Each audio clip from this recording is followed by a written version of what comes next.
Chapter 21. Presentiments are strange things. And so are sympathies, and so are signs, and the three combined make one mystery to which humanity has not yet found the key. I never laughed at presentiments in my life, because I have had strange ones of my own. Sympathies, I believe, exist, for instance, between far distant, long absent, wholly estranged relatives asserting, notwithstanding their alienation, the unity of the source to which each traces his origin, whose workings baffle mortal comprehension. And signs, for aught we know, may be but the sympathies of nature with man. When I was a little girl, only 6 years old, I one night heard Bessie Leaven say to Martha Abbott that she had been dreaming about a little child, and that to dream of children was a sure sign of trouble, either to oneself or one's kin. The saying might have worn out of my memory, had not a circumstance immediately followed which served indelibly to fix it there. The next day Bessie was sent for home to the deathbed of her little sister. Of late I had often recalled this saying and this incident, for during the past week scarcely a night had gone over my couch that had not brought with it a dream of an infant, which I sometimes hushed in my arms, sometimes dandled on my knee, sometimes watched playing with daisies on a lawn, or again, dabbling its hands in running water. It was a wailing child this night, and a laughing one the next. Now it nestled close to me, and now it ran from me, but whatever mood the apparition evinced, whatever aspect it wore, it failed not for 7 successive nights to meet me the moment I entered the land of slumber. I did not like this iteration of one idea, this strange recurrence of one image, and I grew nervous as bedtime approached and the hour of the vision drew near.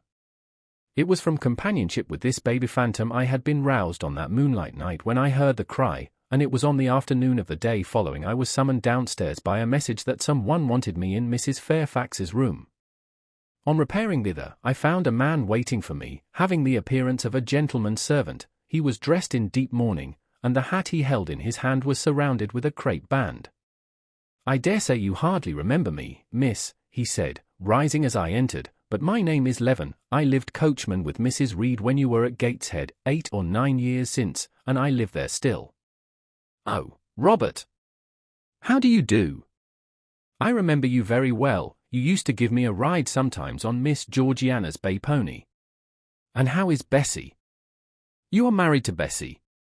"Yes, miss, my wife is very hearty, thank you. She brought me another little one about 2 months since. We have 3 now, and both mother and child are thriving."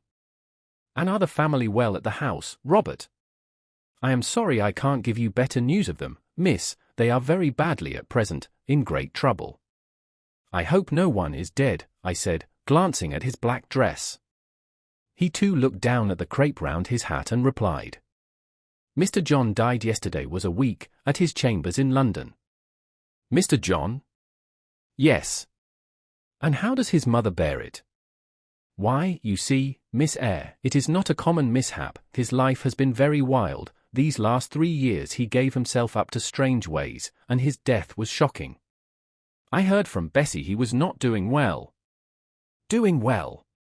"He could not do worse. He ruined his health and his estate amongst the worst men and the worst women. He got into debt and into jail. His mother helped him out twice, but as soon as he was free he returned to his old companions and habits.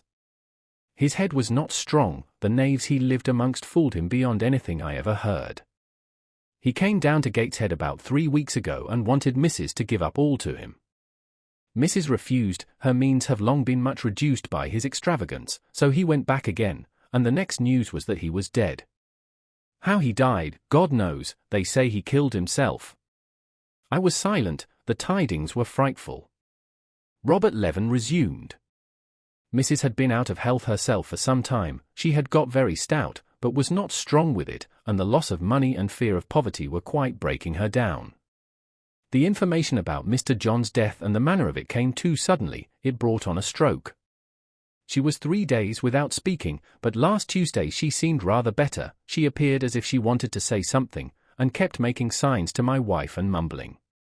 It was only yesterday morning, however, that Bessie understood she was pronouncing your name, and at last she made out the words, 'Bring Jane, fetch Jane Eyre, I want to speak to her.' Bessie is not sure whether she is in her right mind, or means anything by the words, but she told Miss Reed and Miss Georgiana, and advised them to send for you.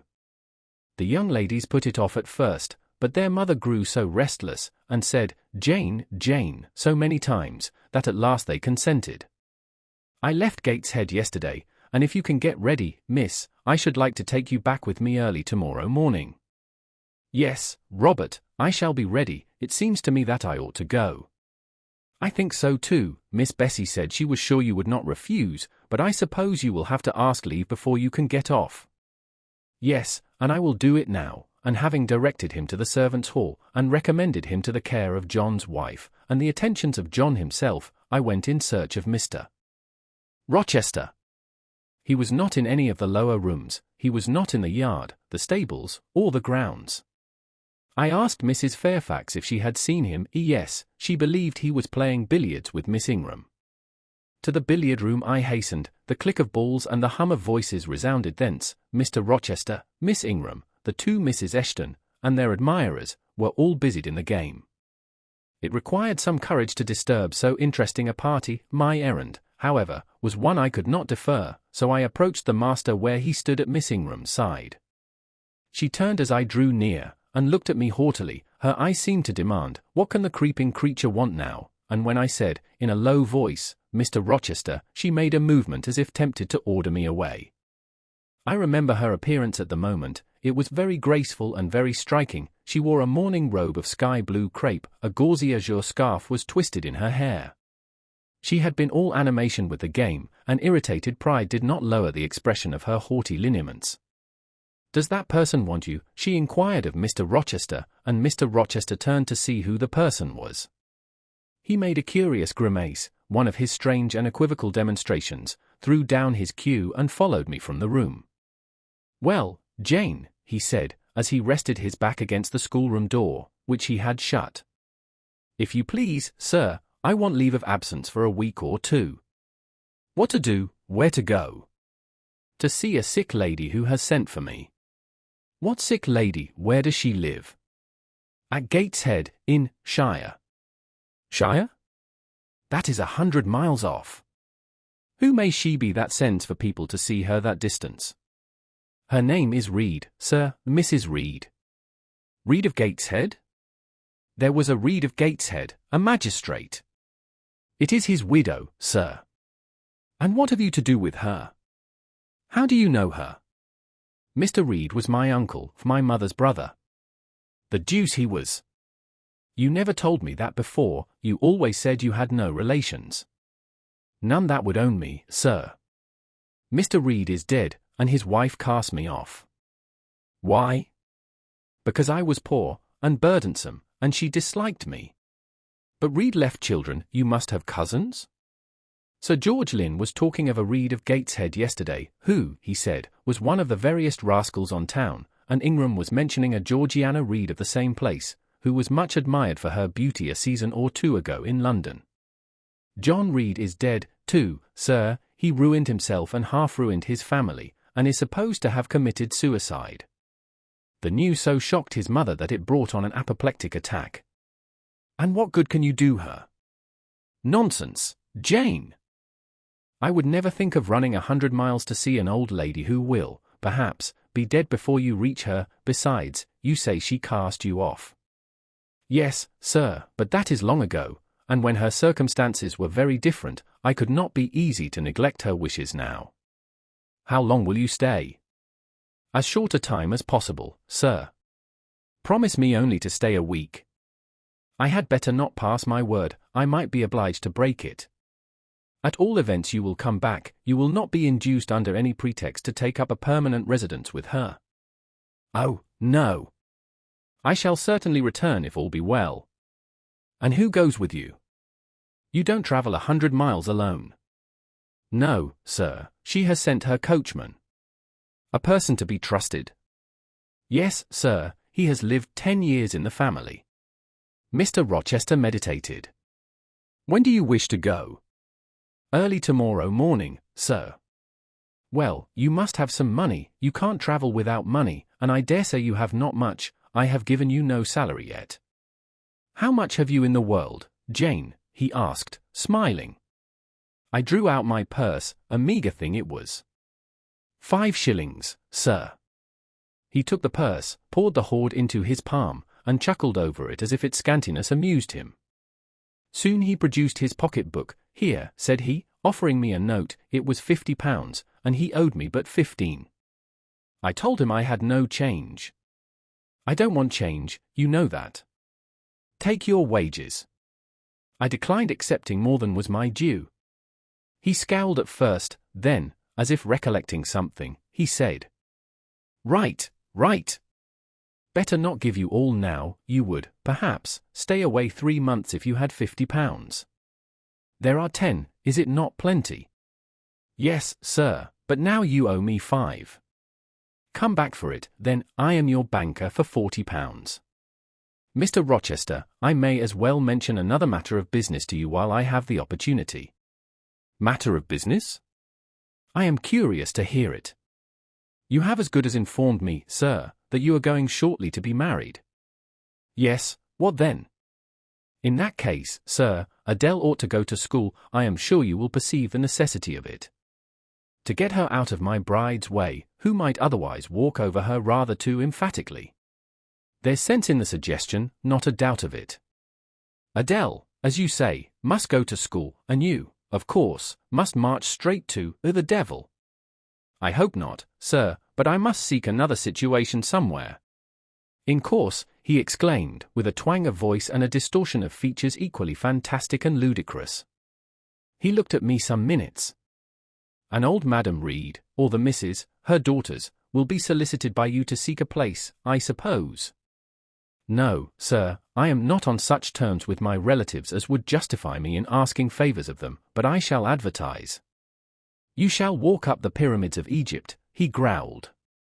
"At your peril you advertise. I wish I had only offered you a sovereign instead of £10. Give me back £9, Jane, I've a use for it." "And so have I, sir," I returned, putting my hands and my purse behind me. I could not spare the money on any account. "Little niggard," said he, refusing me a pecuniary request. "Give me £5, Jane." "Not 5 shillings, sir, nor 5 pence. Just let me look at the cash." "No, sir, you are not to be trusted." "Jane!" "So. Promise me one thing." "I'll promise you anything, sir, that I think I am likely to perform. Not to advertise, and to trust this quest of a situation to me. I'll find you one in time. I shall be glad so to do, sir, if you, in your turn, will promise that I and Adele shall be both safe out of the house before your bride enters it." "Very well. Very well. I'll pledge my word on it." "You go tomorrow, then?"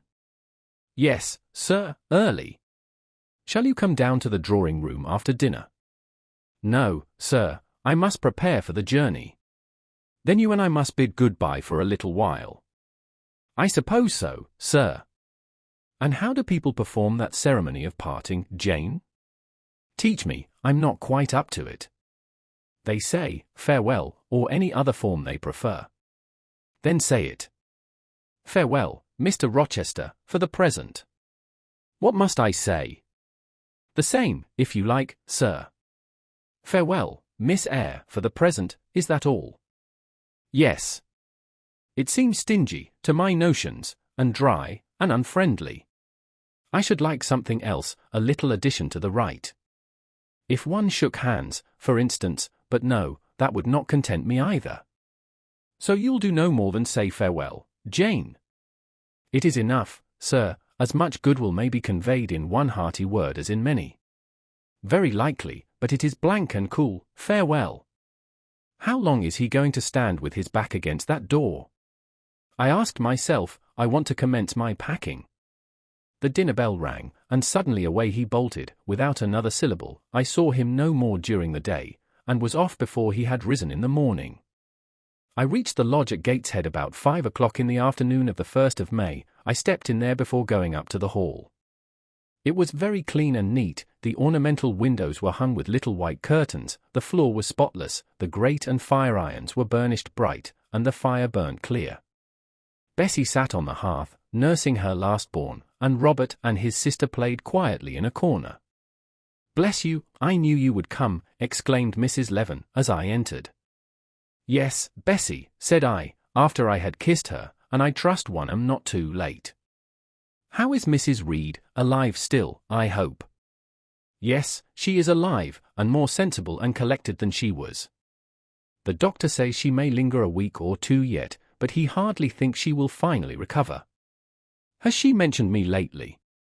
"She was talking of you only this morning, and wishing you would come, but she is sleeping now, or was 10 minutes ago, when I was up at the house. She generally lies in a kind of lethargy all the afternoon, and wakes up about 6 or 7. Will you rest yourself here an hour, miss, and then I will go up with you?" Robert here entered, and Bessie laid her sleeping child in the cradle and went to welcome him. Afterwards she insisted on my taking off my bonnet and having some tea, for she said I looked pale and tired. I was glad to accept her hospitality, and I submitted to be relieved of my travelling garb just as passively as I used to let her undress me when a child. Old times crowded fast back on me as I watched her bustling about, setting out the tea tray with her best china, cutting bread and butter, toasting a tea cake, and, between whiles, giving little Robert or Jane an occasional tap or push, just as she used to give me in former days. Bessie had retained her quick temper as well as her light foot and good looks. Tea ready, I was going to approach the table, but she desired me to sit still, quite in her old peremptory tones. "I must be served at the fireside," she said, and she placed before me a little round stand with my cup and a plate of toast, absolutely as she used to accommodate me with some privately purloined dainty on a nursery chair, and I smiled and obeyed her as in bygone days. She wanted to know if I was happy at Thornfield Hall, and what sort of a person the mistress was, and when I told her there was only a master, whether he was a nice gentleman, and if I liked him. I told her he was rather an ugly man, but quite a gentleman, and that he treated me kindly, and I was content. Then I went on to describe to her the gay company that had lately been staying at the house, and to these details Bessie listened with interest. They were precisely of the kind she relished. In such conversation an hour was soon gone. Bessie restored to me my bonnet and and, accompanied by her, I quitted the lodge for the hall. It was also accompanied by her that I had, nearly 9 years ago, walked down the path I was now ascending. On a dark, misty, raw morning in January, I had left a hostile roof with a desperate and embittered heart, a sense of outlawry and almost of reprobation, to seek the chilly harbourage of Lowood, that bourne so far away and unexplored. The same hostile roof now again rose before me. My prospects were doubtful yet, and I had yet an aching heart.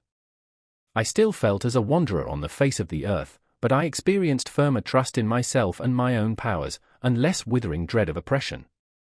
The gaping wound of my wrongs, too, was now quite healed, and the flame of resentment extinguished. "You shall go into the breakfast-room first," said Bessie, as she preceded me through the hall. "The young ladies will be there." In another moment I was within that apartment. There was every article of furniture looking just as it did on the morning I was first introduced to Mr. Brocklehurst. The very rug he had stood upon still covered the hearth. Glancing at the bookcases, I thought I could distinguish the 2 volumes of Bewick's British Birds occupying their old place on the 3rd shelf, and Gulliver's Travels and the Arabian Nights ranged just above. The inanimate objects were not changed, but the living things had altered past recognition. 2 young ladies appeared before me, one very tall, almost as tall as Miss Ingram, very thin too, with a sallow face and severe mien. There was something ascetic in her look, which was augmented by the extreme plainness of a straight-skirted, black, stuff dress, a starched linen collar, hair combed away from the temples, and the nun-like ornament of a string of ebony beads and a crucifix. This I felt sure was Eliza, though I could trace little resemblance to her former self in that elongated and colourless visage. The other was as certainly Georgiana, but not the Georgiana I remembered, the slim and fairy-like girl of 11. This was a full-blown, very plump damsel, fair as waxwork, with handsome and regular features, languishing blue eyes, and ringleted yellow hair. The hue of her dress was black too, but its fashion was so different from her sister's, so much more flowing and becoming, it looked as stylish as the others looked puritanical. In each of the sisters there was one trait of the mother, and only one. The thin and pallid elder daughter had her parents' Cairngorm eye, the blooming and luxuriant younger girl had her contour of jaw and chin, perhaps a little softened, but still imparting an indescribable hardness to the countenance otherwise so voluptuous and buxom. Both ladies, as I advanced, rose to welcome me, and both addressed me by the name of Miss Eyre. Eliza's greeting was delivered in a short, abrupt voice, without a smile, and then she sat down again, fixed her eyes on the fire, and seemed to forget me. Georgiana added to her "How do ye do," several commonplaces about my journey, the weather, and so on, uttered in rather a drawling tone, and accompanied by sundry side glances that measured me from head to foot, now traversing the folds of my drab merino pelisse, and now lingering on the plain trimming of my cottage bonnet. Young ladies have a remarkable way of letting you know that they think you a quiz without actually saying the words. A certain superciliousness of look, coolness of manner, nonchalance of tone, express fully their sentiments on the point, without committing them by any positive rudeness in word or deed.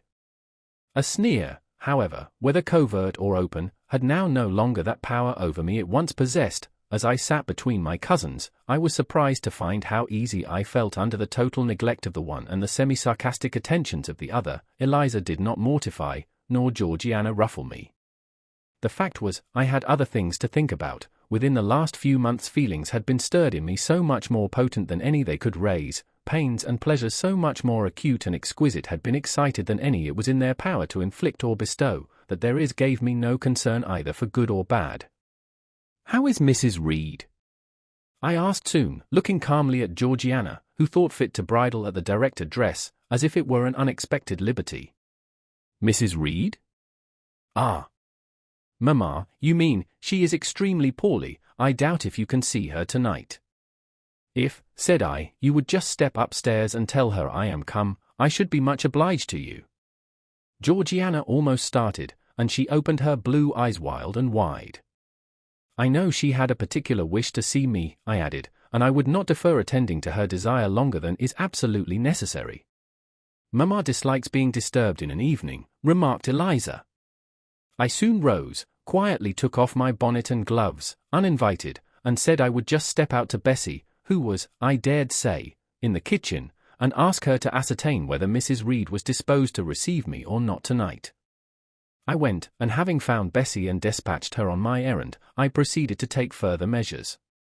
It had heretofore been my habit always to shrink from arrogance. Received as I had been today, I should, a year ago, have resolved to quit Gateshead the very next morning. Now, it was disclosed to me all at once that that would be a foolish plan. I had taken a journey of 100 miles to see my aunt, and I must stay with her till she was better, or dead. As to her daughter's pride or folly, I must put it on one side, make myself independent of it. So I addressed the housekeeper, asked her to show me a room, told her I should probably be a visitor here for a week or two, had my trunk conveyed to my chamber, and followed it thither myself. I met Bessie on the landing. "Mrs. is awake," said she. "I have told her you are here. Come and let us see if she will know you." I did not need to be guided to the well-known room, to which I had so often been summoned for chastisement or reprimand in former days. I hastened before Bessie. I softly opened the door. A shaded light stood on the table, for it was now getting dark. There was the great four-post bed with amber hangings as of old, there the toilet table, the armchair, and the footstool, at which I had 100 times been sentenced to kneel, to ask pardon for offences by me uncommitted.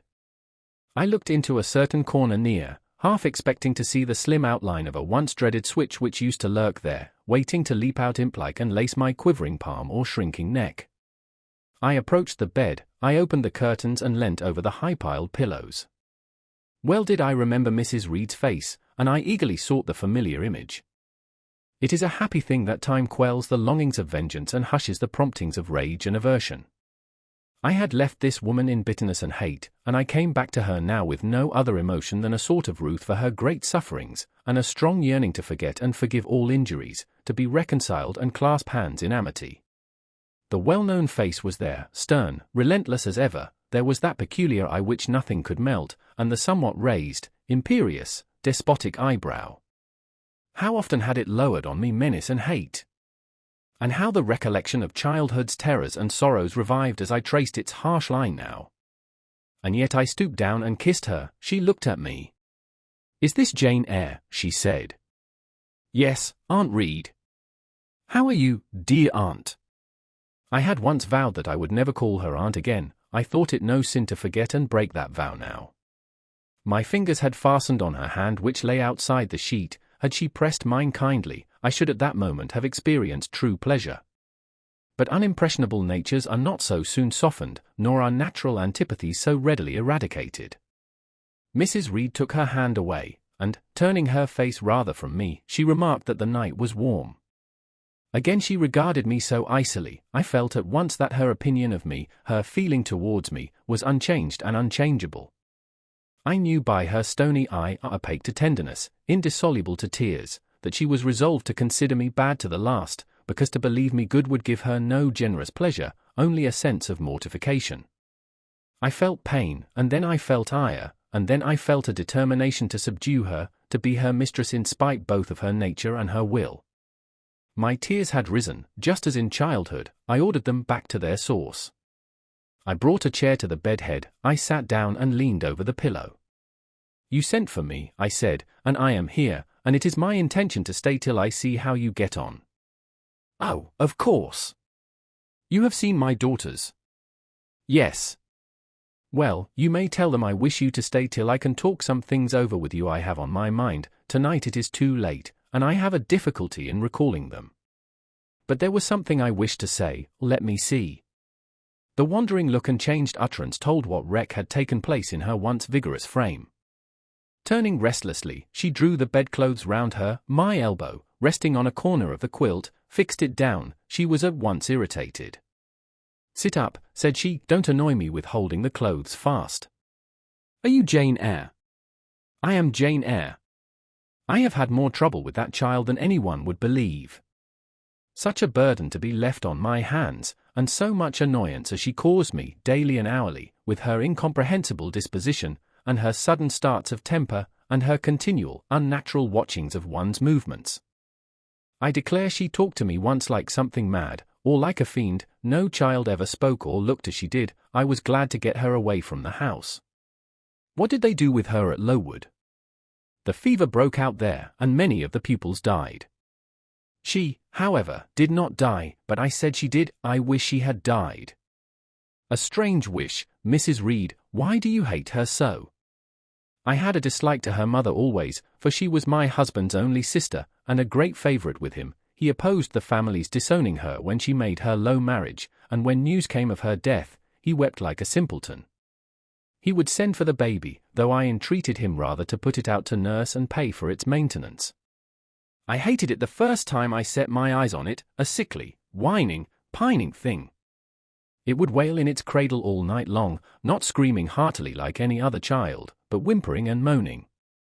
Reed pitied it, and he used to nurse it and notice it as if it had been his own, more, indeed, than he ever noticed his own at that age.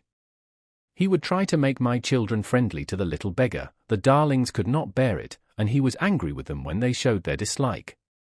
In his last illness, he had it brought continually to his bedside, and but an hour before he died, he bound me by vow to keep the creature. I would as soon have been charged with a pauper brat out of a workhouse, but he was weak, naturally weak. John does not at all resemble his father, and I am glad of it. John is like me and like my brothers. He is quite a Gibson. Oh, I wish he would cease tormenting me with letters for money. I have no more money to give him. We are getting poor. I must send away half the servants and shut up part of the house, or let it off. I can never submit to do that, yet how are we to get on? 2/3 of my income goes in paying the interest of mortgages. John gambles dreadfully, and always loses, poor boy. He is beset by sharpers. John is sunk and degraded, his look is frightful. I feel ashamed for him when I see him. She was getting much excited. I think I had better leave her now, said I to Bessie, who stood on the other side of the bed. Perhaps you had, miss, but she often talks in this way towards night. In the morning she is calmer. I rose. Stop, exclaimed Mrs. Reed, there is another thing I wish to say. He threatens me, he continually threatens me with his own death, or mine, and I dream sometimes that I see him laid out with a great wound in his throat, or with a swollen and blackened face. I am come to a strange pass. I have heavy troubles. What is to be done? How is the money to be had? Bessie now endeavoured to persuade her to take a sedative draught. She succeeded with difficulty. Soon after, Mrs. Reed grew more composed, and sank into a dozing state. I then left her. More than 10 days elapsed before I had again any conversation with her. She continued either delirious or lethargic, and the doctor forbade everything which could painfully excite her. Meantime, I got on as well as I could with Georgiana and Eliza. They were very cold, indeed, at first. Eliza would sit half the day sewing, reading, or writing, and scarcely utter a word either to me or her sister. Georgiana would chatter nonsense to her canary bird by the hour, and take no notice of me. But I was determined not to seem at a loss for occupation or amusement. I had brought my drawing materials with me, and they served me for both. Provided with a case of pencils, and some sheets of paper, I used to take a seat apart from them, near the window, and busy myself in sketching fancy vignettes, representing any scene that happened momentarily to shape itself in the ever-shifting kaleidoscope of imagination, a glimpse of sea between two rocks, the rising moon, and a ship crossing its disk, a group of reeds and water flags, and a naiad's head, crowned with lotus flowers. Rising out of them, an elf sitting in a hedge-sparrow's nest, under a wreath of hawthorn bloom. One morning I fell to sketching a face. What sort of a face it was to be, I did not care or know. I took a soft black pencil, gave it a broad point, and worked away. Soon I had traced on the paper a broad and prominent forehead and a square lower outline of visage. That contour gave me pleasure. My fingers proceeded actively to fill it with features. Strongly marked horizontal eyebrows must be traced under that brow. Then followed, naturally, a well-defined nose, with a straight ridge and full nostrils, then a flexible-looking mouth, by no means narrow, then a firm chin, with a decided cleft down the middle of it. Of course, some black whiskers were wanted, and some jetty hair, tufted on the temples, and waved above the forehead. Now for the eyes, I had left them to the last, because they required the most careful working. I drew them large, I shaped them well, the eyelashes I traced long and sombre, the irides lustrous and large. Good! But not quite the thing, I thought, as I surveyed the effect. They want more force and spirit, and I wrought the shades blacker, that the lights might flash more brilliantly. A happy touch or two secured success. There, I had a friend's face under my gaze, and what did it signify that those young ladies turned their backs on me? I looked at it, I smiled at the speaking likeness, I was absorbed and content. "Is that a portrait of some one you know?" asked Eliza, who had approached me unnoticed. I responded that it was merely a fancy head, and hurried it beneath the other sheets. Of course, I lied. It was, in fact, a very faithful representation of Mr. Rochester. But what was that to her, or to anyone but myself? Georgiana also advanced to look. The other drawings pleased her much, but she called that an ugly man. They both seemed surprised at my skill. I offered to sketch their portraits, and each, in turn, sat for a pencil outline. Then Georgiana produced her album. I promised to contribute a watercolor drawing. This put her at once into good humor. She proposed a walk in the grounds. Before we had been out 2 hours, we were deep in a confidential conversation. She had favored me with a description of the brilliant winter she had spent in London 2 seasons ago, of the admiration she had there excited, the attention she had received, and I even got hints of the titled conquest she had made. In the course of the afternoon and evening these hints were enlarged on, various soft conversations were reported, and sentimental scenes represented, and, in short, a volume of a novel of fashionable life was that day improvised by her for my benefit. The communications were renewed from day to day. They always ran on the same theme: herself, her loves and woes. It was strange she never once adverted either to her mother's illness, or her brother's death, or the present gloomy state of the family prospects. Her mind seemed wholly taken up with reminiscences of past gaiety, and aspirations after dissipations to come. She passed about 5 minutes each day in her mother's sick room, and no more. Eliza still spoke little. She had evidently no time to talk. I never saw a busier person than she seemed to be, yet it was difficult to say what she did, or rather, to discover any result of her diligence. She had an alarm to call her up early. I know not how she occupied herself before breakfast, but after that meal she divided her time into regular portions, and each hour had its allotted task. 3 times a day she studied a little book, which I found, on inspection, was a common prayer book. I asked her once what was the great attraction of that volume, and she said, the rubric. 3 hours she gave to stitching, with gold thread, the border of a square crimson cloth, almost large enough for a carpet. In answer to my inquiries after the use of this article, she informed me it was a covering for the altar of a new church lately erected near Gateshead. 2 hours she devoted to her diary, 2 to working by herself in the kitchen garden, and 1 to the regulation of her accounts. She seemed to want no company, no conversation. I believe she was happy in her way. This routine sufficed for her, and nothing annoyed her so much as the occurrence of any incident which forced her to vary its clockwork regularity.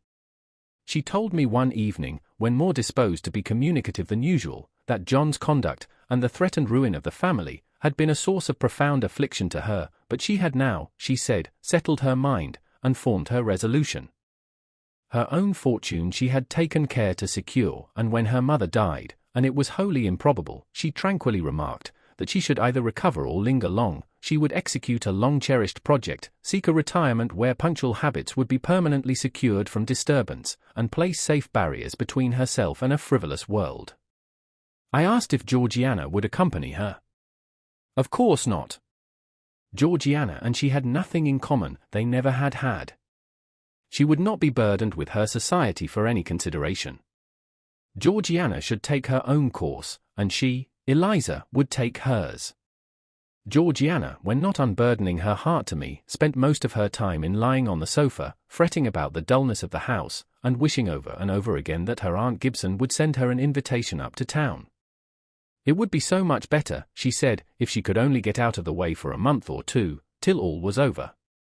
I did not ask what she meant by all being over, but I suppose she referred to the expected decease of her mother and the gloomy sequel of funeral rites. Eliza generally took no more notice of her sister's indolence and complaints than if no such murmuring, lounging object had been before her. One day, however, as she put away her account book and unfolded her embroidery, she suddenly took her up thus. Georgiana, a more vain and absurd animal than you was certainly never allowed to cumber the earth. You had no right to be born, for you make no use of life. Instead of living for, in, and with yourself, as a reasonable being ought, you seek only to fasten your feebleness on some other person's strength. If no one can be found willing to burden her or himself with such a fat, weak, puffy, useless thing, you cry out that you are ill-treated, neglected, miserable. Then, too, existence for you must be a scene of continual change and excitement, or else the world is a dungeon. You must be admired, you must be courted, you must be flattered, you must have music, dancing, and society, or you languish, you die away. Have you no sense to devise a system which will make you independent of all efforts, and all wills, but your own? Take one day, share it into sections, to each section apportion its task, leave no stray unemployed quarters of an hour, 10 minutes, 5 minutes, include all, do each piece of business in its turn with method, with rigid regularity. The day will close almost before you are aware it has begun, and you are indebted to no one for helping you to get rid of one vacant moment. You have had to seek no one's company, conversation, sympathy, forbearance. You have lived, in short, as an independent being ought to do.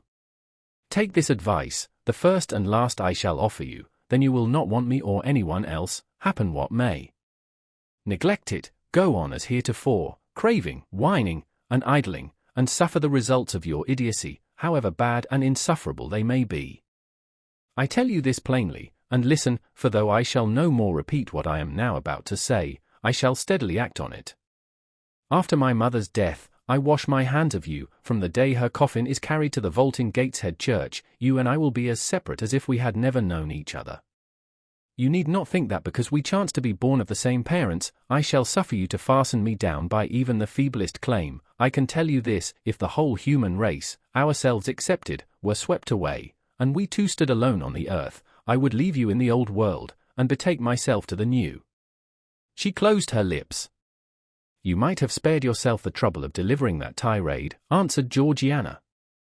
Everybody knows you are the most selfish, heartless creature in existence, and I know your spiteful hatred towards me. I have had a specimen of it before in the trick you played me about Lord Edwin Vere. You could not bear me to be raised above you, to have a title, to be received into circles where you dare not show your face, and so you acted the spy and informer, and ruined my prospects forever. Georgiana took out her handkerchief and blew her nose for an hour afterwards. Eliza sat cold, impassible, and assiduously industrious. True, generous feeling is made small account of by some, but here were two natures rendered, the one intolerably acrid, the other despicably savourless for the want of it. Feeling without judgment is a washy draught indeed, but judgment untempered by feeling is too bitter and husky a morsel for human deglutition. It was a wet and windy afternoon. Georgiana had fallen asleep on the sofa over the perusal of a novel. Eliza was gone to attend a Saint's Day service at the new church, for in matters of religion she was a rigid formalist. No weather ever prevented the punctual discharge of what she considered her devotional duties, fair or foul. She went to church thrice every Sunday, and as often on weekdays as there were prayers. I bethought myself to go upstairs and see how the dying woman sped, who lay there almost unheeded. The very servants paid her but a remittent attention. The hired nurse, being little looked after, would slip out of the room whenever she could. Bessie was faithful, but she had her own family to mind, and could only come occasionally to the hall. I found the sick room unwatched, as I had expected. No nurse was there. The patient lay still, and seemingly lethargic, her livid face sunk in the pillows. The fire was dying in the grate. I renewed the fuel, rearranged the bedclothes, gazed a while on her who could not now gaze on me, and then I moved away to the window. The rain beat strongly against the panes, the wind blew tempestuously. One lies there, I thought, who will soon be beyond the war of earthly elements. Whither will that spirit, now struggling to quit its material tenement, flit when at length released? In pondering the great mystery, I thought of Helen Burns, recalled her dying words, her faith, her doctrine of the equality of disembodied souls. I was still listening in thought to her well-remembered tones, still picturing her pale and spiritual aspect, her wasted face and sublime gaze, as she lay on her placid deathbed, and whispered her longing to be restored to her divine Father's bosom, when a feeble voice murmured from the couch behind, "Who is that?" I knew Mrs. Reed had not spoken for days. Was she reviving? I went up to her. "It is I, Aunt Reed." "Who?" I, was her answer. "Who are you?" looking at me with surprise and a sort of alarm, but still not wildly. "You are quite a stranger to me. Where is Bessie?" "She is at the lodge, Aunt." "Aunt," she repeated. "Who calls me Aunt?" "You are not one of the Gibsons, and yet I know you. That face, and the eyes and forehead, are quite familiar to me. You are like, why, you are like Jane Eyre." I said nothing. I was afraid of occasioning some shock by declaring my identity. "Yet," said she, "I am afraid it is a mistake. My thoughts deceive me. I wish to see Jane Eyre, and I fancy a likeness where none exists. Besides, in 8 years she must be so changed." I now gently assured her that I was the person she supposed and desired me to be, and seeing that I was understood, and that her senses were quite collected, I explained how Bessie had sent her husband to fetch me from Thornfield. "I am very ill, I know," she said ere long. "I was trying to turn myself a few minutes since, and find I cannot move a limb. It is as well I should ease my mind before I die. What we think little of in health, burdens us at such an hour as the present is to me. Is the nurse here? Or is there no one in the room but you?" I assured her we were alone. "Well, I have twice done you a wrong which I regret now. One was in breaking the promise which I gave my husband to bring you up as my own child, the other," she stopped. "After all, it is of no great importance, perhaps," she murmured to herself, "and then I may get better, and to humble myself so to her is painful." She made an effort to alter her position, but failed. Her face changed. She seemed to experience some inward sensation, the precursor, perhaps, of the last pang. "Well, I must get it over. Eternity is before me. I had better tell her. Go to my dressing case, open it, and take out a letter you will see there." I obeyed her directions. "Read the letter," she said. It was short, and thus conceived. "Madam, will you have the goodness to send me the address of my niece, Jane Eyre, and to tell me how she is? It is my intention to write shortly and desire her to come to me at Madeira. Providence has blessed my endeavours to secure a competency, and as I am unmarried and childless, I wish to adopt her during my life, and bequeath her at my death whatever I may have to leave. I am, Madam, and C. John Eyre, Madeira." It was dated 3 years back. Why did I never hear of this? I asked. because I disliked you too fixedly and thoroughly ever to lend a hand in lifting you to prosperity. I could not forget your conduct to me, Jane, the fury with which you once turned on me, the tone in which you declared you abhorred me the worst of anybody in the world, the unchildlike look and voice with which you affirmed that the very thought of me made you sick, and asserted that I had treated you with miserable cruelty.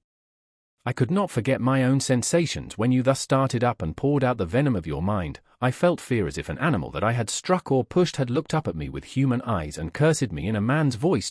Bring me some water. Oh, make haste.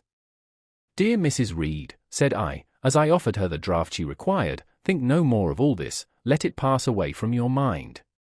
Forgive me for my passionate language, I was a child then, 8-9 years have passed since that day. She heeded nothing of what I said, but when she had tasted the water and drawn breath, she went on thus. I tell you I could not forget it, and I took my revenge, for you to be adopted by your uncle, and placed in a state of ease and comfort, was what I could not endure. I wrote to him, I said I was sorry for his disappointment, but Jane Eyre was dead, she had died of typhus fever at Lowood.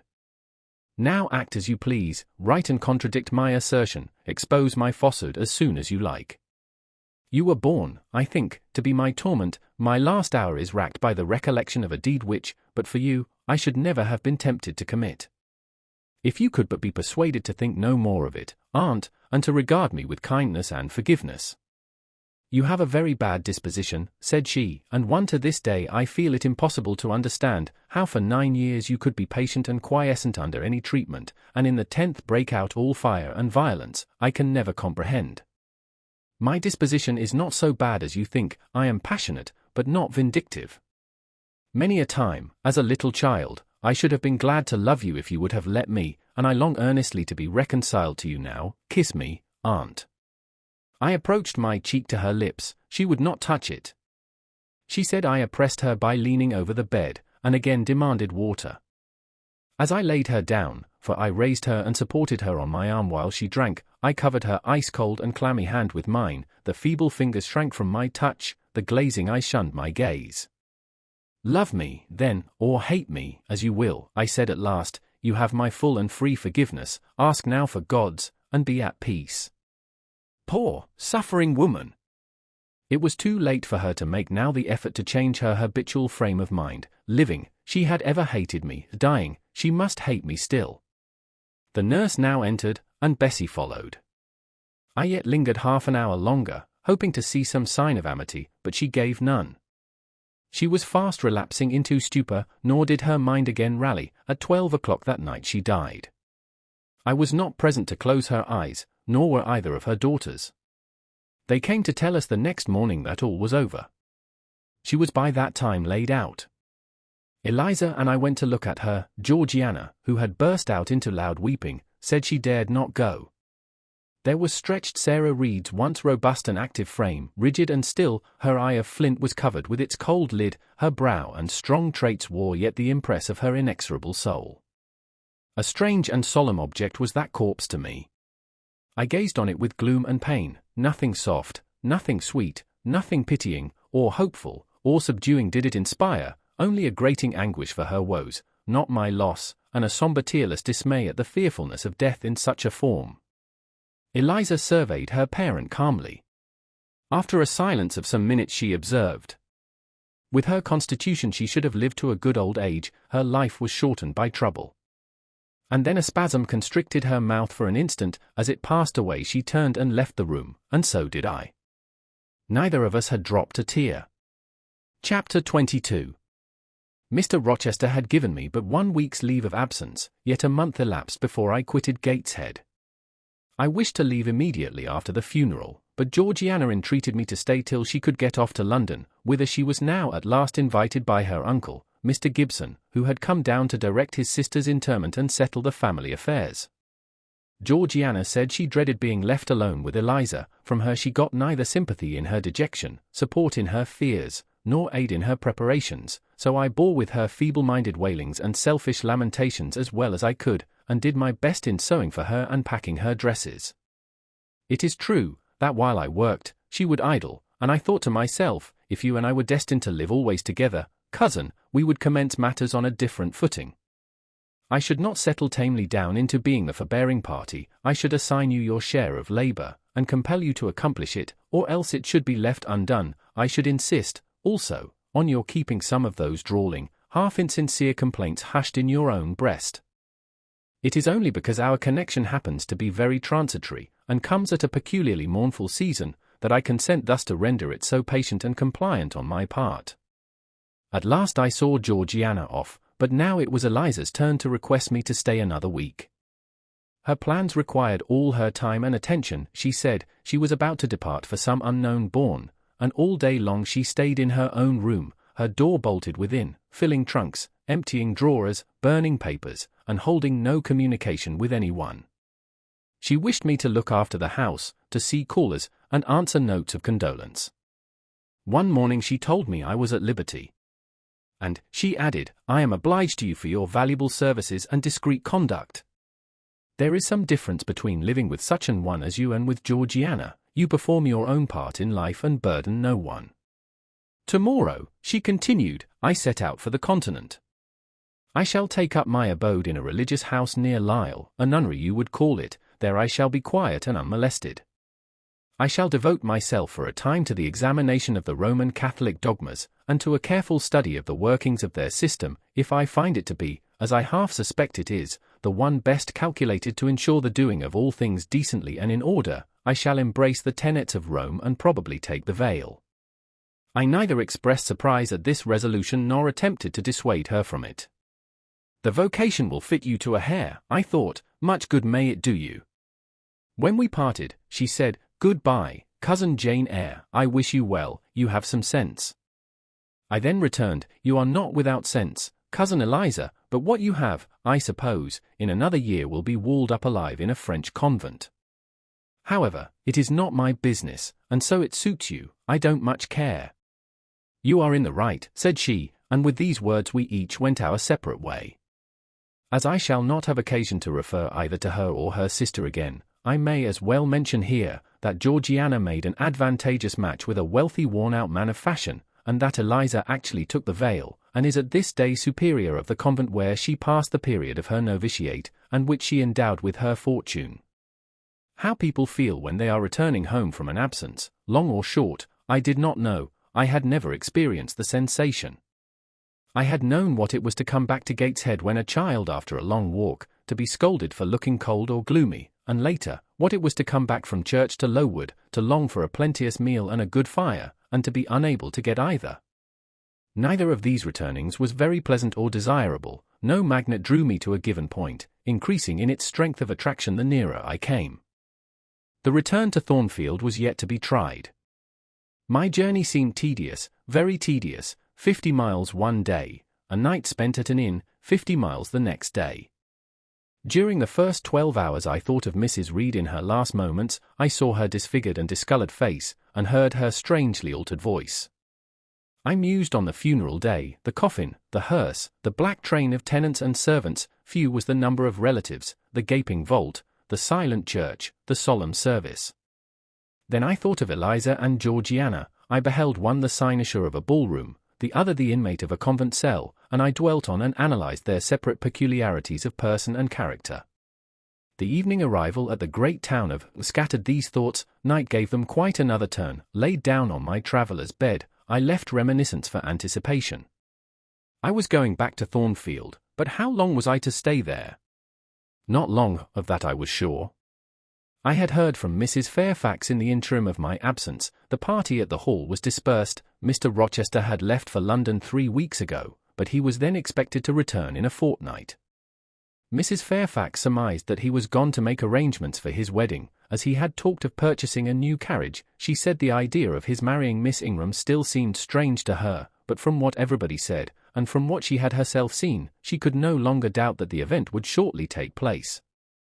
You would be strangely incredulous if you did doubt it, was my mental comment. I don't doubt it. The question followed, where was I to go?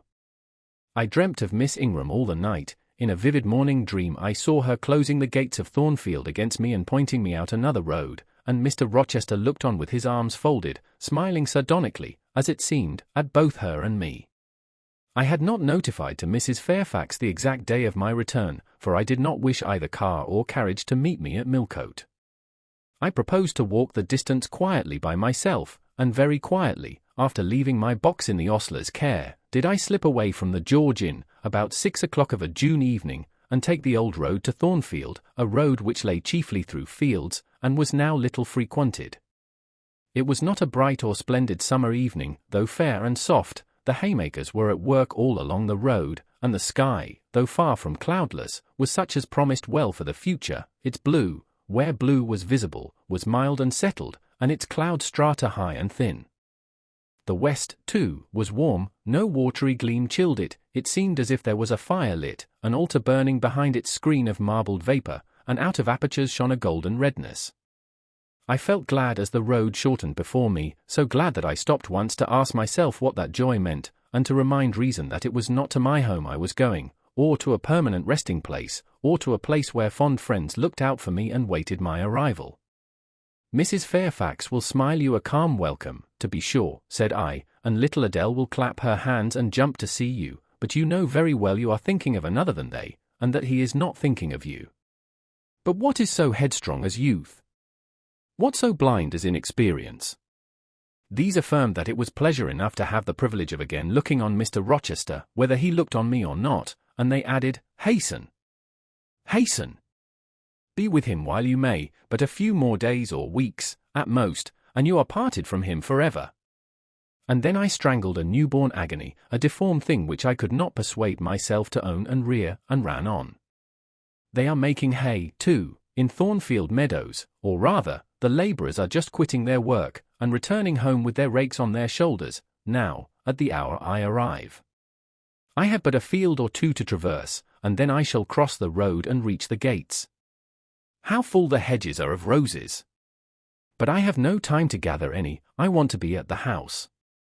I passed a tall briar, shooting leafy and flowery branches across the path. I see the narrow stile with stone steps, and I see Mr. Rochester sitting there, a book and a pencil in his hand. He is writing.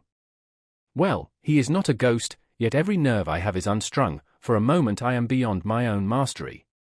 What does it mean? I did not think I should tremble in this way when I saw him, or lose my voice or the power of motion in his presence. I will go back as soon as I can stir. I need not make an absolute fool of myself. I know another way to the house. It does not signify if I knew 20 ways, for he has seen me. "Hillo," he cries, and he puts up his book and his pencil. "There you are. Come on, if you please." I suppose I do come on, though in what fashion I know not, being scarcely cognizant of my movements, and solicitous only to appear calm, and, above all, to control the working muscles of my face, which I feel rebel insolently against my will, and struggle to express what I had resolved to conceal. But I have a veil, it is down, I may make shift yet to behave with decent composure. "And this is Jane Eyre? Are you coming from Millcote, and on foot?" "Yes, just one of your tricks, not to send for a carriage, and come clattering over street and road like a common mortal, but to steal into the vicinage of your home along with twilight, just as if you were a dream or a shade. What the deuce have you done with yourself this last month?" "I have been with my aunt, sir, who is dead." A true Janean reply. Good angels be my guard. She comes from the other world, from the abode of people who are dead, and tells me so when she meets me alone here in the gloaming. If I dared, I'd touch you, to see if you are substance or shadow, you elf, but I'd as soon offer to take hold of a blue ignis fatuous light in a marsh. Truant! Truant, he added, when he had paused an instant. Absent from me a whole month, and forgetting me quite, I'll be sworn. I knew there would be pleasure in meeting my master again, even though broken by the fear that he was so soon to cease to be my master, and by the knowledge that I was nothing to him. But there was ever in Mr. Rochester, so at least I thought, such a wealth of the power of communicating happiness, that to taste but of the crumbs he scattered to stray and stranger birds like me, was to feast genially. His last words were balm, they seemed to imply that it imported something to him whether I forgot him or not. And he had spoken of Thornfield as my home, would that it were my home! He did not leave the stile, and I hardly liked to ask to go by. I inquired soon if he had not been to London. Yes, I suppose you found that out by second sight. Mrs. Fairfax told me in a letter. And did she inform you what I went to do? Oh, yes, sir. Everybody knew your errand. You must see the carriage, Jane, and tell me if you don't think it will suit Mrs. Rochester exactly, and whether she won't look like Queen Boadicea, leaning back against those purple cushions. I wish, Jane, I were a trifle better adapted to match with her externally. Tell me now, fairy as you are, can't you give me a charm, or a philtre, or something of that sort, to make me a handsome man? It would be past the power of magic, sir, and, in thought, I added, a loving eye is all the charm needed, to such you are handsome enough, or rather your sternness has a power beyond beauty. Mr. Rochester had sometimes read my unspoken thoughts with an acumen to me incomprehensible. In the present instance he took no notice of my abrupt vocal response, but he smiled at me with a certain smile he had of his own, and which he used but on rare occasions.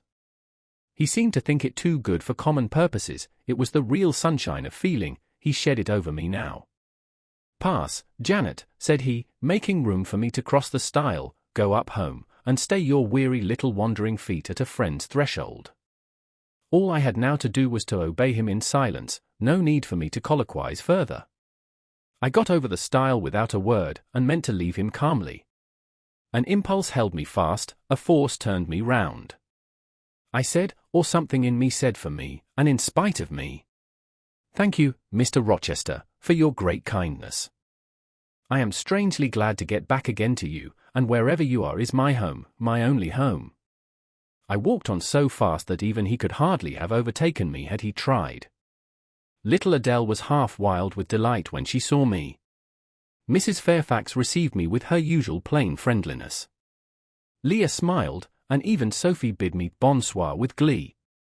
This was very pleasant. There is no happiness like that of being loved by your fellow creatures, and feeling that your presence is an addition to their comfort. I that evening shut my eyes resolutely against the future. I stopped my ears against the voice that kept warning me of near separation and coming grief. When tea was over and Mrs. Fairfax had taken her knitting, and I had assumed a low seat near her, and Adele, kneeling on the carpet, had nestled close up to me, and a sense of mutual affection seemed to surround us with a ring of golden peace, I uttered a silent prayer that we might not be parted far or soon. But when, as we thus sat, Mr. Rochester entered, unannounced, and looking at us, seemed to take pleasure in the spectacle of a group so amicable, when he said he supposed the old lady was all right now that she had got her adopted daughter back again, and added that he saw Adele was prête à croquer sa petite maman anglaise, I half ventured to hope that he would, even after his marriage, keep us together somewhere under the shelter of his protection, and not quite exiled from the sunshine of his presence. A fortnight of dubious calm succeeded my return to Thornfield Hall. Nothing was said of the master's marriage, and I saw no preparation going on for such an event. Almost every day I asked Mrs. Fairfax if she had yet heard anything decided. Her answer was always in the negative. Once she said she had actually put the question to Mr. Rochester as to when he was going to bring his bride home, but he had answered her only by a joke and one of his queer looks, and she could not tell what to make of him. One thing specially surprised me, and that was, there were no journeyings backward and forward, no visits to Ingram Park. To be sure, it was 20 miles off, on the borders of another county, but what was the distance to an ardent lover? To so practised and indefatigable a horseman as Mr. Rochester, it would be but a morning's ride. I began to cherish hopes I had no right to conceive, that the match was broken off, that rumour had been mistaken, that one or both parties had changed their minds. I used to look at my master's face to see if it were sad or fierce, but I could not remember the time when it had been so uniformly clear of clouds or evil feelings. If, in the moments I and my pupil spent with him, I lacked spirits and sank into inevitable dejection, he became even gay. Never had he called me more frequently to his presence, never been kinder to me when there, and, alas, never had I loved him so well. Chapter 23. A splendid midsummer shone over England, sky so pure, sun so radiant as were then seen in long succession, seldom favour even singly, our wave-girt land. It was as if a band of Italian days had come from the south, like a flock of glorious passenger birds, and lighted to rest them on the cliffs of Albion. The hay was all got in, the fields round Thornfield were green and shorn, the roads white and baked, the trees were in their dark prime, hedge and wood, full-leaved and deeply tinted, contrasted well with the sunny hue of the cleared meadows between. On Midsummer Eve, Adele, weary with gathering wild strawberries in Hay Lane half the day, had gone to bed with the sun. I watched her drop asleep, and when I left her, I sought the garden. It was now the sweetest hour of the 24 day its fervid fires had wasted, and dew fell cool on panting plain and scorched summit. Where the sun had gone down in simple state, pure of the pomp of clouds, spread a solemn purple, burning with the light of red jewel and furnace flame at one point, on one hill peak, and extending high and wide, soft and still softer, over half heaven. The east had its own charm or fine deep blue, and its own modest gem, a rising and solitary star. Soon it would boast the moon, but she was yet beneath the horizon. I walked a while on the pavement, but a subtle, well-known scent, that of a cigar, stole from some window. I saw the library casement open a handbreadth. I knew I might be watched thence, so I went apart into the orchard. No nook in the grounds more sheltered and more Eden-like. It was full of trees, it bloomed with flowers, a very high wall shut it out from the court, on one side, on the other, a beech avenue screened it from the lawn. At the bottom was a sunk fence, its sole separation from lonely fields, a winding walk, bordered with laurels and terminating in a giant horse-chestnut, circled at the base by a seat, led down to the fence. Here one could wander unseen. While such honeydew fell, such silence reigned, such gloaming gathered, I felt as if I could haunt such shade forever, but in threading the flower and fruit parterres at the upper part of the enclosure, enticed there by the light the now rising moon cast on this more open quarter, my step is stayed, not by sound, not by sight, but once more by a warning fragrance. Sweetbriar and southernwood, jasmine, pink, and rose have long been yielding their evening sacrifice of incense. This new scent is neither of shrub nor flower. It is, I know it well, it is Mr. Rochester's cigar. I look round and I listen. I see trees laden with ripening fruit. I hear a nightingale warbling in a wood half a mile off. No moving form is visible, no coming step audible, but that perfume increases. I must flee. I make for the wicket leading to the shrubbery, and I see Mr. Rochester entering. I step aside into the ivy recess. He will not stay long, he will soon return whence he came, and if I sit still he will never see me. But no, eventide is as pleasant to him as to me, and this antique garden as attractive, and he strolls on, now lifting the gooseberry tree branches to look at the fruit, large as plums, with which they are laden, now taking a ripe cherry from the wall, now stooping towards a knot of flowers, either to inhale their fragrance or to admire the dew beads on their petals. A great moth goes humming by me, it alights on a plant at Mr. Rochester's foot, he sees it, and bends to examine it. Now, he has his back towards me, thought I, and he is occupied too. Perhaps, if I walk softly, I can slip away unnoticed.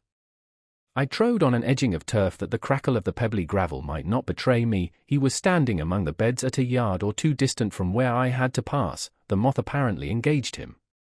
I shall get by very well, I meditated. As I crossed his shadow, thrown long over the garden by the moon, not yet risen high, he said quietly, without turning, "Jane, come and look at this fellow." I had made no noise, he had not eyes behind. Could his shadow feel? I started at first, and then I approached him. "Look at his wings," said he reminds me rather of a West Indian insect. One does not often see so large and gay a night rover in England. There. He is flown. The moth roamed away. I was sheepishly retreating also, but Mr. Rochester followed me, and when we reached the wicket, he said, "Turn back, on so lovely a night it is a shame to sit in the house, and surely no one can wish to go to bed while sunset is thus at meeting with moonrise. It is one of my faults, that though my tongue is sometimes prompt enough at an answer, there are times when it sadly fails me in framing an excuse, and always the lapse occurs at some crisis, when a facile word or plausible pretext is specially wanted to get me out of painful embarrassment. I did not like to walk at this hour alone with Mr. Rochester in the shadowy orchard, but I could not find a reason to allege for leaving him. I followed with lagging step, and thoughts busily bent on discovering a means of extrication, but he himself looked so composed and so grave also, I became ashamed of feeling any confusion. The evil, if evil existent or prospective there was, seemed to lie with me only. His mind was unconscious and quiet. "Jane," he recommenced, as we entered the laurel walk, and slowly strayed down in the direction of the sunk fence and the horse-chestnut. Thornfield is a pleasant place in summer, is it not? Yes, sir. You must have become in some degree attached to the house, you, who have an eye for natural beauties, and a good deal of the organ of adhesiveness. I am attached to it, indeed. And though I don't comprehend how it is, I perceive you have acquired a degree of regard for that foolish little child Adele, too, and even for simple Dame Fairfax. Yes, sir, in different ways, I have an affection for both. And would be sorry to part with them. Yes. Pity, he said, and sighed and paused. It is always the way of events in this life, he continued presently. No sooner have you got settled in a pleasant resting place, than a voice calls out to you to rise and move on, for the hour of repose is expired. Must I move on, sir? I asked. Must I leave Thornfield? I believe you must, Jane. I am sorry, Janet, but I believe indeed you must. This was a blow, but I did not let it prostrate me. Well, sir, I shall be ready when the order to march comes. It is come now, I must give it tonight. Then you are going to be married, sir.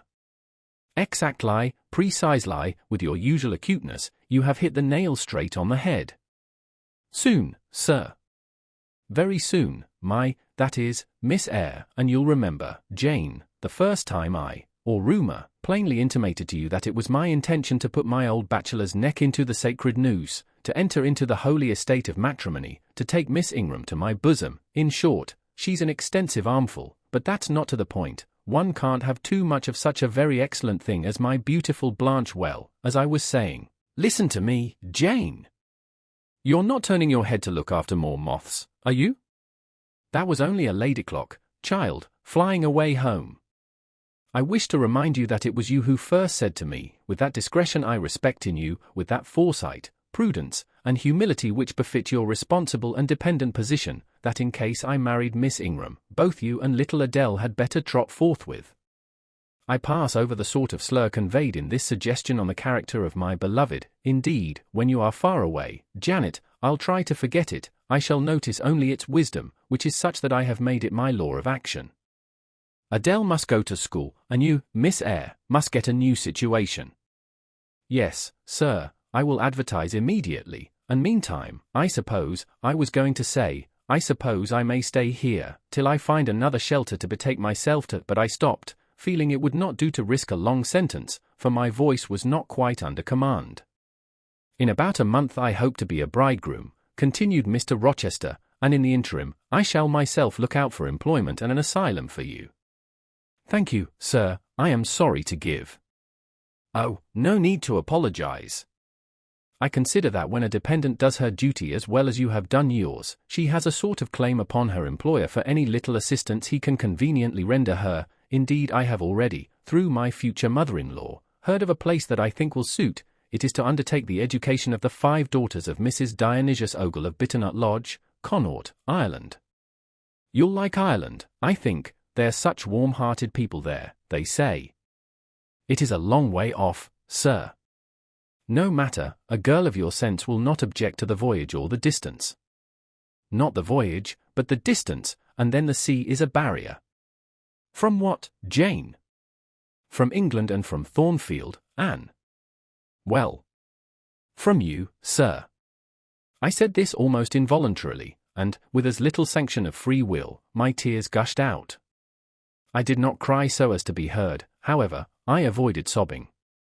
The thought of Mrs. Ogle and Bitternut Lodge struck cold to my heart, and colder the thought of all the brine and foam, destined, as it seemed, to rush between me and the master at whose side I now walked, and coldest the remembrance of the wider ocean, wealth, caste, custom intervened between me and what I naturally and inevitably loved. It is a long way, I again said. It is, to be sure, and when you get to Bitternut Lodge, Connaught, Ireland, I shall never see you again, Jane, that's morally certain. I never go over to Ireland, not having myself much of a fancy for the country. We have been good friends, Jane, have we not? Yes, sir. And when friends are on the eve of separation, they like to spend the little time that remains to them close to each other. Come. We'll talk over the voyage and the parting quietly half an hour or so, while the stars enter into their shining life up in heaven yonder, here is the chestnut tree, here is the bench at its old roots. Come, we will sit there in peace tonight, though we should never more be destined to sit there together. He seated me and himself. It is a long way to Ireland, Janet, and I am sorry to send my little friend on such weary travels, but if I can't do better, how is it to be helped? Are you anything akin to me, do you think, Jane? I could risk no sort of answer by this time, my heart was still. Because, he said, I sometimes have a queer feeling with regard to you, especially when you are near me, as now, it is as if I had a string somewhere under my left ribs, tightly and inextricably knotted to a similar string situated in the corresponding quarter of your little frame. And if that boisterous channel, and 200 miles or so of land come broad between us, I am afraid that cord of communion will be snapped, and then I've a nervous notion I should take to bleeding inwardly. As for you, you'd forget me.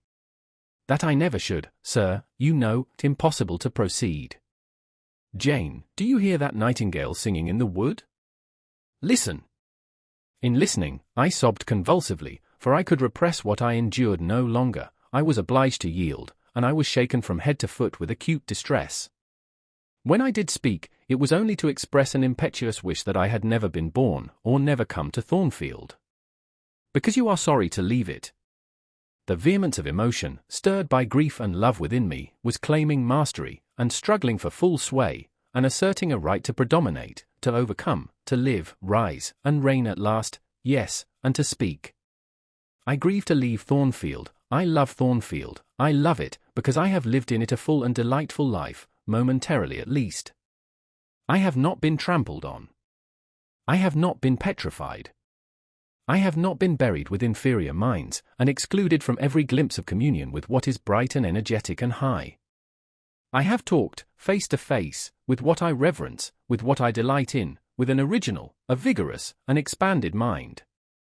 I have known you, Mr. Rochester, and it strikes me with terror and anguish to feel I absolutely must be torn from you forever.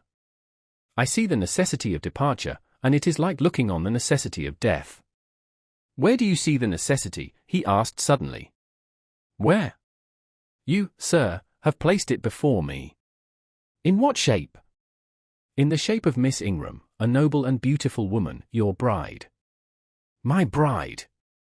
What bride? I have no bride. But you will have.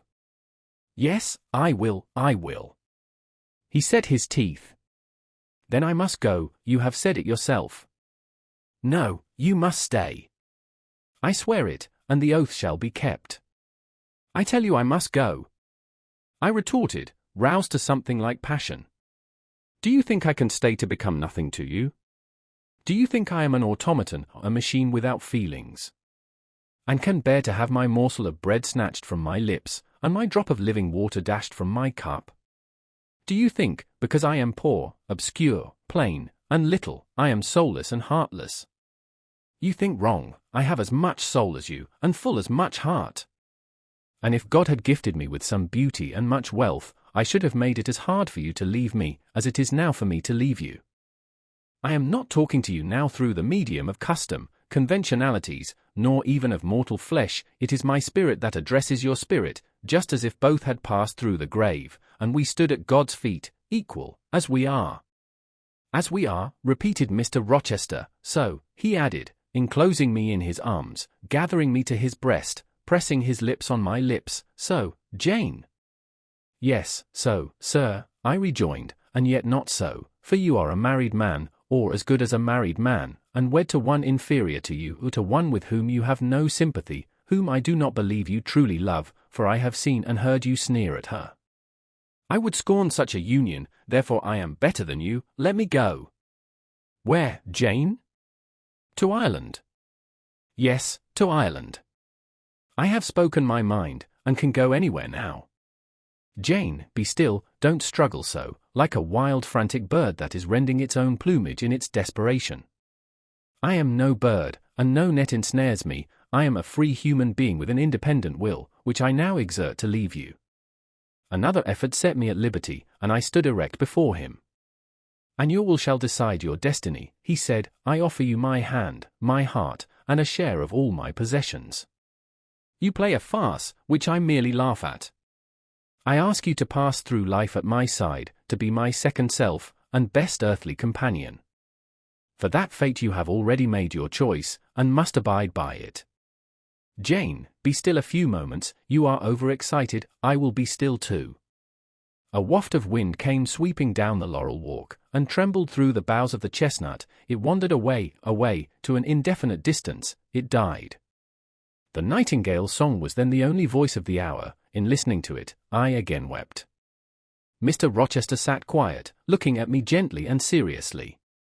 Some time passed before he spoke. He at last said, "Come to my side, Jane, and let us explain and understand one another. I will never again come to your side. I am torn away now, and cannot return.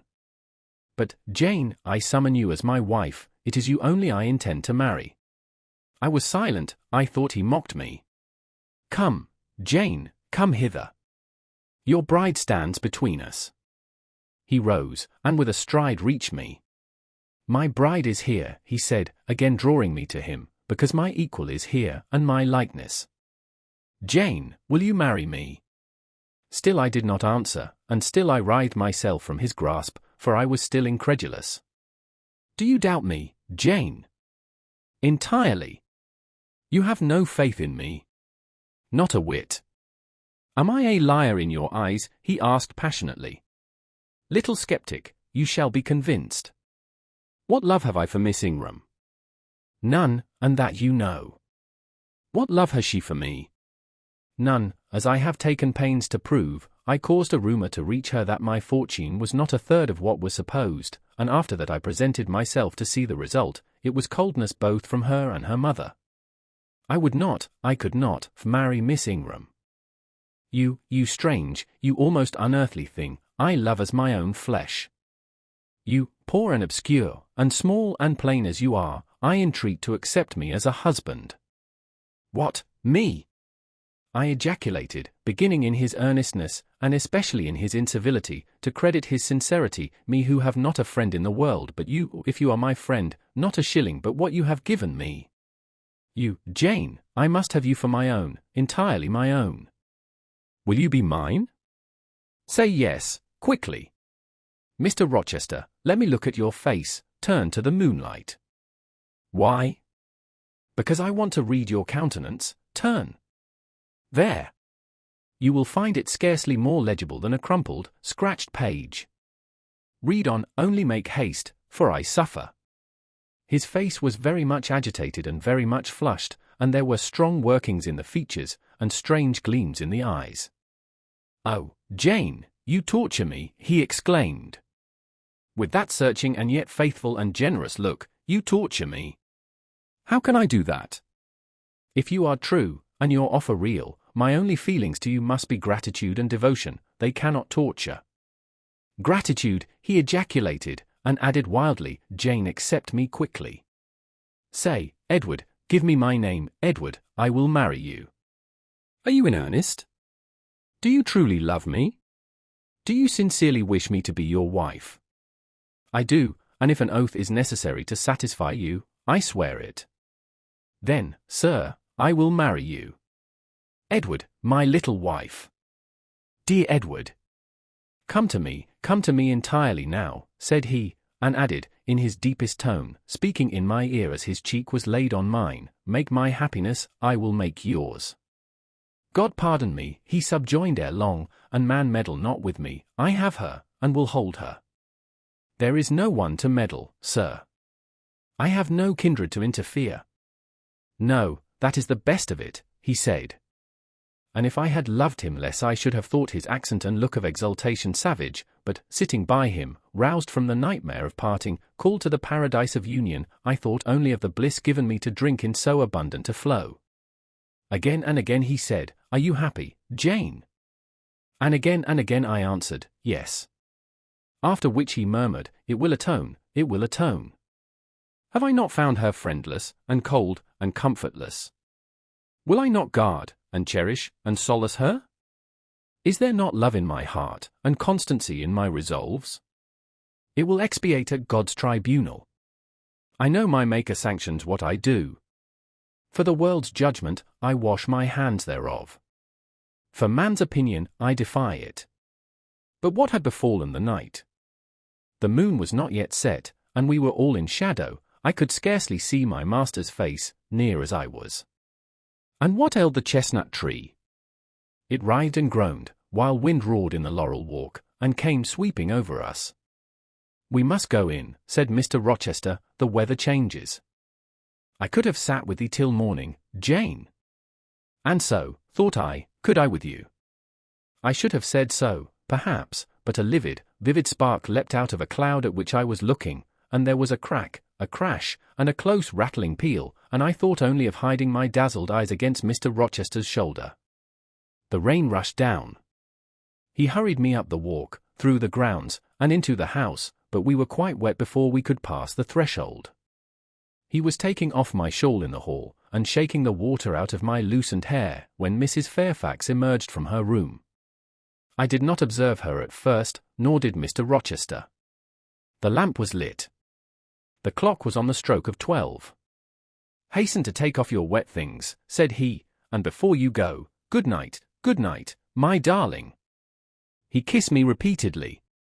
When I looked up, on leaving his arms, there stood the widow, pale, grave, and amazed. I only smiled at her, and ran upstairs. Explanation will do for another time, thought I. Still, when I reached my chamber, I felt a pang at the idea she should even temporarily misconstrue what she had seen. But joy soon effaced every other feeling, and loud as the wind blew, near and deep as the thunder crashed, fierce and frequent as the lightning gleamed, cataract-like as the rain fell during a storm of 2 hours' duration, I experienced no fear and little awe. Mr. Rochester came thrice to my door in the course of it, to ask if I was safe and tranquil, and that was comfort, that was strength for anything. Before I left my bed in the morning, little Adele came running in to tell me that the great horse-chestnut at the bottom of the orchard had been struck by lightning in the night, and half of it split away. Chapter 24. As I rose and dressed, I thought over what had happened, and wondered if it were a dream. I could not be certain of the reality till I had seen Mr. Rochester again, and heard him renew his words of love and promise. While arranging my hair, I looked at my face in the glass, and felt it was no longer plain. There was hope in its aspect and life in its colour, and my eyes seemed as if they had beheld the fount of fruition, and borrowed beams from the lustrous ripple. I had often been unwilling to look at my master, because I feared he could not be pleased at my look, but I was sure I might lift my face to his now, and not cool his affection by its expression. I took a plain but clean and light summer dress from my drawer and put it on. It seemed no attire had ever so well become me, because none had I ever worn in so blissful a mood. I was not surprised, when I ran down into the hall, to see that a brilliant June morning had succeeded to the tempest of the night, and to feel, through the open glass door, the breathing of a fresh and fragrant breeze. Nature must be gladsome when I was so happy. A beggar-woman and her little boy, pale, ragged objects both, were coming up the walk, and I ran down and gave them all the money I happened to have in my purse, some 3 or 4 shillings, good or bad, they must partake of my jubilee.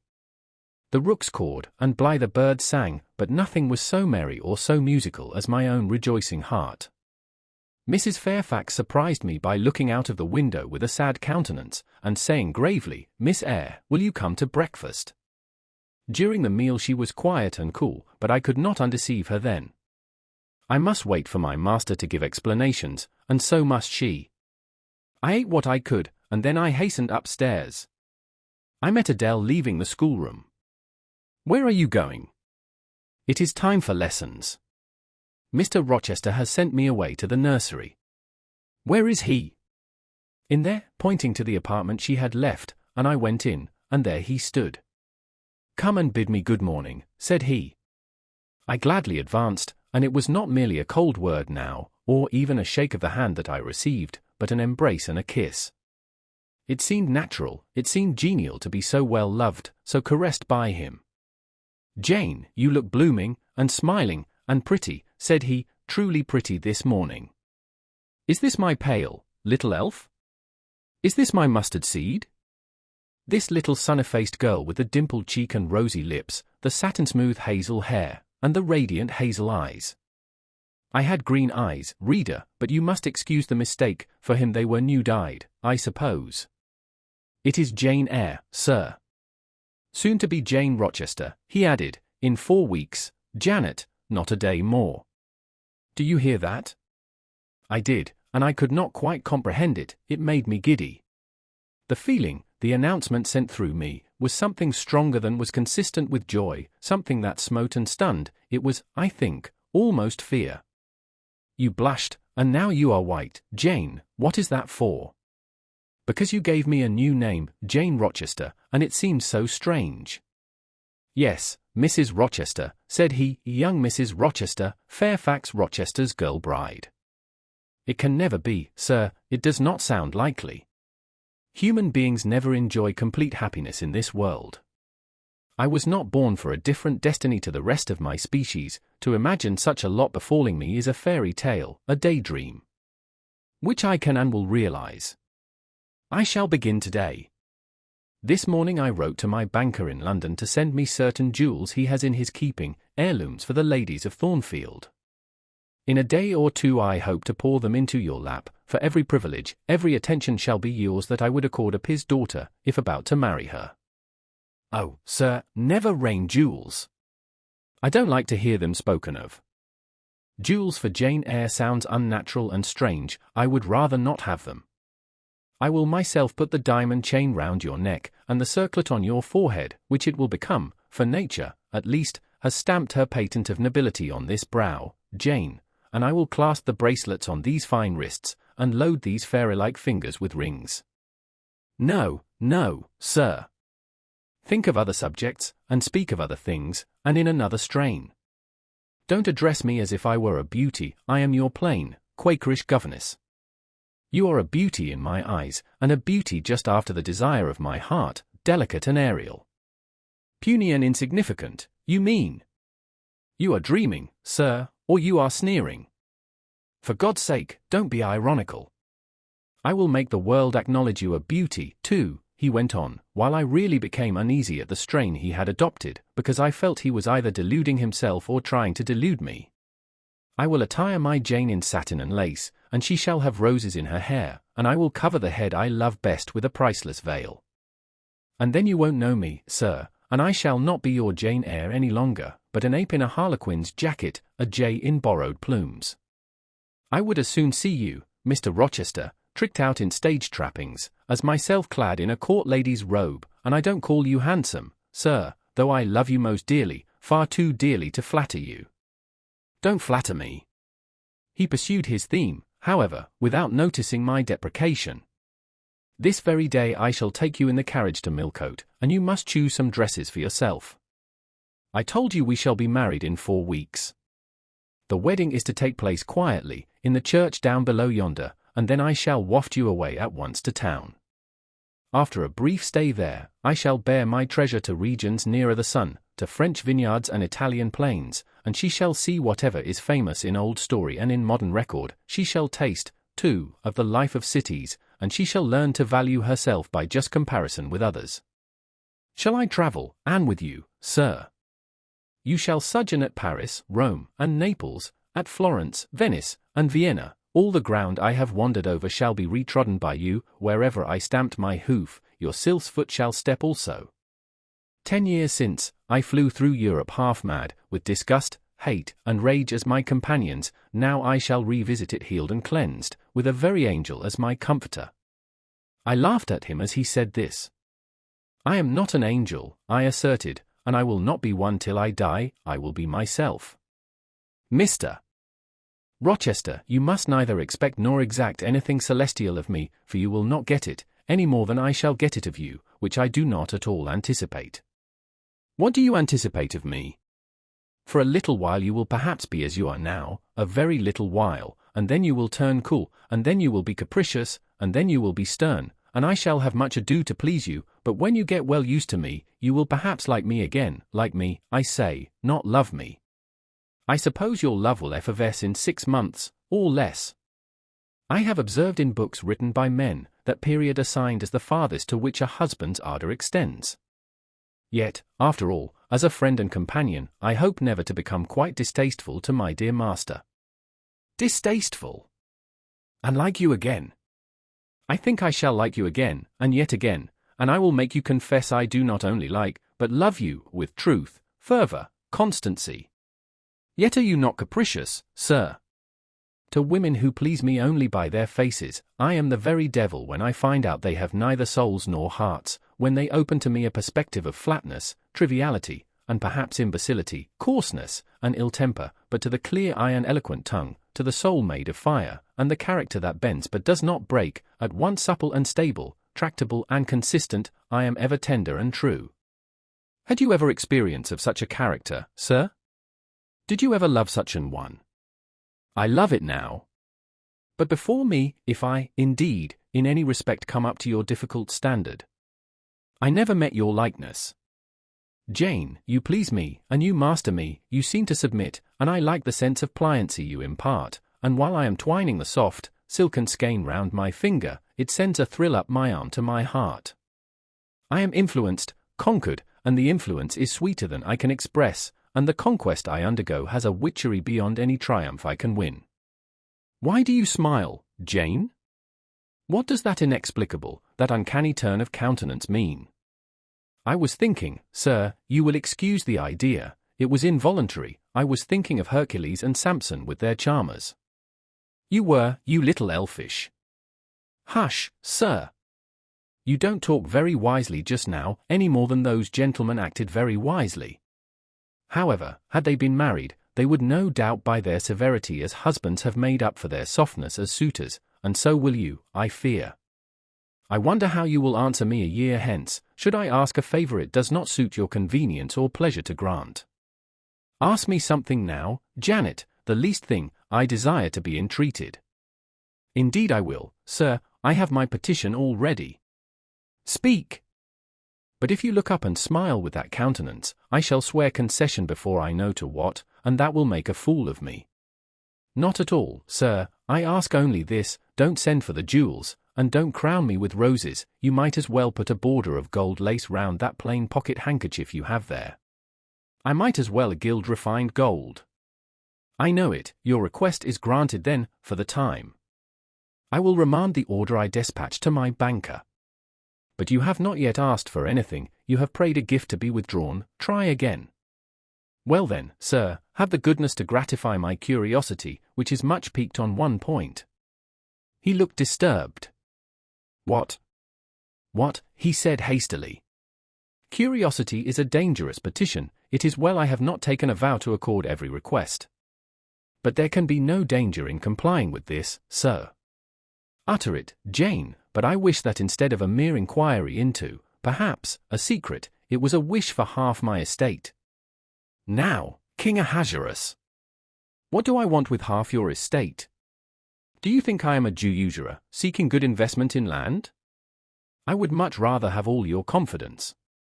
You will not exclude me from your confidence if you admit me to your heart. You are welcome to all my confidence that is worth having, Jane, but for God's sake, don't desire a useless burden. Don't long for poison, don't turn out a downright Eve on my hands. Why not, sir? You have just been telling me how much you like to be conquered, and how pleasant over-persuasion is to you. Don't you think I had better take advantage of the confession, and begin and coax and entreat, even cry and be sulky if necessary, for the sake of a mere essay of my power? I dare you to any such experiment. Encroach, presume, and the game is up. Is it, sir? You soon give in. How stern you look now. Your eyebrows have become as thick as my finger, and your forehead resembles what, in some very astonishing poetry, I once saw styled a blue-piled thunderloft. That will be your married look, sir, I suppose. If that will be your married look, I, as a Christian, will soon give up the notion of consorting with a mere sprite or salamander. But what had you to ask? Thing, out with it. There, you are less than civil now, and I like rudeness a great deal better than flattery. I had rather be a thing than an angel. This is what I have to ask, why did you take such pains to make me believe you wished to marry Miss Ingram? Is that all? Thank God it is no worse. And now he unknit his black brows, looked down, smiling at me, and stroked my hair, as if well pleased at seeing a danger averted. I think I may confess, he continued, even although I should make you a little indignant, Jane, and I have seen what a fire spirit you can be when you are indignant. You glowed in the cool moonlight last night, when you mutinied against fate, and claimed your rank as my equal. Janet, by the by, it was you who made me the offer. Of course I did. But to the point if you please, sir, Miss Ingram. Well, I feigned courtship of Miss Ingram, because I wished to render you as madly in love with me as I was with you, and I knew jealousy would be the best ally I could call in for the furtherance of that end. Excellent! Now you are small, not one whit bigger than the end of my little finger. It was a burning shame and a scandalous disgrace to act in that way. Did you think nothing of Miss Ingram's feelings, sir? Her feelings are concentrated in one, pride, and that needs humbling. Were you jealous, Jane? Never mind, Mr. Rochester, it is in no way interesting to you to know that. Answer me truly once more. Do you think Miss Ingram will not suffer from your dishonest coquetry? Won't she feel forsaken and deserted? Impossible, when I told you how she, on the contrary, deserted me, the idea of my insolvency cooled, or rather extinguished, her flame in a moment. You have a curious, designing mind, Mr. Rochester. I am afraid your principles on some points are eccentric. My principles were never trained, Jane, they may have grown a little awry for want of attention. Once again, seriously, may I enjoy the great good that has been vouchsafed to me, without fearing that anyone else is suffering the bitter pain I myself felt a while ago. That you may, my good little girl, there is not another being in the world has the same pure love for me as yourself, for I lay that pleasant unction to my soul, Jane, a belief in your affection. I turned my lips to the hand that lay on my shoulder. I loved him very much, more than I could trust myself to say, or more than words had power to express. Ask something more, he said presently, it is my delight to be entreated, and to yield. I was again ready with my request. Communicate your intentions to Mrs. Fairfax, sir, she saw me with you last night in the hall, and she was shocked. Give her some explanation before I see her again. It pains me to be misjudged by so good a woman. Go to your room, and put on your bonnet, he replied. I mean you to accompany me to Millcote this morning, and while you prepare for the drive, I will enlighten the old lady's understanding. Did she think, Janet, you had given the world for love, and considered it well lost? I believe she thought I had forgotten my station, and yours, sir. Station! Station, your station is in my heart, and on the necks of those who would insult you, now or hereafter. Go. I was soon dressed, and when I heard Mr. Rochester quit Mrs. Fairfax's parlour, I hurried down to it. The old lady had been reading her morning portion of Scripture, the lesson for the day, her Bible lay open before her, and her spectacles were upon it. Her occupation, suspended by Mr. Rochester's announcement, seemed now forgotten, her eyes, fixed on the blank wall opposite, expressed the surprise of a quiet mind stirred by unwonted tidings. Seeing me, she roused herself, she made a sort of effort to smile, and framed a few words of congratulation, but the smile expired, and the sentence was abandoned unfinished. She put up her spectacles, shut the Bible, and pushed her chair back from the table. I feel so astonished, she began, I hardly know what to say to you, Miss Eyre. I have surely not been dreaming, have I? Sometimes I half fall asleep when I am sitting alone and fancy things that have never happened. It has seemed to me more than once when I have been in a doze, that my dear husband, who died 15 years since, has come in and sat down beside me, and that I have even heard him call me by my name, Alice, as he used to do. Now, can you tell me whether it is actually true that Mr. Rochester has asked you to marry him? Don't laugh at me. But I really thought he came in here 5 minutes ago, and said that in a month you would be his wife. He has said the same thing to me, I replied. He has. Do you believe him? Have you accepted him? Yes. She looked at me bewildered. I could never have thought it. He is a proud man, all the Rochesters were proud, and his father, at least, liked money. He, too, has always been called careful. He means to marry you. He tells me so. She surveyed my whole person, in her eyes I read that they had there found no charm powerful enough to solve the enigma. It passes me, she continued, but no doubt it is true since you say so. How it will answer, I cannot tell, I really don't know.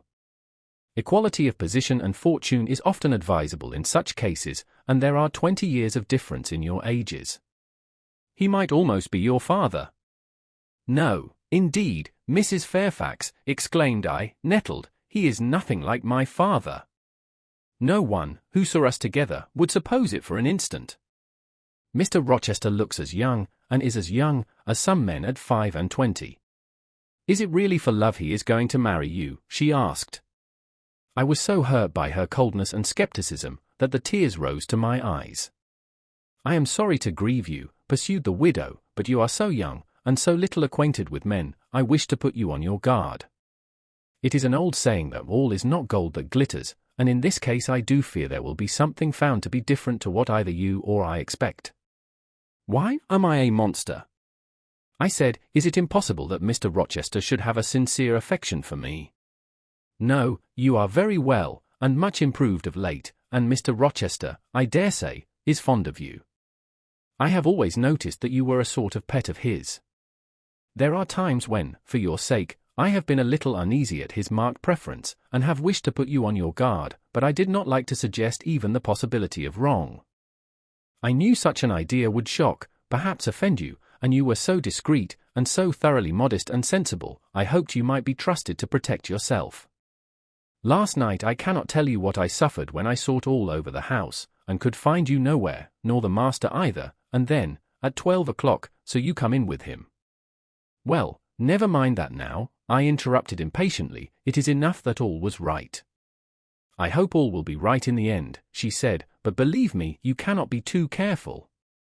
Try and keep Mr. Rochester at a distance, distrust yourself as well as him. Gentlemen in his station are not accustomed to marry their governesses. I was growing truly irritated. Happily, Adele ran in. Let me go to Millcote too, she cried. Mr. Rochester won't, though there is so much room in the new carriage. Beg him to let me go, mademoiselle. That I will, Adele, and I hastened away with her, glad to quit my gloomy monitress. The carriage was ready, they were bringing it round to the front, and my master was pacing the pavement, Pilot following him backwards and forwards. Adele may accompany us, may she not, sir?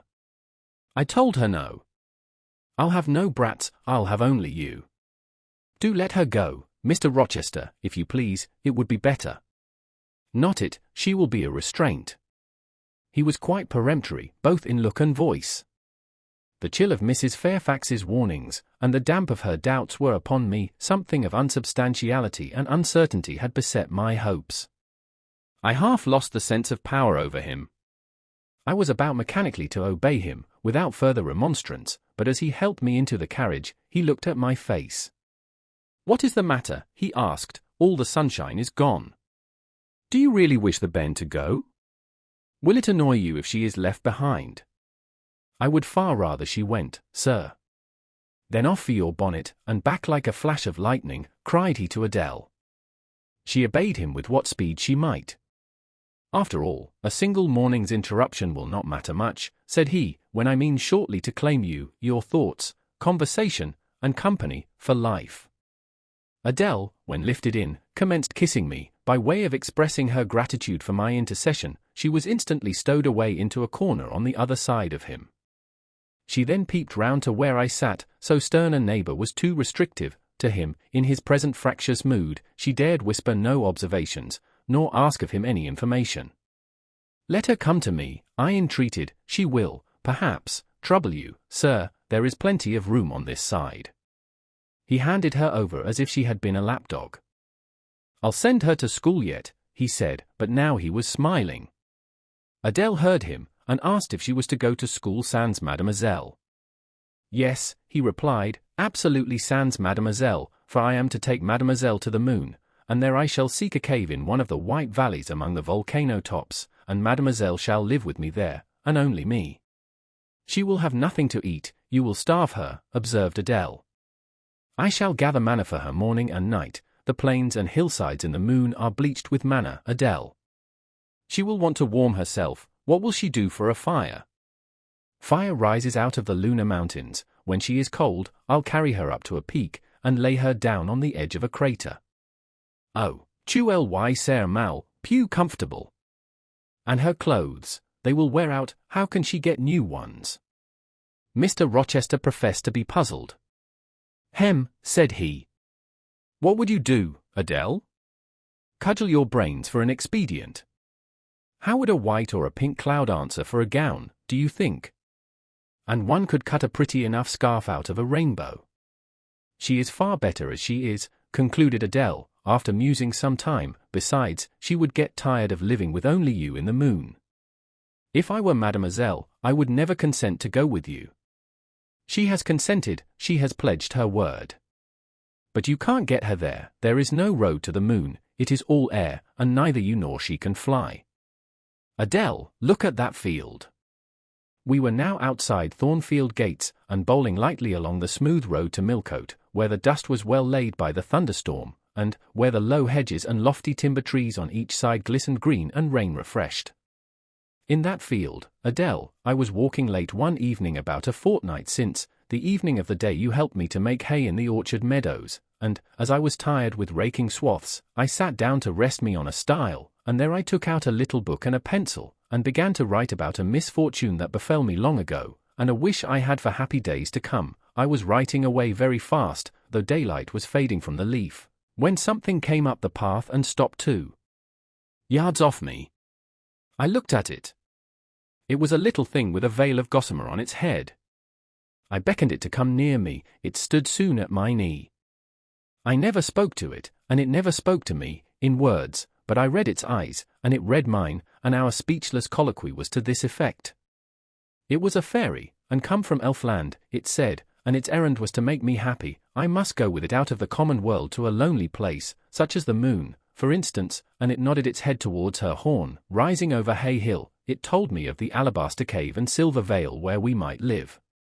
I said I should like to go, but reminded it, as you did me, that I had no wings to fly. Oh, returned the fairy, that does not signify. Here is a talisman will remove all difficulties, and she held out a pretty gold ring. Put it, she said, on the 4th finger of my left hand, and I am yours, and you are mine, and we shall leave earth, and make our own heaven yonder. She nodded again at the moon. The ring, Adele, is in my breeches pocket, under the disguise of a sovereign, but I mean soon to change it to a ring again. But what has Mademoiselle to do with it? I don't care for the fairy, you said it was Mademoiselle you would take to the moon. Mademoiselle is a fairy, he said, whispering mysteriously.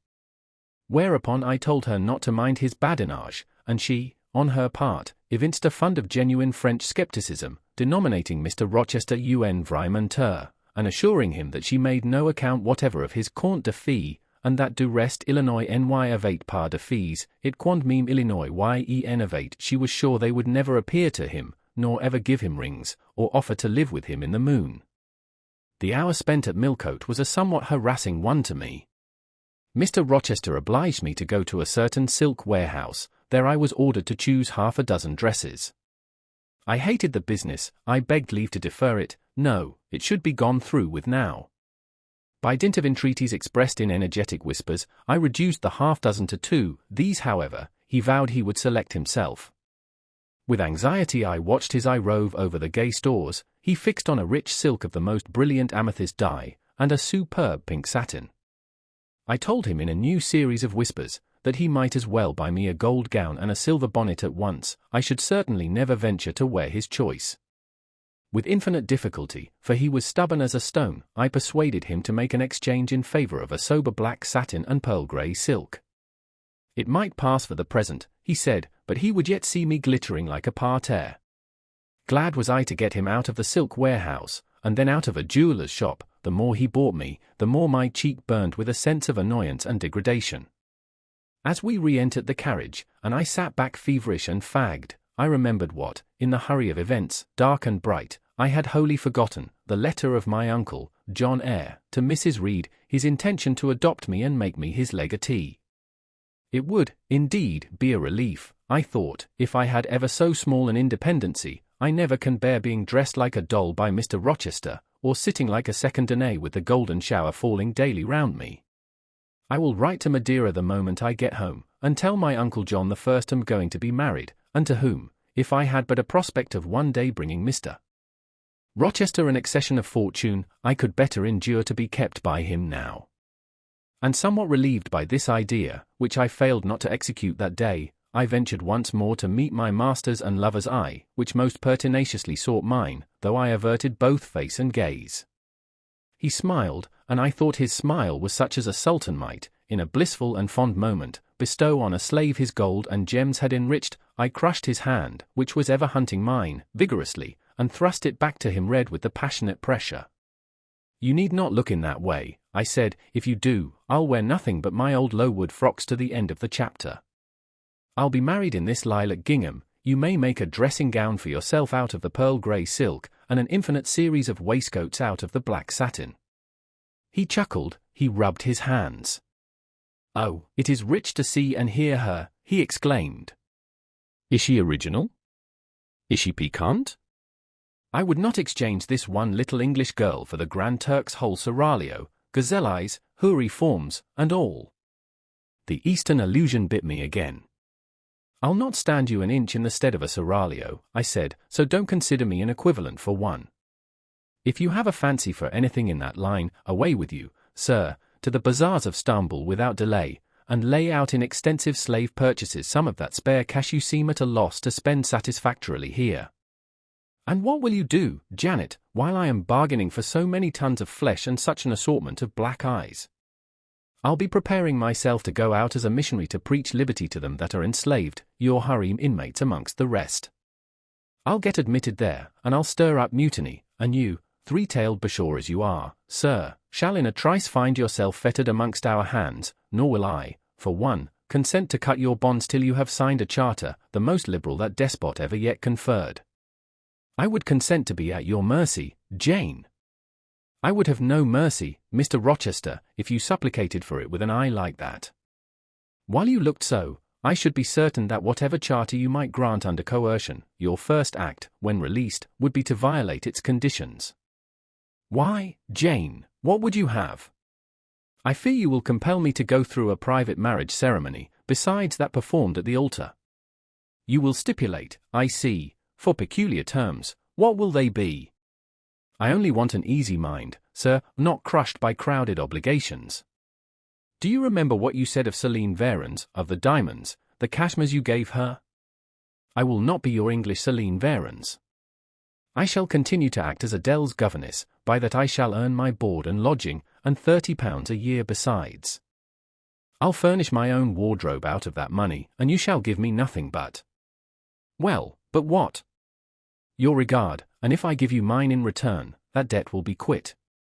Well, for cool native impudence and pure innate pride, you haven't your equal, said he. We were now approaching Thornfield. Will it please you to dine with me today? He asked, as we re-entered the gates. No, thank you, sir. And what for? No, thank you, if one may inquire. I never have dined with you, sir, and I see no reason why I should now, till what? You delight in half-phrases. Till I can't help it. Do you suppose I eat like an ogre or a ghoul, that you dread being the companion of my repast? I have formed no supposition on the subject, sir, but I want to go on as usual for another month. You will give up your governessing slavery at once. Indeed, begging your pardon, sir, I shall not. I shall just go on with it as usual. I shall keep out of your way all day, as I have been accustomed to do. You may send for me in the evening, when you feel disposed to see me, and I'll come then, but at no other time. I want a smoke, Jane, or a pinch of snuff, to comfort me under all this. Pour me donna one contenance, as Adele would say, and unfortunately I have neither my cigar case, nor my snuff box. But listen, or whisper. It is your time now, little tyrant, but it will be mine presently, and when once I have fairly seized you, to have and to hold, I'll just, figuratively speaking, attach you to a chain like this, touching his watch guard. Yes, bonny wee thing, I'll wear you in my bosom, lest my jewel I should tine. He said this as he helped me to alight from the carriage, and while he afterwards lifted out Adele, I entered the house, and made good my retreat upstairs. He duly summoned me to his presence in the evening. I had prepared an occupation for him, for I was determined not to spend the whole time in a tete-a-tete conversation. I remembered his fine voice. I knew he liked to sing, good singers generally do. I was no vocalist myself, and, in his fastidious judgment, no musician either, but I delighted in listening when the performance was good. No sooner had twilight, that hour of romance, began to lower her blue and starry banner over the lattice, than I rose, opened the piano, and entreated him, for the love of heaven, to give me a song. He said I was a capricious witch, and that he would rather sing another time, but I averred that no time was like the present. Did I like his voice? He asked. Very much. I was not fond of pampering that susceptible vanity of his, but for once, and from motives of expediency, I would e'en soothe and stimulate it. Then, Jane, you must play the accompaniment. Very well, sir, I will try. I did try, but was presently swept off the stool and denominated a little bungler. Being pushed unceremoniously to one side, which was precisely what I wished, he usurped my place, and proceeded to accompany himself, for he could play as well as sing. I hied me to the window recess. And while I sat there and looked out on the still trees and dim lawn, to a sweet air was sung in mellow tones the following strain. The truest love that ever heart felt at its kindled core, did through each vein, in quickened start, the tide of being pour. Her coming was my hope each day, her parting was my pain. The chance that did her steps delay was ice in every vein. I dreamed it would be nameless bliss, as I loved to be, and to this object did I press, as blind as eagerly, but wide as pathless was the space that lay our lives between, and dangerous as the foamy race of ocean surges green, and haunted as a robber path through wilderness or wood, for might and right, and woe and wrath, between our spirits stood. I dangers dared, I hindrance scorned, I omens did defy, whatever menaced, harassed, warned. I passed impetuous by, on sped my rainbow, fast as light. I flew as in a dream, for glorious rose upon my sight that child of shower and gleam. Still bright on clouds of suffering dim shines that soft, solemn joy.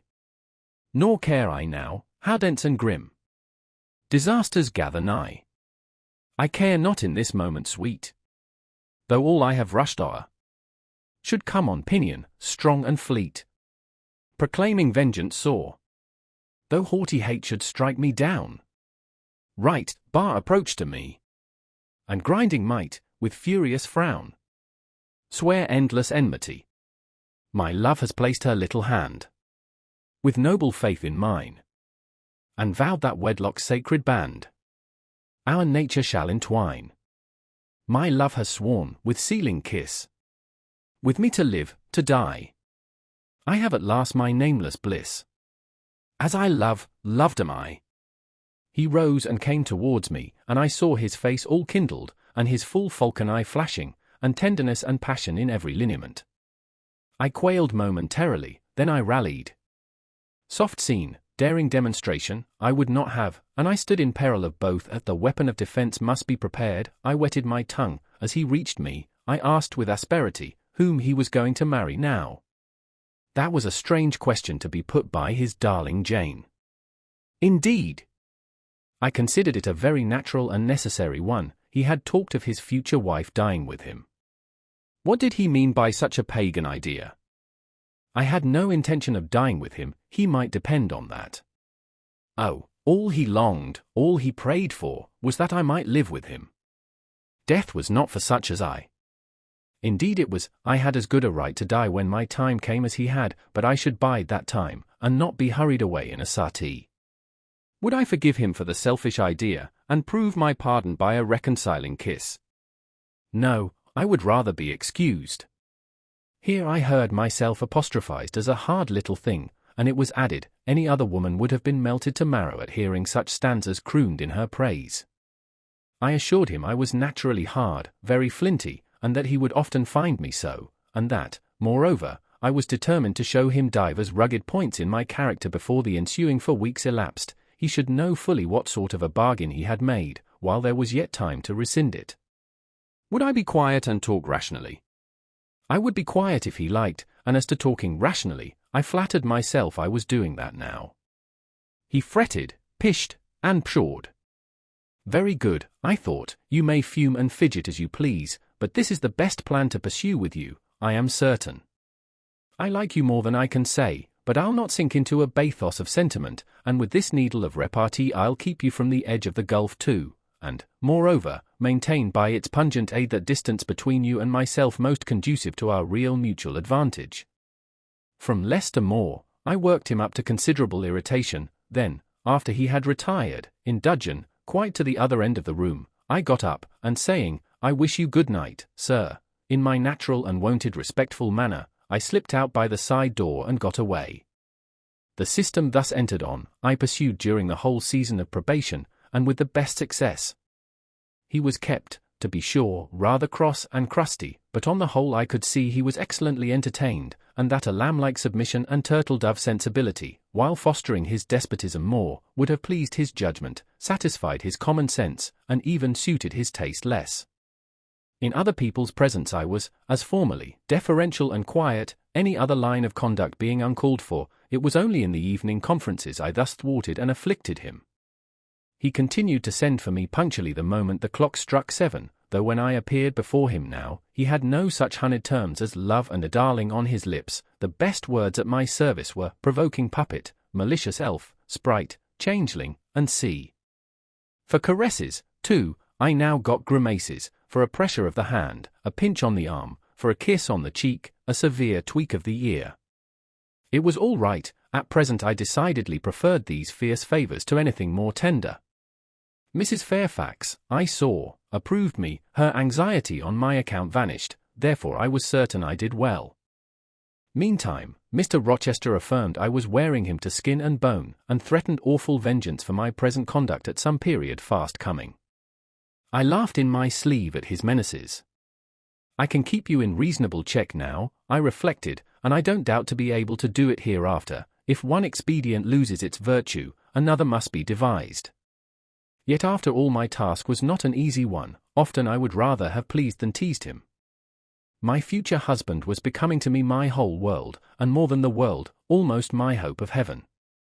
He stood between me and every thought of religion, as an eclipse intervenes between man and the broad sun. I could not, in those days, see God for his creature, of whom I had made an idol. Chapter 25. The month of courtship had wasted, its very last hours were being numbered. There was no putting off the day that advanced, the bridal day, and all preparations for its arrival were complete. I, at least, had nothing more to do. There were my trunks, packed, locked, corded, ranged in a row along the wall of my little chamber. Tomorrow, at this time, they would be far on their road to London, and so should I, D.V., or rather, not I, but one Jane Rochester, a person whom as yet I knew not. The cards of address alone remained to nail on. They lay, for little squares, in the drawer. Mr. Rochester had himself written the direction, Mrs. Rochester, Hotel, London, on each. I could not persuade myself to affix them, or to have them affixed. Mrs. Rochester. She did not exist. She would not be born till tomorrow, some time after 8 o'clock a.m., and I would wait to be assured she had come into the world alive before I assigned to her all that property. It was enough that in yonder closet, opposite my dressing-table, garment said to be hers had already displaced my black stuff low-wood frock and straw bonnet, for not to me appertained that suit of wedding raiment, the pearl-coloured robe, the vapoury veil pendant from the usurped portmanteau. I shut the closet to conceal the strange, wraith-like apparel it contained, which, at this evening hour, 9 o'clock, gave out certainly a most ghostly shimmer through the shadow of my apartment. I will leave you by yourself, white dream, I said. I am feverish, I hear the wind blowing, I will go out of doors and feel it. It was not only the hurry of preparation that made me feverish, not only the anticipation of the great change, the new life which was to commence tomorrow. Both these circumstances had their share, doubtless, in producing that restless, excited mood which hurried me forth at this late hour into the darkening grounds, but a third cause influenced my mind more than they. I had at heart a strange and anxious thought. Something had happened which I could not comprehend. No one knew of or had seen the event but myself. It had taken place the preceding night. Mr. Rochester that night was absent from home, nor was he yet returned. Business had called him to a small estate of 2 or 3 farms he possessed 30 miles off. Business it was requisite he should settle in person, previous to his meditated departure from England. I waited now his return, eager to disburthen my mind, and to seek of him the solution of the enigma that perplexed me. Stay till he comes, reader, and, when I disclose my secret to him, you shall share the confidence. I sought the orchard, driven to its shelter by the wind, which all day had blown strong and full from the south, without, however, bringing a speck of rain. Instead of subsiding as night drew on, it seemed to augment its rush and deepen its roar. The trees blew steadfastly one way, never writhing round, and scarcely tossing back their boughs once in an hour, so continuous was the strain bending their branchy heads northward. The clouds drifted from pole to pole, fast following, mass on mass. No glimpse of blue sky had been visible that July day. It was not without a certain wild pleasure I ran before the wind, delivering my trouble of mind to the measureless air torrent thundering through space.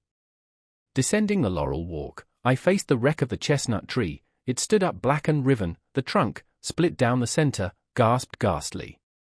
The cloven halves were not broken from each other, for the firm base and strong roots kept them unsundered below. Though community of vitality was destroyed, the sap could flow no more. Their great boughs on each side were dead, and next winter's tempests would be sure to fell one or both to earth. As yet, however, they might be said to form one tree, a ruin, but an entire ruin.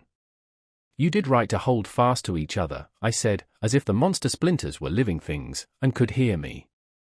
I think, scathed as you look, and charred, and scorched, there must be a little sense of life in you yet, rising out of that adhesion at the faithful, honest roots. You will never have green leaves more, never more see birds making nests and singing idylls in your boughs. The time of pleasure and love is over with you, but you are not desolate. Each of you has a comrade to sympathize with him in his decay. As I looked up at them, the moon appeared momentarily in that part of the sky which filled their fissure. Her disk was blood-red and half overcast. She seemed to throw on me one bewildered, dreary glance, and buried herself again instantly in the deep drift of cloud. The wind fell, for a second, round Thornfield, but far away over wood and water, poured a wild, melancholy wail. It was sad to listen to, and I ran off again. Here and there I strayed through the orchard, gathered up the apples with which the grass round the tree roots was thickly strewn. Then I employed myself in dividing the ripe from the unripe. I carried them into the house and put them away in the storeroom. Then I repaired to the library to ascertain whether the fire was lit, for, though summer, I knew on such a gloomy evening Mr. Rochester would like to see a cheerful hearth when he came in. Yes, the fire had been kindled some time, and burnt well. I placed his armchair by the chimney corner. I wheeled the table near it, I let down the curtain, and had the candles brought in ready for lighting.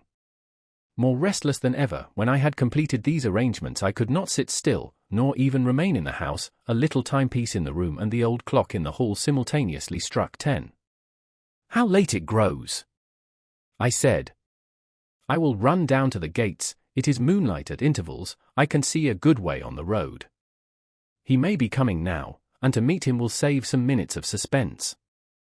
The wind roared high in the great trees which embowered the gates, but the road as far as I could see, to the right hand and the left, was all still and solitary, save for the shadows of clouds crossing it at intervals as the moon looked out. It was but a long pale line, unvaried by one moving speck.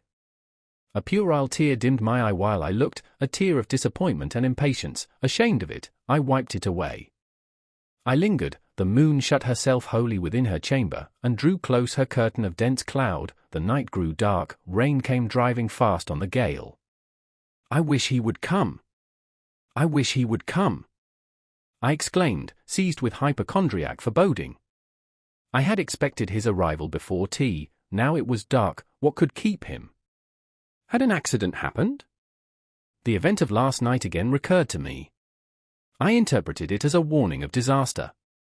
I feared my hopes were too bright to be realized, and I had enjoyed so much bliss lately that I imagined my fortune had passed its meridian, and must now decline. Well, I cannot return to the house, I thought. I cannot sit by the fireside, while he is abroad in inclement weather. Better tire my limbs than strain my heart. I will go forward and meet him. I set out. I walked fast, but not far. Ere I had measured a quarter of a mile, I heard the tramp of hoofs. A horseman came on, full gallop. A dog ran by his side. Away with evil presentiment! It was he. Here he was, mounted on Mesrour, followed by Pilot. He saw me, for the moon had opened a blue field in the sky, and rode in it watery bright. He took his hat off, and waved it round his head. I now ran to meet him. "There," he exclaimed, as he stretched out his hand and bent from the saddle, "you can't do without me, that is evident. Step on my boot toe, give me both hands, mount." I obeyed. Joy made me agile. I sprang up before him. A hearty kissing I got for a welcome, and some boastful triumph, which I swallowed as well as I could. He checked himself in his exultation to demand, "But is there anything the matter, Janet, that you come to meet me at such an hour? Is there anything wrong?" "No, but I thought you would never come. I could not bear to wait in the house for you, especially with this rain and wind." "Rain and wind, indeed!" "Yes, you are dripping like a mermaid. Pull my cloak round you, but I think you are feverish, Jane. Both your cheek and hand are burning hot. I ask again, is there anything the matter?" "Nothing now. I am neither afraid nor unhappy." "Then you have been both." "Rather, but I'll tell you all about it by and by, sir, and I dare say you will only laugh at me for my pains." "I'll laugh at you heartily when tomorrow is past. Till then I dare not, my prize is not certain. This is you, who have been as slippery as an eel this last month, and as thorny as a briar rose. I could not lay a finger anywhere but I was pricked, and now I seem to have gathered up a stray lamb in my arms. You wandered out of the fold to seek your shepherd, did you, Jane? I wanted you, but don't boast. Here we are at Thornfield, now let me get down." He landed me on the pavement. As John took his horse, and he followed me into the hall, he told me to make haste and put something dry on, and then return to him in the library, and he stopped me, as I made for the staircase, to extort a promise that I would not be long, nor was I long. In 5 minutes I rejoined him. I found him at supper. "Take a seat and bear me company, Jane, please God. It is the last meal but one you will eat at Thornfield Hall for a long time." I sat down near him, but told him I could not eat. "Is it because you have the prospect of a journey before you, Jane? Is it the thoughts of going to London that takes away your appetite?" "I cannot see my prospects clearly tonight, sir, and I hardly know what thoughts I have in my head. Everything in life seems unreal. Except me, I am substantial enough. Touch me. You, sir, are the most phantom-like of all. You are a mere dream." He held out his hand, laughing. "Is that a dream?" said he, placing it close to my eyes. He had a rounded, muscular, and vigorous hand, as well as a long, strong arm. "Yes, though I touch it, it is a dream," said I, as I put it down from before my face. "Sir, have you finished supper?" "Yes, Jane." I rang the bell and ordered away the tray. When we were again alone, I stirred the fire, and then took a low seat at my master's knee. "It is near midnight," I said. "Yes, but remember, Jane, you promised to wake with me the night before my wedding." "I did, and I will keep my promise. For an hour or two at least, I have no wish to go to bed." "Are all your arrangements complete?" "All, sir." "And on my part likewise," he returned. "I have settled everything, and we shall leave Thornfield tomorrow, within half an hour after our return from church." "Very well, sir." With what an extraordinary smile you uttered that word, "very well, Jane." What a bright spot of colour you have on each cheek. And how strangely your eyes glitter. Are you well? "I believe I am." "Believe? What is the matter? Tell me what you feel." "I could not, sir, no words could tell you what I feel. I wish this present hour would never end. Who knows with what fate the next may come charged? This is hypochondria, Jane. You have been overexcited, or overfatigued. Do you, sir, feel calm and happy?" "Calm, no, but happy, to the heart's core." I looked up at him to read the signs of bliss in his face. It was ardent and flushed. "Give me your confidence, Jane," he said. "Relieve your mind of any weight that oppresses it, by imparting it to me." What do you fear, that I shall not prove a good husband? It is the idea farthest from my thoughts. Are you apprehensive of the new sphere you are about to enter, of the new life into which you are passing? No. You puzzle me, Jane, your look and tone of sorrowful audacity perplex and pain me. I want an explanation. Then, sir, listen. You were from home last night. I know that, and you hinted a while ago at something which had happened in my absence, nothing, probably, of consequence, but, in short, it has disturbed you. Let me hear it. Mrs. Fairfax has said something, perhaps? Or you have overheard the servants' talk, your sensitive self-respect has been wounded. No, sir. It struck 12, I waited till the timepiece had concluded its silver chime, and the clock its hoarse, vibrating stroke, and then I proceeded. All day yesterday I was very busy, and very happy in my ceaseless bustle, for I am not, as you seem to think, troubled by any haunting fears about the new sphere, etc. I think it a glorious thing to have the hope of living with you, because I love you. No, sir, don't caress me now, let me talk undisturbed. Yesterday I trusted well in Providence, and believed that events were working together for your good and mine. It was a fine day, if you recollect, the calmness of the air and sky forbade apprehensions respecting your safety or comfort on your journey. I walked a little while on the pavement after tea, thinking of you, and I beheld you in imagination so near me, I scarcely missed your actual presence. I thought of the life that lay before me, your life, sir, an existence more expansive and stirring than my own, as much more so as the depths of the sea to which the brook runs are than the shallows of its own straight channel. I wondered why moralists call this world a dreary wilderness. For me it blossomed like a rose. Just at sunset, the air turned cold and the sky cloudy. I went in, Sophie called me upstairs to look at my wedding dress, which they had just brought, and under it in the box I found your present, the veil which, in your princely extravagance, you sent for from London, resolved, I suppose, since I would not have jewels, to cheat me into accepting something as costly. I smiled as I unfolded it, and devised how I would tease you about your aristocratic tastes, and your efforts to mask your plebeian bride in the attributes of a peeress. I thought how I would carry down to you the square of unembroidered blonde I had myself prepared as a covering for my low-born head, and ask if that was not good enough for a woman who could bring her husband neither fortune, beauty, nor connections. I saw plainly how you would look, and heard your impetuous republican answers, and your haughty disavowal of any necessity on your part to augment your wealth, or elevate your standing, by marrying either a purse or a coronet. How well you read me, you witch, interposed Mr. Rochester, but what did you find in the veil besides its embroidery? Did you find poison, or a dagger, that you look so mournful now? No, sir, besides the delicacy and richness of the fabric, I found nothing save Fairfax Rochester's pride, and that did not scare me, because I am used to the sight of the demon. But, sir, as it grew dark, the wind rose, it blew yesterday evening, not as it blows now, wild and high, but with a sullen, moaning sound far more eerie. I wished you were at home. I came into this room, and the sight of the empty chair and fireless hearth chilled me. For some time after I went to bed, I could not sleep, a sense of anxious excitement distressed me. The gale still rising seemed to my ear to muffle a mournful undersound, whether in the house or abroad I could not at first tell, but it recurred, doubtful yet doleful at every lull. At last I made out it must be some dog howling at a distance. I was glad when it ceased. On sleeping, I continued in dreams the idea of a dark and gusty night.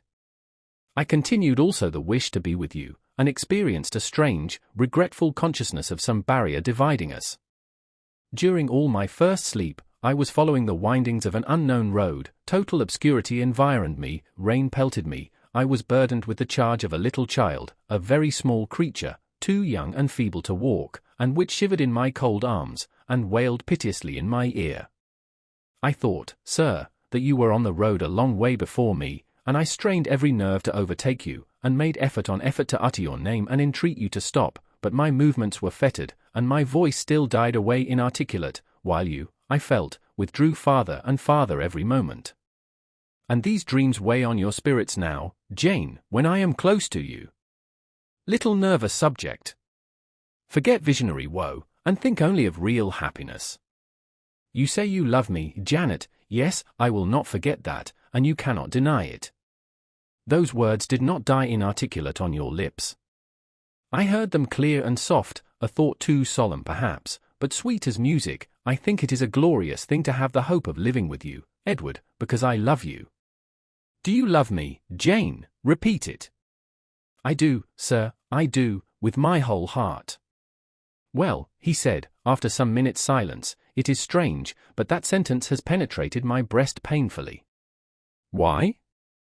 I think because you said it with such an earnest, religious energy, and because your upward gaze at me now is the very sublime of faith, truth, and devotion. It is too much as if some spirit were near me. Look wicked, Jane, as you know well how to look, coin one of your wild, shy, provoking smiles, tell me you hate me, tease me, vex me, do anything but move me. I would rather be incensed than saddened. I will tease you and vex you to your heart's content, when I have finished my tale, but hear me to the end. I thought, Jane, you had told me all. I thought I had found the source of your melancholy in a dream. I shook my head. What? Is there more?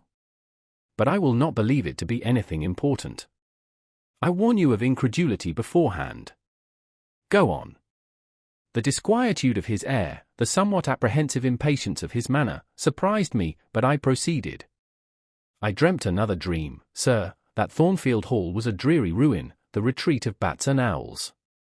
I thought that of all the stately front nothing remained but a shell-like wall, very high and very fragile-looking. I wandered, on a moonlight night, through the grass-grown enclosure within. Here I stumbled over a marble hearth, and there over a fallen fragment of cornice. Wrapped up in a shawl, I still carried the unknown little child. I might not lay it down anywhere, however tired were my arms, however much its weight impeded my progress, I must retain it. I heard the gallop of a horse at a distance on the road. I was sure it was you, and you were departing for many years and for a distant country. I climbed the thin wall with frantic perilous haste, eager to catch one glimpse of you from the top. The stones rolled from under my feet, the ivy branches I grasped gave way, the child clung round my neck in terror, and almost strangled me. At last I gained the summit. I saw you like a speck on a white track, lessening every moment. The blast blew so strong I could not stand. I sat down on the narrow ledge. I hushed the scared infant in my lap. You turned an angle of the road. I bent forward to take a last look. The wall crumbled. I was shaken. The child rolled from my knee. I lost my balance, fell, and woke. Now, Jane, that is all. All the preface, sir. The tale is yet to come.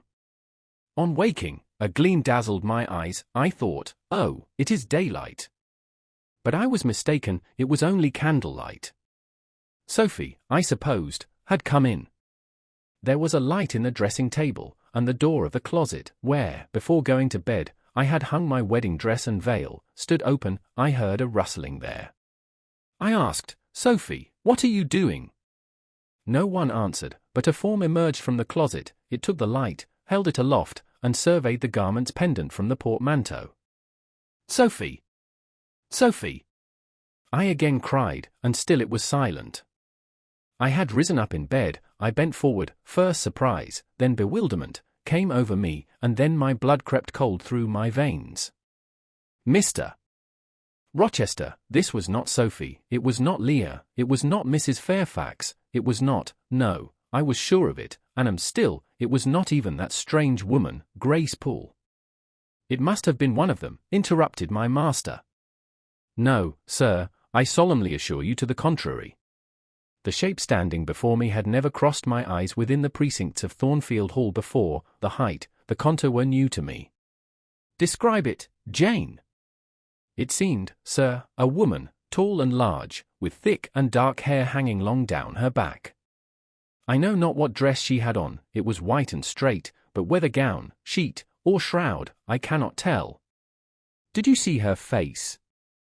Not at first. But presently she took my veil from its place. She held it up, gazed at it long, and then she threw it over her own head, and turned to the mirror. At that moment I saw the reflection of the visage and features quite distinctly in the dark oblong glass. And how were they? Fearful and ghastly to me. Oh, sir, I never saw a face like it. It was a discoloured face, it was a savage face.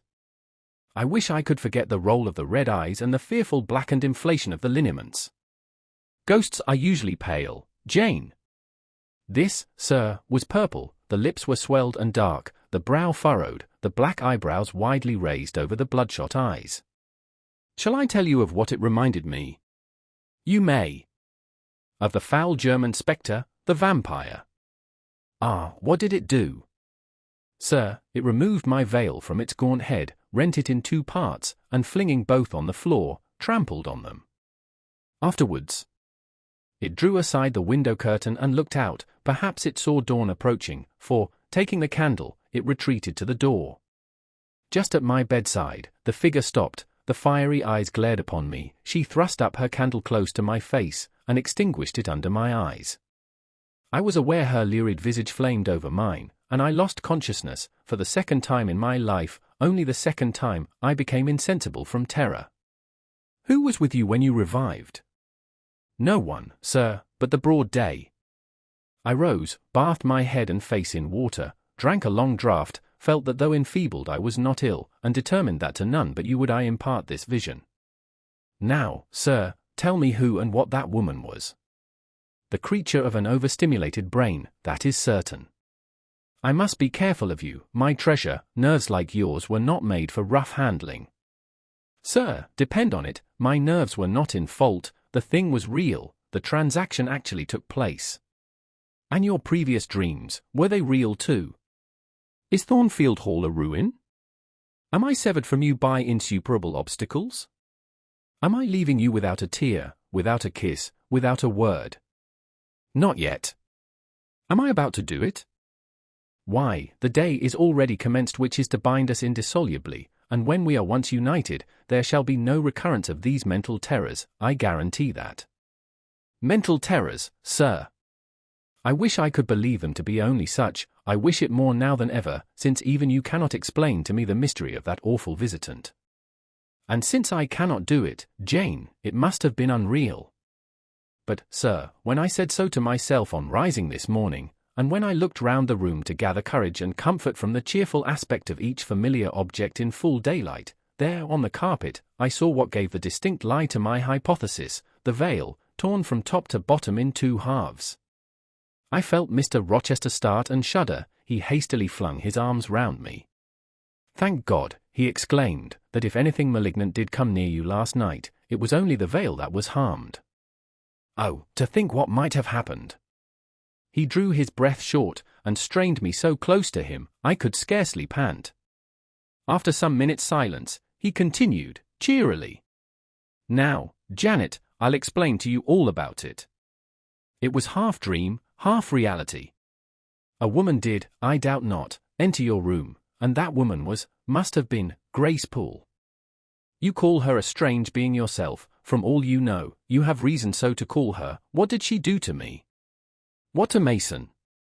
In a state between sleeping and waking, you noticed her entrance and her actions, but feverish, almost delirious as you were, you ascribed to her a goblin appearance different from her own. The long dishevelled hair, the swelled black face, the exaggerated stature, were figments of imagination, results of nightmare. The spiteful tearing of the veil was real, and it is like her. I see you would ask why I keep such a woman in my house, when we have been married a year and a day. I will tell you, but not now. Are you satisfied, Jane? Do you accept my solution of the mystery? I reflected, and in truth it appeared to me the only possible one. Satisfied I was not, but to please him I endeavoured to appear so. Relieved, I certainly did feel, so I answered him with a contented smile. And now, as it was long past 1, I prepared to leave him. Does not Sophie sleep with Adele in the nursery? He asked, as I lit my candle. Yes, sir. And there is room enough in Adele's little bed for you. You must share it with her tonight, Jane. It is no wonder that the incident you have related should make you nervous, and I would rather you did not sleep alone. Promise me to go to the nursery.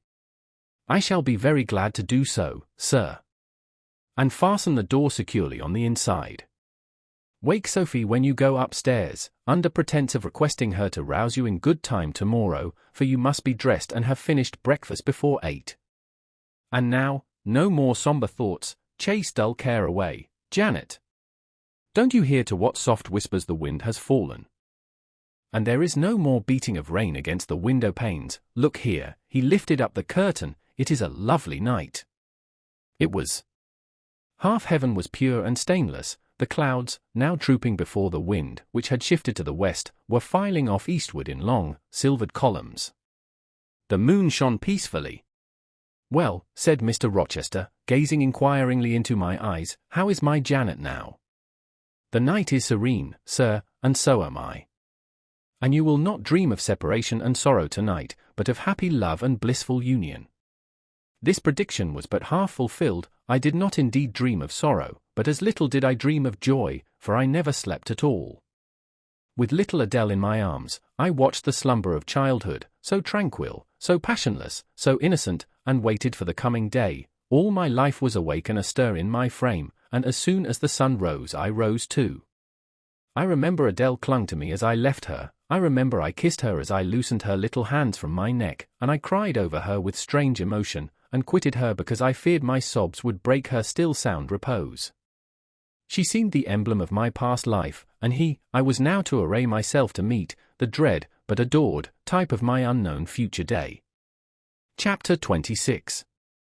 Sophie came at 7 to dress me. She was very long indeed in accomplishing her task, so long that Mr. Rochester, grown, I suppose, impatient of my delay, sent up to ask why I did not come. She was just fastening my veil, the plain square of blonde after all, to my hair with a brooch. I hurried from under her hands as soon as I could. "Stop," she cried in French. "Look at yourself in the mirror, you have not taken one peep." So I turned at the door. I saw a robed and veiled figure, so unlike my usual self that it seemed almost the image of a stranger. "Jane," called a voice, and I hastened down. I was received at the foot of the stairs by Mr. Rochester. "Lingerer," he said, "my brain is on fire with impatience, and you tarry so long." He took me into the dining room, surveyed me keenly all over, pronounced me fair as a lily, and not only the pride of his life, but the desire of his eyes, and then telling me he would give me but 10 minutes to eat some breakfast, he rang the bell. One of his lately hired servants, a footman, answered it. "Is John getting the carriage ready?" "Yes, sir." "Is the luggage brought down?" "They are bringing it down, sir." "Go you to the church, see if Mr. Wood, the clergyman, and the clerk are there, return and tell me." The church, as the reader knows, was but just beyond the gates. The footman soon returned. "Mr. Wood is in the vestry, sir, putting on his surplice." "And the carriage?" "The horses are harnessing." "We shall not want it to go to church, but it must be ready the moment we return, all the boxes and luggage arranged and strapped on, and the coachman in his seat." "Yes, sir." "Jane, are you ready?" I rose.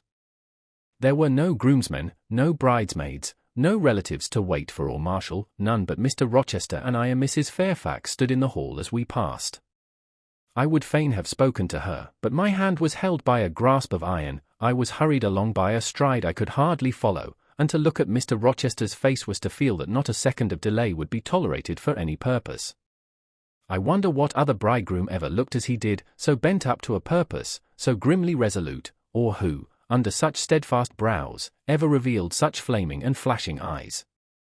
I know not whether the day was fair or foul. In descending the drive, I gazed neither on sky nor earth. My heart was with my eyes, and both seemed migrated into Mr. Rochester's frame. I wanted to see the invisible thing on which, as we went along, he appeared to fasten a glance fierce and fell. I wanted to feel the thoughts whose force he seemed breasting and resisting. At the churchyard wicket he stopped. He discovered I was quite out of breath. "Am I cruel in my love?" he said. "Delay an instant, lean on me, Jane." And now I can recall the picture of the grey old house of God rising calm before me, of a rook wheeling round the steeple, of a ruddy morning sky beyond.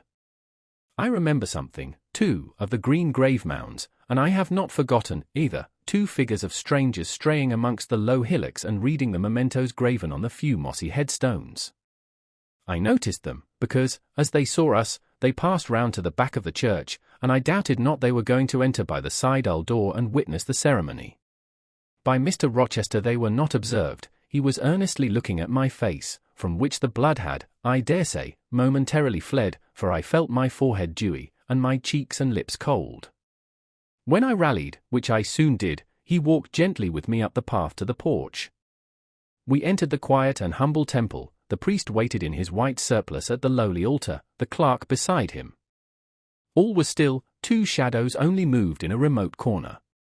My conjecture had been correct, the strangers had slipped in before us, and they now stood by the vault of the Rochesters, their backs towards us, viewing through the rails the old time-stained marble tomb, where a kneeling angel guarded the remains of Dame de Rochester, slain at Marston Moor in the time of the civil wars, and of Elizabeth, his wife.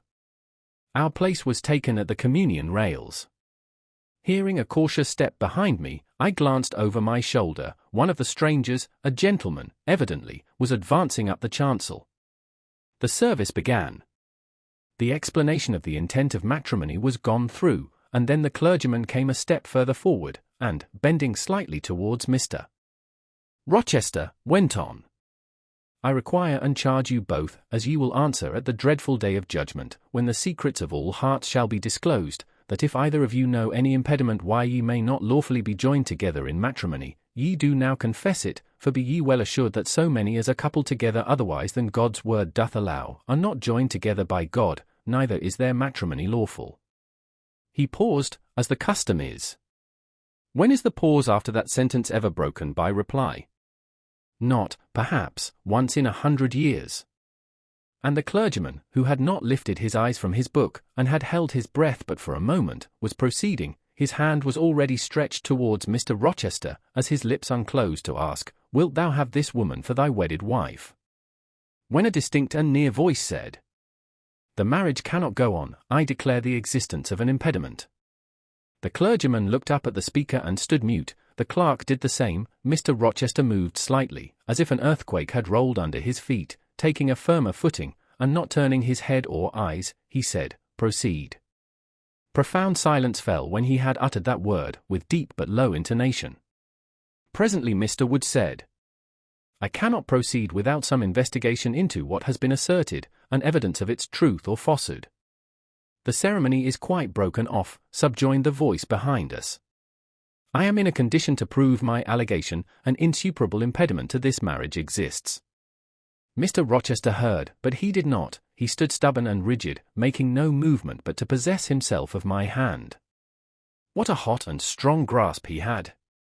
And how like quarried marble was his pale, firm, massive front at this moment! How his eye shone, still watchful, and yet wild beneath! Mr. Wood seemed at a loss. "What is the nature of the impediment?" he asked.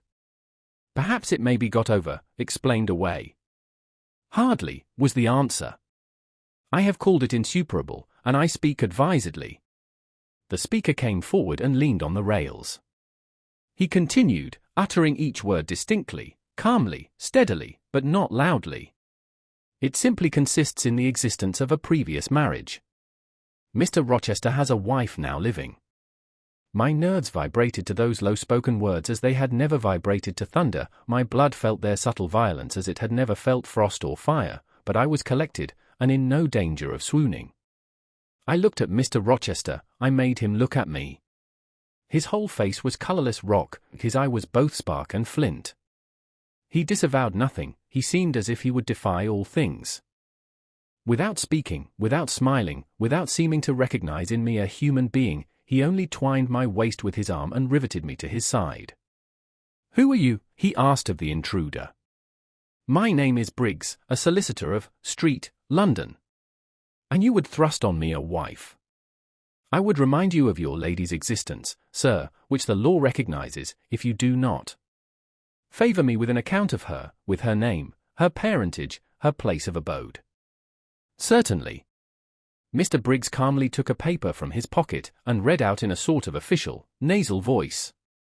"I affirm and can prove that on the 20th of October A.D., a date of 15 years back, Edward Fairfax Rochester, of Thornfield Hall, in the county of, and of Ferndean Manor, in Shire, England, was married to my sister, Bertha Antoinetta Mason, daughter of Jonas Mason, merchant, and of Antoinetta his wife, a Creole, at Church, Spanish Town, Jamaica. The record of the marriage will be found in the register of that church. A copy of it is now in my possession. Signed, Richard Mason. That, if a genuine document, may prove I have been married, but it does not prove that the woman mentioned therein as my wife is still living. She was living 3 months ago, returned the lawyer. How do you know? I have a witness to the fact, whose testimony even you, sir, will scarcely controvert. Produce him, or go to hell. I will produce him first, he is on the spot.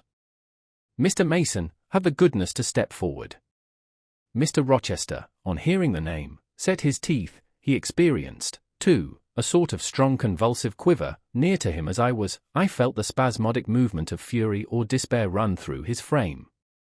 The second stranger, who had hitherto lingered in the background, now drew near. A pale face looked over the solicitor's shoulder. Yes, it was Mason himself. Mr. Rochester turned and glared at him. His eye, as I have often said, was a black eye. It had now a tawny, nay, a bloody light in its gloom, and his face flushed, olive cheek and hueless forehead received a glow as from spreading, ascending heart fire, and he stirred, lifted his strong arm. He could have struck Mason, dashed him on the church floor, shocked by ruthless blow the breath from his body, but Mason shrank away, and cried faintly, "Good God!" Contempt fell cool on Mr. Rochester. His passion died as if a blight had shriveled it up. He only asked, "What have you to say?" An inaudible reply escaped Mason's white lips. "The devil is in it if you cannot answer distinctly. I again demand, what have you to say?" Sir, interrupted the clergyman, "do not forget you are in a sacred place." Then addressing Mason, he inquired gently, "Are you aware, sir, whether or not this gentleman's wife is still living?" "Courage," urged the lawyer, "speak out." "She is now living at Thornfield Hall," said Mason, in more articulate tones. "I saw her there last April." "I am her brother." "At Thornfield Hall," ejaculated the clergyman. "Impossible." "I am an old resident in this neighborhood, sir, and I never heard of a Mrs. Rochester at Thornfield Hall." I saw a grim smile contort Mr. Rochester's lips, and he muttered, "No, by God! I took care that none should hear of it, or of her under that name." He mused. For 10 minutes he held counsel with himself. He formed his resolve, and announced it. "Enough! All shall bolt out at once, like the bullet from the barrel. Would, close your book and take off your surplice. John Green, to the clerk, leave the church, there will be no wedding today." The man obeyed. Mr. Rochester continued, hardly and recklessly, "Bigamy is an ugly word. I meant, however, to be a bigamist, but fate has outmaneuvered me, or Providence has checked me, perhaps the last. I am little better than a devil at this moment, and, as my pastor there would tell me, deserve no doubt the sternest judgments of God, even to the quenchless fire and deathless worm. Gentlemen, my plan is broken up. What this lawyer and his client say is true. I have been married, and the woman to whom I was married lives. You say you never heard of a Mrs. Rochester at the house up yonder, Wood, but I dare say you have many a time inclined your ear to gossip about the mysterious lunatic kept there under watch and ward. Some have whispered to you that she is my bastard half-sister, some, my cast-off mistress. I now inform you that she is my wife, whom I married 15 years ago, Bertha Mason by name, sister of this resolute personage, who is now, with his quivering limbs and white cheeks, showing you what a stout heart men may bear. Cheer up, Dick, never fear me, I'd almost as soon strike a woman as you. Bertha Mason is mad, and she came of a mad family, idiots and maniacs through 3 generations. Her mother, the Creole, was both a madwoman and a drunkard, as I found out after I had wed the daughter, for they were silent on family secrets before. Bertha, like a dutiful child, copied her parent in both points. I had a charming partner, pure, wise, modest. You can fancy I was a happy man. I went through rich scenes. Oh, my experience has been heavenly, if you only knew it. But I owe you no further explanation. Briggs, Wood, Mason, I invite you all to come up to the house and visit Mrs. Poole's patient, and my wife. You shall see what sort of a being I was cheated into espousing, and judge whether or not I had a right to break the compact, and seek sympathy with something at least human. This girl, he continued, looking at me, knew no more than you, Wood, of the disgusting secret. She thought all was fair and legal, and never dreamt she was going to be entrapped into a feigned union with a defrauded wretch, already bound to a bad, mad, an embruted partner. Come all of you, follow. Still holding me fast, he left the church. The three gentlemen came after. At the front door of the hall we found the carriage. Take it back to the coach house, John, said Mr. Rochester coolly, it will not be wanted today. At our entrance, Mrs. Fairfax, Adele, Sophie, Leah, advanced to meet and greet us. To the right about, every soul, cried the master, away with your congratulations. Who wants them? Not I, they are 15 years too late. He passed on and ascended the stairs, still holding my hand, and still beckoning the gentlemen to follow him, which they did. We mounted the first staircase, passed up the gallery, proceeded to the third story. The low, black door, opened by Mr. Rochester's master key, admitted us to the tapestried room, with its great bed and its pictorial cabinet. You know this place, Mason, said our guide, she bit and stabbed you here. He lifted the hangings from the wall, uncovering the second door. This, too, he opened. In a room without a window, there burnt a fire guarded by a high and strong fender, and a lamp suspended from the ceiling by a chain. Grace Poole bent over the fire, apparently cooking something in a saucepan. In the deep shade, at the farther end of the room, a figure ran backwards and forwards. What it was, whether beast or human being, one could not, at first sight, tell. It grovelled, seemingly, on all fours, it snatched and growled like some strange wild animal, but it was covered with clothing, and a quantity of dark, grizzled hair, wild as a mane, hid its head and face. Good morrow, Mrs. Poole, said Mr. Rochester. How are you? And how is your charge today? We're tolerable, sir, I thank you, replied Grace, lifting the boiling mess carefully onto the hob, rather snappish, but not outrageous. A fierce cry seemed to give the lie to her favourable report. The clothed hyena rose up, and stood tall on its hind feet. Ah! Sir, she sees you, exclaimed Grace, you'd better not stay. Only a few moments, Grace, you must allow me a few moments. Take care then, sir, for God's sake, take care. The maniac bellowed. She parted her shaggy locks from her visage, and gazed wildly at her visitors. I recognized well that purple face, those bloated features. Mrs. Poole advanced. Keep out of the way, said Mr. Rochester, thrusting her aside. She has no knife now, I suppose, and I'm on my guard. One never knows what she has, sir, she is so cunning, it is not in mortal discretion to fathom her craft. We had better leave her, whispered Mason. Go to the devil, was his brother-in-law's recommendation. Where? Cried Grace. The three gentlemen retreated simultaneously. Mr. Rochester flung me behind him, the lunatic sprang and grappled his throat viciously, and laid her teeth to his cheek. They struggled.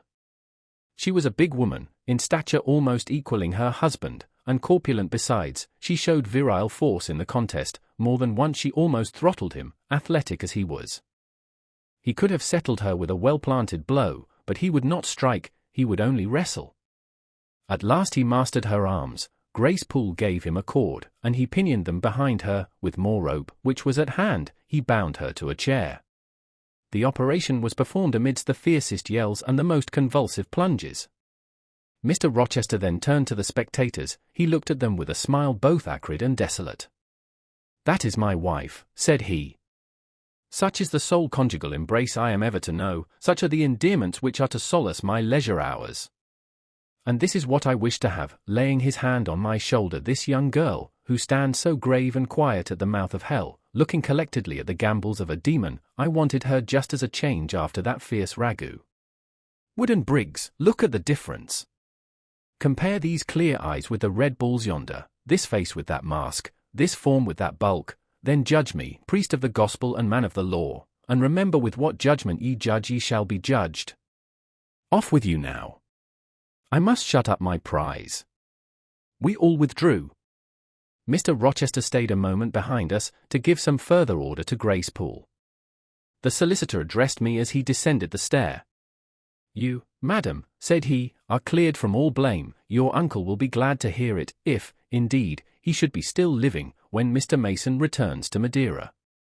My uncle? What of him? Do you know him? Mr. Mason does. Mr. Eyre has been the functional correspondent of his house for some years. When your uncle received your letter intimating the contemplated union between yourself and Mr. Rochester, Mr. Mason, who was staying at Madeira to recruit his health, on his way back to Jamaica, happened to be with him. Mr. Eyre mentioned the intelligence, for he knew that my client here was acquainted with a gentleman of the name of Rochester. Mr. Mason, astonished and distressed as you may suppose, revealed the real state of matters.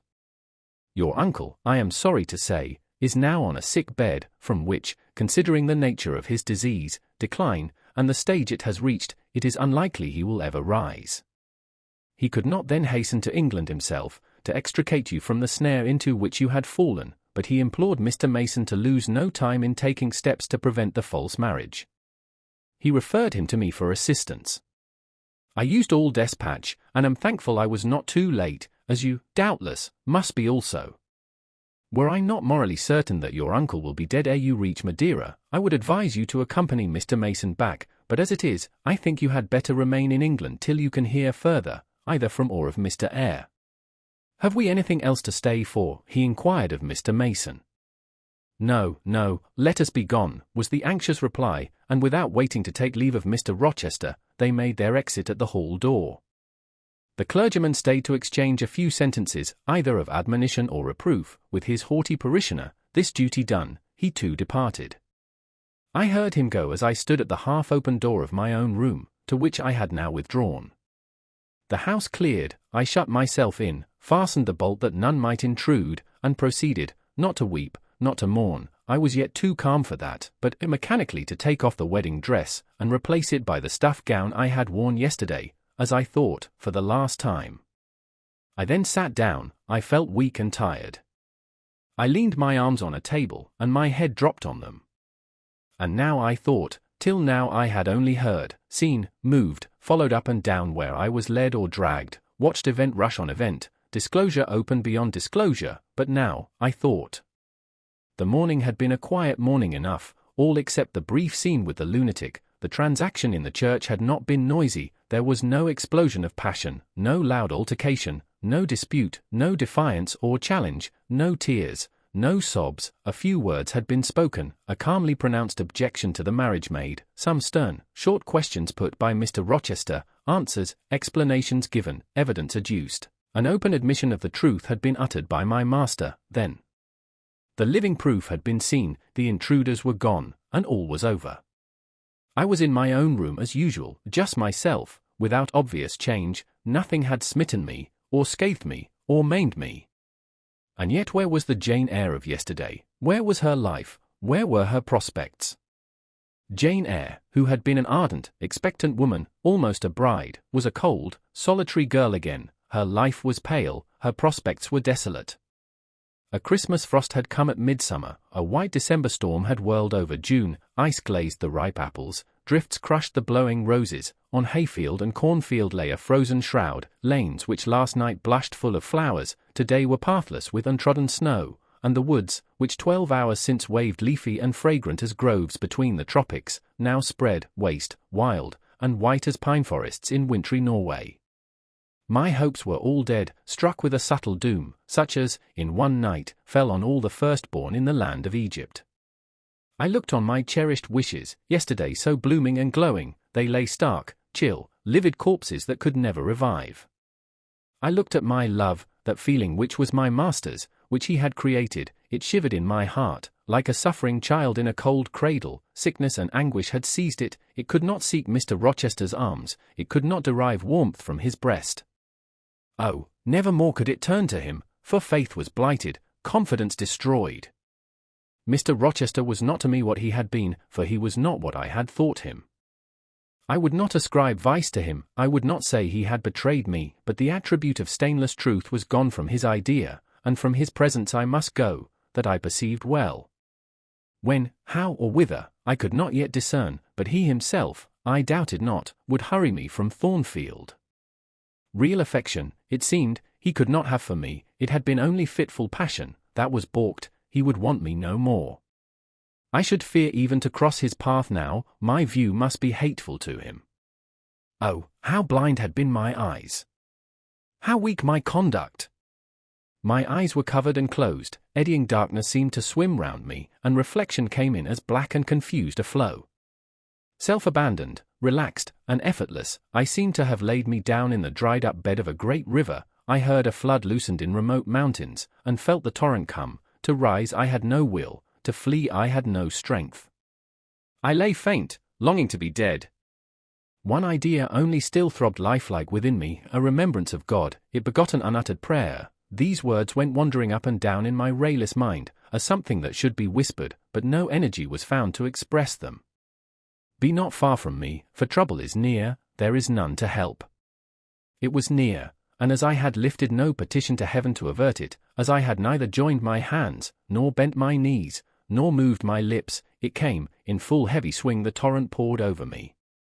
The whole consciousness of my life lorn, my love lost, my hope quenched, my faith death-struck, swayed full and mighty above me in one sullen mass.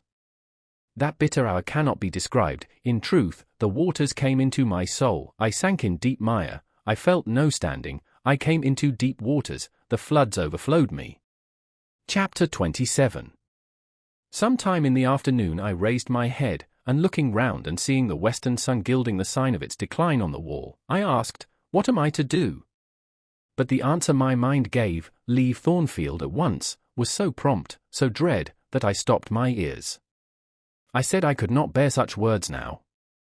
That I am not Edward Rochester's bride is the least part of my woe. I alleged, that I have wakened out of most glorious dreams, and found them all void and vain, is a horror I could bear and master, but that I must leave him decidedly, instantly, entirely, is intolerable. I cannot do it. But then, a voice within me averred that I could do it and foretold that I should do it. I wrestled with my own resolution. I wanted to be weak that I might avoid the awful passage of further suffering I saw laid out for me, and conscience, turned tyrant, held passion by the throat, told her tauntingly she had yet but dipped her dainty foot in the slough, and swore that with that arm of iron he would thrust her down to unsounded depths of agony. Let me be torn away, then I cried. Let another help me. No, you shall tear yourself away, none shall help you, you shall yourself pluck out your right eye, yourself cut off your right hand, your heart shall be the victim, and you the priest to transfix it. I rose up suddenly, terror-struck at the solitude which so ruthless a judge haunted, at the silence which so awful a voice filled. My head swam as I stood erect. I perceived that I was sickening from excitement and inanition. Neither meat nor drink had passed my lips that day, for I had taken no breakfast. And, with a strange pang, I now reflected that, long as I had been shut up here, no message had been sent to ask how I was, or to invite me to come down. Not even little Adele had tapped at the door, not even Mrs. Fairfax had sought me. Friends always forget those whom fortune forsakes, I murmured, as I undrew the bolt and passed out. I stumbled over an obstacle, my head was still dizzy, my sight was dim, and my limbs were feeble. I could not soon recover myself. I fell, but not onto the ground. An outstretched arm caught me. I looked up. I was supported by Mr. Rochester, who sat in a chair across my chamber threshold. You come out at last, he said.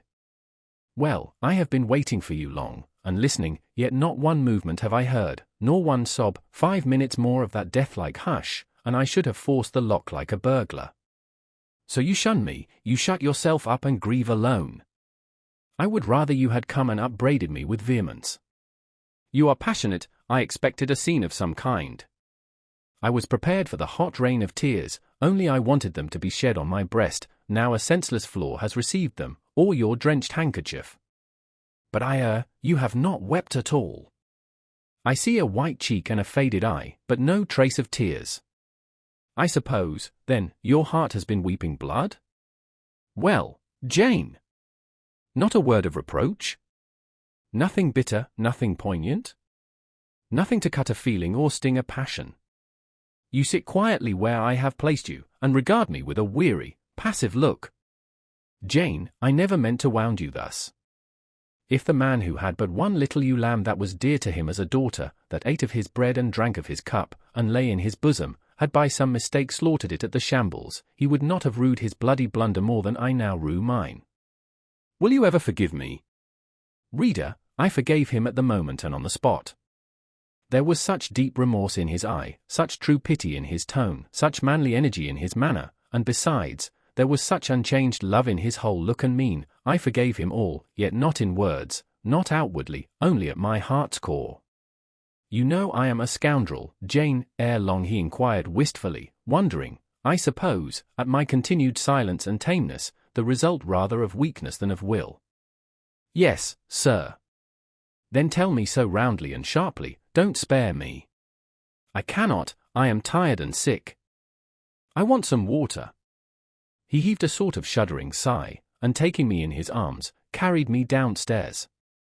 At first I did not know to what room he had borne me, all was cloudy to my glazed sight. Presently I felt the reviving warmth of a fire, for, summer as it was, I had become icy cold in my chamber. He put wine to my lips, I tasted it and revived, then I ate something he offered me, and was soon myself. I was in the library, sitting in his chair, he was quite near. If I could go out of life now, without too sharp a pang, it would be well for me, I thought, then I should not have to make the effort of cracking my heartstrings in rending them from among Mr. Rochester's. I must leave him, it appears. I do not want to leave him, I cannot leave him. How are you now, Jane? Much better, sir, I shall be well soon. Taste the wine again, Jane. I obeyed him, then he put the glass on the table, stood before me, and looked at me attentively. Suddenly he turned away, with an inarticulate exclamation, full of passionate emotion of some kind. He walked fast through the room and came back. He stooped towards me as if to kiss me, but I remembered caresses were now forbidden. I turned my face away and put his aside. "What, how is this?" he exclaimed hastily. "Oh, I know. You won't kiss the husband of Bertha Mason? You consider my arms filled and my embraces appropriated. At any rate, there is neither room nor claim for me, sir." "Why, Jane?" "I will spare you the trouble of much talking. I will answer for you, because I have a wife already." You would reply, "I guess rightly." "Yes." "If you think so, you must have a strange opinion of me. You must regard me as a plotting profligate, a base and low rake who has been simulating disinterested love in order to draw you into a snare deliberately laid, and strip you of honor and rob you of self-respect. What do you say to that?" "I see you can say nothing. In the first place, you are faint still, and have enough to do to draw your breath. In the second place, you cannot yet accustom yourself to accuse and revile me, and besides, the floodgates of tears are opened, and they would rush out if you spoke much, and you have no desire to expostulate, to upbraid, to make a scene. You are thinking how to act. Talking you consider is of no use. I know you, I am on my guard."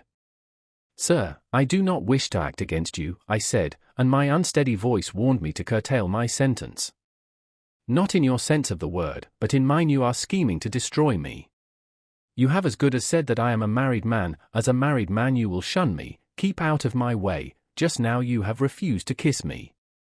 You intend to make yourself a complete stranger to me, to live under this roof only as Adele's governess. If ever I say a friendly word to you, if ever a friendly feeling inclines you again to me, you will say, 'That man had nearly made me his mistress, I must be ice and rock to him,' and ice and rock you will accordingly become."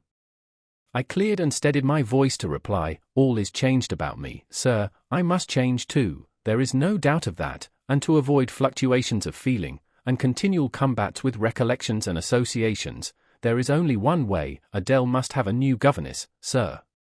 "Oh, Adele will go to school. I have settled that already, nor do I mean to torment you with the hideous associations and recollections of Thornfield Hall, this accursed place, this tent of Acon, this insolent vault, offering the ghastliness of living death to the light of the open sky, this narrow stone hell, with its one real fiend, worse than a legion of such as we imagine. Jane, you shall not stay here, nor will I. I was wrong ever to bring you to Thornfield Hall, knowing as I did how it was haunted. I charged them to conceal from you, before I ever saw you, all knowledge of the curse of the place, merely because I feared Adele never would have a governess to stay if she knew with what inmate she was housed, and my plans would not permit me to remove the maniac elsewhere, though I possess an old house, Ferndean Manor, even more retired and hidden than this, where I could have lodged her safely enough, had not a scruple about the unhealthiness of the situation. In the heart of a wood, made my conscience recoil from the arrangement. probably those damp walls would soon have eased me of her charge, but to each villain his own vice, and mine is not a tendency to indirect assassination, even of what I most hate. Concealing the madwoman's neighborhood from you, however, was something like covering a child with a cloak and laying it down near a upas tree. That demon's vicinage is poisoned, and always was. But I'll shut up Thornfield Hall, I'll nail up the front door and board the lower windows, I'll give Mrs. Poole 200 a year to live here with my wife, as you term that fearful hag. Grace will do much for money, and she shall have her son, the keeper at Grimsby Retreat, to bear her company and be at hand to give her aid in the paroxysms, when my wife is prompted by her familiar to burn people in their beds at night, to stab them, to bite their flesh from their bones, and so on. Sir, I interrupted him, you are inexorable for that unfortunate lady, you speak of her with hate, with vindictive antipathy. It is cruel, she cannot help being mad. Jane, my little darling, so I will call you, for so you are, you don't know what you are talking about, you misjudge me again, it is not because she is mad I hate her. If you were mad, do you think I should hate you? I do indeed, sir. Then you are mistaken, and you know nothing about me, and nothing about the sort of love of which I am capable. Every atom of your flesh is as dear to me as my own, in pain and sickness it would still be dear. Your mind is my treasure, and if it were broken, it would be my treasure still. If you raved, my arms should confine you, and not a strait waistcoat. Your grasp, even in fury, would have a charm for me. If you flew at me as wildly as that woman did this morning, I should receive you in an embrace, at least as fond as it would be restrictive. I should not shrink from you with disgust as I did from her. In your quiet moments you should have no watcher and no nurse but me, and I could hang over you with untiring tenderness, though you gave me no smile in return, and never weary of gazing into your eyes, though they had no longer a ray of recognition for me. But why do I follow that train of ideas? I was talking of removing you from Thornfield. All, you know, is prepared for prompt departure. Tomorrow you shall go. I only ask you to endure one more night under this roof, Jane, and then, farewell to its miseries and terrors forever. I have a place to repair to, which will be a secure sanctuary from hateful reminiscences, from unwelcome intrusion, even from falsehood and slander. And take Adele with you, sir, I interrupted, she will be a companion for you. What do you mean, Jane? I told you I would send Adele to school, and what do I want with a child for a companion, and not my own child, a French dancer's bastard? Why do you importune me about her? I say, why do you assign Adele to me for a companion? You spoke of a retirement, sir, and retirement and solitude are dull, too dull for you. Solitude. Solitude, he reiterated with irritation. I see I must come to an explanation. I don't know what SPHYNX-like expression is forming in your countenance. You are to share my solitude. Do you understand? I shook my head. It required a degree of courage, excited as he was becoming, even to risk that mute sign of dissent. He had been walking fast about the room, and he stopped, as if suddenly rooted to one spot. He looked at me long and hard. I turned my eyes from him, fixed them on the fire, and tried to assume and maintain a quiet, collected aspect. Now for the hitch in Jane's character, he said at last, speaking more calmly than from his look I had expected him to speak. The reel of silk has run smoothly enough so far, but I always knew there would come a knot and a puzzle. Here it is. Now for vexation, and exasperation, and endless trouble. By God! I long to exert a fraction of Samson's strength, and break the entanglement like tow. He recommenced his walk, but soon again stopped, and this time just before me. Jane! Will you hear reason? He stooped and approached his lips to my ear, because, if you won't, I'll try violence. His voice was hoarse, his look that of a man who is just about to burst an insufferable bond and plunge headlong into wild license. I saw that in another moment, and with one impetus of frenzy more, I should be able to do nothing with him. The present, the passing second of time, was all I had in which to control and restrain him. A movement of repulsion, flight, fear would have sealed my doom, and his. But I was not afraid, not in the least. I felt an inward power, a sense of influence, which supported me.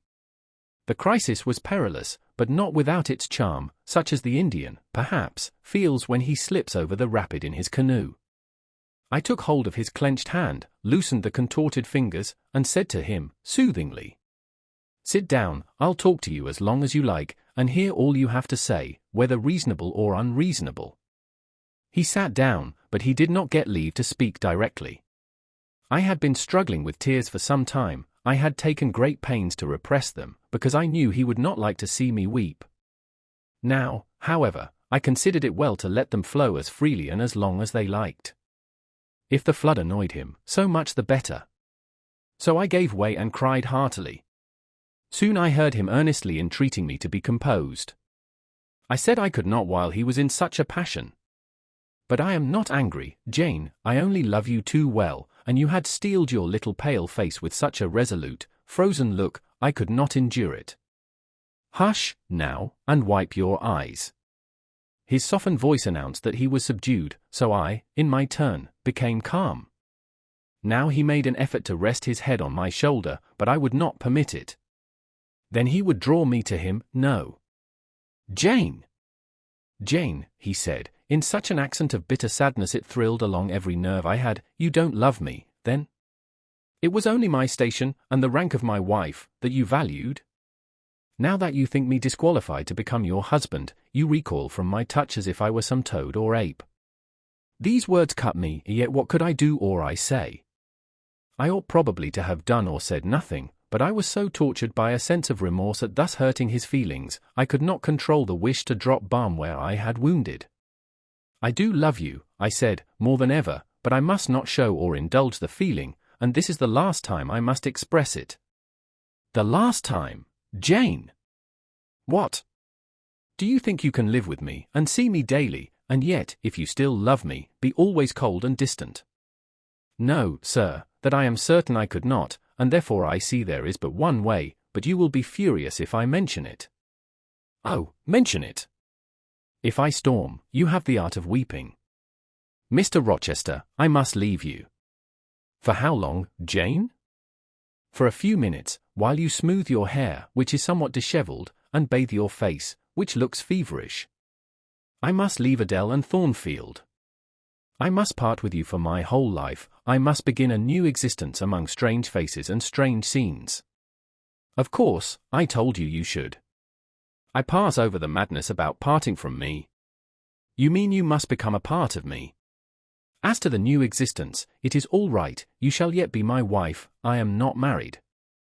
You shall be Mrs. Rochester, both virtually and nominally. I shall keep only to you so long as you and I live. You shall go to a place I have in the south of France, a whitewashed villa on the shores of the Mediterranean. There you shall live a happy, and guarded, and most innocent life.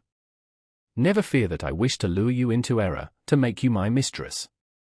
Why did you shake your head?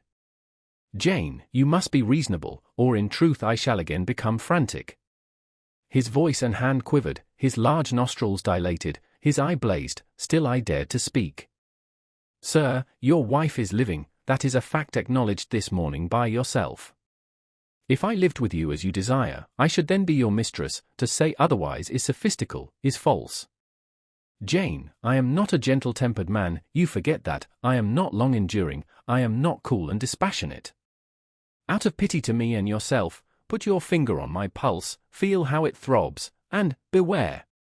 He bared his wrist, and offered it to me. The blood was forsaking his cheek and lips, they were growing livid, I was distressed on all hands.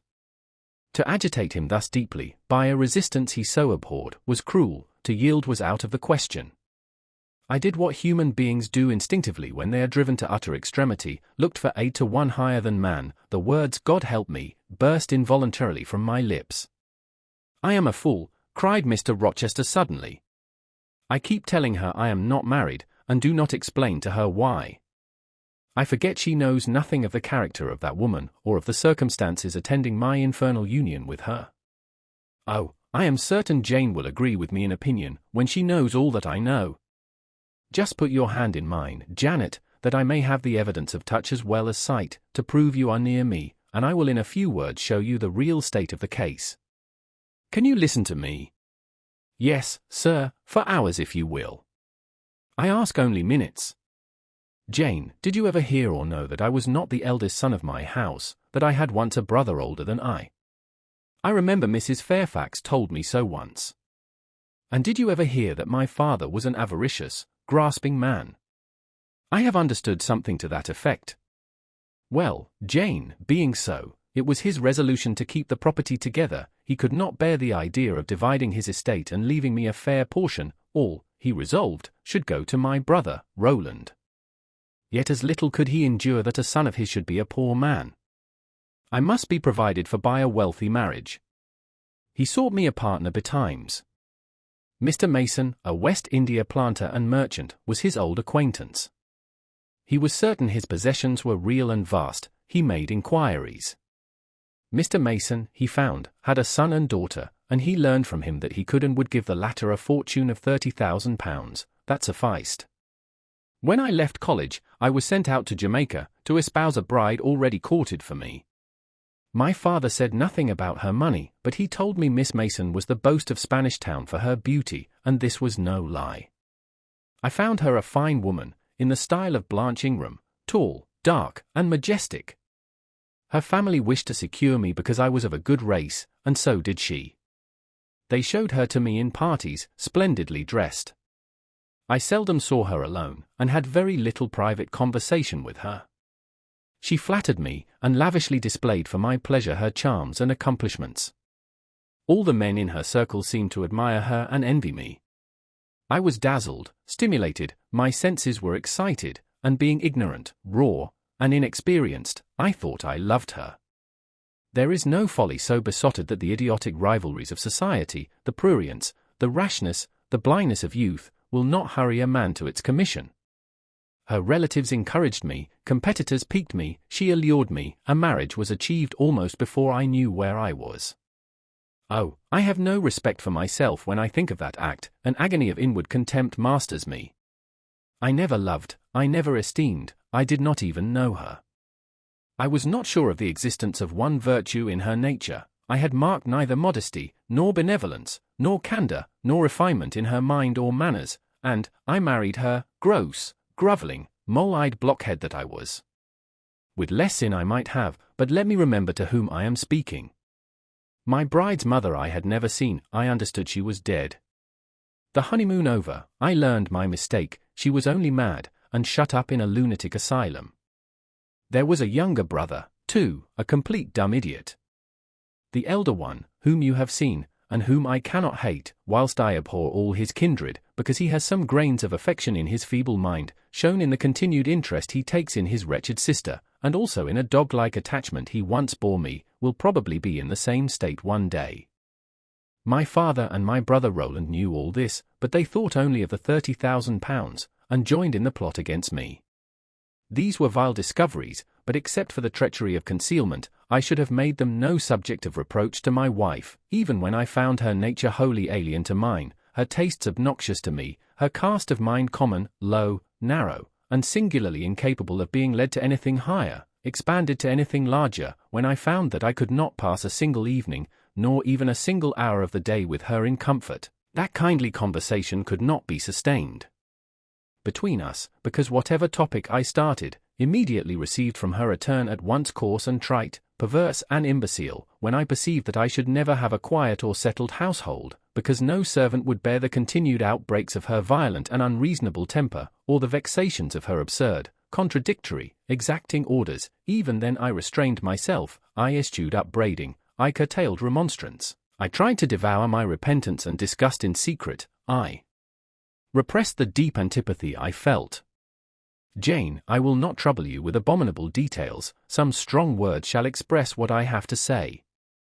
I lived with that woman upstairs for years, and before that time she had tried me indeed. Her character ripened and developed with frightful rapidity, her vices sprang up fast and rank, they were so strong, only cruelty could check them, and I would not use cruelty. What a pygmy intellect she had, and what giant propensities! How fearful were the curses those propensities entailed on me! Bertha Mason, the true daughter of an infamous mother, dragged me through all the hideous and degrading agonies which must attend a man bound to a wife at once intemperate and unchaste. My brother in the interval was dead, and at the end of the 4 years my father died too. I was rich enough now, yet poor to hideous indigence, a nature the most gross, impure, depraved I ever saw, was associated with mine, and called by the law and by society a part of me. And I could not rid myself of it by any legal proceedings, for the doctors now discovered that my wife was mad, her excesses had prematurely developed the germs of insanity.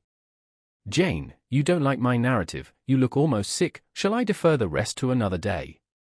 No, sir, finish it now, I pity you, I do earnestly pity you. Pity, Jane, from some people is a noxious and insulting sort of tribute, which one is justified in hurling back in the teeth of those who offer it, but that is the sort of pity native to callous, selfish hearts. It is a hybrid, egotistical pain at hearing of woes, crossed with ignorant contempt for those who have endured them. But that is not your pity, Jane, it is not the feeling of which your whole face is full at this moment, with which your eyes are now almost overflowing, with which your heart is heaving, with which your hand is trembling in mine. Your pity, my darling, is the suffering mother of love, its anguish is the very natal pang of the divine passion. I accept it, Jane, let the daughter have free advent, my arms wait to receive her. Now, sir, proceed, what did you do when you found she was mad? Jane, I approached the verge of despair, a remnant of self-respect was all that intervened between me and the gulf. In the eyes of the world, I was doubtless covered with grimy dishonor, but I resolved to be clean in my own sight, and to the last I repudiated the contamination of her crimes, and wrenched myself from connection with her mental defects.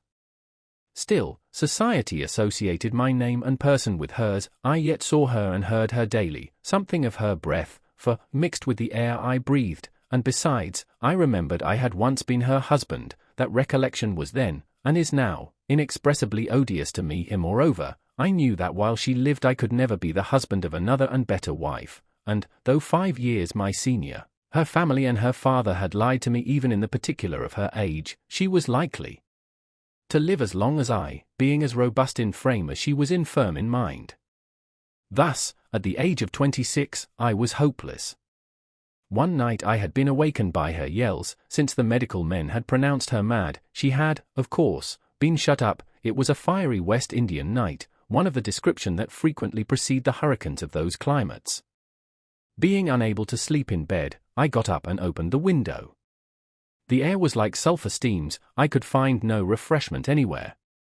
Mosquitoes came buzzing in and hummed sullenly round the room. The sea, which I could hear from thence, rumbled dull like an earthquake. Black clouds were casting up over it, the moon was setting in the waves, broad and red, like a hot cannonball. She threw her last bloody glance over a world quivering with the ferment of tempest. I was physically influenced by the atmosphere and scene, and my ears were filled with the curses the maniac still shrieked out, wherein she momentarily mingled my name with such a tone of demon hate, with such language. No professed harlot ever had a fouler vocabulary than she, though 2 rooms off. I heard every word, the thin partitions of the West India House opposing but slight obstruction to her wolfish cries. This life, said I at last, is hell, this is the air, those are the sounds of the bottomless pit. I have a right to deliver myself from it if I can. The sufferings of this mortal state will leave me with the heavy flesh that now cumbers my soul. Of the fanatic's burning eternity I have no fear, there is not a future state worse than this present one. Let me break away, and go home to God. I said this whilst I knelt down at and unlocked a trunk which contained a brace of loaded pistols. I meant to shoot myself. I only entertained the intention for a moment, for, not being insane, the crisis of exquisite and unalloyed despair, which had originated the wish and design of self-destruction, was past in a second. A wind fresh from Europe blew over the ocean and rushed through the open casement. The storm broke, streamed, thundered, blazed, and the air grew pure. I then framed and fixed a resolution. While I walked under the dripping orange trees of my wet garden, and amongst its drenched pomegranates and pineapples, and while the refulgent dawn of the tropics kindled round me, I reasoned thus, Jane, and now listen, for it was true wisdom that consoled me in that hour, and showed me the right path to follow. The sweet wind from Europe was still whispering in the refreshed leaves, and the Atlantic was thundering in glorious liberty. My heart, dried up and scorched for a long time, swelled to the tone, and filled with living blood. My being longed for renewal, my soul thirsted for a pure draught. I saw hope revive, and felt regeneration possible. From a flowery arch at the bottom of my garden I gazed over the sea, bluer than the sky. The old world was beyond, clear prospects opened thus. Go, said Hope, and live again in Europe. there it is not known what a sullied name you bear, nor what a filthy burden is bound to you. You may take the maniac with you to England, confine her with due attendance and precautions at Thornfield, then travel yourself to what clime you will, and form what new tie you like. That woman, who has so abused your long-suffering, so sullied your name, so outraged your honor, so blighted your youth, is not your wife, nor are you her husband. See that she is cared for as her condition demands, and you have done all that God and humanity require of you. Let her identity, her connection with yourself, be buried in oblivion, you are bound to impart them to no living being. Place her in safety and comfort, shelter her degradation with secrecy, and leave her. I acted precisely on this suggestion. My father and brother had not made my marriage known to their acquaintance, because, in the very first letter I wrote to apprise them of the union, having already begun to experience extreme disgust of its consequences, and, from the family character and constitution, seeing a hideous future opening to me, I added an urgent charge to keep it secret, and very soon the infamous conduct of the wife my father had selected for me was such as to make him blush to own her as his daughter-in-law. Far from desiring to publish the connection, he became as anxious to conceal it as myself. To England, then, I conveyed her, a fearful voyage I had with such a monster in the vessel. Glad was I when I at last got her to Thornfield, and saw her safely lodged in that third-story room, of whose secret inner cabinet she has now for 10 years made a wild beast's den, a goblin cell. I had some trouble in finding an attendant for her, as it was necessary to select one on whose fidelity dependence could be placed, for her ravings would inevitably betray my secret. Besides, she had lucid intervals of days, sometimes weeks, which she filled up with abuse of me. At last I hired Grace Poole from the Grimsey retreat. She and the surgeon, Carter, who dressed Mason's wounds that night he was stabbed and worried, are the only two I have ever admitted to my confidence. Mrs. Fairfax may indeed have suspected something, but she could have gained no precise knowledge as to facts. Grace has, on the whole, proved a good keeper, though, owing partly to a fault of her own, of which it appears nothing can cure her, and which is incident to her harassing profession, her vigilance has been more than once lulled and baffled. The lunatic is both cunning and malignant. She has never failed to take advantage of her guardian's temporary lapses, once to secrete the knife with which she stabbed her brother, and twice to possess herself of the key of her cell, and issue therefrom in the night time. On the first of these occasions, she perpetrated the attempt to burn me in my bed. On the second, she paid that ghastly visit to you. I thank Providence, who watched over you, that she then spent her fury on your wedding apparel, which perhaps brought back vague reminiscences of her own bridal days, but on what might have happened, I cannot endure to reflect. When I think of the thing which flew at my throat this morning, hanging its black and scarlet visage over the nest of my dove, my blood curdles. And what, sir, I asked, while he paused, did you do when you had settled her here? Where did you go? What did I do, Jane? I transformed myself into a will-o'-the-wisp. Where did I go? I pursued wanderings as wild as those of the March spirit. I sought the continent, and went devious through all its lands. My fixed desire was to seek and find a good and intelligent woman, whom I could love, a contrast to the fury I left at Thornfield. But you could not marry, sir. I had determined and was convinced that I could and ought. It was not my original intention to deceive, as I have deceived you. I meant to tell my tale plainly, and make my proposals openly, and it appeared to me so absolutely rational that I should be considered free to love and be loved. I never doubted some woman might be found willing and able to understand my case and accept me, in spite of the curse with which I was burdened. Well, sir. When you are inquisitive, Jane, you always make me smile.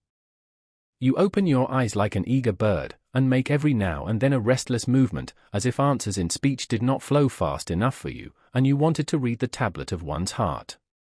But before I go on, tell me what you mean by your well, sir. It is a small phrase very frequent with you, and which many a time has drawn me on and on through interminable talk. I don't very well know why. I mean, what next? How did you proceed? What came of such an event? Precisely. And what do you wish to know now? Whether you found anyone you liked, whether you asked her to marry you, and what she said. I can tell you whether I found anyone I liked, and whether I asked her to marry me, but what she said is yet to be recorded in the book of fate. For 10 long years I roved about, living first in one capital, then another, sometimes in St. Petersburg, oftener in Paris, occasionally in Rome, Naples, and Florence. Provided with plenty of money and the passport of an old name, I could choose my own society, no circles were closed against me. I sought my ideal of a woman amongst English ladies, French countesses, Italian signoras, and German Gräfinnen. I could not find her. Sometimes, for a fleeting moment, I thought I caught a glance, heard a tone, beheld a form, which announced the realization of my dream, but I was presently undeceived. You are not to suppose that I desired perfection, either of mind or person. I longed only for what suited me, for the antipodes of the Creole, and I longed vainly.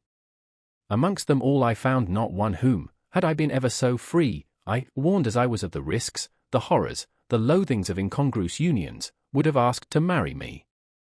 Disappointment made me reckless. I tried dissipation, never debauchery, that I hated, and hate.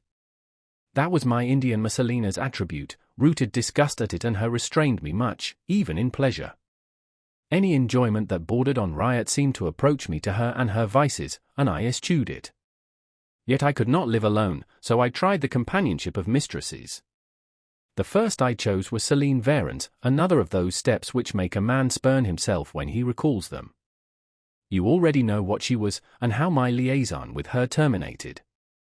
She had 2 successors, an Italian, Giacinta, and a German, Clara, both considered singularly handsome. What was their beauty to me in a few weeks? Giacinta was unprincipled and violent, I tired of her in 3 months. Clara was honest and quiet, but heavy, mindless, and unimpressible, not one whit to my taste. I was glad to give her a sufficient sum to set her up in a good line of business, and so get decently rid of her. But, Jane, I see by your face you are not forming a very favourable opinion of me just now. You think me an unfeeling, loose-principled rake, don't you? I don't like you so well as I have done sometimes, indeed, sir. Did it not seem to you in the least wrong to live in that way, first with one mistress and then another? You talk of it as a mere matter of course. It was with me, and I did not like it. It was a grovelling fashion of existence, I should never like to return to it. Hiring a mistress is the next worst thing to buying a slave, both are often by nature, and always by position, inferior, and to live familiarly with inferiors is degrading. I now hate the recollection of the time I passed with Céline, Giacinta, and Clara. I felt the truth of these words, and I drew from them the certain inference, that if I were so far to forget myself and all the teaching that had ever been instilled into me, as, under any pretext, with any justification, through any temptation, to become the successor of these poor girls, he would one day regard me with the same feeling which now in his mind desecrated their memory. I did not give utterance to this conviction, it was enough to feel it. I impressed it on my heart, that it might remain there to serve me as aid in the time of trial. Now, Jane, why don't you say a well, sir? I have not done. You are looking grave.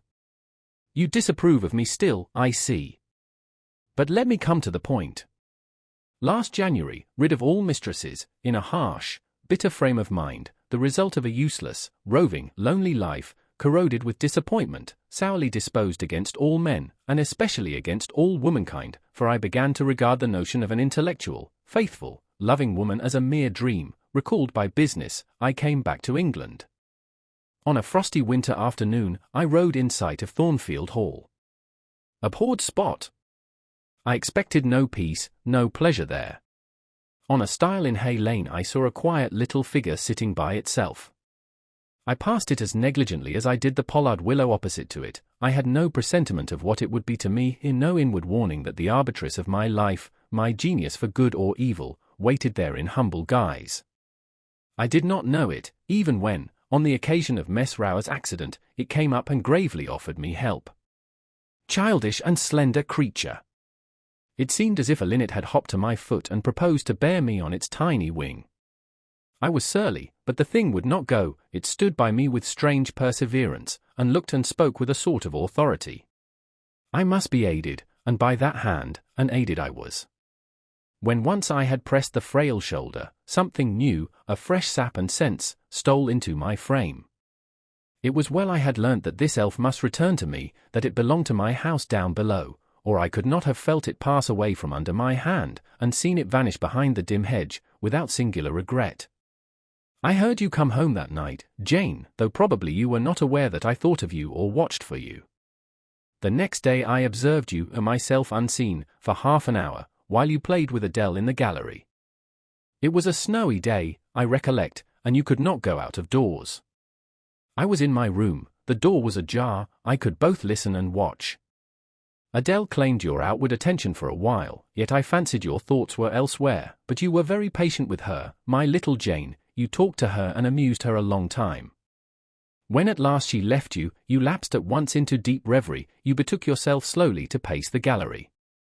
Now and then, in passing a casement, you glanced out at the thick falling snow, you listened to the sobbing wind, and again you paced gently on and dreamed.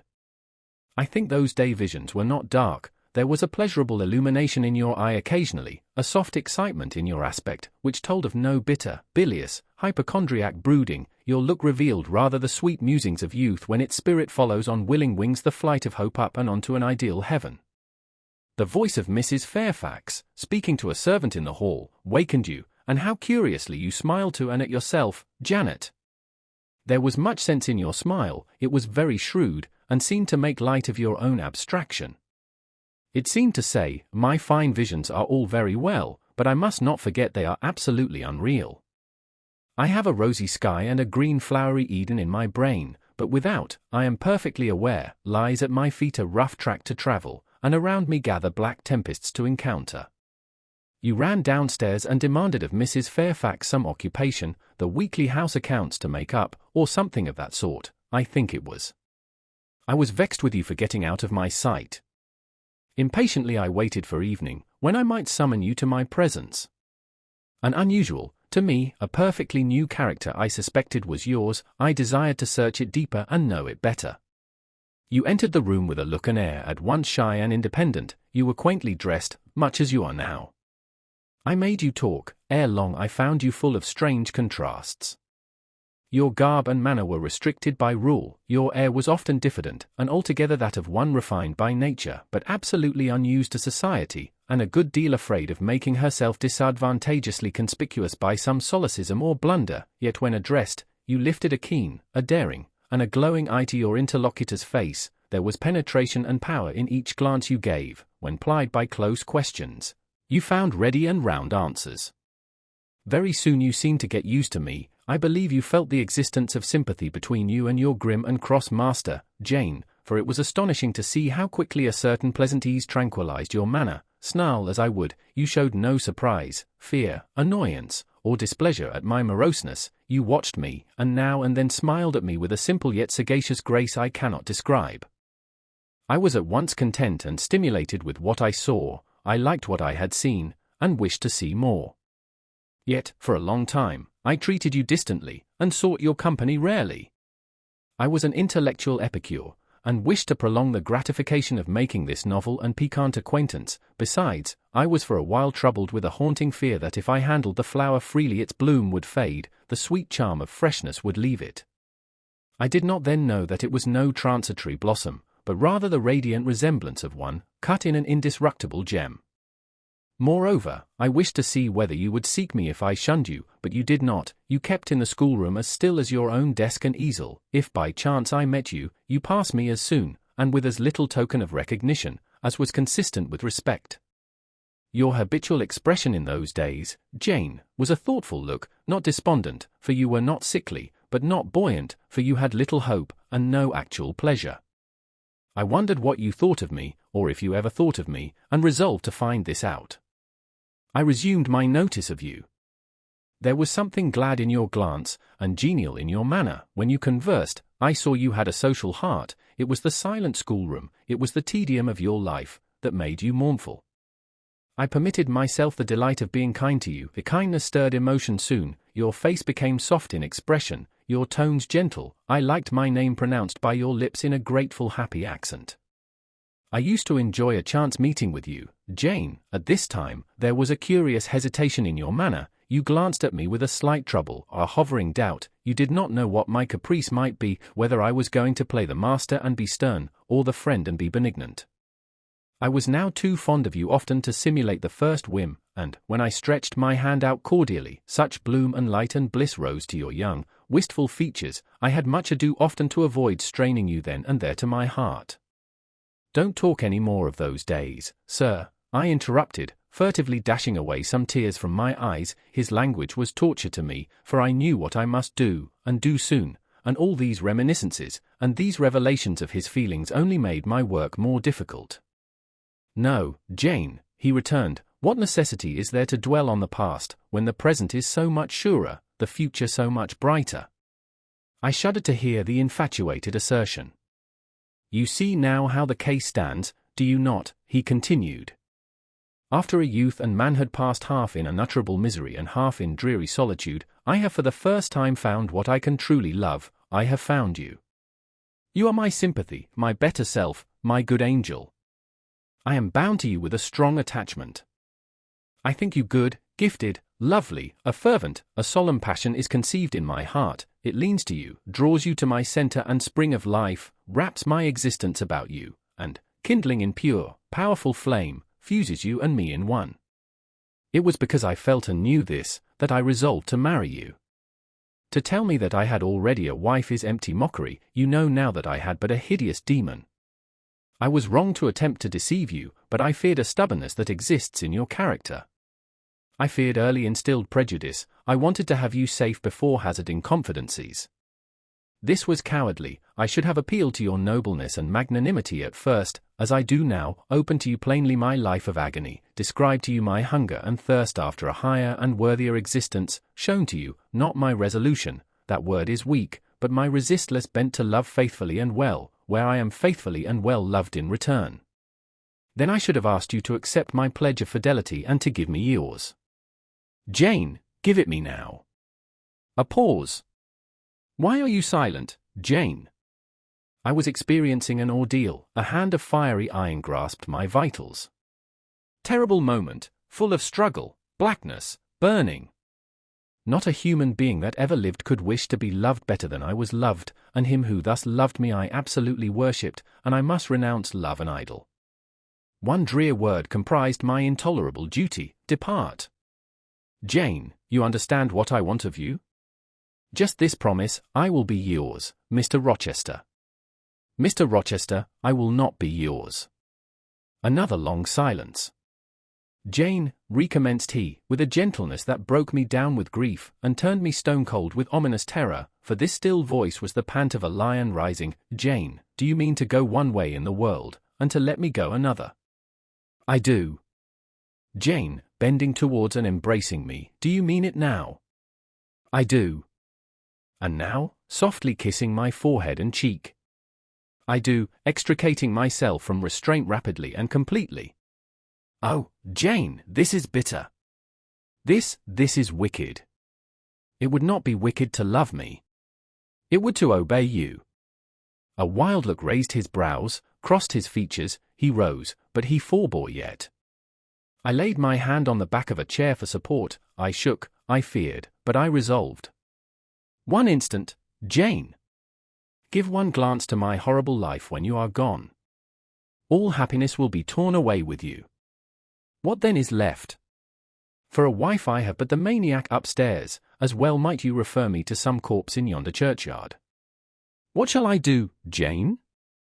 Where turn for a companion and for some hope? Do as I do, trust in God and yourself. Believe in heaven. Hope to meet again there. Then you will not yield. No.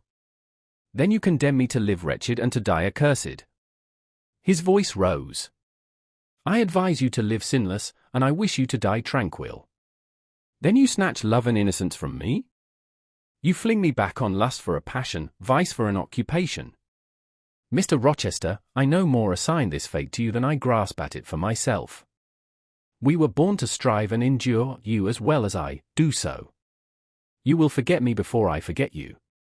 You make me a liar by such language, you sully my honor. I declared I could not change, you tell me to my face I shall change soon. And what a distortion in your judgment, what a perversity in your ideas, is proved by your conduct. Is it better to drive a fellow creature to despair than to transgress a mere human law, no man being injured by the breach? For you have neither relatives nor acquaintances whom you need fear to offend by living with me. This was true, and while he spoke my very conscience and reason turned traitors against me, and charged me with crime in resisting him. They spoke almost as loud as feeling, and that clamoured wildly. Oh, comply, it said. Think of his misery, think of his danger, look at his state when left alone, remember his headlong nature, consider the recklessness following on despair, soothe him, save him, love him, tell him you love him and will be his. Who in the world cares for you? Or who will be injured by what you do? Still indomitable was the reply, I care for myself. The more solitary, the more friendless, the more unsustained I am, the more I will respect myself.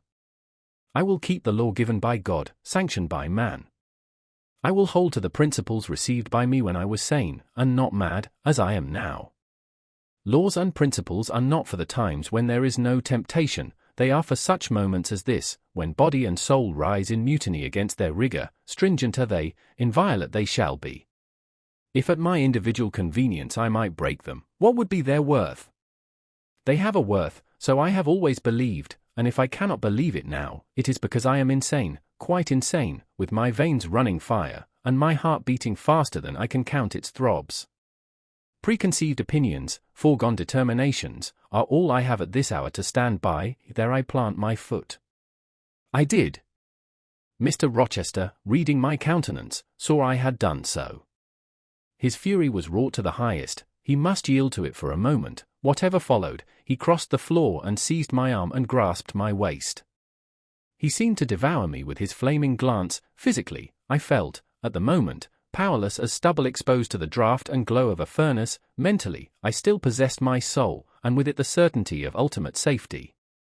The soul, fortunately, has an interpreter, often an unconscious, but still a truthful interpreter, in the eye. My eye rose to his, and while I looked in his fierce face I gave an involuntary sigh, his gripe was painful, and my overtaxed strength almost exhausted. Never, said he, as he ground his teeth, never was anything at once so frail and so indomitable. A mere reed she feels in my hand. And he shook me with the force of his hold. I could bend her with my finger and thumb, and what good would it do if I bent, if I uptore, if I crushed her? Consider that consider the resolute, wild, free thing looking out of it, defying me, with more than courage, with a stern triumph. Whatever I do with its cage, I cannot get at it, the savage, beautiful creature. If I tear, if I rend the slight prison, my outrage will only let the captive loose. Conqueror I might be of the house, but the inmate would escape to heaven before I could call myself possessor of its clay dwelling place. And it is you, spirit, with will and energy, and virtue and purity, that I want, not alone your brittle frame. Of yourself you could come with soft flight and nestle against my heart, if you would, seized against your will, you will elude the grasp like an essence, you will vanish ere I inhale your fragrance. Oh! Come, Jane, come! As he said this, he released me from his clutch, and only looked at me. The look was far worse to resist than the frantic strain, only an idiot, however, would have succumbed now. I had dared and baffled his fury, I must elude his sorrow, I retired to the door. You are going, Jane? I am going, sir. You are leaving me? Yes. You will not come? You will not be my comforter, my rescuer? My deep love, my wild woe, my frantic prayer, are all nothing to you. What unutterable pathos was in his voice! How hard it was to reiterate firmly, I am going. Jane! Mr. Rochester! Withdraw, then, I consent, but remember, you leave me here in anguish. Go up to your own room, think over all I have said, and, Jane, cast a glance on my sufferings, think of me. He turned away, he threw himself on his face on the sofa. Oh, Jane! My hope, my love, my life, broke in anguish from his lips. Then came a deep, strong sob. I had already gained the door, but, reader, I walked back as determinedly as I had retreated. I knelt down by him, I turned his face from the cushion to me, I kissed his cheek, I smoothed his hair with my hand. "God bless you, my dear master," I said. "God keep you from harm and wrong, direct you, solace you, reward you well for your past kindness to me." "Little Jane's love would have been my best reward," he answered, "without it, my heart is broken. But Jane will give me her love, yes, nobly, generously." Up the blood rushed to his face, forth flashed the fire from his eyes, erect he sprang, he held his arms out, but I evaded the embrace, and at once quitted the room. "Farewell," was the cry of my heart as I left him. Despair added, "Farewell forever." That night I never thought to sleep, but a slumber fell on me as soon as I lay down in bed. I was transported in thought to the scenes of childhood. I dreamt I lay in the Red Room at Gateshead, that the night was dark, and my mind impressed with strange fears. The light that long ago had struck me into syncope, recalled in this vision, seemed glidingly to mount the wall, and tremblingly to pause in the center of the obscured ceiling. I lifted up my head to look, the roof resolved to clouds, high and dim, the gleam was such as the moon imparts to vapors she is about to sever. I watched her come, watched with the strangest anticipation, as though some word of doom were to be written on her disk. She broke forth as never moon yet burst from cloud, the hand first penetrated the sable folds and waved them away, then, not a moon, but a white human form shone in the azure, inclining a glorious brow earthward. It gazed and gazed on me. It spoke to my spirit, immeasurably distant was the tone, yet so near, it whispered in my heart. "My daughter, flee temptation." "Mother, I will." So I answered after I had waked from the trance-like dream. It was yet night, but July nights are short, soon after midnight, dawn comes. It cannot be too early to commence the task I have to fulfill, thought I. I rose, I was dressed, for I had taken off nothing but my shoes. I knew where to find in my drawers some linen, a locket, a ring. In seeking these articles, I encountered the beads of a pearl necklace Mr. Rochester had forced me to accept a few days ago. I left that, it was not mine, it was the visionary bride's who had melted in air. The other articles I made up in a parcel, for my purse, containing 20 shillings, it was all I had, I put in my pocket, I tied on my straw bonnet, pinned my shawl, took the parcel and my slippers, which I would not put on yet, and stole from my room. "Farewell, kind Mrs. Fairfax," I whispered, as I glided past her door. "Farewell, my darling Adele," I said, as I glanced towards the nursery. No thought could be admitted of entering to embrace her. I had to deceive a fine ear, for aught I knew it might now be listening. I would have got past Mr. Rochester's chamber without a pause, but my heart momentarily stopping its beat at that threshold, my foot was forced to stop also. No sleep was there, the inmate was walking restlessly from wall to wall, and again he sighed while I listened. There was a heaven, a temporary heaven, in this room for me. If I chose, I had but to go in and to say, "Mr. Rochester, I will love you and live with you through life till death," and a fount of rapture would spring to my lips. I thought of this. That kind master, who could not sleep now, was waiting with impatience for day. He would send for me in the morning, I should be gone. He would have me sought for vainly. He would feel himself forsaken, his love rejected, he would suffer, perhaps grow desperate. I thought of this too. My hand moved towards the lock, I caught it back, and glided on. Drearily I wound my way downstairs, I knew what I had to do, and I did it mechanically. I sought the key of the side door in the kitchen, I sought, too, a phial of oil and a feather, I oiled the key and the lock. I got some water, I got some bread, for perhaps I should have to walk far, and my strength, sorely shaken of late, must not break down. All this I did without one sound. I opened the door, passed out, shut it softly. Dim dawn glimmered in the yard. The great gates were closed and locked, but a wicket in one of them was only latched. Through that I departed, it, too, I shut, and now I was out of Thornfield. A mile off, beyond the fields, lay a road which stretched in the contrary direction to Millcote, a road I had never travelled, but often noticed, and wondered where it led. Thither I bent my steps. No reflection was to be allowed now, not one glance was to be cast back, not even one forward. Not one thought was to be given either to the past or the future. The first was a page so heavenly sweet, so deadly sad, that to read one line of it would dissolve my courage and break down my energy. The last was an awful blank, something like the world when the deluge was gone by. I skirted fields, and hedges, and lanes till after sunrise. I believe it was a lovely summer morning. I know my shoes, which I had put on when I left the house, were soon wet with dew. But I looked neither to rising sun, nor smiling sky, nor wakening nature. He who is taken out to pass through a fair scene to the scaffold, thinks not of the flowers that smile on his road, but of the block and axe edge, of the disseverment of bone and vein, of the grave gaping at the end, and I thought of drear flight and homeless wandering, and oh! With agony I thought of what I left. I could not help it. I thought of him now, in his room, watching the sunrise, hoping I should soon come to say I would stay with him and be his. I longed to be his, I panted to return. It was not too late, I could yet spare him the bitter pang of bereavement. As yet my flight, I was sure, was undiscovered. I could go back and be his comforter, his pride, his redeemer from misery, perhaps from ruin. Oh, that fear of his self-abandonment, far worse than my abandonment, how it goaded me! It was a barbed arrowhead in my breast, it tore me when I tried to extract it, it sickened me when remembrance thrust it farther in. Birds began singing in bracken copse, birds were faithful to their mates, birds were emblems of love. What was I? In the midst of my pain of heart and frantic effort of principle, I abhorred myself. I had no solace from self-approbation, none even from self-respect. I had injured, wounded, left my master. I was hateful in my own eyes. Still I could not turn, nor retrace one step.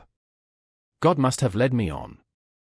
As to my own will or conscience, impassioned grief had trampled one and stifled the other. I was weeping wildly as I walked along my solitary way, fast, fast I went like one delirious. A weakness, beginning inwardly, extending to the limbs, seized me, and I fell. I lay on the ground some minutes, pressing my face to the wet turf. I had some fear, or hope, that here I should die, but I was soon up, crawling forwards on my hands and knees, and then again raised to my feet, as eager and as determined as ever to reach the road.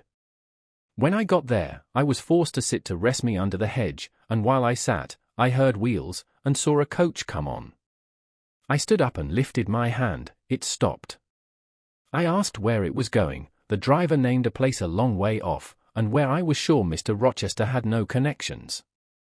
I asked for what sum he would take me there, he said 30 shillings, I answered I had but 20, well, he would try to make it do. He further gave me leave to get into the inside. As the vehicle was empty, I entered, was shut in, and it rolled on its way. Gentle reader, may you never feel what I then felt. May your eyes never shed such stormy, scalding, heart-wrung tears as poured from mine. May you never appeal to heaven in prayers so hopeless and so agonized as in that hour left my lips, for never may you, like me, dread to be the instrument of evil to what you wholly love. Chapter 28.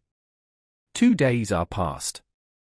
It is a summer evening, the coachman has set me down at a place called Wick Cross. He could take me no farther for the sum I had given, and I was not possessed of another shilling in the world. The coach is a mile off by this time, I am alone.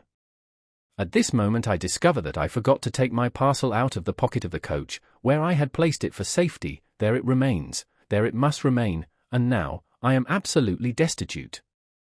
Wick Cross is no town, nor even a hamlet, it is but a stone pillar set up where 4 roads meet, whitewashed, I suppose, to be more obvious at a distance and in darkness. For arms spring from its summit, the nearest town to which these point is, according to the inscription, distant 10 miles, the farthest, above 20. From the well-known names of these towns I learn in what county I have lighted, a North Midland shire, dusk with moorland, ridged with mountain, this I see. There are great moors behind and on each hand of me, there are waves of mountains far beyond that deep valley at my feet. The population here must be thin, and I see no passengers on these roads. They stretch out east, west, north, and south, white, broad, lonely, they are all cut in the moor, and the heather grows deep and wild to their very verge. Yet a chance traveller might pass by, and I wish no eye to see me now. Strangers would wonder what I am doing, lingering here at the signpost, evidently objectless and lost. I might be questioned, I could give no answer but what would sound incredible and excite suspicion. Not a tie holds me to human society at this moment, not a charm or hope calls me where my fellow creatures are, none that saw me would have a kind thought or a good wish for me. I have no relative but the universal mother, nature. I will seek her breast and ask repose. I struck straight into the heath. I held on to a hollow I saw deeply furrowing the brown moorside. I waded knee-deep in its dark growth. I turned with its turnings, and finding a moss-blackened granite crag in a hidden angle, I sat down under it. High banks of moor were about me. The crag protected my head. The sky was over that. Some time passed before I felt tranquil even here. I had a vague dread that wild cattle might be near, or that some sportsman or poacher might discover me. If a gust of wind swept the waste, I looked up, fearing it was the rush of a bull. If a plover whistled, I imagined it a man. Finding my apprehensions unfounded, however, and calmed by the deep silence that reigned as evening declined at nightfall, I took confidence. As yet I had not thought, I had only listened, watched, dreaded. Now I regained the faculty of reflection. What was I to do? Where to go? Oh, intolerable questions, when I could do nothing and go nowhere, when a long way must yet be measured by my weary, trembling limbs before I could reach human habitation, when cold charity must be entreated before I could get a lodging, reluctant sympathy importuned, almost certain repulse incurred, before my tale could be listened to, or one of my wants relieved. I touched the heath. It was dry, and yet warm with the heat of the summer day. I looked at the sky. It was pure. A kindly star twinkled just above the chasm ridge. The dew fell, but with propitious softness. No breeze whispered. Nature seemed to me benign and good. I thought she loved me, outcast as I was, and I, who from man could anticipate only mistrust, rejection, insult, clung to her with filial fondness. Tonight, at least, I would be her guest, as I was her child. My mother would lodge me without money and without price. I had one morsel of bread yet, the remnant of a roll I had bought in a town we passed through at noon with a stray penny, my last coin. I saw ripe bilberries gleaming here and there, like jet beads in the heath. I gathered a handful and ate them with the bread. My hunger, sharp before, was, if not satisfied, appeased by this hermit's meal. I said my evening prayers at its conclusion, and then chose my couch. Beside the crag the heath was very deep. When I lay down my feet were buried in it, rising high on each side. It left only a narrow space for the night air to invade. I folded my shawl double, and spread it over me for a coverlet. A low, mossy swell was my pillow. Thus lodged, I was not, at least at the commencement of the night, cold. My rest might have been blissful enough, only a sad heart broke it. It plained of its gaping wounds, its inward bleeding, its riven cords. It trembled for Mr. Rochester and his doom. It bemoaned him with bitter pity. It demanded him with ceaseless longing, and, impotent as a bird with both wings broken, it still quivered its shattered pinions in vain attempts to seek him. Worn out with this torture of thought, I rose to my knees. Night was come, and her planets were risen, a safe, still night, too serene for the companionship of fear. We know that God is everywhere, but certainly we feel His presence most when His works are on the grandest scale spread before us, and it is in the unclouded night sky, where His worlds wheel their silent course, that we read clearest His infinitude, His omnipotence, His omnipresence. I had risen to my knees to pray for Mr. Rochester.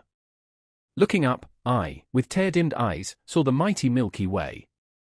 Remembering what it was, what countless systems there swept space like a soft trace of light, I felt the might and strength of God. Sure was I of His efficiency to save what He had made, convinced I grew that neither earth should perish, nor one of the souls it treasured. I turned my prayer to thanksgiving. The source of life was also the Saviour of spirits. Mr. Rochester was safe, he was God's, and by God would he be guarded. I again nestled to the breast of the hill, and ere long in sleep forgot sorrow. But next day, want came to me pale and bare. Long after the little birds had left their nests, long after bees had come in the sweet prime of day to gather the heath honey before the dew was dried, when the long morning shadows were curtailed, and the sun filled earth and sky, I got up, and I looked round me. What a still, hot, perfect day! What a golden desert this spreading moor! Everywhere sunshine. I wished I could live in it and on it. I saw a lizard run over the crag, I saw a bee busy among the sweet bilberries. I would fain at the moment have become bee or lizard, that I might have found fitting nutriment, permanent shelter here. But I was a human being, and had a human being's wants. I must not linger where there was nothing to supply them. I rose, I looked back at the bed I had left. Hopeless of the future, I wished but this, that my Maker had that night thought good to require my soul of me while I slept, and that this weary frame, absolved by death from further conflict with fate, had now but to decay quietly, and mingle in peace with the soil of this wilderness. Life, however, was yet in my possession, with all its requirements, and pains, and responsibilities. The burden must be carried, the want provided for, the suffering endured, the responsibility fulfilled. I set out. Whitcross regained, I followed a road which led from the sun, now fervent and high. By no other circumstance had I will to decide my choice. I walked a long time, and when I thought I had nearly done enough, and might conscientiously yield to the fatigue that almost overpowered me, I might relax this forced action, and, sitting down on a stone I saw near, submit resistlessly to the apathy that clogged heart and limb. I heard a bell chime, a church bell. I turned in the direction of the sound, and there, amongst the romantic hills, whose changes and aspect I had ceased to note an hour ago, I saw a hamlet and a spire. All the valley at my right hand was full of pasture fields, and cornfields, and wood, and a glittering stream ran zigzag through the varied shades of green, the mellowing grain, the sombre woodland, the clear and sunny lea. Recalled by the rumbling of wheels to the road before me, I saw a heavily-laden wagon labouring up the hill, and not far beyond were 2 cows and their drover. Human life and human labour were near. I must struggle on, strive to live and bend to toil like the rest. About 2:00 p.m. I entered the village. At the bottom of its one street there was a little shop with some cakes of bread in the window. I coveted a cake of bread. With that refreshment I could perhaps regain a degree of energy. Without it, it would be difficult to proceed. The wish to have some strength and some vigour returned to me as soon as I was amongst my fellow beings. I felt it would be degrading to faint with hunger on the causeway of a hamlet. Had I nothing about me I could offer in exchange for one of these rolls? I considered. I had a small silk handkerchief tied round my throat, I had my gloves. I could hardly tell how men and women in extremities of destitution proceeded. I did not know whether either of these articles would be accepted, probably they would not, but I must try. I entered the shop, a woman was there. Seeing a respectably dressed person, a lady as she supposed, she came forward with civility. How could she serve me? I was seized with shame, my tongue would not utter the request I had prepared. I dared not offer her the half-worn gloves, the creased handkerchief, besides, I felt it would be absurd. I only begged permission to sit down a moment, as I was tired. Disappointed in the expectation of a customer, she coolly acceded to my request. She pointed to a seat, I sank into it. I felt sorely urged to weep, but conscious how unseasonable such a manifestation would be, I restrained it. Soon I asked her if there were any dressmaker or plain workwoman in the village. Yes, 2 or 3. Quite as many as there was employment for. I reflected. I was driven to the point now. I was brought face to face with necessity. I stood in the position of one without a resource, without a friend, without a coin. I must do something. What? I must apply somewhere. Where? Did she know of any place in the neighbourhood where a servant was wanted? Nay, she couldn't say. What was the chief trade in this place? What did most of the people do? Some were farm labourers, a good deal worked at Mr. Oliver's needle factory, and at the foundry. Did Mr. Oliver employ women? Nay, it was men's work. And what do the women do? I naunt, was the answer. Some does one thing, and some another. Poor folk mun get on as they can. She seemed to be tired of my questions, and, indeed, what claim had I to importune her? A neighbour or 2 came in, my chair was evidently wanted. I took leave. I passed up the street, looking as I went at all the houses to the right hand and to the left, but I could discover no pretext, nor see an inducement to enter any. I rambled round the hamlet, going sometimes to a little distance and returning again, for an hour or more. Much exhausted, and suffering greatly now for want of food, I turned aside into a lane and sat down under the hedge. Ere many minutes had elapsed, I was again on my feet, however, and again searching something, a resource, or at least an informant. A pretty little house stood at the top of the lane, with a garden before it, exquisitely neat and brilliantly blooming. I stopped at it. What business had I to approach the white door or touch the glittering knocker? In what way could it possibly be the interest of the inhabitants of that dwelling to serve me? Yet I drew near and knocked. A mild-looking, cleanly attired young woman opened the door. In such a voice as might be expected from a hopeless heart and fainting frame, a voice wretchedly low and faltering, I asked if a servant was wanted here. "No," said she, "we do not keep a servant." "Can you tell me where I could get employment of any kind?" I continued. "I am a stranger, without acquaintance in this place. I want some work, no matter what." But it was not her business to think for me, or to seek a place for me. Besides, in her eyes, how doubtful must have appeared my character, position, tale. She shook her head. She was sorry she could give me no information, and the white door closed, quite gently and civilly, but it shut me out. If she had held it open a little longer, I believe I should have begged a piece of bread, for I was now brought low. I could not bear to return to the sordid village, where, besides, no prospect of aid was visible. I should have longed rather to deviate to a wood I saw not far off, which appeared in its thick shade to offer inviting shelter, but I was so sick, so weak, so gnawed with nature's cravings, instinct kept me roaming round abodes where there was a chance of food. Solitude would be no solitude, rest no rest, while the vulture, hunger, thus sank beak and talons in my side. I drew near houses, I left them, and came back again, and again I wandered away, always repelled by the consciousness of having no claim to ask, no right to expect interest in my isolated lot. Meantime, the afternoon advanced, while I thus wandered about like a lost and starving dog. In crossing a field, I saw the church spire before me. I hastened towards it. Near the churchyard, and in the middle of a garden, stood a well-built though small house, which I had no doubt was the parsonage. I remembered that strangers who arrive at a place where they have no friends, and who want employment, sometimes apply to the clergyman for introduction and aid. It is the clergyman's function to help, at least with advice, those who wish to help themselves. I seemed to have something like a right to seek counsel here. Renewing then my courage, and gathering my feeble remains of strength, I pushed on. I reached the house, and knocked at the kitchen door. An old woman opened. I asked, was this the parsonage? Yes. Was the clergyman in? No. Would he be in soon? No, he was gone from home. To a distance? Not so far, happen 3 mile. He had been called away by the sudden death of his father. He was at Marsh End now, and would very likely stay there a fortnight longer. Was there any lady of the house? Nay, there was naught but her, and she was housekeeper, and of her, reader, I could not bear to ask the relief for want of which I was sinking. I could not yet beg, and again I crawled away. Once more I took off my handkerchief, once more I thought of the cakes of bread in the little shop. Oh, for but a crust!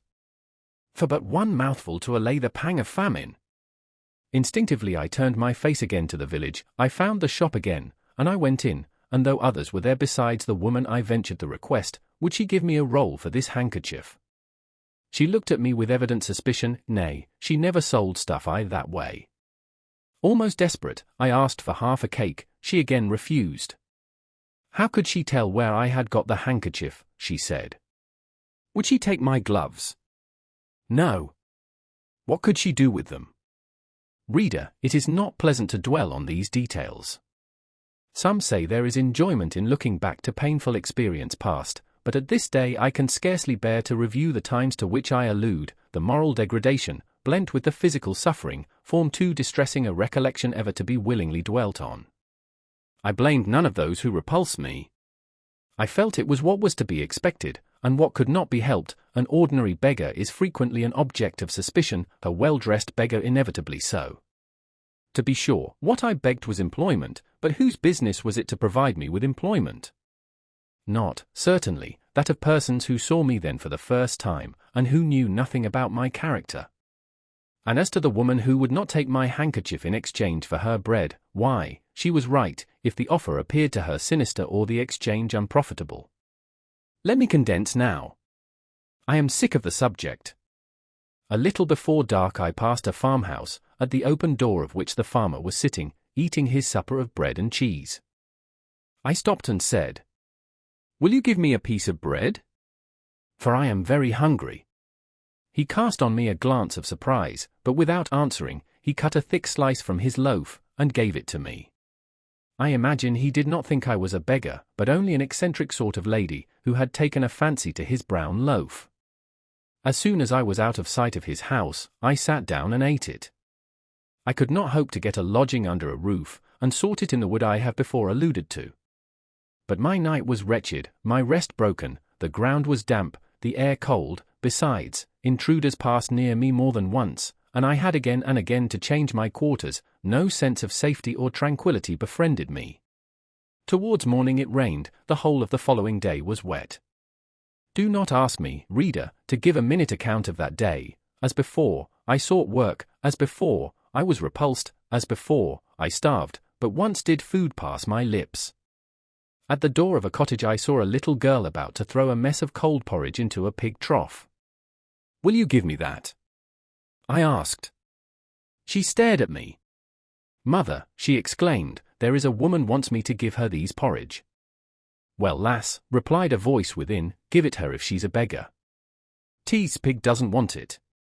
The girl emptied the stiffened mould into my hand, and I devoured it ravenously. As the wet twilight deepened, I stopped in a solitary bridle path, which I had been pursuing an hour or more. "My strength is quite failing me," I said in a soliloquy. "I feel I cannot go much farther. Shall I be an outcast again this night? While the rain descends so, must I lay my head on the cold, drenched ground? I fear I cannot do otherwise, for who will receive me? But it will be very dreadful, with this feeling of hunger, faintness, chill, and this sense of desolation, this total prostration of hope. In all likelihood, though, I should die before morning. And why cannot I reconcile myself to the prospect of death? Why do I struggle to retain a valueless life? Because I know, or believe, Mr. Rochester is living, and then, to die of want and cold is a fate to which nature cannot submit passively. Oh, Providence! Sustain me a little longer. Aid, direct me. My glazed eye wandered over the dim and misty landscape. I saw I had strayed far from the village, it was quite out of sight. The very cultivation surrounding it had disappeared. I had, by crossways and bypaths, once more drawn near the tract of moorland, and now, only a few fields, almost as wild and unproductive as the heath from which they were scarcely reclaimed, lay between me and the dusky hill. Well, I would rather die yonder than in a street or on a frequented road, I reflected. And far better that crows and ravens, if any ravens there be in these regions, should pick my flesh from my bones, than that they should be prisoned in a workhouse coffin and moulder in a pauper's grave. To the hill, then, I turned. I reached it. It remained now only to find a hollow where I could lie down, and feel at least hidden, if not secure. But all the surface of the waste looked level. It showed no variation but of tint, green, where rush and moss overgrew the marshes, black, where the dry soil bore only heath. Dark as it was getting, I could still see these changes, though but as mere alternations of light and shade, for colour had faded with the daylight. My eye still roved over the sullen swell and along the moor edge, vanishing amidst the wildest scenery, when at one dim point, far in among the marshes and the ridges, a light sprang up. That is an ignis fatuus, was my first thought, and I expected it would soon vanish. It burnt on, however, quite steadily, neither receding nor advancing. Is it, then, a bonfire just kindled? I questioned. I watched to see whether it would spread, but no, as it did not diminish, so it did not enlarge. It may be a candle in a house, I then conjectured, but if so, I can never reach it. It is much too far away, and were it within a yard of me, what would it avail? I should but knock at the door to have it shut in my face. And I sank down where I stood, and hid my face against the ground. I lay still a while, the night wind swept over the hill and over me, and died moaning in the distance, the rain fell fast, wetting me afresh to the skin. Could I but have stiffened to the still frost, the friendly numbness of death, it might have pelted on, I should not have felt it, but my yet living flesh shuddered at its chilling influence. I rose ere long. The light was yet there, shining dim but constant through the rain. I tried to walk again, I dragged my exhausted limbs slowly towards it. It led me aslant over the hill, through a wide bog, which would have been impassable in winter, and was splashy and shaking even now, in the height of summer. Here I fell twice, but as often I rose and rallied my faculties. This light was my forlorn hope, I must gain it. Having crossed the marsh, I saw a trace of white over the moor. I approached it, it was a road or a track, it led straight up to the light, which now beamed from a sort of knoll, amidst a clump of trees, firs, apparently, from what I could distinguish of the character of their forms and foliage through the gloom. My star vanished as I drew near, some obstacle had intervened between me and it. I put out my hand to feel the dark mass before me, I discriminated the rough stones of a low wall, above it, something like palisades, and within, a high and prickly hedge. I groped on. Again a whitish object gleamed before me, it was a gate, a wicket, it moved on its hinges as I touched it. On each side stood a sable bush, holly or yew. Entering the gate and passing the shrubs, the silhouette of a house rose to view, black, low, and rather long, but the guiding light shone nowhere. All was obscurity. Were the inmates retired to rest? I feared it must be so. In seeking the door, I turned an angle, there shot out the friendly gleam again, from the lozenged panes of a very small latticed window, within a foot of the ground, made still smaller by the growth of ivy or some other creeping plant, whose leaves clustered thick over the portion of the house wall in which it was set. The aperture was so screened and narrow, that curtain or shutter had been deemed unnecessary, and when I stooped down and put aside the spray of foliage shooting over it, I could see all within. I could see clearly a room with a sanded floor, clean scoured, a dresser of walnut, with pewter plates ranged in rows, reflecting the redness and radiance of a glowing peat fire. I could see a clock, a white deal table, some chairs. The candle, whose ray had been my beacon, burnt on the table, and by its light an elderly woman, somewhat rough-looking, but scrupulously clean, like all about her, was knitting a stocking. I noticed these objects cursorily only, in them there was nothing extraordinary. A group of more interest appeared near the hearth, sitting still amidst the rosy peace and warmth suffusing it. Two young, graceful women, ladies in every point, sat, one in a low rocking chair, the other on a lower stool. Both wore deep mourning of crepe and bombazine, which sombre garb singularly set off very fair necks and faces. A large old pointer dog rested its massive head on the knee of one girl, in the lap of the other was cushioned a black cat. A strange place was this humble kitchen for such occupants. Who were they? They could not be the daughters of the elderly person at the table, for she looked like a rustic, and they were all delicacy and cultivation. I had nowhere seen such faces as theirs, and yet, as I gazed on them, I seemed intimate with every lineament. I cannot call them handsome, they were too pale and grave for the word. As they each bent over a book, they looked thoughtful almost to severity. A stand between them supported a second candle and two great volumes, to which they frequently referred, comparing them, seemingly, with the smaller books they held in their hands, like people consulting a dictionary to aid them in the task of translation. This scene was as silent as if all the figures had been shadows and the firelit apartment a picture, so hushed was it. I could hear the cinders fall from the grate, the clock tick in its obscure corner, and I even fancied I could distinguish the click-click of the woman's knitting needles. When, therefore, a voice broke the strange stillness at last, it was audible enough to me. "Listen, Diana," said one of the absorbed students. "Franz and old Daniel are together in the night time, and Franz is telling a dream from which he has awakened in terror. Listen." And in a low voice she read something of which not one word was intelligible to me, for it was in an unknown tongue, neither French nor Latin. Whether it were Greek or German I could not tell. "That is strong," she said, when she had finished. "I relish it." The other girl, who had lifted her head to listen to her sister, repeated, while she gazed at the fire, a line of what had been read. At a later day, I knew the language and the book, therefore, I will here quote the line, though, when I first heard it, it was only like a stroke on sounding brass to me, conveying no meaning. Die Trat Havea eine, Anzu sehen wie die Sternen nackt. Good. Good, she exclaimed, while her dark and deep eye sparkled. There you have a dim and mighty archangel fitly set before you. The line is worth 100 pages of fustian. Ich wage die Gedanken in der Scale meines Zorns und die Work mit dem Gewicht meines Grimms. I like it. Both were again silent. Is there one country where they talk that way? Asked the old woman, looking up from her knitting. Yes, Hannah, a far larger country than England, where they talk in no other way.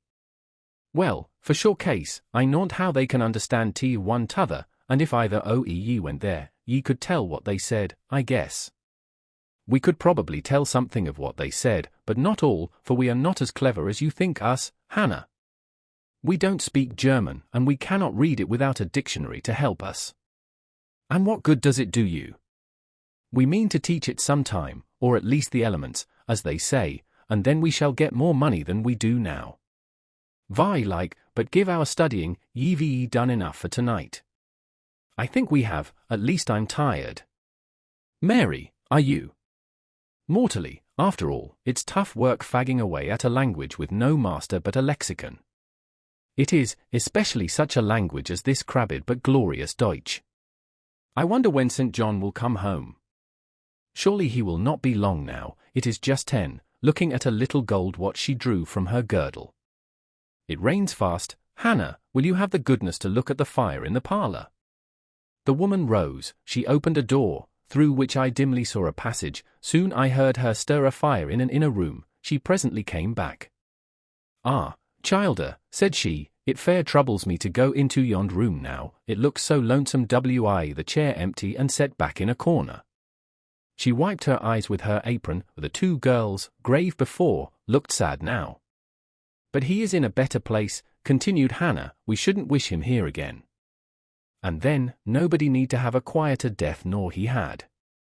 You say he never mentioned us, inquired one of the ladies. He hadn't time, Ben, he was gone in a minute, was your father.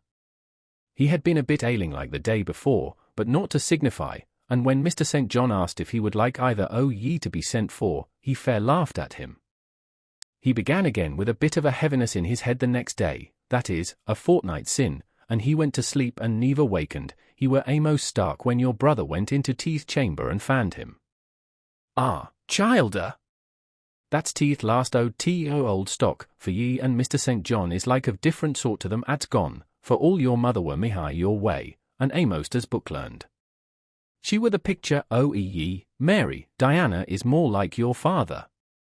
I thought them so similar I could not tell where the old servant, for such I now concluded her to be, saw the difference. Both were fair complexioned and slenderly made, both possessed faces full of distinction and intelligence. One, to be sure, had hair a shade darker than the other, and there was a difference in their style of wearing it. Mary's pale brown locks were parted and braided smooth, Diana's duskier tresses covered her neck with thick curls. The clock struck 10. Ye'll want your supper, I am sure, observed Hannah, and so will Mr. St. John when he comes in. And she proceeded to prepare the meal.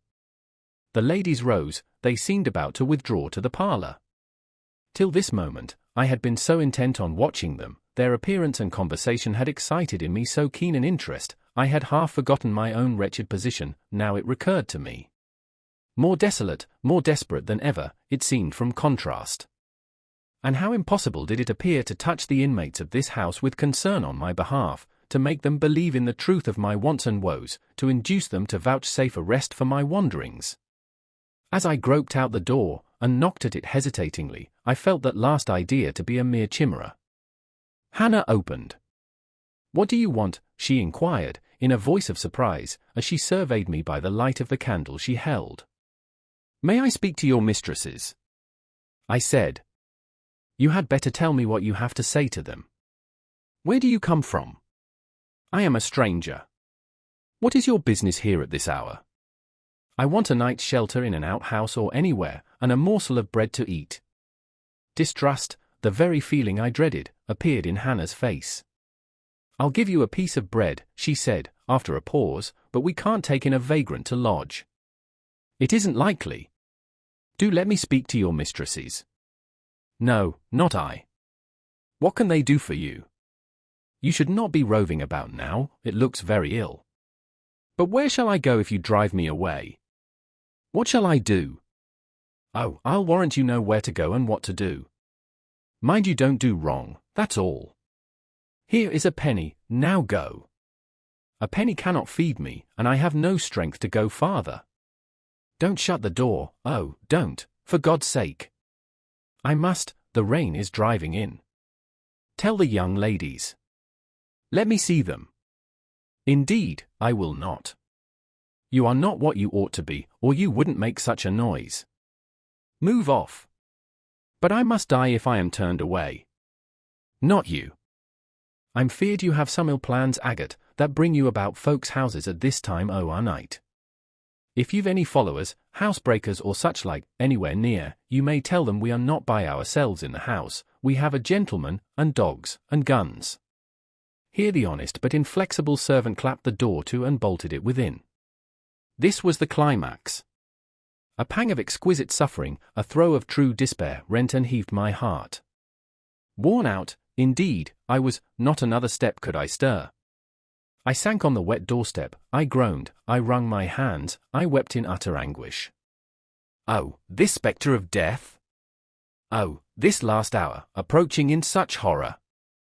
Alas, this isolation, this banishment from my kind! Not only the anchor of hope, but the footing of fortitude was gone, at least for a moment, but the last I soon endeavored to regain. I can but die, I said, and I believe in God. Let me try to wait His will in silence. These words I not only thought, but uttered, and thrusting back all my misery into my heart, I made an effort to compel it to remain there, dumb and still. All men must die, said a voice quite close at hand, but all are not condemned to meet a lingering and premature doom, such as yours would be if you perished here of want. Who or what speaks? I asked, terrified at the unexpected sound, and incapable now of deriving from any occurrence a hope of aid. A form was near. What form? The pitch-dark night and my enfeebled vision prevented me from distinguishing. With a loud long knock, the newcomer appealed to the door. "Is it you, Mr. St. John?" cried Hannah. "Yes, yes, open quickly." "Well, how wet and cold you must be, such a wild night as it is. Come in, your sisters are quite uneasy about you, and I believe there are bad folks about. There has been a beggar woman, I declare she is not gone yet, laid down there. Get up. For shame. Move off, I say. Hush, Hannah. I have a word to say to the woman. You have done your duty in excluding, now let me do mine in admitting her. I was near, and listened to both you and her. I think this is a peculiar case, I must at least examine into it. Young woman, rise, and pass before me into the house. With difficulty I obeyed him. Presently I stood within that clean, bright kitchen, on the very hearth, trembling, sickening, conscious of an aspect in the last degree ghastly, wild, and weather-beaten. The two ladies, their brother, Mr. St. John, the old servant, were all gazing at me. St. John, who is it? I heard one ask. I cannot tell, I found her at the door, was the reply. She does look white, said Hannah. As white as clay or death, was responded. She will fall, let her sit. And indeed my head swam, I dropped, but a chair received me. I still possess my senses, though just now I could not speak. Perhaps a little water would restore her. Hannah, fetch some. But she is worn to nothing. How very thin, and how very bloodless. A mere spectre. Is she ill, or only famished? Famished, I think. Hannah, is that milk? Give it me, and a piece of bread. Diana, I knew her by the long curls which I saw drooping between me and the fire as she bent over me, broke some bread, dipped it in milk, and put it to my lips. Her face was near mine, I saw there was pity in it, and I felt sympathy in her hurried breathing. In her simple words, too, the same balm-like emotion spoke, try to eat. Yes, try, repeated Mary gently, and Mary's hand removed my sodden bonnet and lifted my head. I tasted what they offered me, feebly at first, eagerly soon. Not too much at first, restrain her, said the brother, she has had enough. And he withdrew the cup of milk and the plate of bread. A little more, St. John, look at the avidity in her eyes. No more at present, sister. Try if she can speak now, ask her her name. I felt I could speak, and I answered, my name is Jane Elliot. Anxious as ever to avoid discovery, I had before resolved to assume an alias. And where do you live? Where are your friends? I was silent. Can we send for anyone you know? I shook my head. What account can you give of yourself? Somehow, now that I had once crossed the threshold of this house, and once was brought face to face with its owners, I felt no longer outcast, vagrant, and disowned by the wide world. I dared to put off the mendicant, to resume my natural manner and character. I began once more to know myself, and when Mr. St. John demanded an account, which at present I was far too weak to render, I said after a brief pause, Sir, I can give you no details tonight. But what, then, said he, do you expect me to do for you? Nothing, I replied. My strength sufficed for but short answers. Diana took the word. Do you mean, she asked, that we have now given you what aid you require? And that we may dismiss you to the moor and the rainy night? I looked at her. She had, I thought, a remarkable countenance, instinct both with power and goodness. I took sudden courage. Answering her compassionate gaze with a smile, I said, I will trust you. If I were a masterless and stray dog, I know that you would not turn me from your hearth tonight. As it is, I really have no fear. Do with me and for me as you like, but excuse me from much discourse, my breath is short, I feel a spasm when I speak. All three surveyed me, and all three were silent. Hannah, said Mr. St. John, at last, let her sit there at present, and ask her no questions. In 10 minutes more, give her the remainder of that milk and bread. Mary and Diana, let us go into the parlour and talk the matter over. They withdrew. Very soon one of the ladies returned, I could not tell which. A kind of pleasant stupor was stealing over me as I sat by the genial fire. In an undertone she gave some directions to Hannah. Ere long, with the servant's aid, I contrived to mount a staircase, my dripping clothes were removed, soon a warm, dry bed received me. I thanked God, experienced amidst unutterable exhaustion a glow of grateful joy, and slept. Chapter 29. The recollection of about 3 days and nights succeeding this is very dim in my mind. I can recall some sensations felt in that interval, but few thoughts framed, and no actions performed. I knew I was in a small room and in a narrow bed. To that bed I seemed to have grown, I lay on it motionless as a stone, and to have torn me from it would have been almost to kill me. I took no note of the lapse of time, of the change from morning to noon, from noon to evening. I observed when any one entered or left the apartment, I could even tell who they were, I could understand what was said when the speaker stood near to me, but I could not answer, to open my lips or move my limbs was equally impossible. Hannah, the servant, was my most frequent visitor. Her coming disturbed me. I had a feeling that she wished me away, that she did not understand me or my circumstances, that she was prejudiced against me. Diana and Mary appeared in the chamber once or twice a day. They would whisper sentences of this sort at my bedside. It is very well we took her in. Yes, she would certainly have been found dead at the door in the morning had she been left out all night. I wonder what she has gone through. Strange hardships, I imagine, poor, emaciated, pallid wanderer. She is not an uneducated person, I should think. By her manner of speaking, her accent was quite pure, and the clothes she took off, though splashed and wet, were little worn and fine. She has a peculiar face, fleshless and haggard as it is. I rather like it, and when in good health and animated, I can fancy her physiognomy would be agreeable. Never once in their dialogues did I hear a syllable of regret at the hospitality they had extended to me, or of suspicion of, or aversion to, myself. I was comforted. Mr. St. John came but once. He looked at me and said my state of lethargy was the result of reaction from excessive and protracted fatigue. He pronounced it needless to send for a doctor. Nature, he was sure, would manage best, left to herself. He said every nerve had been overstrained in some way, and the whole system must sleep torpid a while. There was no disease. He imagined my recovery would be rapid enough when once commenced. These opinions he delivered in a few words, in a quiet, low voice, and added, after a pause, in the tone of a man little accustomed to expansive comment, rather an unusual physiognomy, certainly, not indicative of vulgarity or degradation. Far otherwise, responded Diana. To speak truth, St. John, my heart rather warms to the poor little soul. I wish we may be able to benefit her permanently. That is hardly likely, was the reply. You will find she is some young lady who has had a misunderstanding with her friends, and has probably injudiciously left them. We may, perhaps, succeed in restoring her to them, if she is not obstinate, but I trace lines of force in her face which make me skeptical of her tractability. He stood considering me some minutes, then added, she looks sensible, but not at all handsome. She is so ill, St. John. Ill or well, she would always be plain. The grace and harmony of beauty are quite wanting in those features.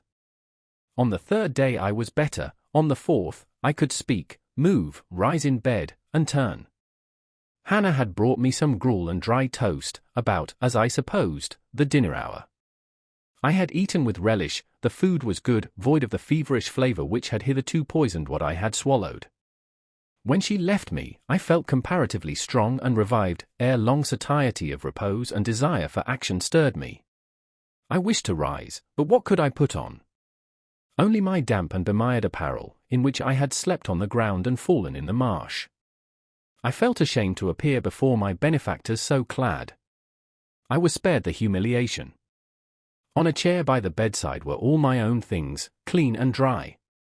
My black silk frock hung against the wall. The traces of the bog were removed from it, the creases left by the wet smoothed out, it was quite decent. My very shoes and stockings were purified and rendered presentable. There were the means of washing in the room, and a comb and brush to smooth my hair. After a weary process, and resting every 5 minutes, I succeeded in dressing myself. My clothes hung loose on me, for I was much wasted, but I covered deficiencies with a shawl, and once more, clean and respectable looking, no speck of the dirt, no trace of the disorder I so hated, and which seemed so to degrade me, left, I crept down a stone staircase with the aid of the banisters, to a narrow low passage, and found my way presently to the kitchen. It was full of the fragrance of new bread and the warmth of a generous fire. Hannah was baking. Prejudices, it is well known, are most difficult to eradicate from the heart whose soil has never been loosened or fertilized by education. They grow there, firm as weeds among stones. Hannah had been cold and stiff, indeed, at the first. Latterly she had begun to relent a little, and when she saw me come in tidy and well dressed, she even smiled. "What, you have got up," she said. "You are better, then. You may sit you down in my chair on the hearthstone, if you will." She pointed to the rocking chair. I took it. She bustled about, examining me every now and then with the corner of her eye. Turning to me, as she took some loaves from the oven, she asked bluntly, "Did you ever go a-begging afore you came here?" I was indignant for a moment, but remembering that anger was out of the question, and that I had indeed appeared as a beggar to her, I answered quietly, but still not without a certain marked firmness. "You are mistaken in supposing me a beggar. I am no beggar, any more than yourself or your young ladies." After a pause she said, "I do not understand that. You've like no house, nor no brass, I guess." "The want of house or brass, by which I suppose you mean money, does not make a beggar in your sense of the word." "Are you book-learned?" she inquired presently. "Yes, very." "But you've never been to a boarding school?" "I was at a boarding school 8 years. She opened her eyes wide. "Whatever cannot ye keep yourself for, then?" "I have kept myself, and, I trust, shall keep myself again." "What are you going to do with these gooseberries?" I inquired, as she brought out a basket of the fruit. "Mak' em into pies." "Give them to me and I'll pick them." "Nay, I do not want ye to do naught." "But I must do something." "Let me have them." She consented, and she even brought me a clean towel to spread over my dress, lest, as she said, I should mucky it. "Ye've not been used to servants' work, I see by your hands," she remarked. "Happen ye've been a dressmaker?" "No, you are wrong." "And now, Never mind what I have been, don't trouble your head further about me, but tell me the name of the house where we are. Some calls it Marsh End, and some calls it Moor House. And the gentleman who lives here is called Mr. St. John. Nay, he doesn't live here, he is only staying a while. When he is at home, he is in his own parish at Morton. That village a few miles off? Aye. And what is he? He is a parson. I remembered the answer of the old housekeeper at the parsonage, when I had asked to see the clergyman. This, then, was his father's residence. Old Mr. Rivers lived here, and his father, and grandfather, and great-grandfather afore him. The name, then, of that gentleman is Mr. St. John Rivers. St. John is like his kirstened name. And his sisters are called Diana and Mary Rivers. Yes. Their father is dead. Dead 3 weeks sin of a stroke. They have no mother. The mistress has been dead this mony a year. Have you lived with the family long? I've lived here 30 year. I nursed them all 3. That proves you must have been an honest and faithful servant. I will say so much for you, though you have had the incivility to call me a beggar. She again regarded me with a surprised stare. I believe, she said, I was quite Mr. Yen in my thoughts of you, but there is so mony cheats goes about, you mun forgie me. And though, I continued, rather severely, you wished to turn me from the door, on a night when you should not have shut out a dog. Well, it was hard, but what can a body do? I thought more oats the child and nor of missile, poor things. They've like nobody to tak care on 'em but me. I'm like to look sharpish. I maintained a grave silence for some minutes. You mun not think too hardly of me, she again remarked. But I do think hardly of you, I said, and I'll tell you why, not so much because you refused to give me shelter, or regarded me as an impostor, as because you just now made it a species of reproach that I had no brass and no house. Some of the best people that ever lived have been as destitute as I am, and if you are a Christian, you ought not to consider poverty a crime. No more I ought, said she, and Mr. St. John tells me so too, and I see I were wrang, but I've clear a different notion on you now to what I had. You look a rate down decent little crater. That will do, I forgive you now. Shake hands. She put her flowery and horny hand into mine, another and heartier smile illumined her rough face, and from that moment we were friends. Hannah was evidently fond of talking. While I picked the fruit, and she made the paste for the pies, she proceeded to give me sundry details about her deceased master and mistress, and to the childer, as she called the young people. Old Mr. Rivers, she said, was a plain man enough, but a gentleman, and of as ancient a family as could be found. Marsh End had belonged to the Rivers ever since it was a house, and it was, she affirmed, a boon 200-year-old, for all it looked but a small, humble place, naught to compare with Mr. Oliver's grand hall down Morton Vale. But she could remember Bill Oliver's father a journeyman needlemaker, and Rivers were gentry no days os Henrys, as only body might see by looking into Register's Morton church vestry.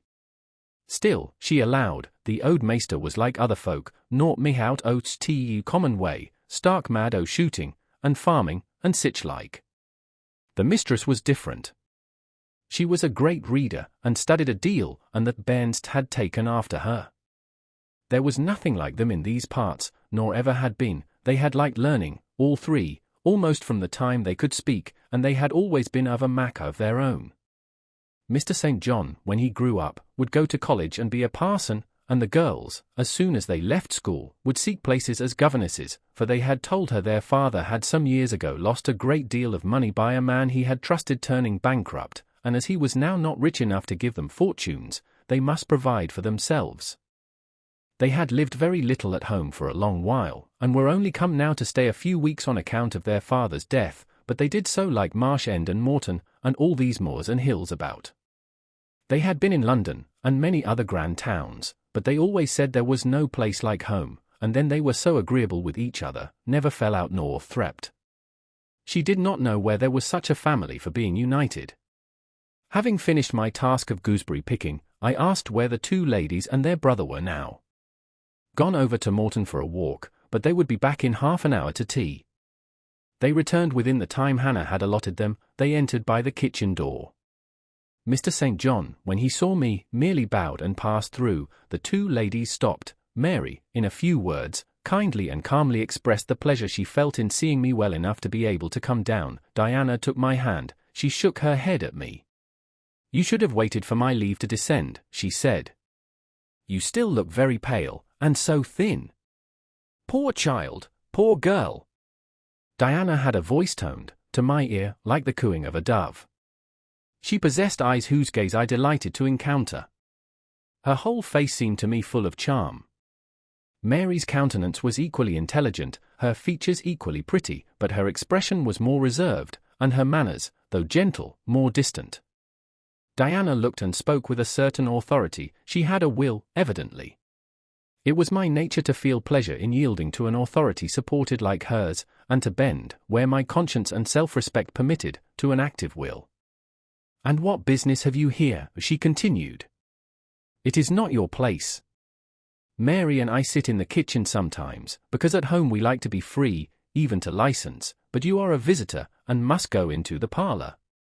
"I am very well here." "Not at all, with Hannah bustling about and covering you with flour." "Besides, the fire is too hot for you," interposed Mary. "To be sure," added her sister. "Come, you must be obedient." And still holding my hand, she made me rise, and led me into the inner room. "Sit there," she said, placing me on the sofa, "while we take our things off and get the tea ready. It is another privilege we exercise in our little moorland home, to prepare our own meals when we are so inclined, or when Hannah is baking, brewing, washing, or ironing." She closed the door, leaving me solus with Mr. St. John, who sat opposite, a book or newspaper in his hand. I examined, first, the parlor, and then its occupant. The parlor was rather a small room, very plainly furnished, yet comfortable, because clean and neat. The old-fashioned chairs were very bright, and the walnut-wood table was like a looking-glass. A few strange, antique portraits of the men and women of other days decorated the stained walls. A cupboard with glass doors contained some books and an ancient set of china. There was no superfluous ornament in the room, not one modern piece of furniture, save a brace of work-boxes and a lady's desk in rosewood, which stood on a side table. Everything, including the carpet and curtains, looked at once well-worn and well-saved. Mr. St. John, sitting as still as one of the dusty pictures on the walls, keeping his eyes fixed on the page he perused, and his lips mutely sealed, was easy enough to examine. Had he been a statue instead of a man, he could not have been easier.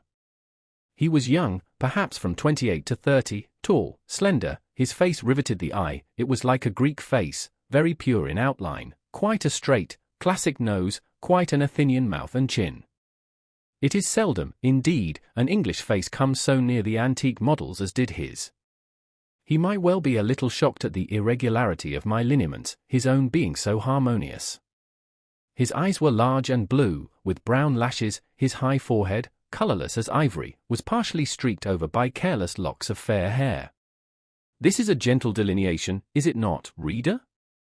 Yet he whom it describes scarcely impressed one with the idea of a gentle, a yielding, an impressible, or even of a placid nature. Quiescent as he now sat, there was something about his nostril, his mouth, his brow, which, to my perceptions, indicated elements within either restless, or hard, or eager. He did not speak to me one word, nor even direct to me one glance, till his sisters returned. Diana, as she passed in and out, in the course of preparing tea, brought me a little cake, baked on the top of the oven. "Eat that now," she said, "you must be hungry. Hannah says you have had nothing but some gruel since breakfast." I did not refuse it, for my appetite was awakened and keen. Mr. Rivers now closed his book, approached the table, and, as he took a seat, fixed his blue pictorial-looking eyes full on me. There was an unceremonious directness, a searching, decided steadfastness in his gaze now, which told that intention, and not diffidence, had hitherto kept it averted from the stranger. "You are very hungry," he said. "I am, sir. It is my way, it always was my way, by instinct, ever to meet the brief with brevity, the direct with plainness. It is well for you that a low fever has forced you to abstain for the last 3 days. There would have been danger in yielding to the cravings of your appetite at first." Now you may eat, though still not immoderately. I trust one shall not eat long at your expense, sir, was my very clumsily contrived, unpolished answer. No, he said coolly, when you have indicated to us the residence of your friends, we can write to them, and you may be restored to home. That, I must plainly tell you, is out of my power to do, being absolutely without home and friends. The three looked at me, but not distrustfully. I felt there was no suspicion in their glances, there was more of curiosity. I speak particularly of the young ladies. St. John's eyes, though clear enough in a literal sense, in a figurative one were difficult to fathom. He seemed to use them rather as instruments to search other people's thoughts than as agents to reveal his own, the which combination of keenness and reserve was considerably more calculated to embarrass than to encourage. Do you mean to say, he asked, that you are completely isolated from every connection? I do. Not a tie links me to any living thing, not a claim do I possess to admittance under any roof in England. A most singular position at your age. Here I saw his glance directed to my hands, which were folded on the table before me. I wondered what he sought there. His words soon explained the quest. You have never been married? You are a spinster. Diana laughed. Why, she can't be above 17 or 18 years old, St. John, said she. I am near 19, but I am not married. No. I felt a burning glow mount to my face, for bitter and agitating recollections were awakened by the allusion to marriage. They all saw the embarrassment and the emotion. Diana and Mary relieved me by turning their eyes elsewhere than to my crimson visage, but the colder and sterner brother continued to gaze, till the trouble he had excited forced out tears as well as colour. Where did you last reside? He now asked. You are too inquisitive, St. John, murmured Mary in a low voice, but he leaned over the table and required an answer by a second firm and piercing look. The name of the place where, and of the person with whom I lived, is my secret, I replied concisely. Which, if you like, you have, in my opinion, a right to keep, both from St. John and every other questioner, remarked Diana. Yet if I know nothing about you or your history, I cannot help you, he said. And you need help, do you not? I need it, and I seek it so far, sir, that some true philanthropist will put me in the way of getting work which I can do, and the remuneration for which will keep me, if but in the barest necessaries of life.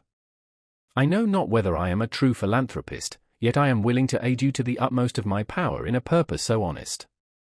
First, then, tell me what you have been accustomed to do, and what you can do. I had now swallowed my tea. I was mightily refreshed by the beverage, as much so as a giant with wine. It gave new tone to my unstrung nerves, and enabled me to address this penetrating young judge steadily. Mr. Rivers, I said, turning to him, and looking at him, as he looked at me, openly and without diffidence, you and your sisters have done me a great service, the greatest man can do his fellow being. You have rescued me, by your noble hospitality, from death. This benefit conferred gives you an unlimited claim on my gratitude, and a claim, to a certain extent, on my confidence. I will tell you as much of the history of the wanderer you have harbored, as I can tell without compromising my own peace of mind, my own security, moral and physical, and that of others. I am an orphan, the daughter of a clergyman. My parents died before I could know them. I was brought up a dependent, educated in a charitable institution. I will even tell you the name of the establishment, where I passed 6 years as a pupil, and 2 as a teacher, Lowood Orphan Asylum, Shire. You will have heard of it, Mr. Rivers. The Reverend Robert Brocklehurst is the treasurer. I have heard of Mr. Brocklehurst, and I have seen the school. I left Lowood nearly a year since to become a private governess. I obtained a good situation, and was happy. This place I was obliged to leave 4 days before I came here. The reason of my departure I cannot and ought not to explain. It would be useless, dangerous, and would sound incredible. No blame attached to me. I am as free from culpability as any one of you three. Miserable I am, and must be for a time, for the catastrophe which drove me from a house I had found a paradise was of a strange and direful nature. I observed but 2 points in planning my departure: speed, secrecy. To secure these, I had to leave behind me everything I possessed except a small parcel, which, in my hurry and trouble of mind, I forgot to take out of the coach that brought me to Whitcross. To this neighbourhood, then, I came, quite destitute. I slept 2 nights in the open air, and wandered about 2 days without crossing a threshold, but twice in that space of time did I taste food, and it was when brought by hunger, exhaustion, and despair almost to the last gasp, that you, Mr. Rivers, forbade me to perish of want at your door, and took me under the shelter of your roof. I know all your sisters have done for me since, for I have not been insensible during my seeming torpor, and I owe to their spontaneous, genuine, genial compassion as large a debt as to your evangelical charity. Don't make her talk any more now, St. John, said Diana, as I paused. She is evidently not yet fit for excitement. Come to the sofa and sit down now, Miss Elliot. I gave an involuntary half-start at hearing the alias. I had forgotten my new name. Mr. Rivers, whom nothing seemed to escape, noticed it at once.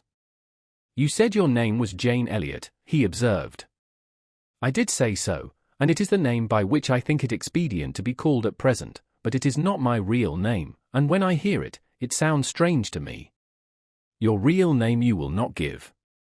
No, I fear discovery above all things, and whatever disclosure would lead to it, I avoid. You are quite right, I am sure, said Diana. Now do, brother, let her be at peace a while. But when St. John had mused a few moments, he recommenced as imperturbably and with as much acumen as ever.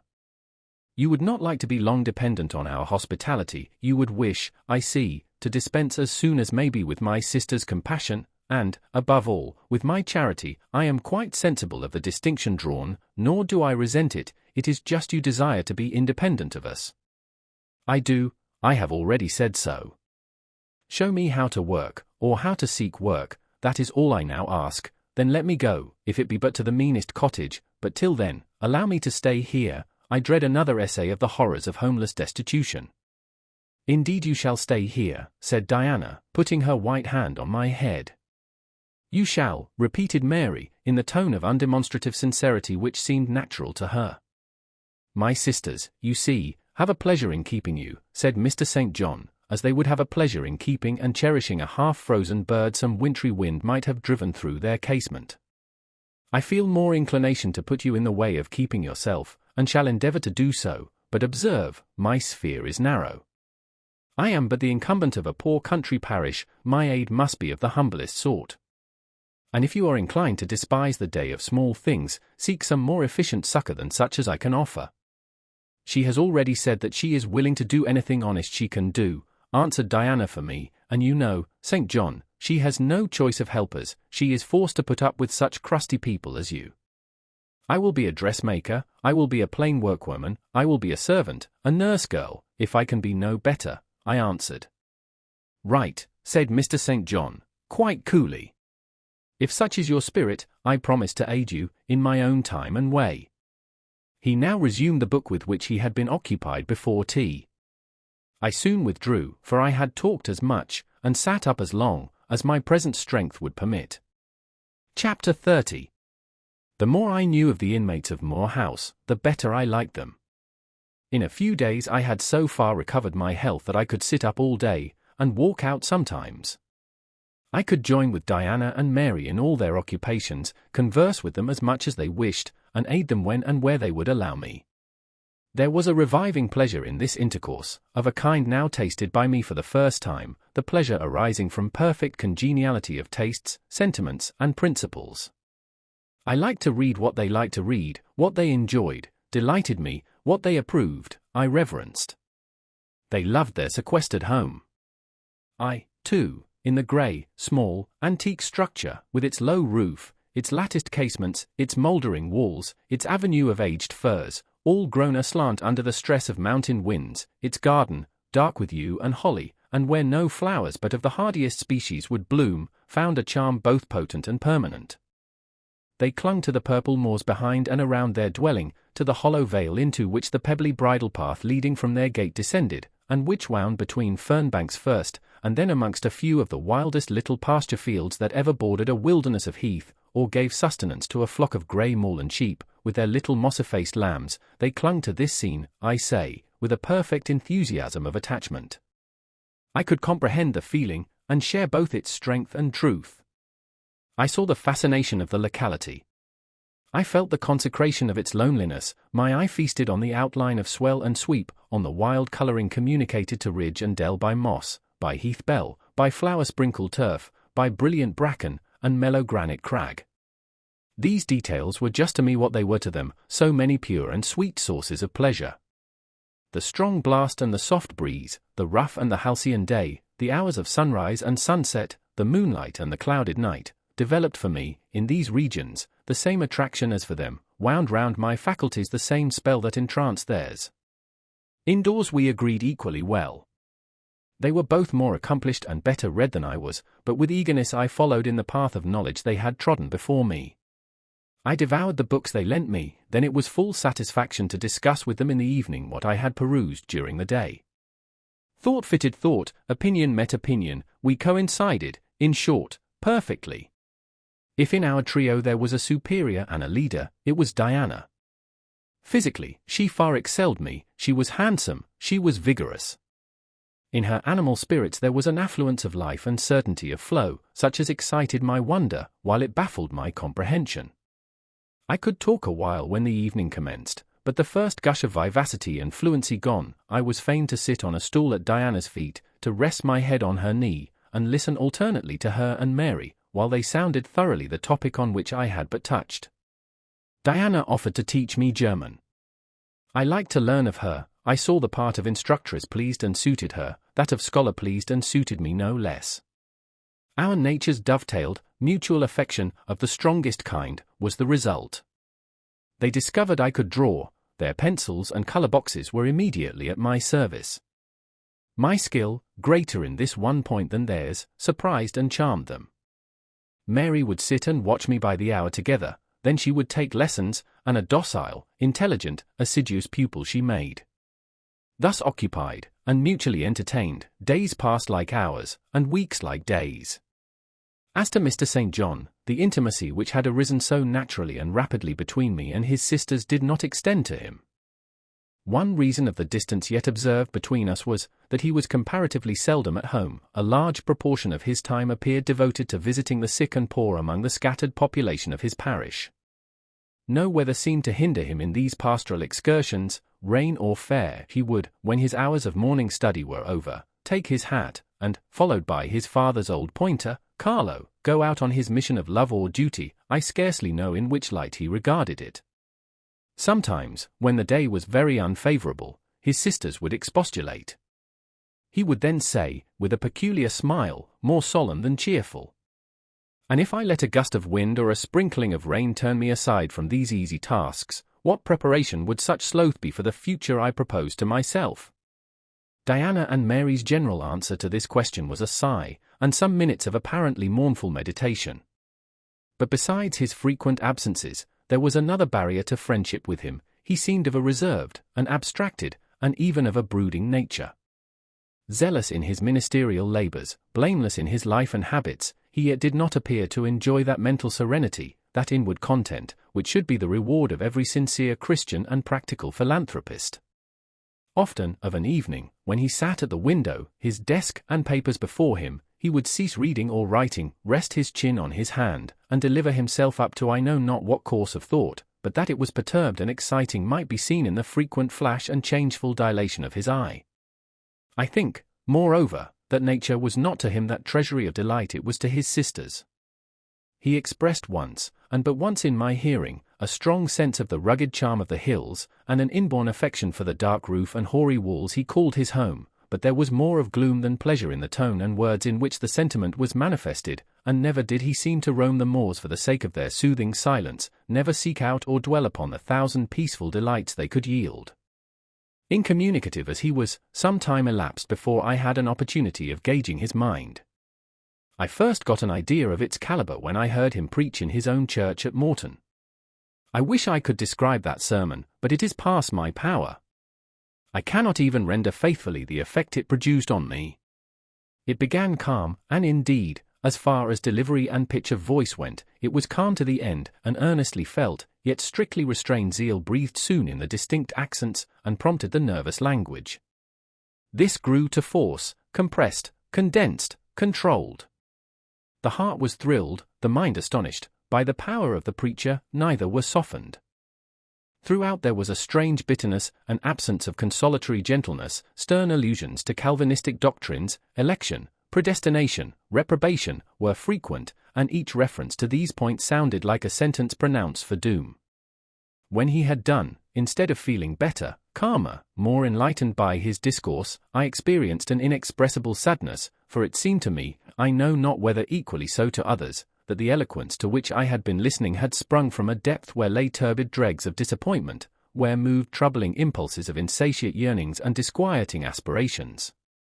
I was sure St. John Rivers, pure-lived, conscientious, zealous as he was, had not yet found that peace of God which passeth all understanding. He had no more found it, I thought, than had I with my concealed and racking regrets for my broken idol and lost Elysium, regrets to which I have latterly avoided referring, but which possessed me and tyrannized over me ruthlessly.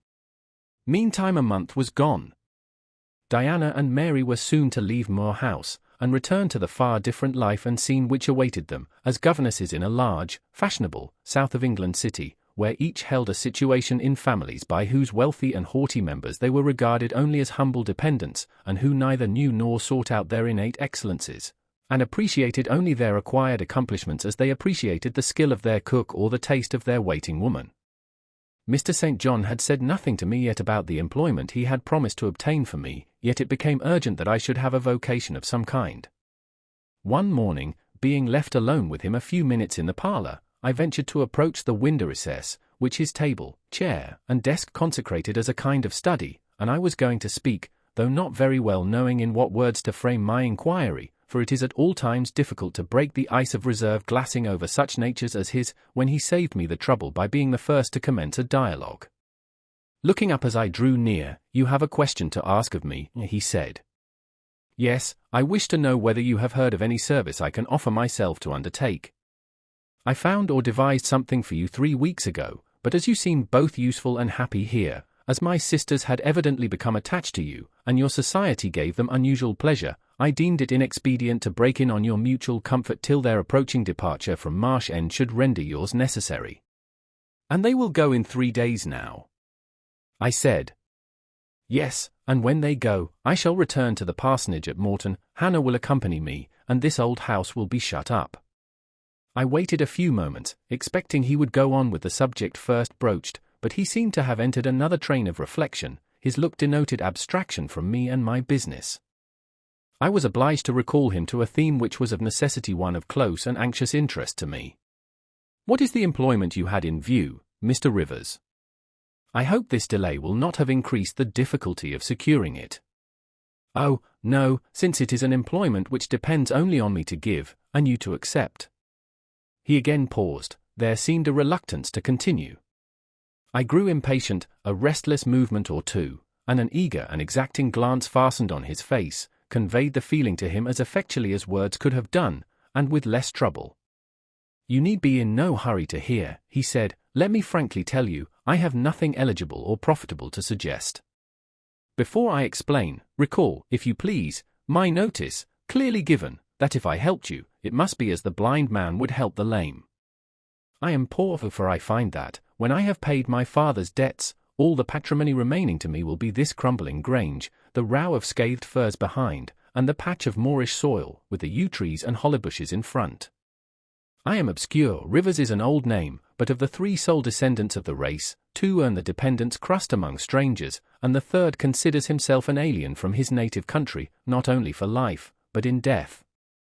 Yes, and deems, and is bound to deem, himself honored by the lot, and aspires but after the day when the cross of separation from fleshly ties shall be laid on his shoulders, and when the head of that church militant of whose humblest members he is one, shall give the word, 'Rise, follow me.'" St. John said these words as he pronounced his sermons, with a quiet, deep voice, with an unflushed cheek, and a coruscating radiance of glance. He resumed, "And since I am myself poor and obscure, I can offer you but a service of poverty and obscurity. You may even think it degrading, for I see now your habits have been what the world calls refined, your tastes lean to the ideal, and your society has at least been amongst the educated, but I consider that no service degrades which can better our race. I hold that the more arid and unreclaimed the soil where the Christian labourer's task of tillage is appointed him, the scantier the meed his toil brings, the higher the honor. His, under such circumstances, is the destiny of the pioneer, and the first pioneers of the gospel were the apostles, their captain was Jesus, the Redeemer himself. Well, I said, as he again paused, proceed. He looked at me before he proceeded. Indeed, he seemed leisurely to read my face, as if its features and lines were characters on a page. The conclusions drawn from this scrutiny he partially expressed in his succeeding observations.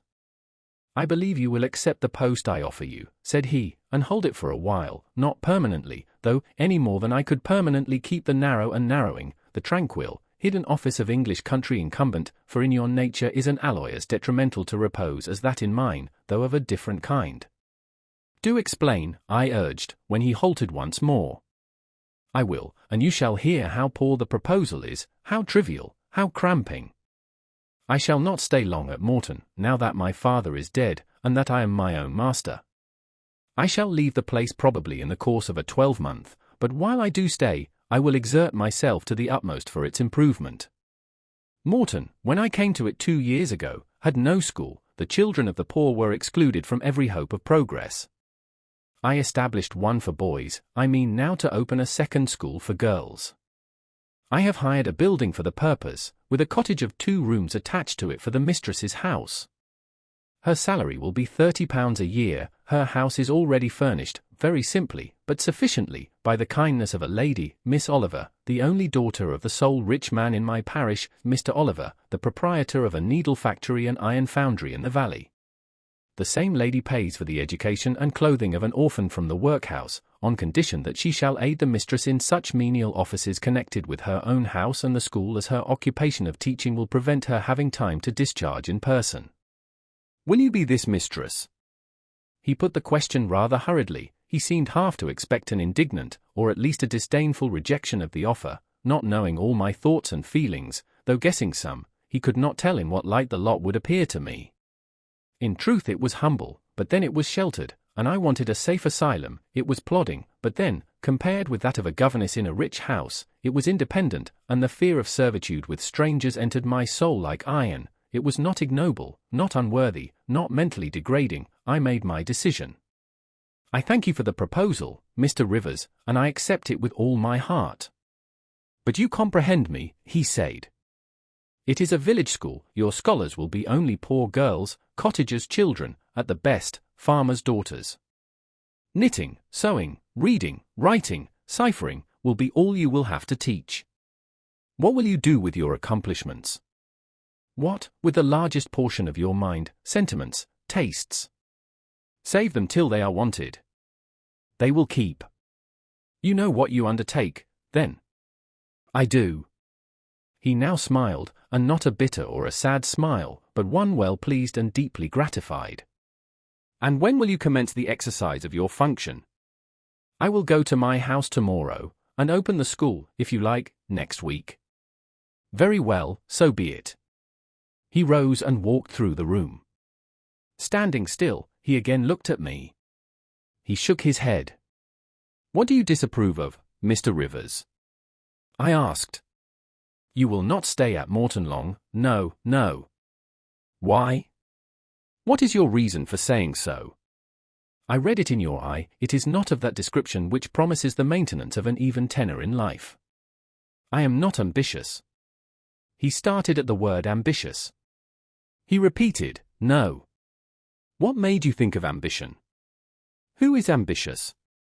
I know I am, but how did you find it out? I was speaking of myself. Well, if you are not ambitious, you are. He paused. What? I was going to say, impassioned, but perhaps you would have misunderstood the word, and been displeased. I mean, that human affections and sympathies have a most powerful hold on you. I am sure you cannot long be content to pass your leisure in solitude, and to devote your working hours to a monotonous labor wholly void of stimulus, any more than I can be content, he added, with emphasis, to live here buried in morass, pent in with mountains, my nature, that God gave me, contravened, my faculties, heaven bestowed, paralyzed, made useless. You hear now how I contradict myself. I, who preached contentment with a humble lot, and justified the vocation even of hewers of wood and drawers of water in God's service, I, his ordained minister, almost rave in my restlessness. Well, propensities and principles must be reconciled by some means. He left the room. In this brief hour I had learnt more of him than in the whole previous month, yet still he puzzled me. Diana and Mary Rivers became more sad and silent as the day approached for leaving their brother and their home. They both tried to appear as usual, but the sorrow they had to struggle against was one that could not be entirely conquered or concealed. Diana intimated that this would be a different parting from any they had ever yet known. It would probably, as far as St. John was concerned, be a parting for years. It might be a parting for life. He will sacrifice all to his long-framed resolves, she said, natural affection and feelings more potent still. St. John looks quiet, Jane, but he hides a fever in his vitals. You would think him gentle, yet in some things he is inexorable as death, and the worst of it is, my conscience will hardly permit me to dissuade him from his severe decision. Certainly, I cannot for a moment blame him for it. It is right, noble, Christian, yet it breaks my heart. And the tears gushed to her fine eyes. Mary bent her head low over her work. We are now without father, we shall soon be without home and brother, she murmured. At that moment a little accident supervened, which seemed decreed by fate purposely to prove the truth of the adage, that misfortunes never come singly, and to add to their distresses the vexing one of the slip between the cup and the lip. St. John passed the window reading a letter. He entered. Our Uncle John is dead, said he. Both the sisters seemed struck, not shocked or appalled. The tidings appeared in their eyes rather momentous than afflicting. Dead, repeated Diana. Yes. She riveted a searching gaze on her brother's face. And what then? She demanded, in a low voice. What then? Die, he replied, maintaining a marble immobility of feature. What then? Why, nothing. Read. He threw the letter into her lap. She glanced over it, and handed it to Mary. Mary perused it in silence, and returned it to her brother. All three looked at each other, and all three smiled, a dreary, pensive smile enough. Amen. We can yet live, said Diana at last. At any rate, it makes us no worse off than we were before, remarked Mary. Only it forces rather strongly on the mind the picture of what might have been, said Mr. Rivers, and contrasts it somewhat too vividly with what is. He folded the letter, locked it in his desk, and again went out. For some minutes no one spoke. Diana then turned to me.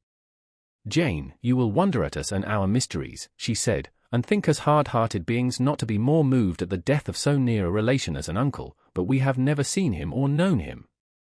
He was my mother's brother. My father and he quarrelled long ago. It was by his advice that my father risked most of his property in the speculation that ruined him. Mutual recrimination passed between them, they parted in anger, and were never reconciled. My uncle engaged afterwards in more prosperous undertakings. It appears he realized a fortune of £20,000. He was never married, and had no near kindred but ourselves and one other person, not more closely related than we. My father always cherished the idea that he would atone for his error by leaving his possessions to us. That letter informs us that he has bequeathed every penny to the other relation, with the exception of 30 guineas, to be divided between St. John, Diana, and Mary Rivers, for the purchase of 3 mourning rings. He had a right, of course, to do as he pleased, and yet a momentary damp is cast on the spirits by the receipt of such news. Mary and I would have esteemed ourselves rich with £1,000 each, and to St. John such a sum would have been valuable, for the good it would have enabled him to do. This explanation given, the subject was dropped, and no further reference made to it by either Mr. Rivers or his sisters. The next day I left Marsh End for Morton. The day after, Diana and Mary quitted it for distant B. In a week, Mr. Rivers and Hannah repaired to the parsonage, and so the old grange was abandoned. Chapter 31. My home, then, when I at last find a home, is a cottage, the little room with whitewashed walls and a sanded floor, containing 4 painted chairs and a table, a clock, a cupboard, with 2 or 3 plates and dishes, and a set of tea things in delf. Above, a chamber of the same dimensions as the kitchen, with a deal bedstead and chest of drawers, small, yet too large to be filled with my scanty wardrobe, though the kindness of my gentle and generous friends has increased that, by a modest stock of such things as are necessary. It is evening. I have dismissed, with the fee of an orange, the little orphan who serves me as a handmaid. I am sitting alone on the hearth. This morning, the village school opened. I had 20 scholars. But 3 of the number can read, none write or cipher.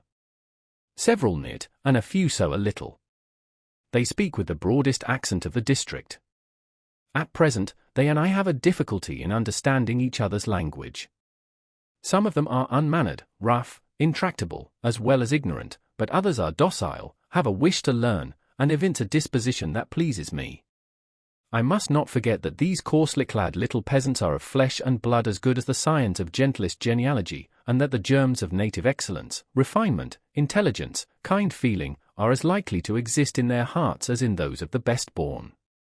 My duty will be to develop these germs. Surely I shall find some happiness in discharging that office.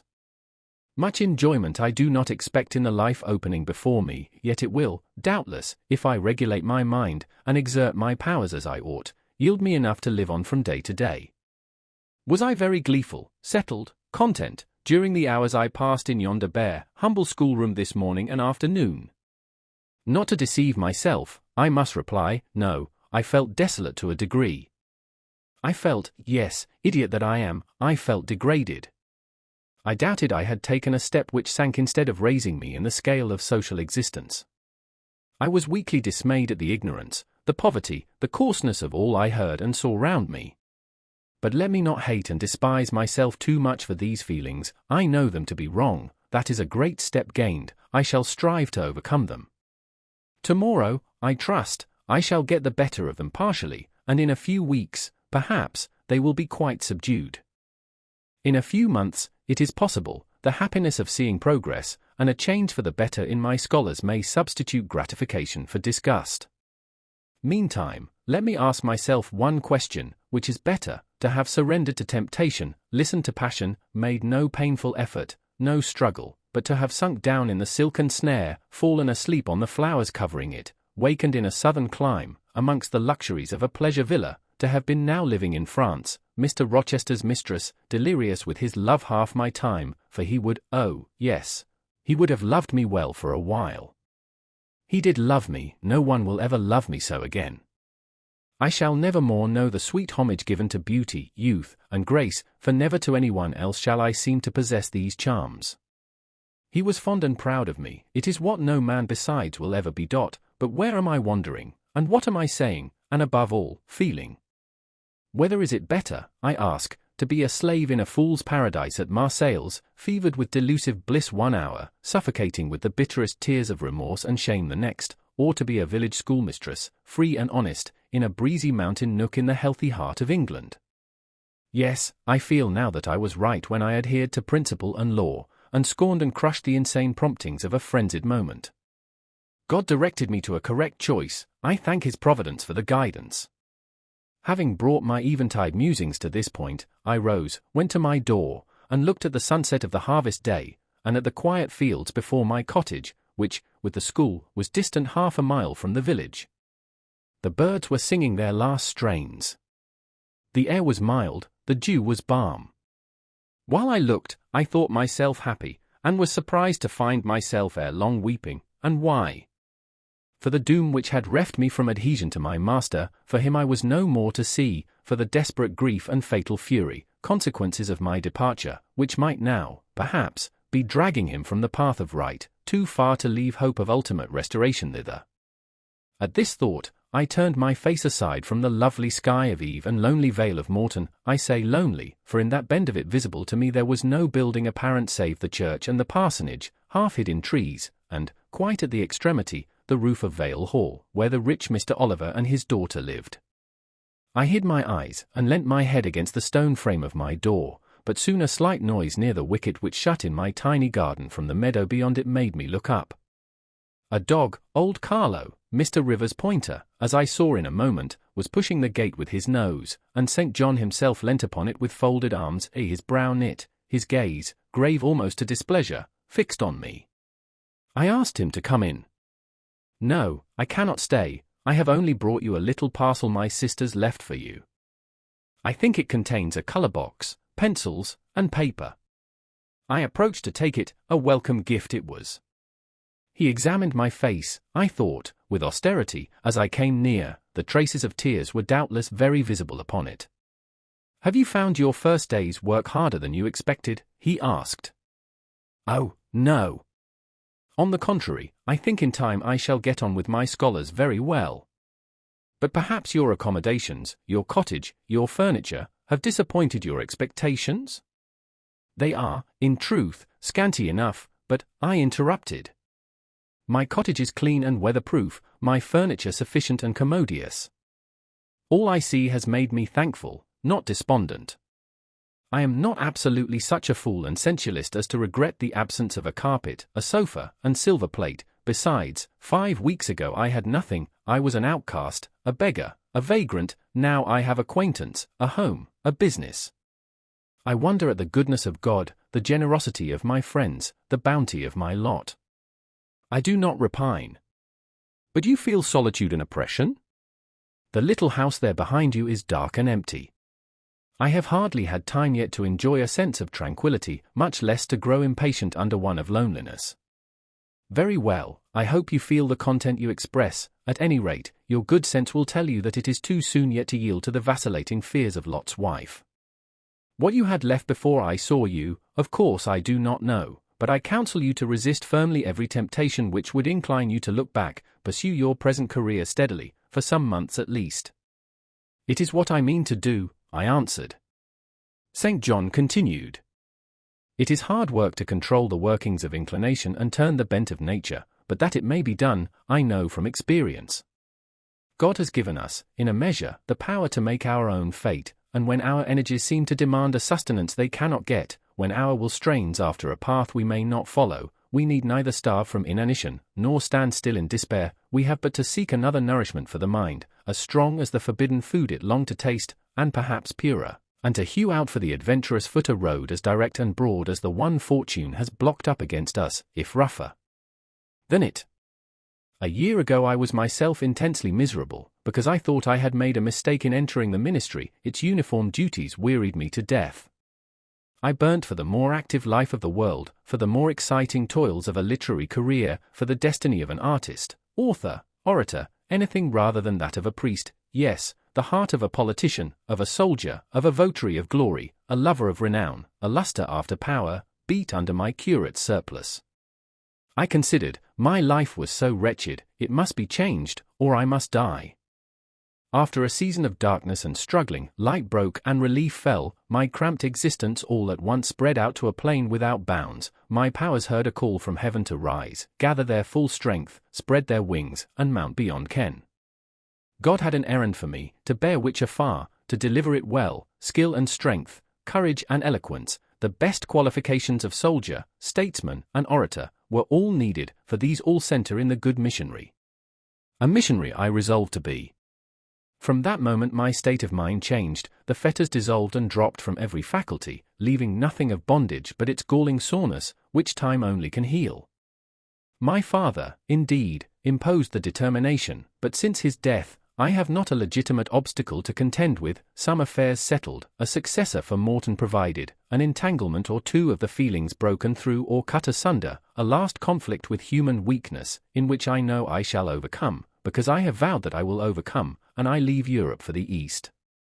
He said this, in his peculiar, subdued, yet emphatic voice, looking, when he had ceased speaking, not at me, but at the setting sun, at which I looked too. Both he and I had our backs towards the path leading up the field to the wicket. We had heard no step on that grass-grown track, the water running in the vale was the one lulling sound of the hour, and seen, we might well then start when a gay voice, sweet as a silver bell, exclaimed, "Good evening, Mr. Rivers." "And good evening, old Carlo. Your dog is quicker to recognize his friends than you are, sir. He pricked his ears and wagged his tail when I was at the bottom of the field, and you have your back towards me now." It was true.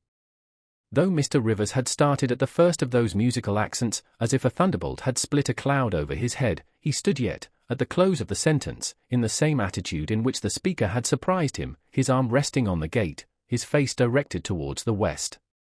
He turned at last, with measured deliberation. A vision, as it seemed to me, had risen at his side. There appeared, within 3 feet of him, a form clad in pure white, a youthful, graceful form, full, yet fine in contour, and when, after bending to caress Carlo, it lifted up its head, and threw back a long veil, there bloomed under his glance a face of perfect beauty.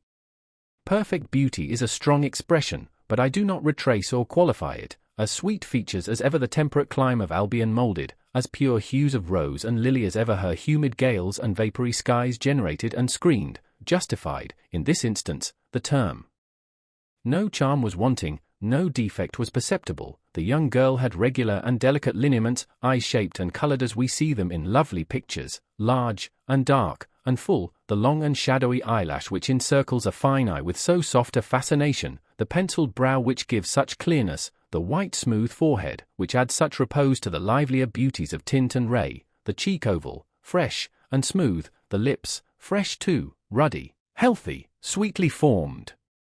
The even and gleaming teeth without flaw, the small dimpled chin, the ornament of rich, plenteous tresses, all advantages, in short, which, combined, realized the ideal of beauty, were fully hers.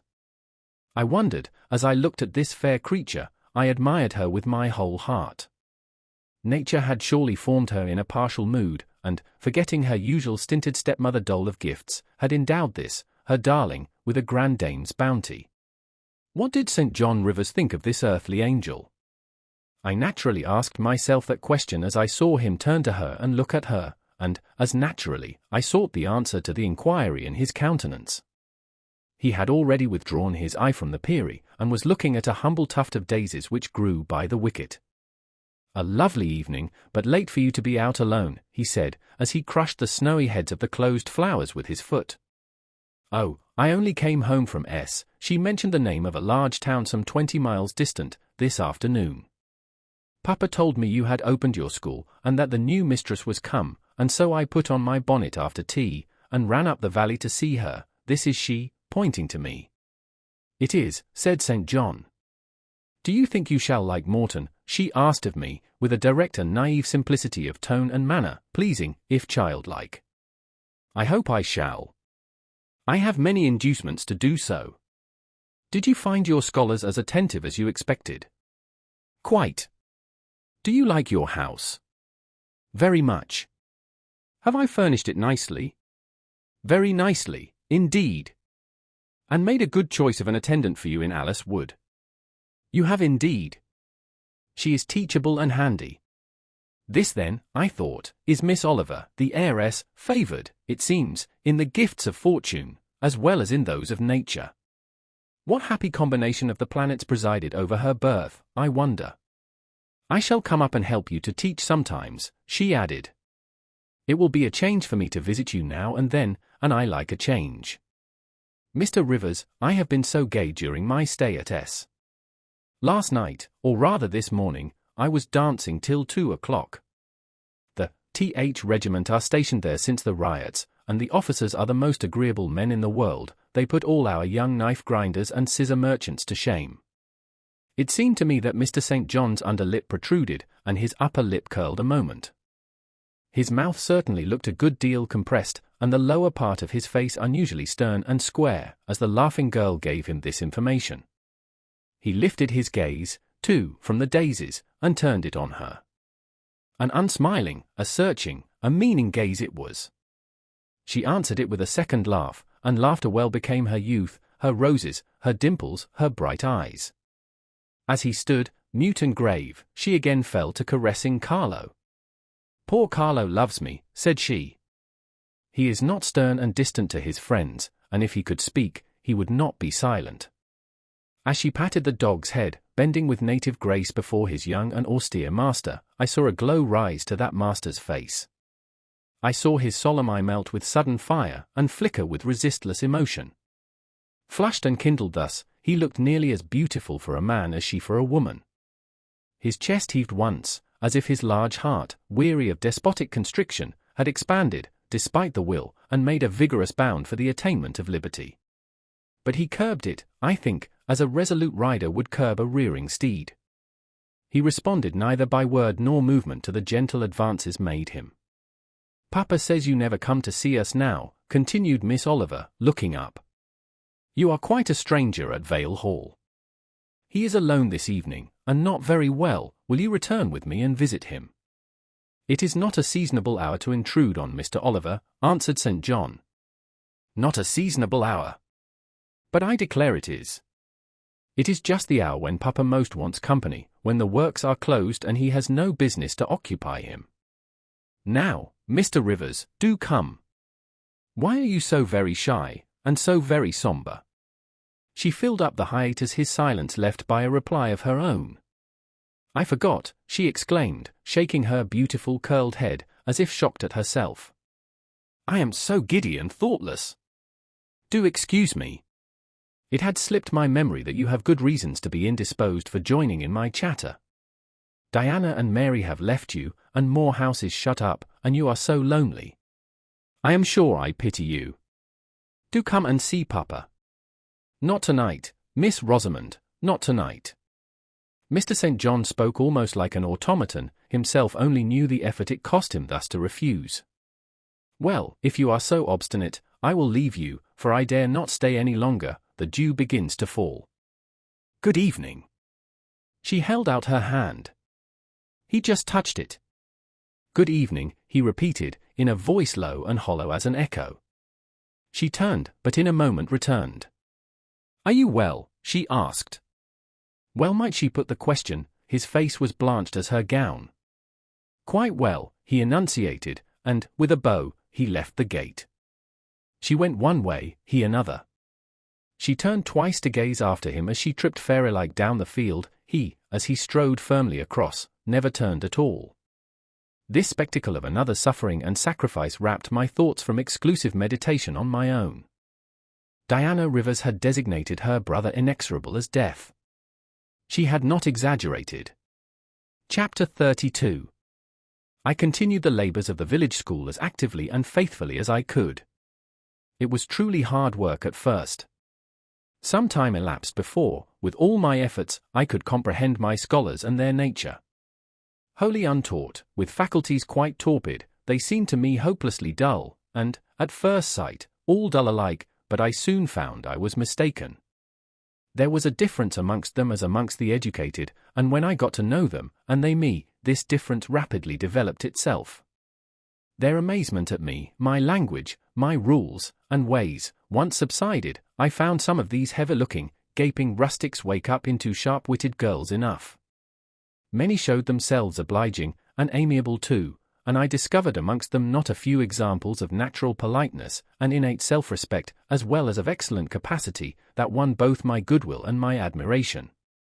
These soon took a pleasure in doing their work well, in keeping their persons neat, in learning their tasks regularly, in acquiring quiet and orderly manners. The rapidity of their progress, in some instances, was even surprising, and an honest and happy pride I took in it. Besides, I began personally to like some of the best girls, and they liked me. I had amongst my scholars several farmers' daughters, young women grown, almost. These could already read, write, and sew, and to them I taught the elements of grammar, geography, history, and the finer kinds of needlework. I found estimable characters amongst them, characters desirous of information and disposed for improvement, with whom I passed many a pleasant evening hour in their own homes. Their parents then, the farmer and his wife, loaded me with attentions. There was an enjoyment in accepting their simple kindness, and in repaying it by a consideration, a scrupulous regard to their feelings, to which they were not, perhaps, at all times accustomed, and which both charmed and benefited them, because, while it elevated them in their own eyes, it made them emulous to merit the deferential treatment they received. I felt I became a favorite in the neighborhood. Whenever I went out, I heard on all sides cordial salutations, and was welcomed with friendly smiles.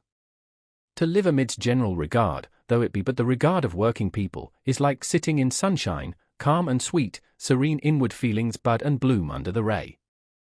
At this period of my life, my heart far oftener swelled with thankfulness than sank with dejection, and yet, reader, to tell you all, in the midst of this calm, this useful existence, after a day passed in honourable exertion amongst my scholars, an evening spent in drawing or reading contentedly alone, I used to rush into strange dreams at night, dreams many-coloured, agitated, full of the ideal, the stirring, the stormy, dreams where, amidst unusual scenes, charged with adventure, with agitating risk and romantic chance, I still again and again met Mr. Rochester, always at some exciting crisis, and then the sense of being in his arms, hearing his voice, meeting his eye, touching his hand and cheek, loving him, being loved by him, the hope of passing a lifetime at his side, would be renewed with all its first force and fire. Then I awoke. Then I recalled where I was, and how situated. Then I rose up on my curtainless bed, trembling and quivering, and then the still, dark night witnessed the convulsion of despair, and heard the burst of passion. By 9 o'clock the next morning I was punctually opening the school, tranquil, settled, prepared for the steady duties of the day. Rosamond Oliver kept her word in coming to visit me. Her call at the school was generally made in the course of her morning ride. She would canter up to the door on her pony, followed by a mounted livery servant. Anything more exquisite than her appearance, in her purple habit, with her Amazon's cap of black velvet placed gracefully above the long curls that kissed her cheek and floated to her shoulders, can scarcely be imagined, and it was thus she would enter the rustic building, and glide through the dazzled ranks of the village children. She generally came at the hour when Mr. Rivers was engaged in giving his daily catechizing lesson. Keenly, I fear, did the eye of the visitress pierce the young pastor's heart. A sort of instinct seemed to warn him of her entrance, even when he did not see it, and when he was looking quite away from the door, if she appeared at it, his cheek would glow, and his marble-seeming features, though they refused to relax, changed indescribably, and in their very quiescence became expressive of a repressed fervour, stronger than working muscle or darting glance could indicate. Of course, she knew her power, indeed, he did not, because he could not, conceal it from her. In spite of his Christian stoicism, when she went up and addressed him, and smiled gaily, encouragingly, even fondly in his face, his hand would tremble and his eye burn. He seemed to say, with his sad and resolute look, if he did not say it with his lips, "I love you, and I know you prefer me. It is not despair of success that keeps me dumb. If I offered my heart, I believe you would accept it. But that heart is already laid on a sacred altar, the fire is arranged round it. It will soon be no more than a sacrifice consumed." And then she would pout like a disappointed child, a pensive cloud would soften her radiant vivacity, she would withdraw her hand hastily from his, and turn in transient petulance from his aspect, at once so heroic and so martyr-like.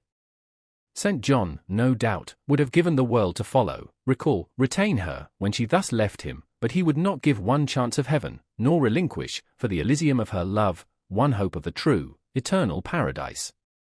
Besides, he could not bind all that he had in his nature, the rover, the aspirant, the poet, the priest, in the limits of a single passion.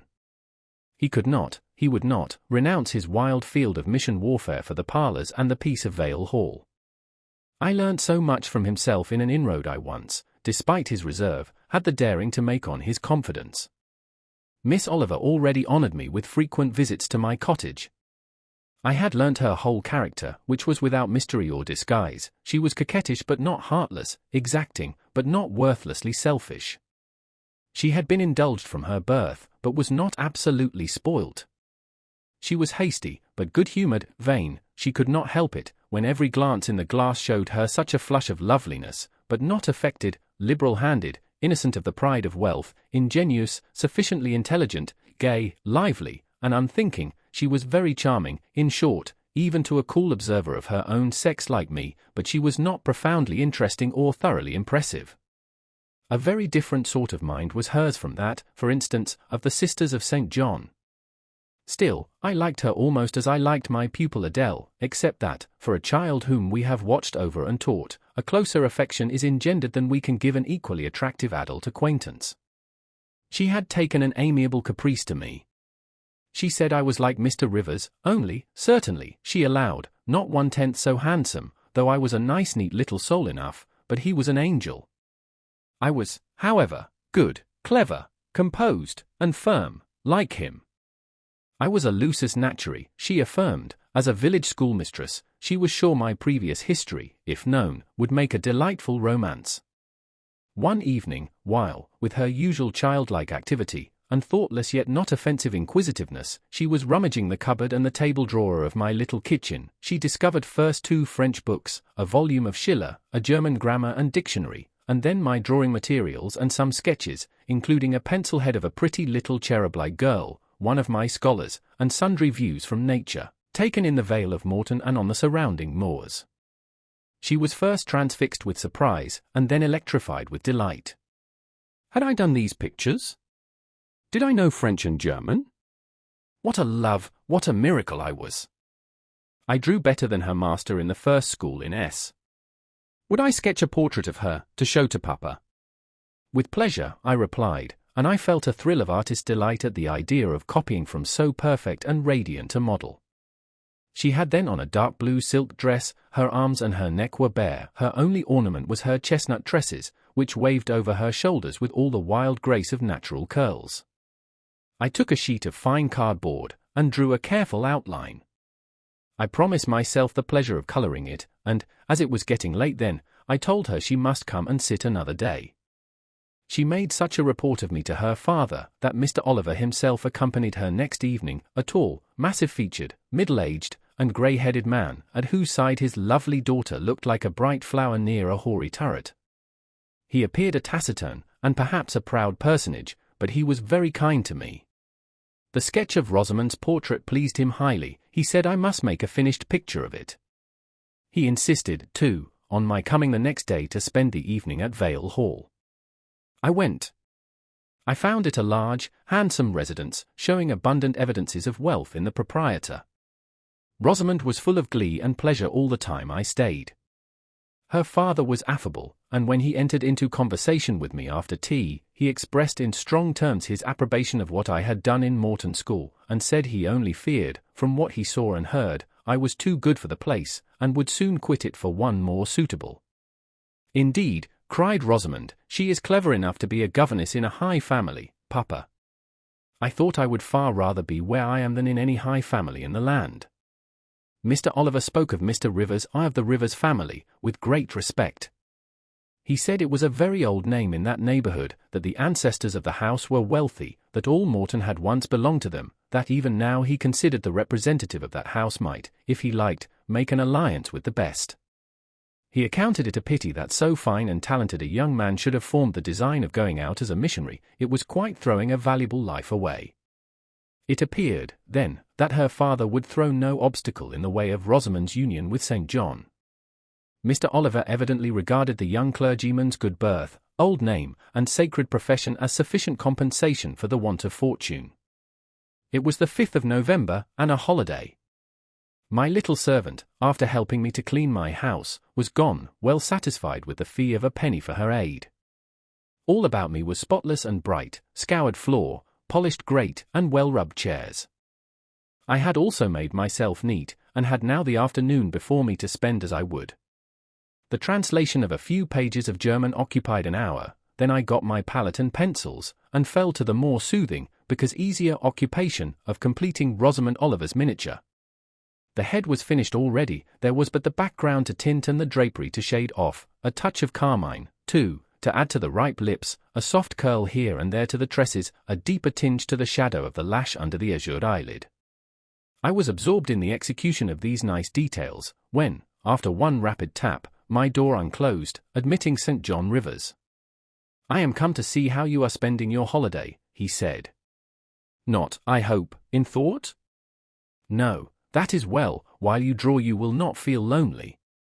You see, I mistrust you still, though you have borne up wonderfully so far. I have brought you a book for evening solace," and he laid on the table a new publication, a poem, one of those genuine productions so often vouchsafed to the fortunate public of those days, the golden age of modern literature. Alas! The readers of our era are less favoured. But courage! I will not pause either to accuse or repine. I know poetry is not dead, nor genius lost, nor has mammon gained power over either, to bind or slay. They will both assert their existence, their presence, their liberty and strength again one day. Powerful angels, safe in heaven. They smile when sordid souls triumph, and feeble ones weep over their destruction. Poetry destroyed? Genius banished? No. Mediocrity, no, do not let envy prompt you to the thought. No, they not only live, but reign and redeem, and without their divine influence spread everywhere, you would be in hell, the hell of your own meanness. While I was eagerly glancing at the bright pages of Marmion, for Marmion it was, St. John stooped to examine my drawing. His tall figure sprang erect again with a start. He said nothing. I looked up at him. He shunned my eye. I knew his thoughts well, and could read his heart plainly. At the moment I felt calmer and cooler than he. I had then temporarily the advantage of him, and I conceived an inclination to do him some good, if I could. With all his firmness and self-control, thought I, he tasks himself too far, locks every feeling and pang within, expresses, confesses, imparts nothing. I am sure it would benefit him to talk a little about this sweet Rosamond, whom he thinks he ought not to marry. I will make him talk.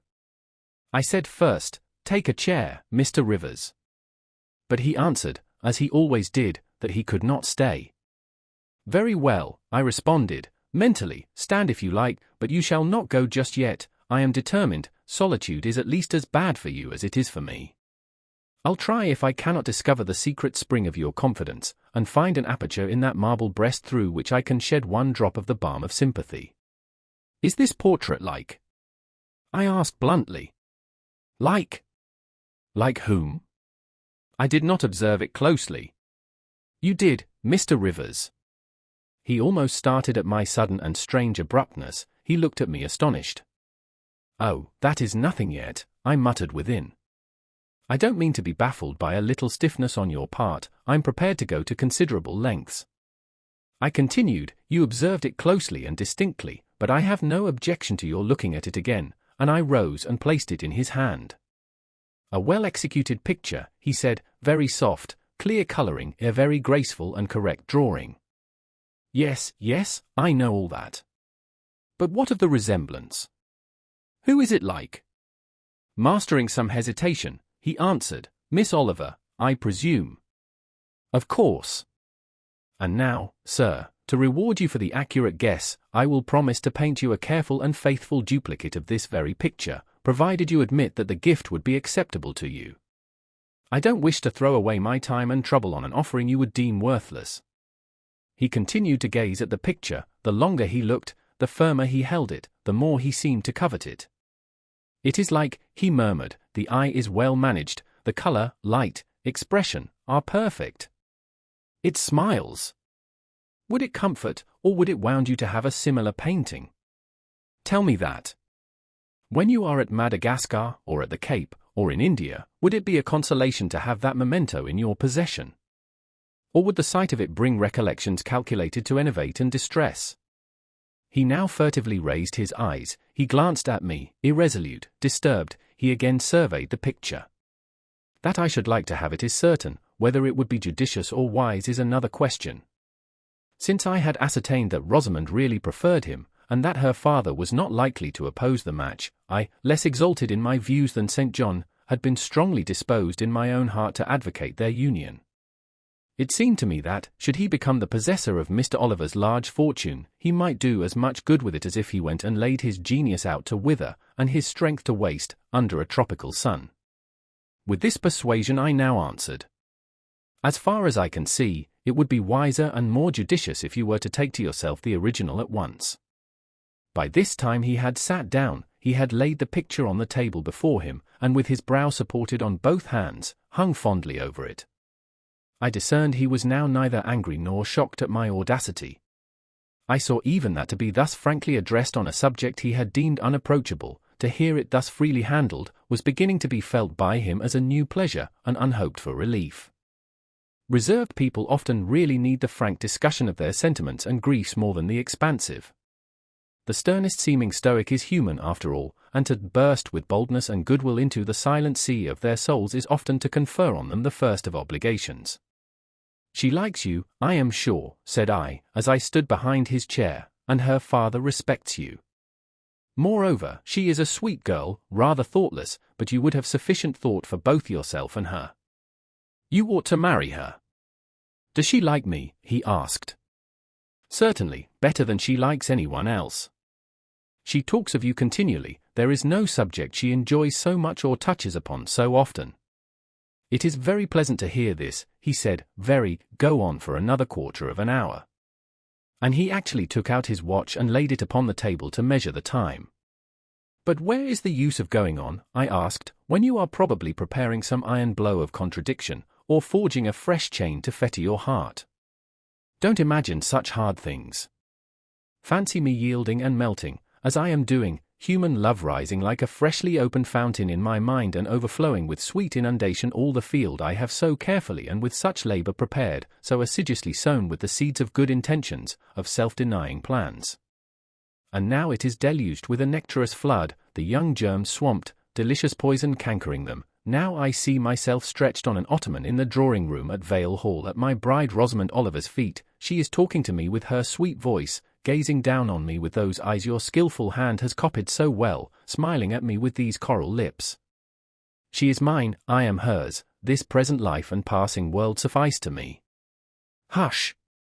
Say nothing, my heart is full of delight, my senses are entranced, let the time I marked pass in peace.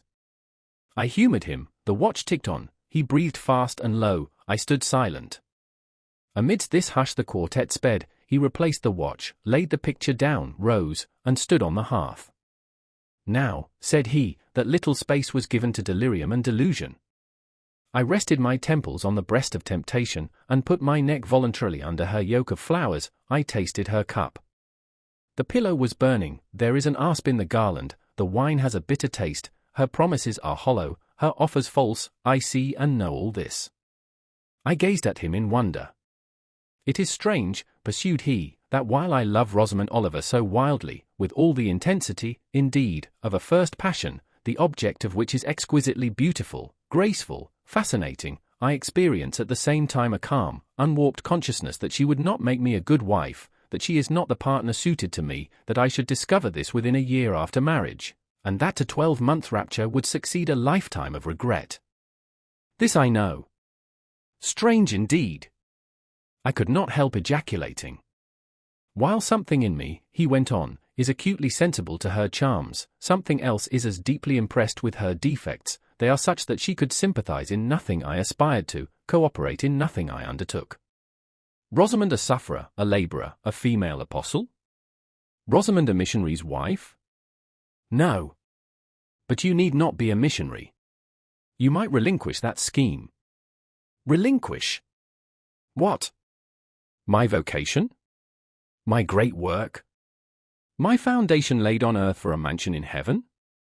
My hopes of being numbered in the band who have merged all ambitions in the glorious one of bettering their race, of carrying knowledge into the realms of ignorance, of substituting peace for war, freedom for bondage, religion for superstition, the hope of heaven for the fear of hell?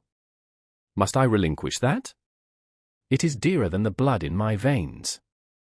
It is what I have to look forward to, and to live for. After a considerable pause, I said, and Miss Oliver? Are her disappointment and sorrow of no interest to you? Miss Oliver is ever surrounded by suitors and flatterers. In less than a month, my image will be effaced from her heart. She will forget me, and will marry, probably, someone who will make her far happier than I should do. You speak coolly enough, but you suffer in the conflict. You are wasting away. No. If I get a little thin, it is with anxiety about my prospects, yet unsettled, my departure, continually procrastinated. Only this morning, I received intelligence that the successor, whose arrival I have been so long expecting, cannot be ready to replace me for 3 months to come yet, and perhaps the 3 months may extend to 6. You tremble and become flushed whenever Miss Oliver enters the schoolroom. Again the surprised expression crossed his face. He had not imagined that a woman would dare to speak so to a man. For me, I felt at home in this sort of discourse. I could never rest in communication with strong, discreet, and refined minds, whether male or female, till I had passed the outworks of conventional reserve, and crossed the threshold of confidence, and won a place by their heart's very hearthstone. You are original, said he, and not timid. There is something brave in your spirit, as well as penetrating in your eye, but allow me to assure you that you partially misinterpret my emotions. You think them more profound and potent than they are. You give me a larger allowance of sympathy than I have a just claim to. When I colour, and when I shake before Miss Oliver, I do not pity myself. I scorn the weakness. I know it is ignoble, a mere fever of the flesh, not, I declare, the convulsion of the soul. That is just as fixed as a rock, firm set in the depths of a restless sea. Know me to be what I am, a cold hard man. I smiled incredulously. You have taken my confidence by storm, he continued, and now it is much at your service. I am simply, in my original state, stripped of that blood-bleached robe with which Christianity covers human deformity, a cold, hard, ambitious man. Natural affection only, of all the sentiments, has permanent power over me. Reason, and not feeling, is my guide, my ambition is unlimited, my desire to rise higher, to do more than others, insatiable. I honor endurance, perseverance, industry, talent, because these are the means by which men achieve great ends and mount to lofty eminence. I watch your career with interest, because I consider you a specimen of a diligent, orderly, energetic woman, not because I deeply compassionate what you have gone through, or what you still suffer. You would describe yourself as a mere pagan philosopher, I said. No. There is this difference between me and deistic philosophers, I believe, and I believe the gospel. You missed your epithet. I am not a pagan, but a Christian philosopher, a follower of the sect of Jesus. As his disciple I adopt his pure, his merciful, his benignant doctrines. I advocate them, I am sworn to spread them. Won in youth to religion, she has cultivated my original qualities thus, from the minute germ, natural affection, she has developed the overshadowing tree, philanthropy. From the wild stringy root of human uprightness, she has reared a due sense of the divine justice. Of the ambition to win power and renown for my wretched self, she has formed the ambition to spread my Master's kingdom, to achieve victories for the standard of the cross. So much has religion done for me, turning the original materials to the best account, pruning and training nature. But she could not eradicate nature, nor will it be eradicated till this mortal shall put on immortality. Having said this, he took his hat, which lay on the table beside my pallet. Once more he looked at the portrait. She is lovely, he murmured. She is well named the Rose of the World, indeed. And may I not paint one like it for you? Cui bono? No. He drew over the picture the sheet of thin paper on which I was accustomed to rest my hand in painting, to prevent the cardboard from being sullied. What he suddenly saw on this blank paper, it was impossible for me to tell, but something had caught his eye. He took it up with a snatch, he looked at the edge, then shot a glance at me, inexpressibly peculiar, and quite incomprehensible, the glance that seemed to take and make note of every point in my shape, face, and dress, for it traversed all, quick, keen as lightning. His lips parted, as if to speak, but he checked the coming sentence, whatever it was. "What is the matter?" I asked. "Nothing in the world," was the reply, and, replacing the paper, I saw him dexterously tear a narrow slip from the margin. It disappeared in his glove, and, with one hasty nod and good afternoon, he vanished. "Well," I exclaimed, using an expression of the district, "that caps the globe, however." I, in my turn, scrutinized the paper, but saw nothing on it save a few dingy stains of paint where I had tried the tint in my pencil. I pondered the mystery a minute or two, but finding it insolvable, and being certain it could not be of much moment, I dismissed, and soon forgot it. Chapter 33. When Mr. St. John went, it was beginning to snow, the whirling storm continued all night. The next day a keen wind brought fresh and blinding falls, by twilight the valley was drifted up and almost impassable. I had closed my shutter, laid a mat to the door to prevent the snow from blowing in under it, trimmed my fire, and after sitting nearly an hour on the hearth listening to the muffled fury of the tempest, I lit a candle, took down Marmion, and beginning. Day set on Norham's castled steep, and Tweed's fair river broad and deep, and Cheviot's mountains lone, the massive towers, the donjon keep, the flanking walls that round them sweep, in yellow lustre shone. I soon forgot storm in music. I heard a noise, the wind, I thought, shook the door. No, it was St. John Rivers, who, lifting the latch, came in out of the frozen hurricane, the howling darkness, and stood before me, the cloak that covered his tall figure all white as a glacier. I was almost in consternation, so little had I expected any guest from the blocked-up Vale that night. "Any ill news?" I demanded. "Has anything happened?" "No."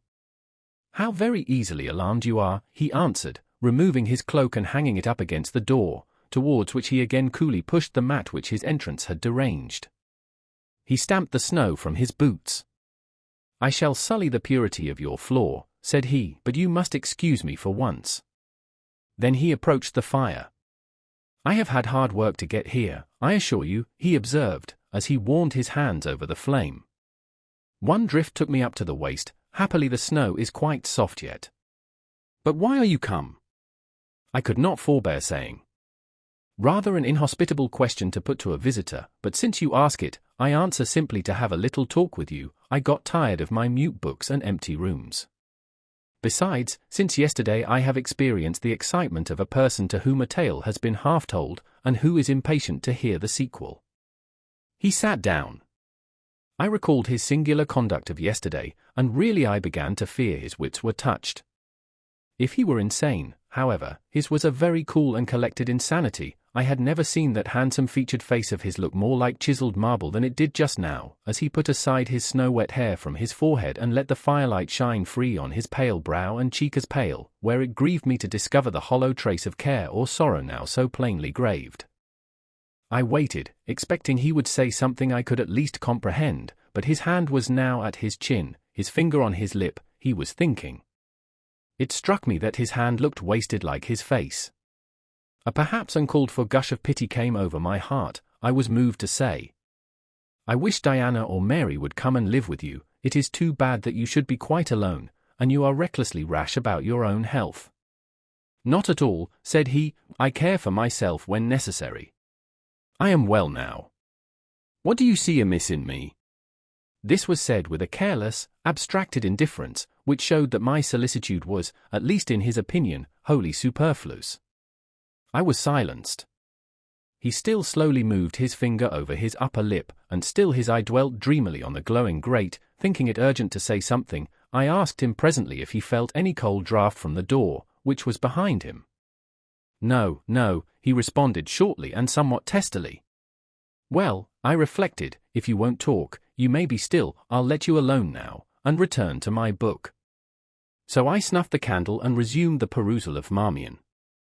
He soon stirred. My eye was instantly drawn to his movements. He only took out a morocco pocket-book, thence produced a letter, which he read in silence, folded it, put it back, relapsed into meditation. It was vain to try to read with such an inscrutable fixture before me, nor could I, in impatience, consent to be dumb. He might rebuff me if he liked, but talk I would. "Have you heard from Diana and Mary lately?" "Not since the letter I showed you a week ago." "There has not been any change made about your own arrangements? You will not be summoned to leave England sooner than you expected?" "I fear not. Indeed, such chance is too good to befall me." Baffled so far, I changed my ground. I bethought myself to talk about the school and my scholars. Mary Garrett's mother is better, and Mary came back to the school this morning, and I shall have 4 new girls next week from the Foundry Close. They would have come today but for the snow." "Indeed. Mr. Oliver pays for 2. "Does he?" "He means to give the whole school a treat at Christmas." "I know." "Was it your suggestion?" "No." "Whose, then?" "His daughter's, I think. It is like her, she is so good-natured." "Yes." Again came the blank of a pause. The clock struck 8 strokes. It aroused him. He uncrossed his legs, sat erect, turned to me. "Leave your book a moment, and come a little nearer the fire," he said. Wondering, and of my wonder finding no end, I complied. "Half an hour ago," he pursued, "I spoke of my impatience to hear the sequel of a tale. On reflection, I find the matter will be better managed by my assuming the narrator's part, and converting you into a listener. Before commencing, it is but fair to warn you that the story will sound somewhat hackneyed in your ears, but stale details often regain a degree of freshness when they pass through new lips. For the rest, whether trite or novel, it is short. 20 years ago, a poor curate, never mind his name at this moment, fell in love with a rich man's daughter. She fell in love with him and married him, against the advice of all her friends, who consequently disowned her immediately after the wedding. Before 2 years passed, the rash pair were both dead, and laid quietly side by side under one slab. I have seen their grave. It formed part of the pavement of a huge churchyard surrounding the grim, soot-black old cathedral of an overgrown manufacturing town in Shire. They left a daughter, which, at its very birth, Charity received in her lap, cold as that of the snowdrift I almost stuck fast in tonight. Charity carried the friendless thing to the house of its rich maternal relations. It was reared by an aunt-in-law, called, I come to names now, Mrs. Reed of Gateshead. You start. Did you hear a noise? I dare say it is only a rat scrambling along the rafters of the adjoining schoolroom. It was a barn before I had it repaired and altered, and barns are generally haunted by rats. To proceed. Mrs. Reed kept the orphan 10 years, whether it was happy or not with her, I cannot say, never having been told, but at the end of that time she transferred it to a place you know, being no other than Lowood School, where you so long resided yourself. It seems her career there was very honourable. From a pupil, she became a teacher, like yourself. Really it strikes me there are parallel points in her history and yours. She left it to be a governess. There, again, your fates were analogous. She undertook the education of the ward of a certain Mr. Rochester. Mr. Rivers. I interrupted. I can guess your feelings, he said, but restrain them for a while. I have nearly finished. Hear me to the end. Of Mr. Rochester's character I know nothing, but the one fact that he professed to offer honourable marriage to this young girl, and that at the very altar she discovered he had a wife yet alive, though a lunatic. What his subsequent conduct and proposals were is a matter of pure conjecture, but when an event transpired which rendered inquiry after the governess necessary, it was discovered she was gone. No one could tell when, where, or how. She had left Thornfield Hall in the night. Every research after her course had been vain. The country had been scoured far and wide. No vestige of information could be gathered respecting her. Yet that she should be found is become a matter of serious urgency. Advertisements have been put in all the papers. I myself have received a letter from one Mr. Briggs, a solicitor, communicating the details I have just imparted. Is it not an odd tale? Just tell me this, said I, and since you know so much, you surely can tell it me. What of Mr. Rochester? How and where is he? What is he doing? Is he well? I am ignorant of all concerning Mr. Rochester. The letter never mentions him but to narrate the fraudulent and illegal attempt I have adverted to. You should rather ask the name of the governess, the nature of the event which requires her appearance. Did no one go to Thornfield Hall, then? Did no one see Mr. Rochester? I suppose not. But they wrote to him. Of course. And what did he say? Who has his letters? Mr. Briggs intimates that the answer to his application was not from Mr. Rochester, but from a lady. It is signed Alice Fairfax. I felt cold and dismayed. My worst fears then were probably true. He had in all probability left England and rushed in reckless desperation to some former haunt on the continent. And what opiate for his severe sufferings, what object for his strong passions, had he sought there? I dared not answer the question. Oh, my poor master, once almost my husband, whom I had often called my dear Edward. He must have been a bad man, observed Mr. Rivers. You don't know him, don't pronounce an opinion upon him, I said, with warmth. Very well, he answered quietly, and indeed my head is otherwise occupied than with him. I have my tale to finish. Since you won't ask the governess's name, I must tell it of my own accord. Stay. I have it here. It is always more satisfactory to see important points written down, fairly committed to black and white. And the pocket-book was again deliberately produced, opened, sought through. From one of its compartments was extracted a shabby slip of paper, hastily torn off. I recognized in its texture and its stains of ultramarine, and lake, and vermilion, the ravished margin of the portrait cover. He got up, held it close to my eyes, and I read, traced in Indian ink, in my own handwriting, the words Jane Eyre, the work doubtless of some moment of abstraction. Briggs wrote to me of a Jane Eyre, he said. The advertisements demanded a Jane Eyre. I knew a Jane Elliot. I confess I had my suspicions, but it was only yesterday afternoon they were at once resolved into certainty. You own the name and renounce the alias. Yes, yes, but where is Mr. Briggs? He perhaps knows more of Mr. Rochester than you do. Briggs is in London. I should doubt his knowing anything at all about Mr. Rochester. It is not in Mr. Rochester he is interested. Meantime, you forget essential points in pursuing trifles. You do not inquire why Mr. Briggs sought after you, what he wanted with you. Well, what did he want? Merely to tell you that your uncle, Mr. Eyre of Madeira, is dead, that he has left you all his property, and that you are now rich, merely that, nothing more. I, rich? Yes, you, rich, quite an heiress. Silence succeeded. You must prove your identity, of course, resumed St. John presently, a step which will offer no difficulties. You can then enter on immediate possession. Your fortune is vested in the English funds. Briggs has the will and the necessary documents. Here was a new card turned up. It is a fine thing, reader, to be lifted in a moment from indigence to wealth, a very fine thing, but not a matter one can comprehend, or consequently enjoy, all at once. And then there are other chances in life far more thrilling and rapture-giving. This is solid, an affair of the actual world, nothing ideal about it, all its associations are solid and sober, and its manifestations are the same. One does not jump, and spring, and shout hurrah.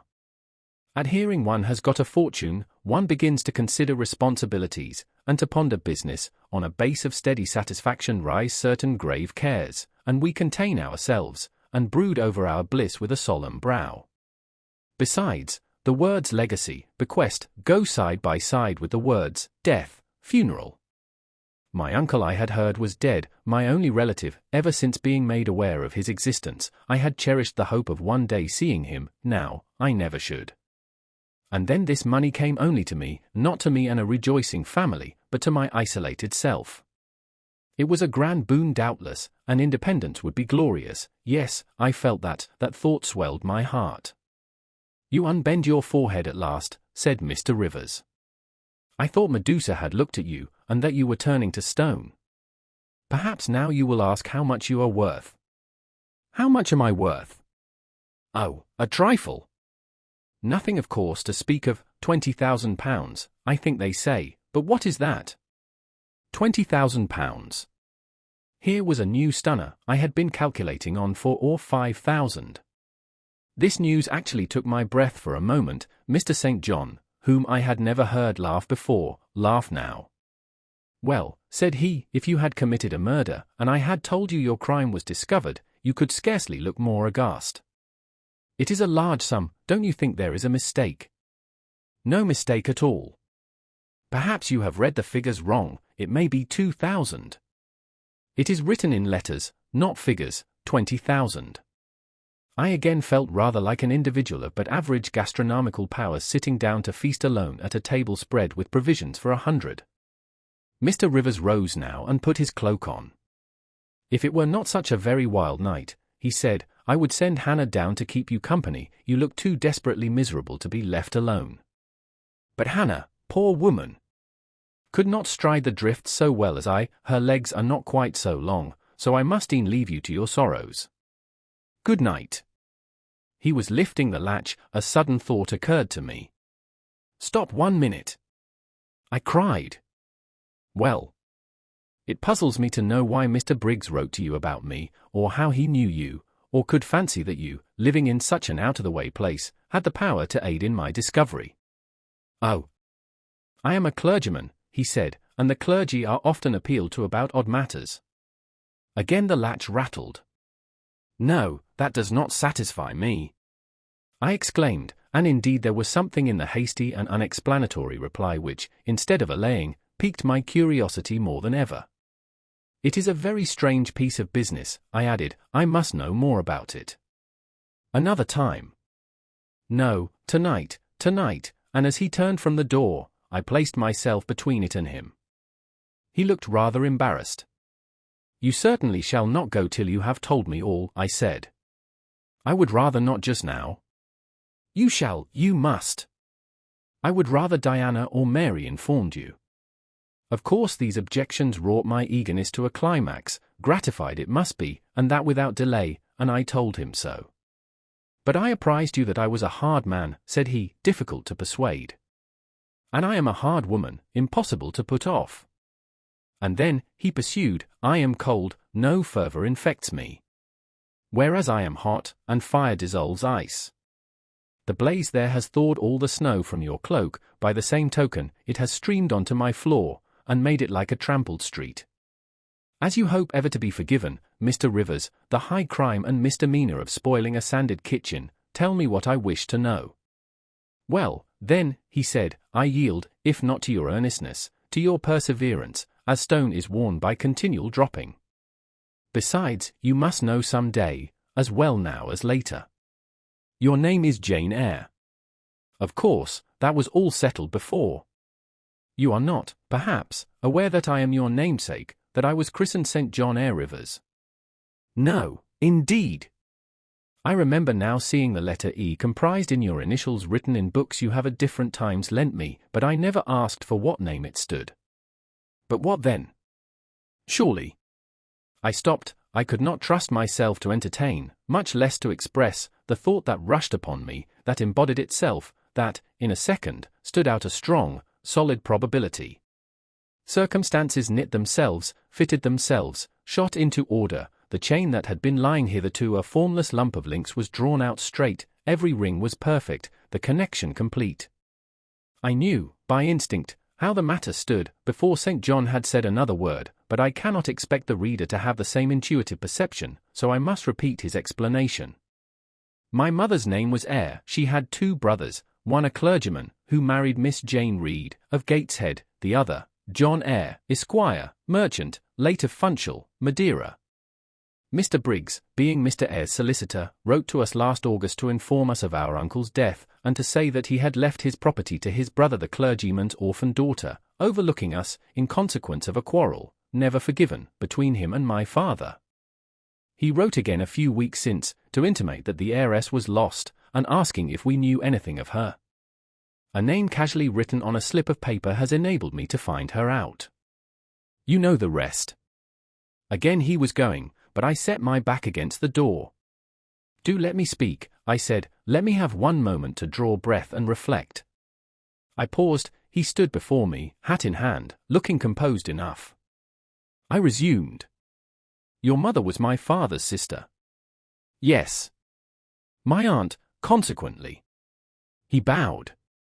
"My Uncle John was your Uncle John? You, Diana, and Mary are his sister's children, as I am his brother's child." "Undeniably."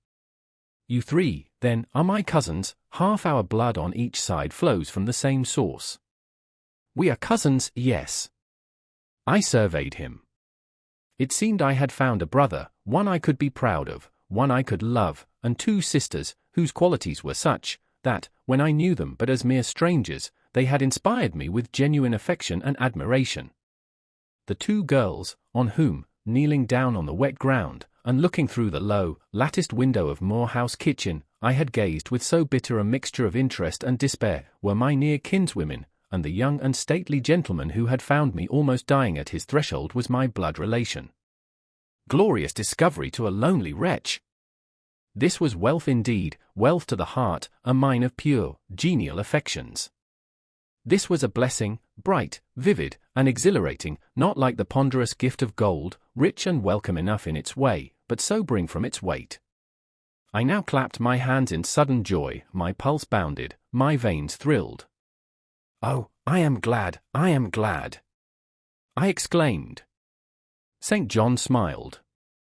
"Did I not say you neglected essential points to pursue trifles?" he asked. "You were serious when I told you you had got a fortune, and now, for a matter of no moment, you are excited. What can you mean? It may be of no moment to you, you have sisters and don't care for a cousin, but I had nobody, and now 3 relations, or 2, if you don't choose to be counted, are born into my world full-grown. I say again, I am glad." I walked fast through the room. I stopped, half suffocated with the thoughts that rose faster than I could receive, comprehend, settle them, thoughts of what might, could, would, and should be, and that ere long. I looked at the blank wall, it seemed a sky thick with ascending stars, every one lit me to a purpose or delight. Those who had saved my life, whom, till this hour, I had loved barrenly, I could now benefit. They were under a yoke, I could free them, they were scattered, I could reunite them, the independence, the affluence which was mine, might be theirs too. Were we not four? £20,000 shared equally would be 5,000 each, justice, enough and to spare, justice would be done, mutual happiness secured. Now the wealth did not weigh on me, and now it was not a mere bequest of coin, it was a legacy of life, hope, enjoyment. How I looked while these ideas were taking my spirit by storm, I cannot tell, but I perceived soon that Mr. Rivers had placed a chair behind me, and was gently attempting to make me sit down on it. He also advised me to be composed. I scorned the insinuation of helplessness and distraction, shook off his hand, and began to walk about again. "Write to Diana and Mary tomorrow," I said, "and tell them to come home directly." Diana said they would both consider themselves rich with £1,000, so with 5,000 they will do very well. "Tell me where I can get you a glass of water," said St. John, "you must really make an effort to tranquilize your feelings." Nonsense! And what sort of an effect will the bequest have on you? Will it keep you in England, induce you to marry Miss Oliver, and settle down like an ordinary mortal? You wonder, your head becomes confused. I have been too abrupt in communicating the news, it has excited you beyond your strength. Mr. Rivers! You quite put me out of patience, I am rational enough, it is you who misunderstand, or rather who affect to misunderstand. Perhaps, if you explained yourself a little more fully, I should comprehend better. Explain! What is there to explain? You cannot fail to see that £20,000, the sum in question, divided equally between the nephew and 3 nieces of our uncle, will give 5,000 to each. What I want is, that you should write to your sisters and tell them of the fortune that has accrued to them. To you, you mean? I have intimated my view of the case, I am incapable of taking any other. I am not brutally selfish, blindly unjust, or fiendishly ungrateful. Besides, I am resolved I will have a home and connections. I like Moor House, and I will live at Moor House. I like Diana and Mary, and I will attach myself for life to Diana and Mary. It would please and benefit me to have £5,000, it would torment and oppress me to have 20,000, which, moreover, could never be mine in justice, though it might in law. I abandon to you, then, what is absolutely superfluous to me. Let there be no opposition, and no discussion about it, let us agree amongst each other, and decide the point at once.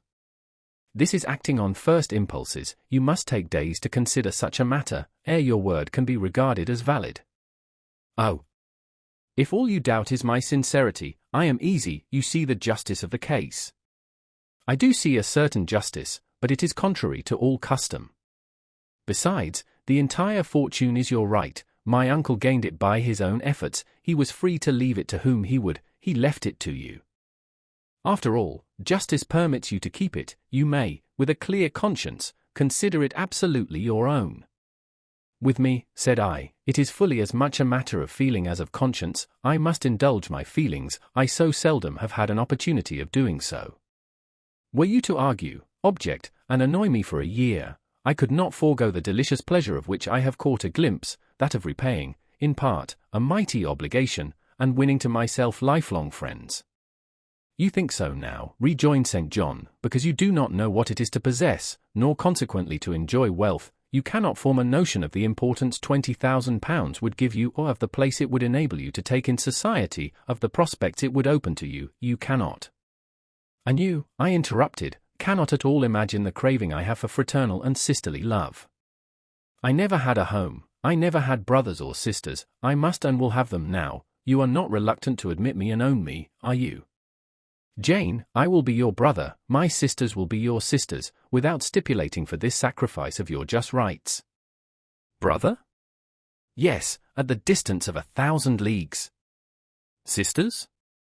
Yes, slaving amongst strangers. I, wealthy, gorged with gold I never earned and do not merit. You, penniless. Famous equality and fraternization. Close union. Intimate attachment. But, Jane, your aspirations after family ties and domestic happiness may be realized otherwise than by the means you contemplate. You may marry. Nonsense, again. Marry?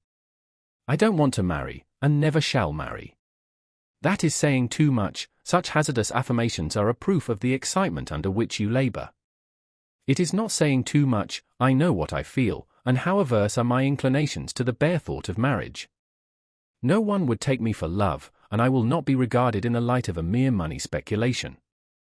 And I do not want a stranger, unsympathizing, alien, different from me. I want my kindred, those with whom I have full fellow feeling. Say again you will be my brother. When you uttered the words I was satisfied, happy. Repeat them, if you can, repeat them sincerely. I think I can. I know I have always loved my own sisters, and I know on what my affection for them is grounded, respect for their worth and admiration of their talents. You too have principle and mind, your tastes and habits resemble Diana's and Mary's, your presence is always agreeable to me, in your conversation I have already for some time found a salutary solace. I feel I can easily and naturally make room in my heart for you, as my third and youngest sister. Thank you, that contents me for tonight. Now you had better go, for if you stay longer, you will perhaps irritate me afresh by some mistrustful scruple. And the school, Miss Eyre? It must now be shut up, I suppose. No. I will retain my post of mistress till you get a substitute. He smiled approbation, we shook hands, and he took leave. I need not narrate in detail the further struggles I had, and arguments I used, to get matters regarding the legacy settled as I wished. My task was a very hard one, but, as I was absolutely resolved, as my cousin saw at length that my mind was really and immutably fixed on making a just division of the property, as they must in their own hearts have felt the equity of the intention, and must, besides, have been innately conscious that in my place they would have done precisely what I wished to do, they yielded at length so far as to consent to put the affair to arbitration. The judges chosen were Mr. Oliver and an able lawyer, both coincided in my opinion. I carried my point. The instruments of transfer were drawn out. St. John, Diana, Mary, and I, each became possessed of a competency. Chapter 34. It was near Christmas by the time all was settled, the season of general holiday approached. I now closed Morton School, taking care that the parting should not be barren on my side. Good fortune opens the hand as well as the heart wonderfully, and to give somewhat when we have largely received, is but to afford a vent to the unusual ebullition of the sensations. I had long felt with pleasure that many of my rustic scholars liked me, and when we parted, that consciousness was confirmed. They manifested their affection plainly and strongly. Deep was my gratification to find I had really a place in their unsophisticated hearts. I promised them that never a week should pass in future that I did not visit them, and give them an hour's teaching in their school. Mr. Rivers came up as, having seen the classes, now numbering 60 girls, file out before me, and locked the door. I stood with the key in my hand, exchanging a few words of special farewell with some half-dozen of my best scholars, as decent, respectable, modest, and well-informed young women as could be found in the ranks of the British peasantry. And that is saying a great deal, for after all, the British peasantry are the best taught, best mannered, most self-respecting of any in Europe. Since those days I have seen paysans and bouwerinnen, and the best of them seem to me ignorant, coarse, and besotted, compared with my Morton girls. Do you consider you have got your reward for a season of exertion? Asked Mr. Rivers, when they were gone. Does not the consciousness of having done some real good in your day and generation give pleasure? Doubtless. And you have only toiled a few months. Would not a life devoted to the task of regenerating your race be well spent? Yes, I said, but I could not go on forever so. I want to enjoy my own faculties as well as to cultivate those of other people. I must enjoy them now. Don't recall either my mind or body to the school. I am out of it and disposed for full holiday. He looked grave. What now? What sudden eagerness is this you evince? What are you going to do? To be active as I can. And first I must beg you to set Hannah at liberty and get somebody else to wait on you. Do you want her? Yes, to go with me to Moor House. Diana and Mary will be at home in a week, and I want to have everything in order against their arrival. I understand. I thought you were for flying off on some excursion. It is better so. Hannah shall go with you. Tell her to be ready by tomorrow then, and here is the schoolroom key. I will give you the key of my cottage in the morning." He took it. "You give it up very gleefully," said he. "I don't quite understand your light-heartedness, because I cannot tell what employment you propose to yourself as a substitute for the one you are relinquishing. What aim, what purpose, what ambition in life have you now?"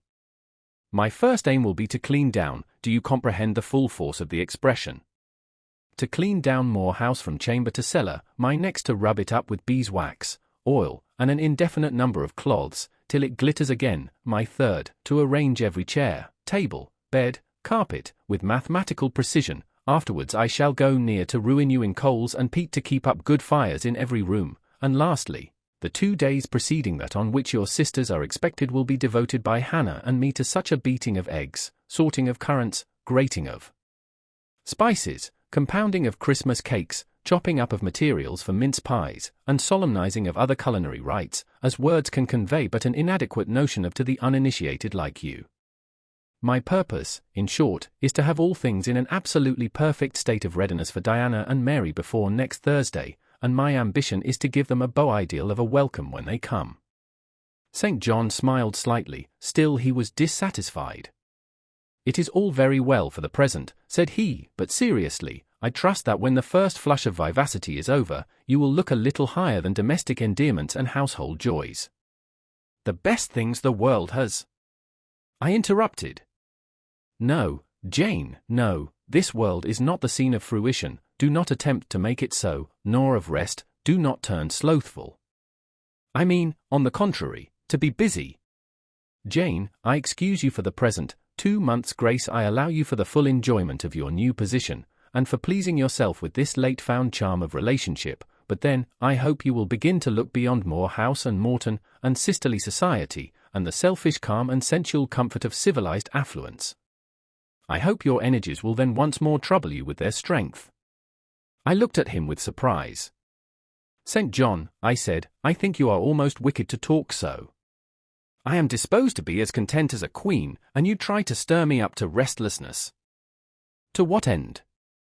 "To the end of turning to profit the talents which God has committed to your keeping, and of which he will surely one day demand a strict account.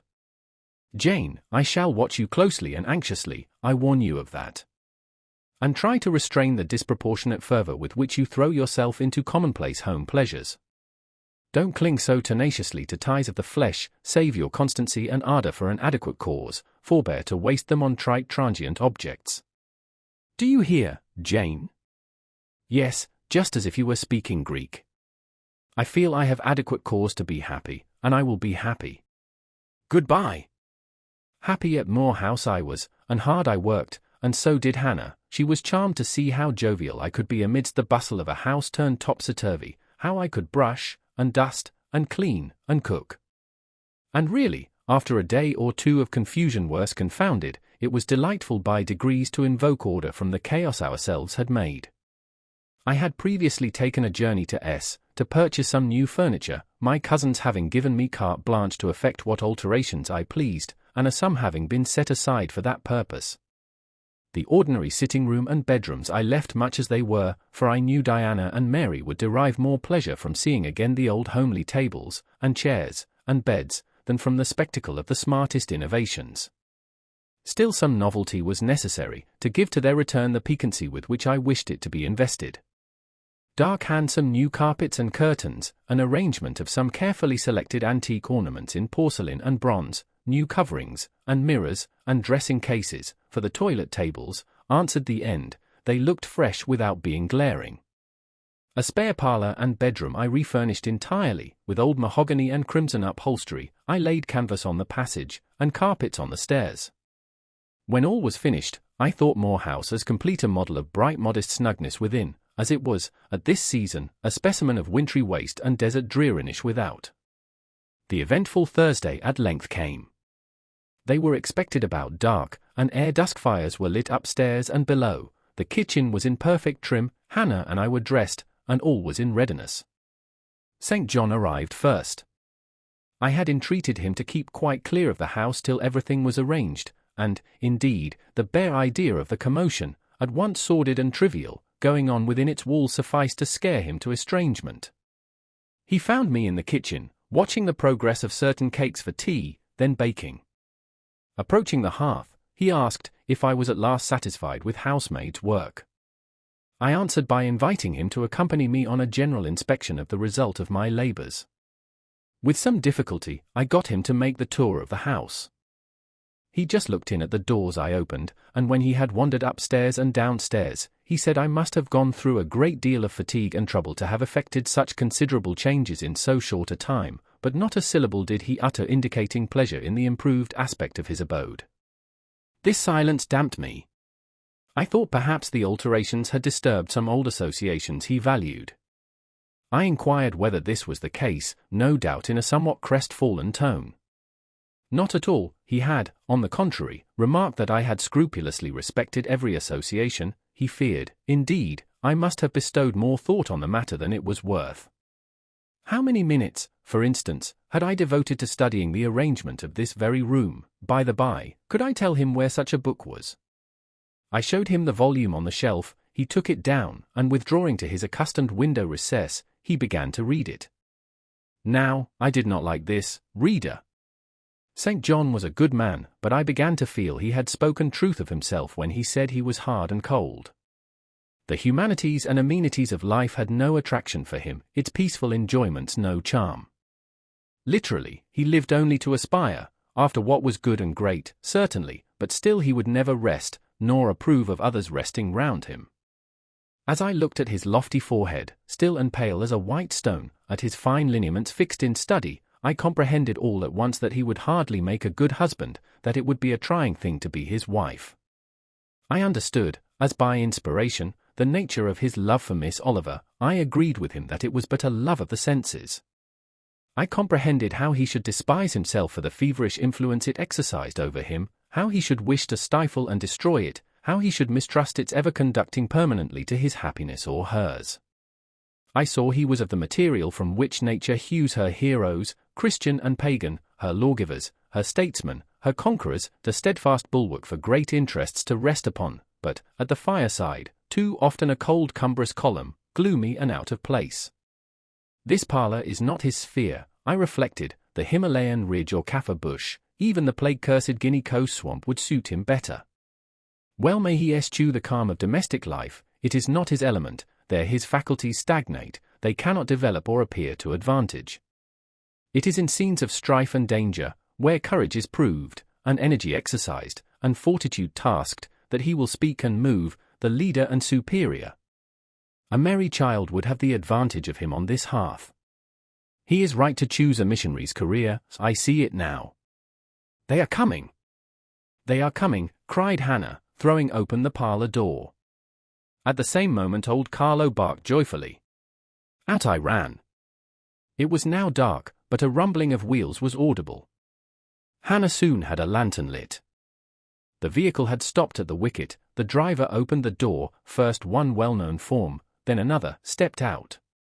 In a minute I had my face under their bonnets, in contact first with Mary's soft cheek, then with Diana's flowing curls. They laughed, kissed me, then Hannah patted Carlo, who was half wild with delight, asked eagerly if all was well, and being assured in the affirmative, hastened into the house. They were stiff with their long and jolting drive from Wick Cross, and chilled with the frosty night air, but their pleasant countenances expanded to the cheerful firelight. While the driver and Hannah brought in the boxes, they demanded St. John. At this moment he advanced from the parlour. They both threw their arms round his neck at once. He gave each one quiet kiss, said in a low tone a few words of welcome, stood a while to be talked to, and then, intimating that he supposed they would soon rejoin him in the parlour, withdrew there as to a place of refuge. I had lit their candles to go upstairs, but Diana had first to give hospitable orders respecting the driver. This done, both followed me. They were delighted with the renovation and decorations of their rooms, with the new drapery, and fresh carpets, and rich tinted china vases. They expressed their gratification ungrudgingly. I had the pleasure of feeling that my arrangements met their wishes exactly, and that what I had done added a vivid charm to their joyous return home. Sweet was that evening. My cousins, full of exhilaration, were so eloquent in narrative and comment, that their fluency covered St. John's taciturnity. He was sincerely glad to see his sisters, but in their glow of fervour and flow of joy he could not sympathise. The event of the day, that is, the return of Diana and Mary, pleased him, but the accompaniments of that event, the glad tumult, the garrulous glee of reception irked him. I saw he wished the calmer morrow was come. In the very meridian of the night's enjoyment, about an hour after tea, a rap was heard at the door. Hannah entered with the intimation that the poor lad was come, at that unlikely time, to fetch Mr. Rivers to see his mother, who was drawing away. "Where does she live, Hannah?" "Clear up at Whitcross Brow, almost 4 miles off, and moor and moss all the way." "Tell him I will go." "I'm sure, sir, you had better not. It's the worst road to travel after dark that can be, there's no track at all over the bog.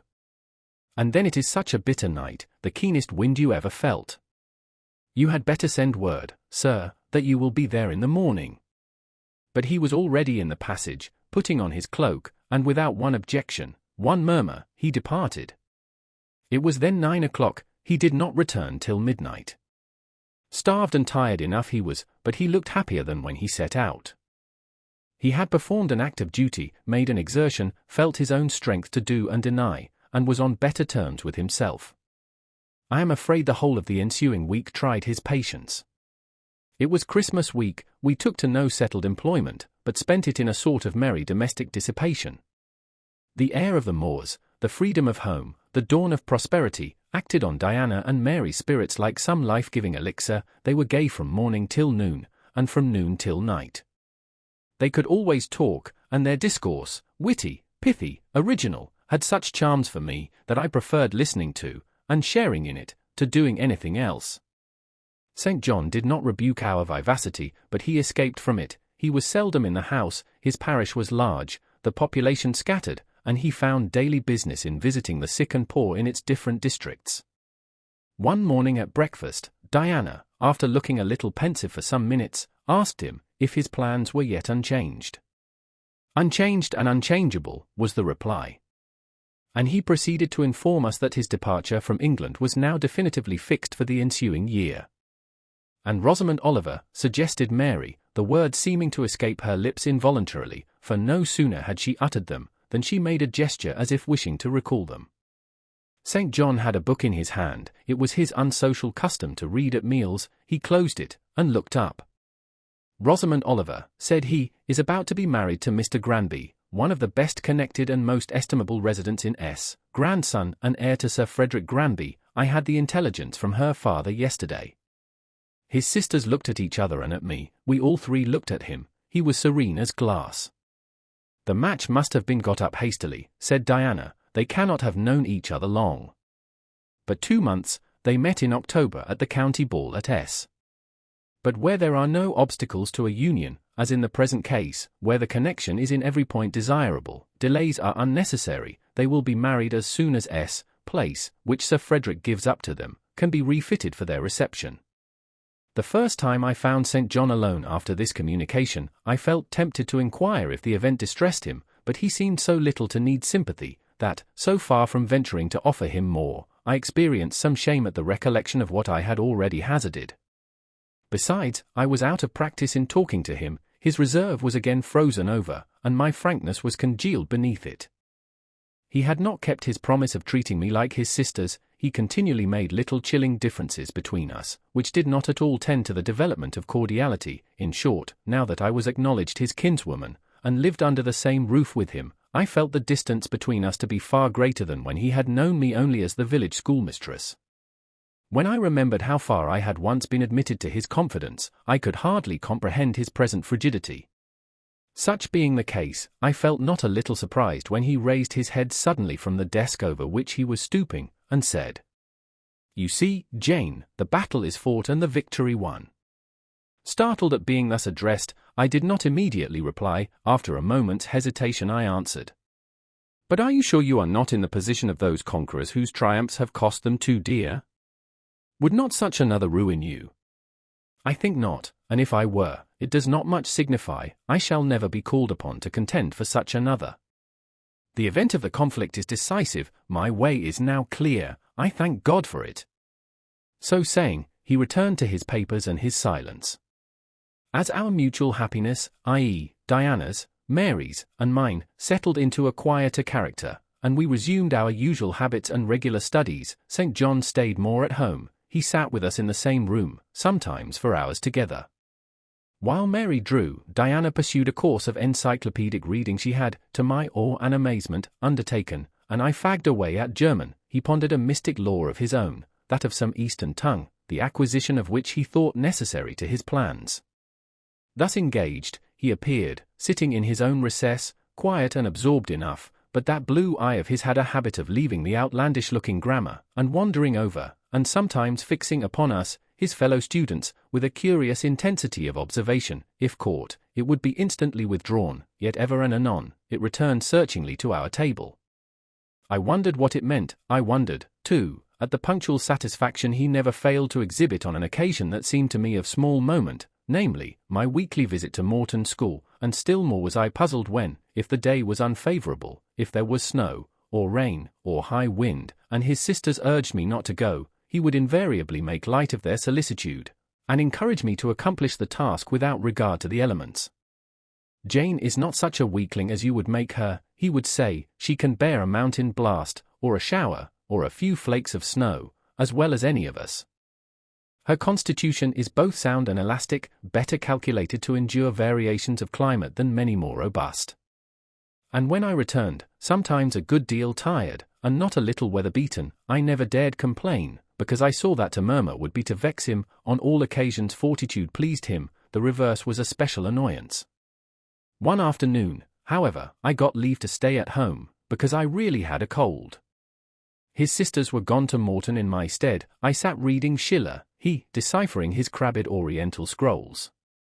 As I exchanged a translation for an exercise, I happened to look his way. There I found myself under the influence of the ever-watchful blue eye. How long it had been searching me through, and over, I cannot tell, so keen was it, and yet so cold. I felt for the moment superstitious, as if I were sitting in the room with something uncanny. "Jane, what are you doing?" "Learning German." "I want you to give up German and learn Hindostani." "You are not in earnest." "In such earnest that I must have it so, and I will tell you why." He then went on to explain that Hindostani was the language he was himself at present studying, that, as he advanced, he was apt to forget the commencement, that it would assist him greatly to have a pupil with whom he might again and again go over the elements, and so fix them thoroughly in his mind, that his choice had hovered for some time between me and his sisters, but that he had fixed on me because he saw I could sit at a task the longest of the three. Would I do him this favour? I should not, perhaps, have to make the sacrifice long, as it wanted now barely 3 months to his departure. St. John was not a man to be lightly refused. You felt that every impression made on him, either for pain or pleasure, was deep-graved and permanent. I consented. When Diana and Mary returned, the former found her scholar transferred from her to her brother. She laughed, and both she and Mary agreed that St. John should never have persuaded them to such a step. He answered quietly, "I know it." I found him a very patient, very forbearing, and yet an exacting master. He expected me to do a great deal, and when I fulfilled his expectations, he, in his own way, fully testified his approbation. By degrees, he acquired a certain influence over me that took away my liberty of mind. His praise and notice were more restraining than his indifference.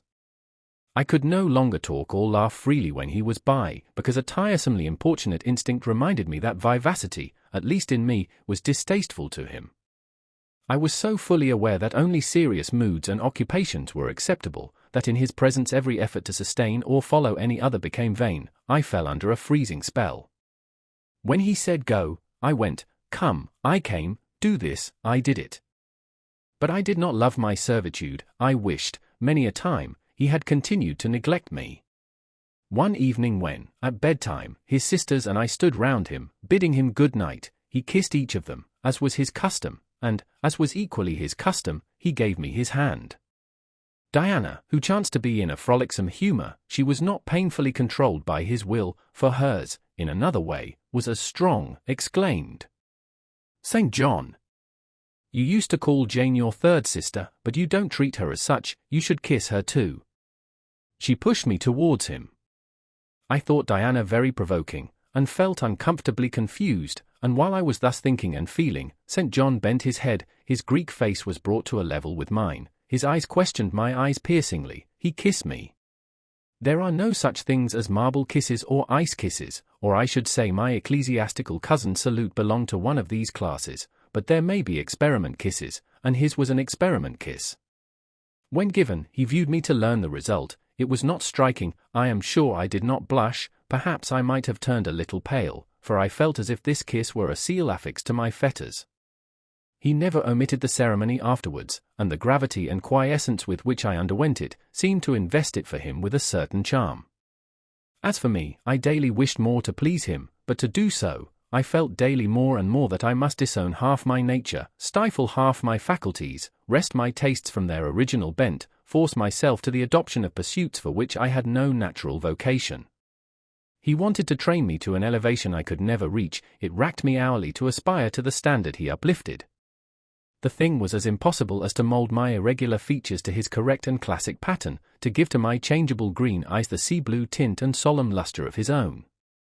Not his ascendancy alone, however, held me in thrall at present.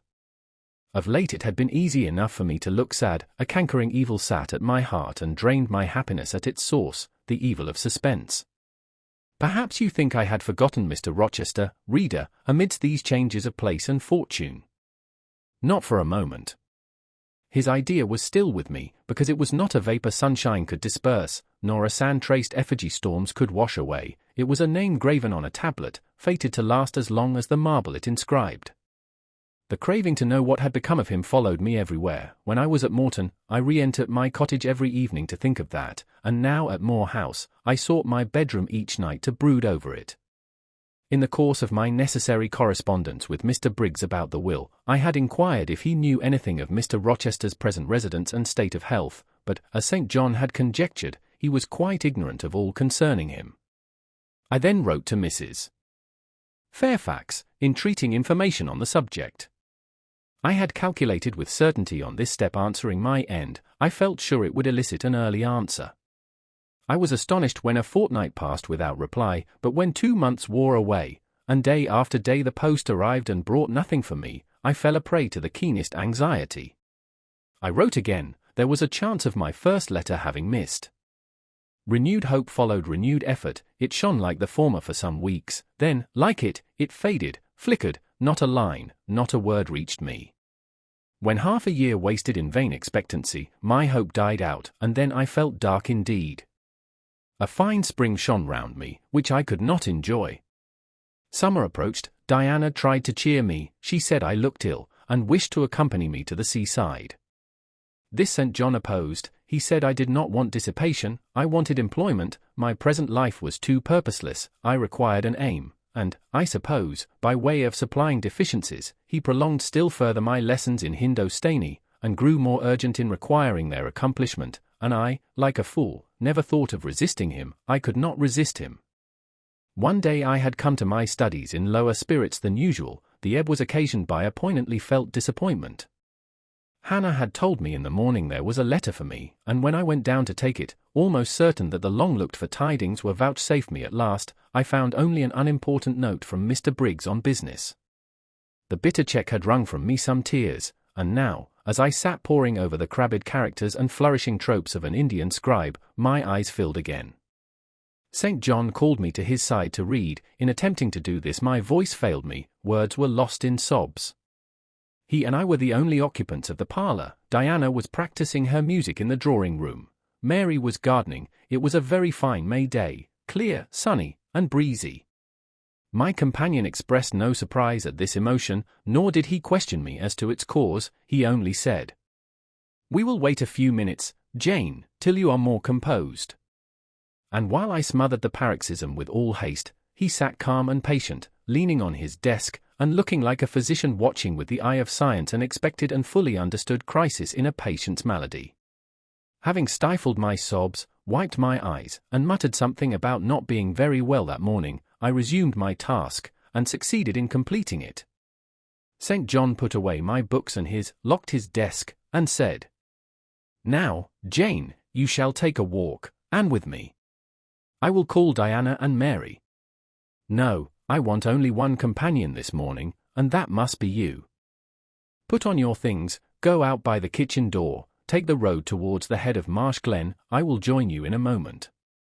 I know no medium, I never in my life have known any medium in my dealings with positive, hard characters, antagonistic to my own, between absolute submission and determined revolt. I have always faithfully observed the one, up to the very moment of bursting, sometimes with volcanic vehemence, into the other, and as neither present circumstances warranted, nor my present mood inclined me to mutiny, I observed careful obedience to St. John's directions, and in 10 minutes I was treading the wild track of the glen, side by side with him. The breeze was from the west, it came over the hills, sweet with scents of heath and rush, the sky was of stainless blue, the stream descending the ravine, swelled with past spring rains, poured along plentiful and clear, catching golden gleams from the sun, and sapphire tints from the firmament. As we advanced and left the track, we trod a soft turf, mossy fine and emerald green, minutely enamelled with a tiny white flower, and spangled with a star-like yellow blossom. The hills, meantime, shut us quite in, for the glen, towards its head, wound to their very core. Let us rest here, said St. John, as we reached the first stragglers of a battalion of rocks, guarding a sort of pass, beyond which the beck rushed down a waterfall, and where, still a little farther, the mountain shook off turf and flower, had only heath for raiment and crag for gem, where it exaggerated the wild to the savage, and exchanged the fresh for the frowning, where it guarded the forlorn hope of solitude, and a last refuge for silence. I took a seat, St. John stood near me. He looked up the pass and down the hollow, his glance wandered away with the stream, and returned to traverse the unclouded heaven which coloured it. He removed his hat, let the breeze stir his hair and kiss his brow. He seemed in communion with the genius of the haunt, with his eye he bade farewell to something. And I shall see it again, he said aloud, in dreams when I sleep by the Ganges, and again in a more remote hour, when another slumber overcomes me, on the shore of a darker stream. Strange words of a strange love. An austere patriot's passion for his fatherland. He sat down, for half an hour we never spoke, neither he to me nor I to him. That interval past, he recommenced. Jane, I go in 6 weeks, I have taken my berth in an East Indiaman which sails on the 20th of June. God will protect you, for you have undertaken his work, I answered. Yes, said he, there is my glory and joy. I am the servant of an infallible master. I am not going out under human guidance, subject to the defective laws and erring control of my feeble fellow-worms. My king, my lawgiver, my captain, is the all-perfect. It seems strange to me that all round me do not burn to enlist under the same banner, to join in the same enterprise. All have not your powers, and it would be folly for the feeble to wish to march with the strong. I do not speak to the feeble, or think of them, I address only such as are worthy of the work, and competent to accomplish it. Those are few in number, and difficult to discover. You say truly, but when found, it is right to stir them up, to urge and exhort them to the effort, to show them what their gifts are, and why they were given, to speak heaven's message in their ear, to offer them, direct from God, a place in the ranks of his chosen. If they are really qualified for the task, will not their own hearts be the first to inform them of it? I felt as if an awful charm was framing round and gathering over me. I trembled to hear some fatal word spoken which would at once declare and rivet the spell. And what does your heart say? Demanded St. John. My heart is mute, my heart is mute, I answered, struck and thrilled. Then I must speak for it, continued the deep, relentless voice. Jane, come with me to India, come as my helpmeet and fellow labourer. The glen and sky spun round, the hills heaved. It was as if I had heard a summons from heaven, as if a visionary messenger, like him of Macedonia, had announced, "Come over and help us." But I was no apostle, I could not behold the herald, I could not receive his call. "Oh, St. John," I cried, "have some mercy." I appealed to one who, in the discharge of what he believed his duty, knew neither mercy nor remorse. He continued, "God and nature intended you for a missionary's wife. It is not personal, but mental endowments they have given you. You are formed for labor, not for love. A missionary's wife you shall be. You shall be mine, I claim you, or not for my pleasure, but for my sovereign service." "I am not fit for it, I have no vocation," I said. He had calculated on these first objections, he was not irritated by them. Indeed, as he leaned back against the crag behind him, folded his arms on his chest, and fixed his countenance, I saw he was prepared for a long and trying opposition, and had taken in a stock of patience to last him to its close, resolved, however, that close should be conquest for him. "Humility, Jane," said he, "is the groundwork of Christian virtues. You say right that you are not fit for the work. Who is fit for it? Or who, that ever was truly called, believed himself worthy of the summons? I, for instance, am but dust and ashes.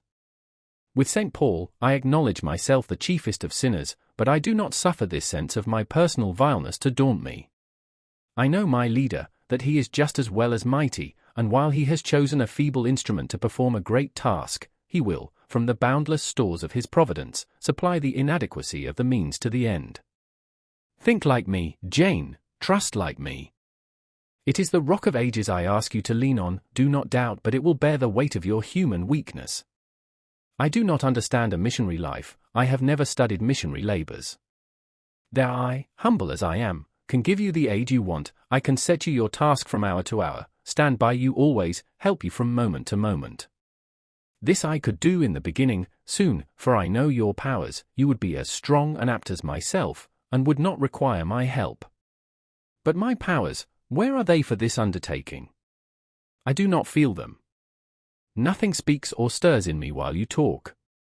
I am sensible of no light kindling, no life quickening, no voice counseling or cheering. Oh, I wish I could make you see how much my mind is at this moment like a rayless dungeon, with one shrinking fear fettered in its depths, the fear of being persuaded by you to attempt what I cannot accomplish. I have an answer for you, hear it. I have watched you ever since we first met, I have made you my study for 10 months. I have proved you in that time by sundry tests, and what have I seen and elicited? In the village school I found you could perform well, punctually, uprightly, labor uncongenial to your habits and inclinations, I saw you could perform it with capacity and tact, you could win while you controlled. In the calm with which you learnt you had become suddenly rich, I read a mind clear of the vice of Demas, lucre had no undue power over you. In the resolute readiness with which you cut your wealth into for shares, keeping but one to yourself, and relinquishing the 3 others to the claim of abstract justice, I recognized a soul that revelled in the flame and excitement of sacrifice. In the tractability with which, at my wish, you forsook a study in which you were interested, and adopted another because it interested me, in the untiring assiduity with which you have since persevered in it, in the unflagging energy and unshaken temper with which you have met its difficulties, I acknowledge the complement of the qualities I seek. Jane, you are docile, diligent, disinterested, faithful, constant, and courageous, very gentle, and very heroic. Cease to mistrust yourself, I can trust you unreservedly. As a conductress of Indian schools, and a helper amongst Indian women, your assistance will be to me invaluable. My iron shroud contracted round me, persuasion advanced with slow sure step. Shut my eyes as I would, these last words of his succeeded in making the way, which had seemed blocked up, comparatively clear. My work, which had appeared so vague, so hopelessly diffuse, condensed itself as he proceeded, and assumed a definite form under his shaping hand. He waited for an answer. I demanded a quarter of an hour to think, before I again hazarded a reply. Very willingly, he rejoined, and rising, he strode a little distance up the pass, threw himself down on a swell of heath, and there lay still. I can do what he wants me to do, I am forced to see and acknowledge that, I meditated, that is, if life be spared me. But I feel mine is not the existence to be long protracted under an Indian sun. What then? He does not care for that, when my time came to die, he would resign me, in all serenity and sanctity, to the God who gave me. The case is very plain before me. In leaving England, I should leave a loved but empty land. Mr. Rochester is not there, and if he were, what can that ever be to me? My business is to live without him now, nothing so absurd, so weak as to drag on from day to day, as if I were waiting some impossible change in circumstances, which might reunite me to him. Of course, as St. John once said, I must seek another interest in life to replace the one lost. Is not the occupation he now offers me truly the most glorious man can adopt or God assign? Is it not, by its noble cares and sublime results, the one best calculated to fill the void left by uptorn affections and demolished hopes? I believe I must say yes, and yet I shudder. Alas! If I join St. John, I abandon half myself. If I go to India, I go to premature death. And how will the interval between leaving England for India, and India for the grave, be filled? Oh, I know well. That, too, is very clear to my vision. By straining to satisfy St. John till my sinews ache, I shall satisfy him, to the finest central point and farthest outward circle of his expectations. If I do go with him, if I do make the sacrifice he urges, I will make it absolutely. I will throw all on the altar, heart, vitals, the entire victim. He will never love me, but he shall approve me. I will show him energies he has not yet seen, resources he has never suspected.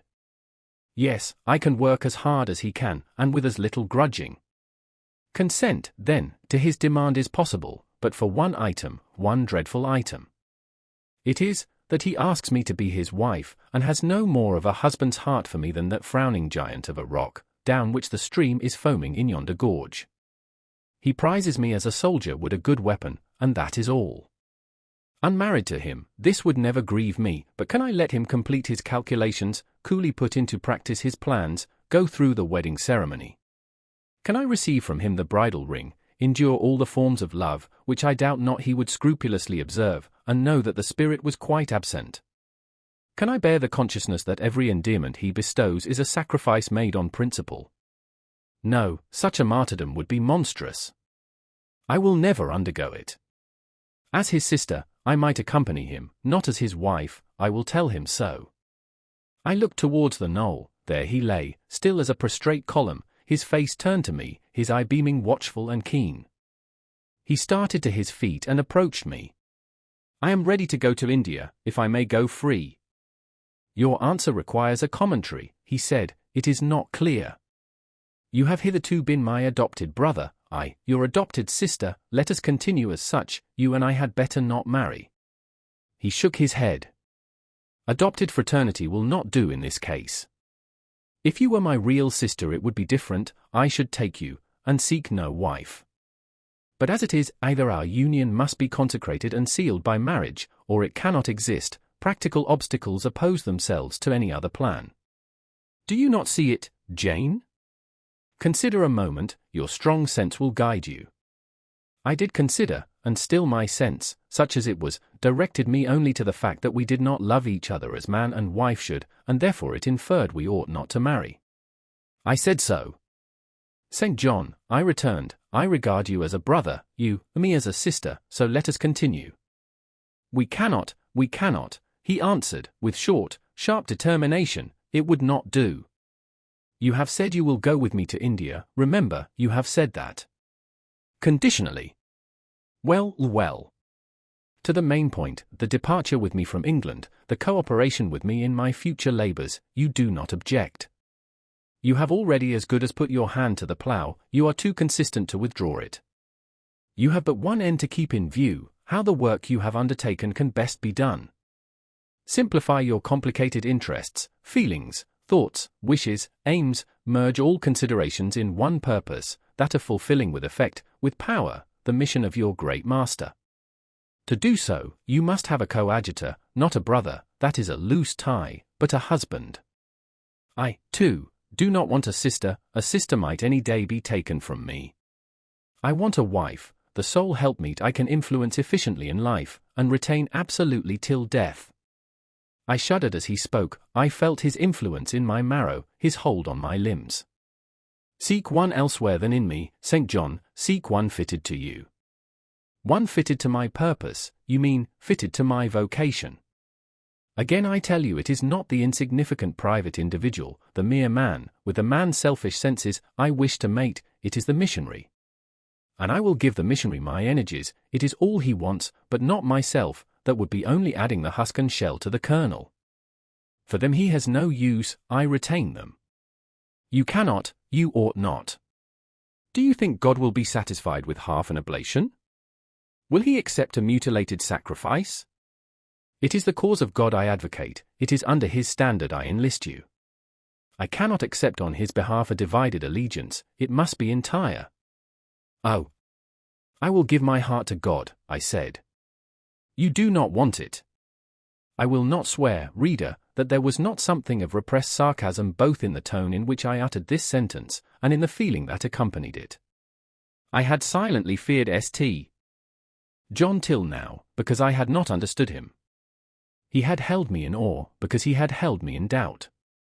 How much of him was saint, how much mortal, I could not heretofore tell, but revelations were being made in this conference, the analysis of his nature was proceeding before my eyes. I saw his fallibilities, I comprehended them. I understood that, sitting there where I did, on the bank of heath, and with that handsome form before me, I sat at the feet of a man, erring as I.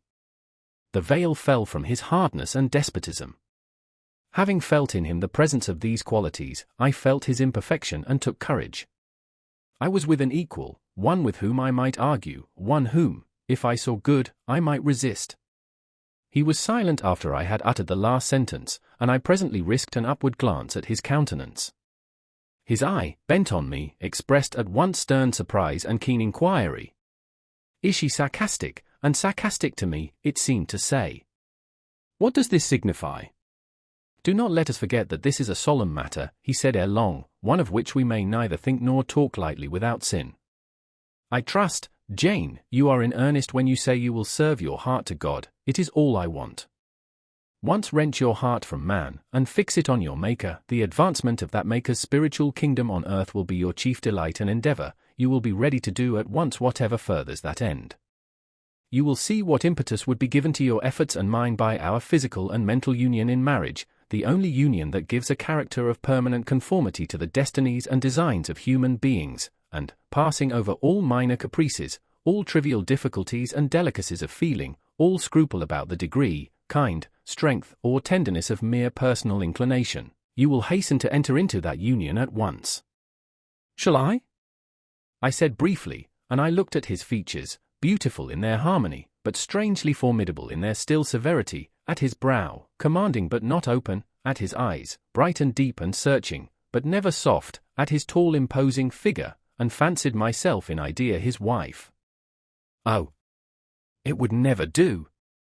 As his curate, his comrade, all would be right, I would cross oceans with him in that capacity, toil under eastern suns, in Asian deserts with him in that office, admire and emulate his courage and devotion and vigor, accommodate quietly to his masterhood, smile undisturbed at his ineradicable ambition, discriminate the Christian from the man, profoundly esteem the one, and freely forgive the other.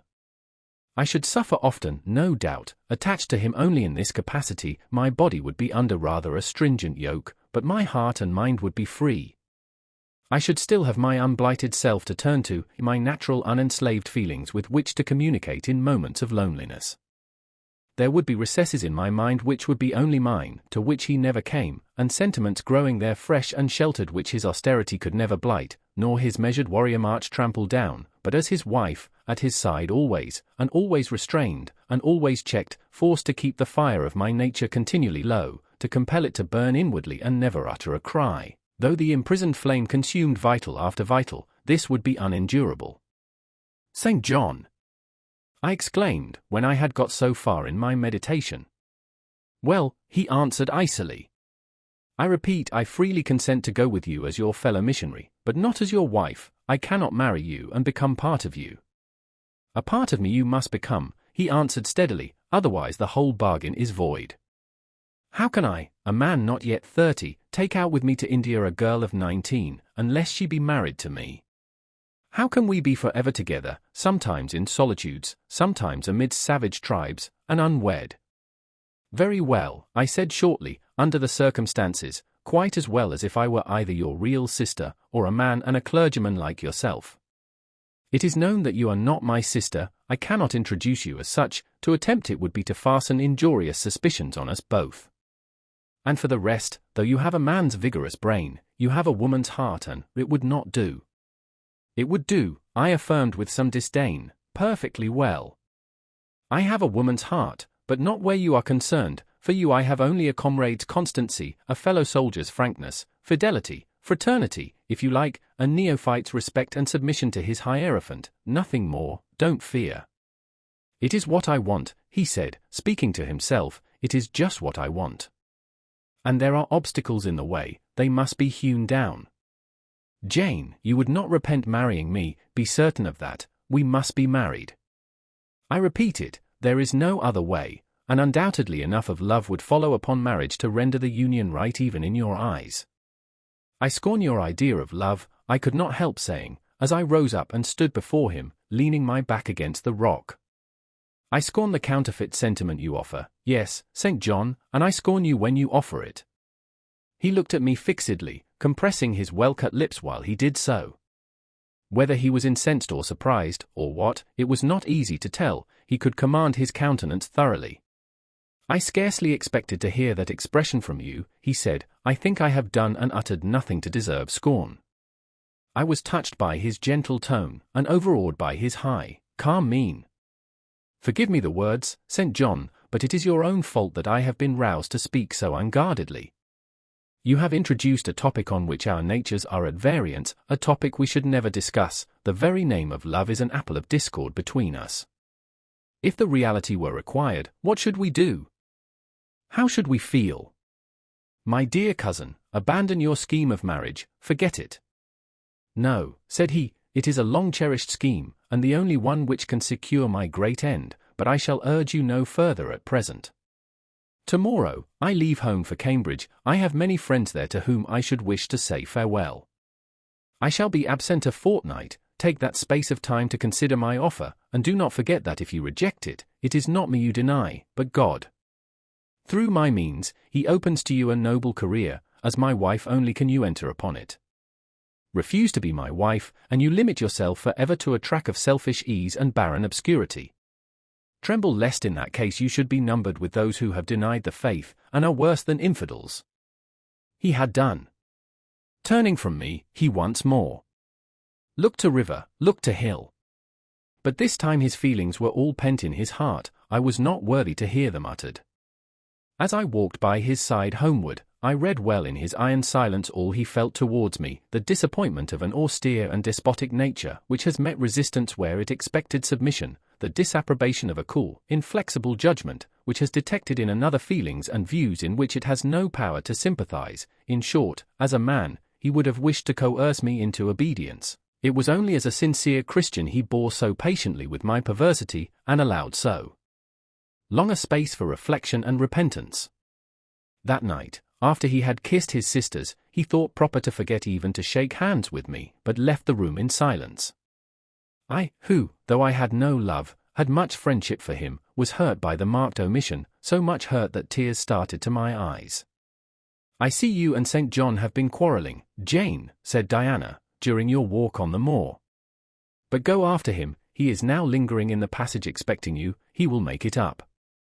I have not much pride under such circumstances, I would always rather be happy than dignified, and I ran after him. He stood at the foot of the stairs. "Good night, St. John," said I. "Good night, Jane," he replied calmly. "Then shake hands," I added. What a cold, loose touch he impressed on my fingers. He was deeply displeased by what had occurred that day. Cordiality would not warm, nor tears move him. No happy reconciliation was to be had with him, no cheering smile or generous word, but still the Christian was patient and placid, and when I asked him if he forgave me, he answered that he was not in the habit of cherishing the remembrance of vexation, that he had nothing to forgive, not having been offended. And with that answer he left me. I would much rather he had knocked me down. Chapter 35. He did not leave for Cambridge the next day, as he had said he would. He deferred his departure a whole week, and during that time he made me feel what severe punishment a good yet stern, a conscientious yet implacable man can inflict on one who has offended him. Without one overt act of hostility, one upbraiding word, he contrived to impress me momently with the conviction that I was put beyond the pale of his favor. Not that St. John harbored a spirit of unchristian vindictiveness, not that he would have injured a hair of my head, if it had been fully in his power to do so.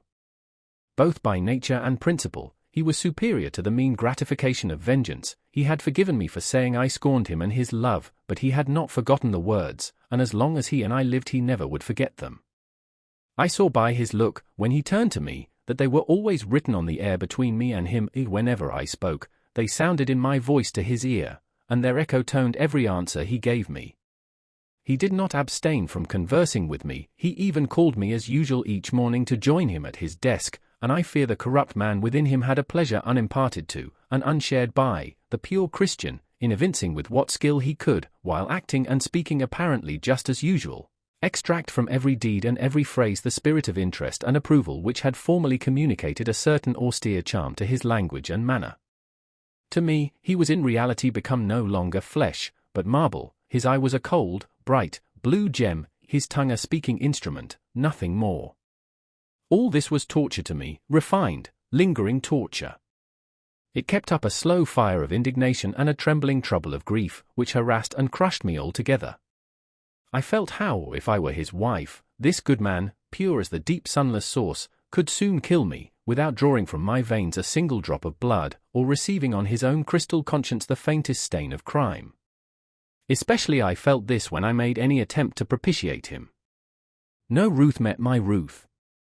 He experienced no suffering from estrangement, no yearning after reconciliation, and though, more than once, my fast-falling tears blistered the page over which we both bent, they produced no more effect on him than if his heart had been really a matter of stone or metal. To his sisters, meantime, he was somewhat kinder than usual, as if afraid that mere coldness would not sufficiently convince me how completely I was banished and banned. He added the force of contrast, and this I am sure he did not by malice, but on principle. The night before he left home, happening to see him walking in the garden about sunset, and remembering, as I looked at him, that this man, alienated as he now was, had once saved my life, and that we were near relations, I was moved to make a last attempt to regain his friendship. I went out and approached him as he stood leaning over the little gate. I spoke to the point at once. St. John, I am unhappy because you are still angry with me. Let us be friends.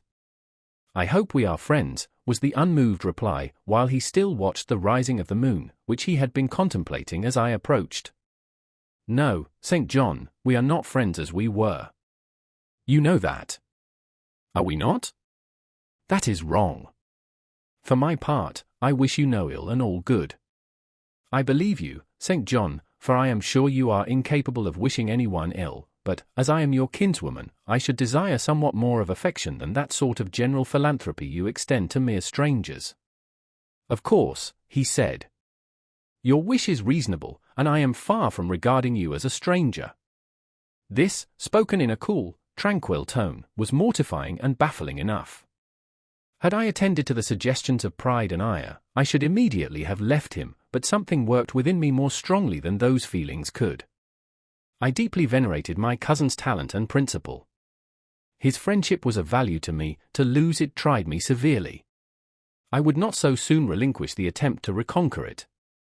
Must we part in this way, St. John? And when you go to India, will you leave me so, without a kinder word than you have yet spoken? He now turned quite from the moon and faced me. When I go to India, Jane, will I leave you? What? Do you not go to India?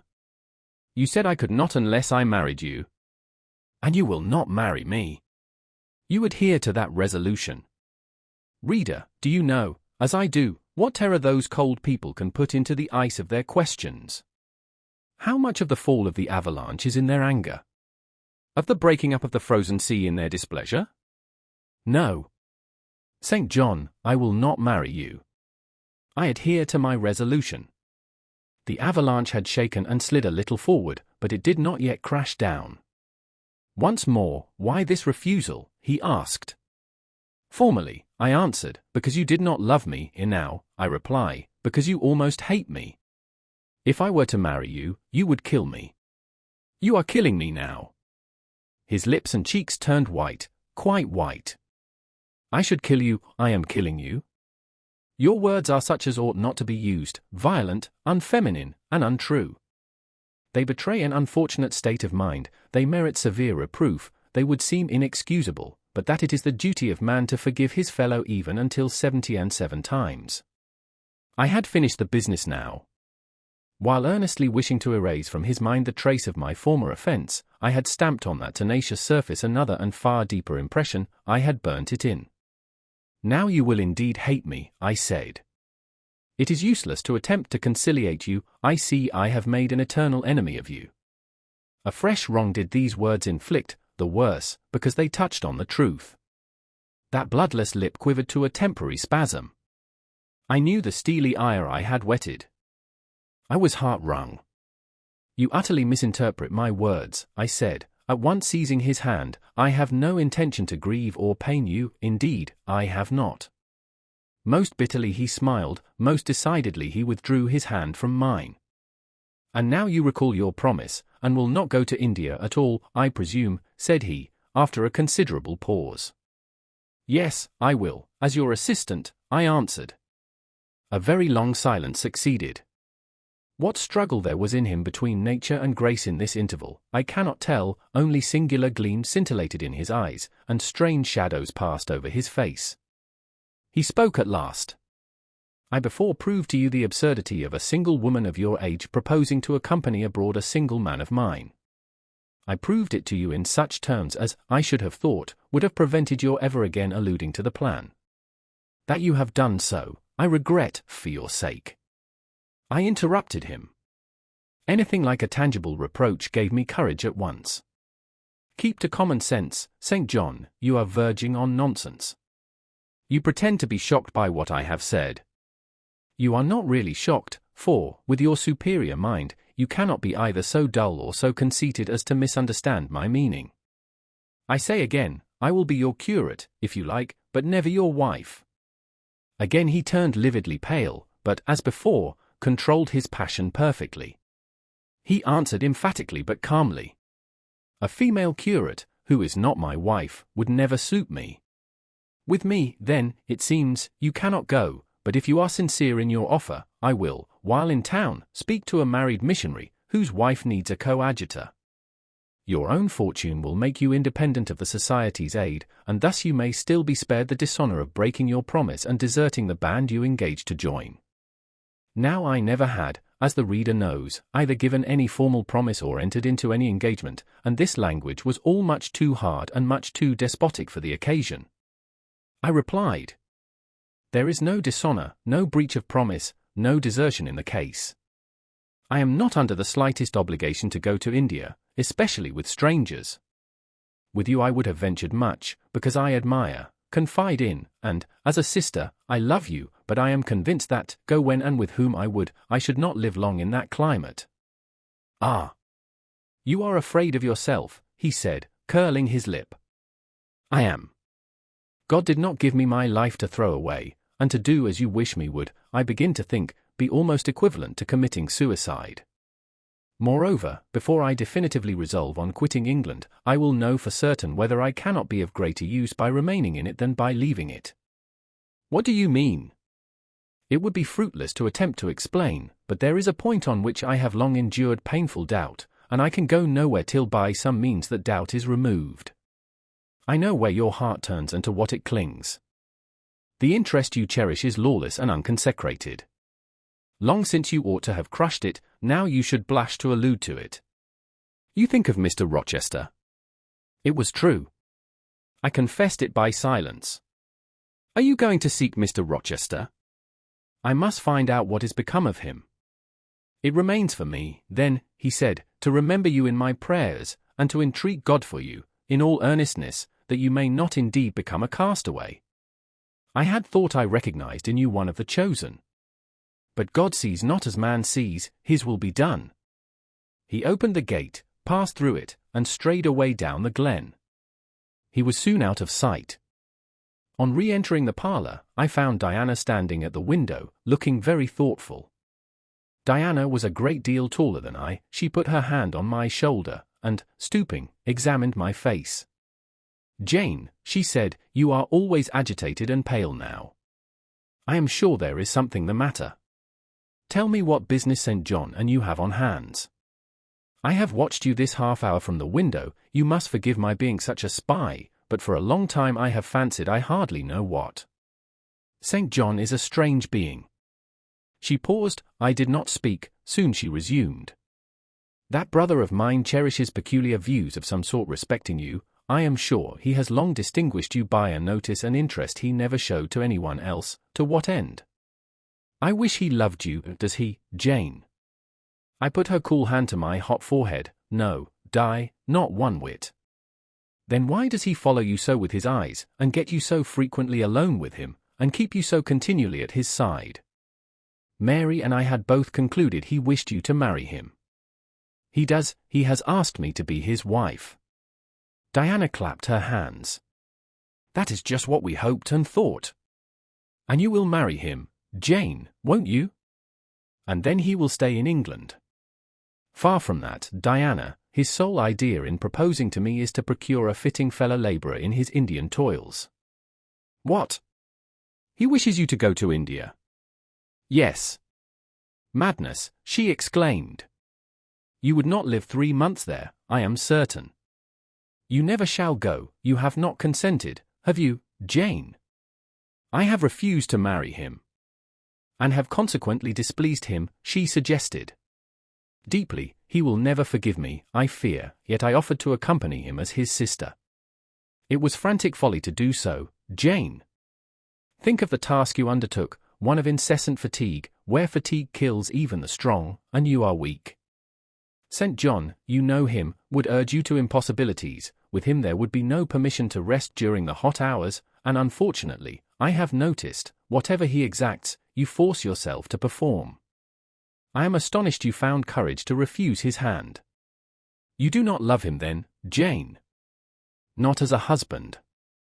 Yet he is a handsome fellow. And I am so plain, you see, Di. We should never suit. Plain? You? Not at all. You are much too pretty, as well as too good, to be grilled alive in Calcutta. And again she earnestly conjured me to give up all thoughts of going out with her brother. I must indeed, I said, for when just now I repeated the offer of serving him for a deacon, he expressed himself shocked at my want of decency.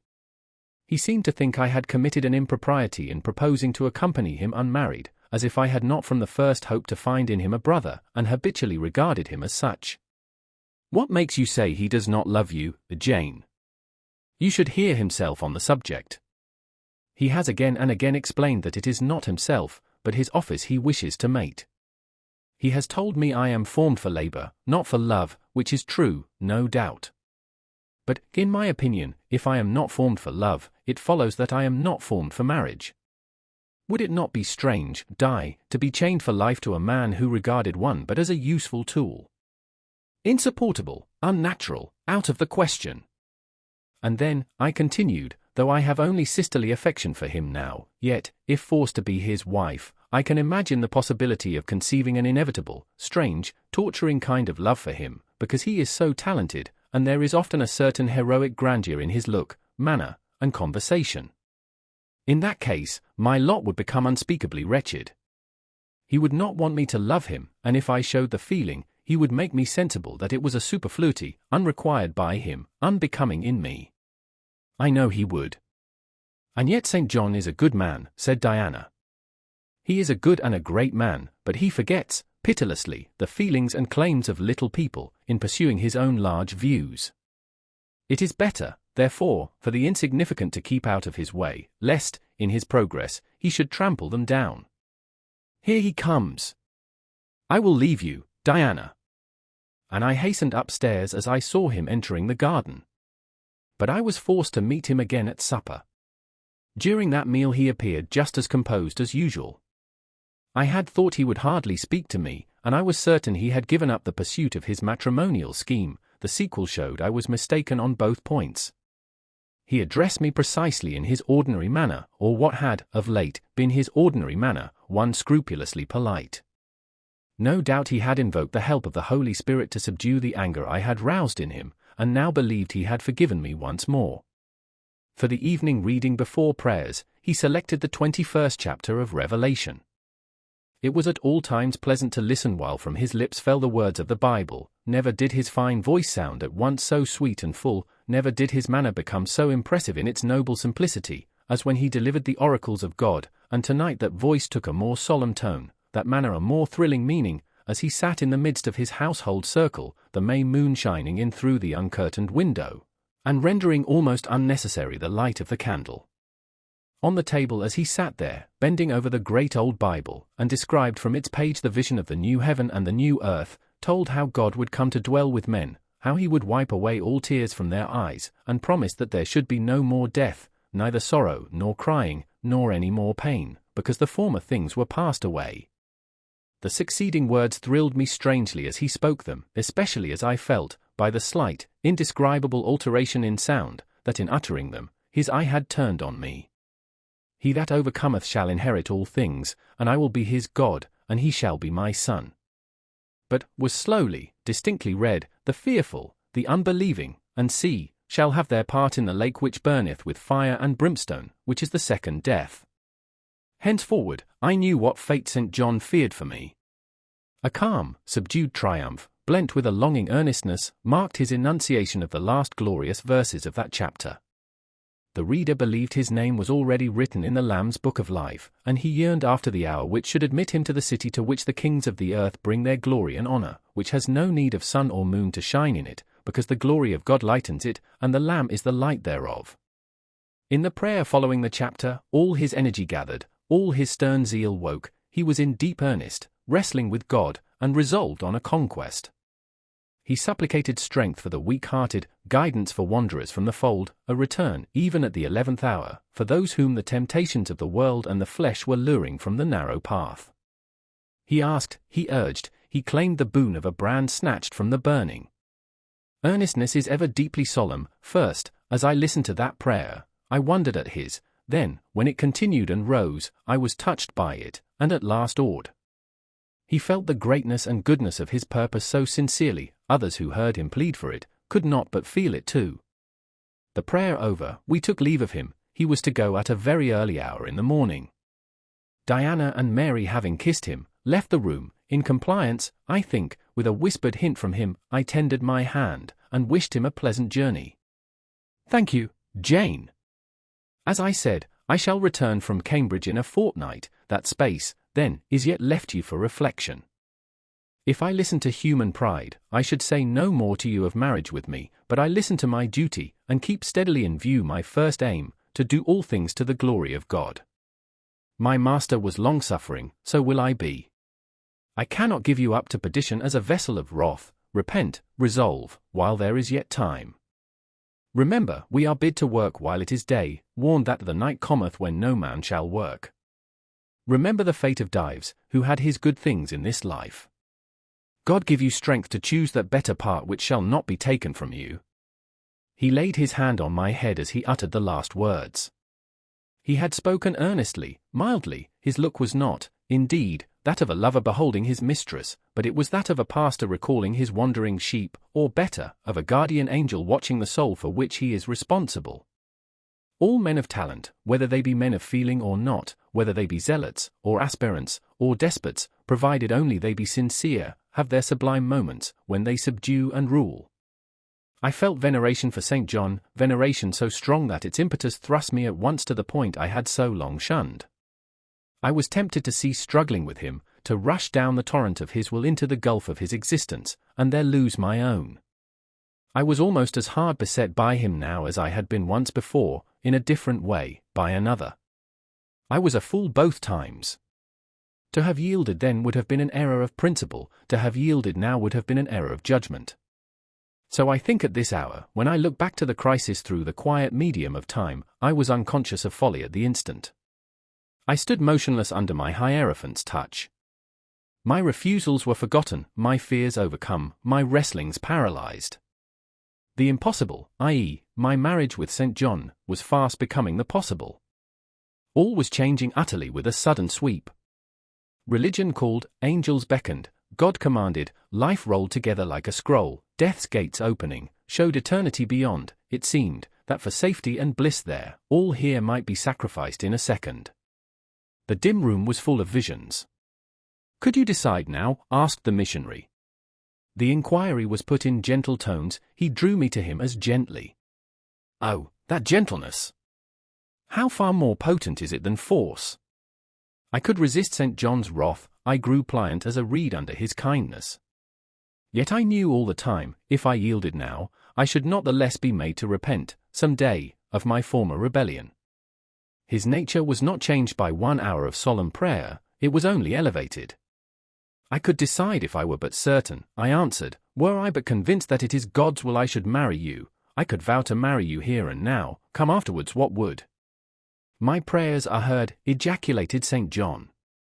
He pressed his hand firmer on my head, as if he claimed me, he surrounded me with his arm, almost as if he loved me, I say almost, I knew the difference, for I had felt what it was to be loved, but, like him, I had now put love out of the question, and thought only of duty. I contended with my inward dimness of vision, before which clouds yet rolled. I sincerely, deeply, fervently longed to do what was right, and only that. Show me the path. I entreated of heaven. I was excited more than I had ever been, and whether what followed was the effect of excitement the reader shall judge. All the house was still, for I believe all, except St. John and myself, were now retired to rest.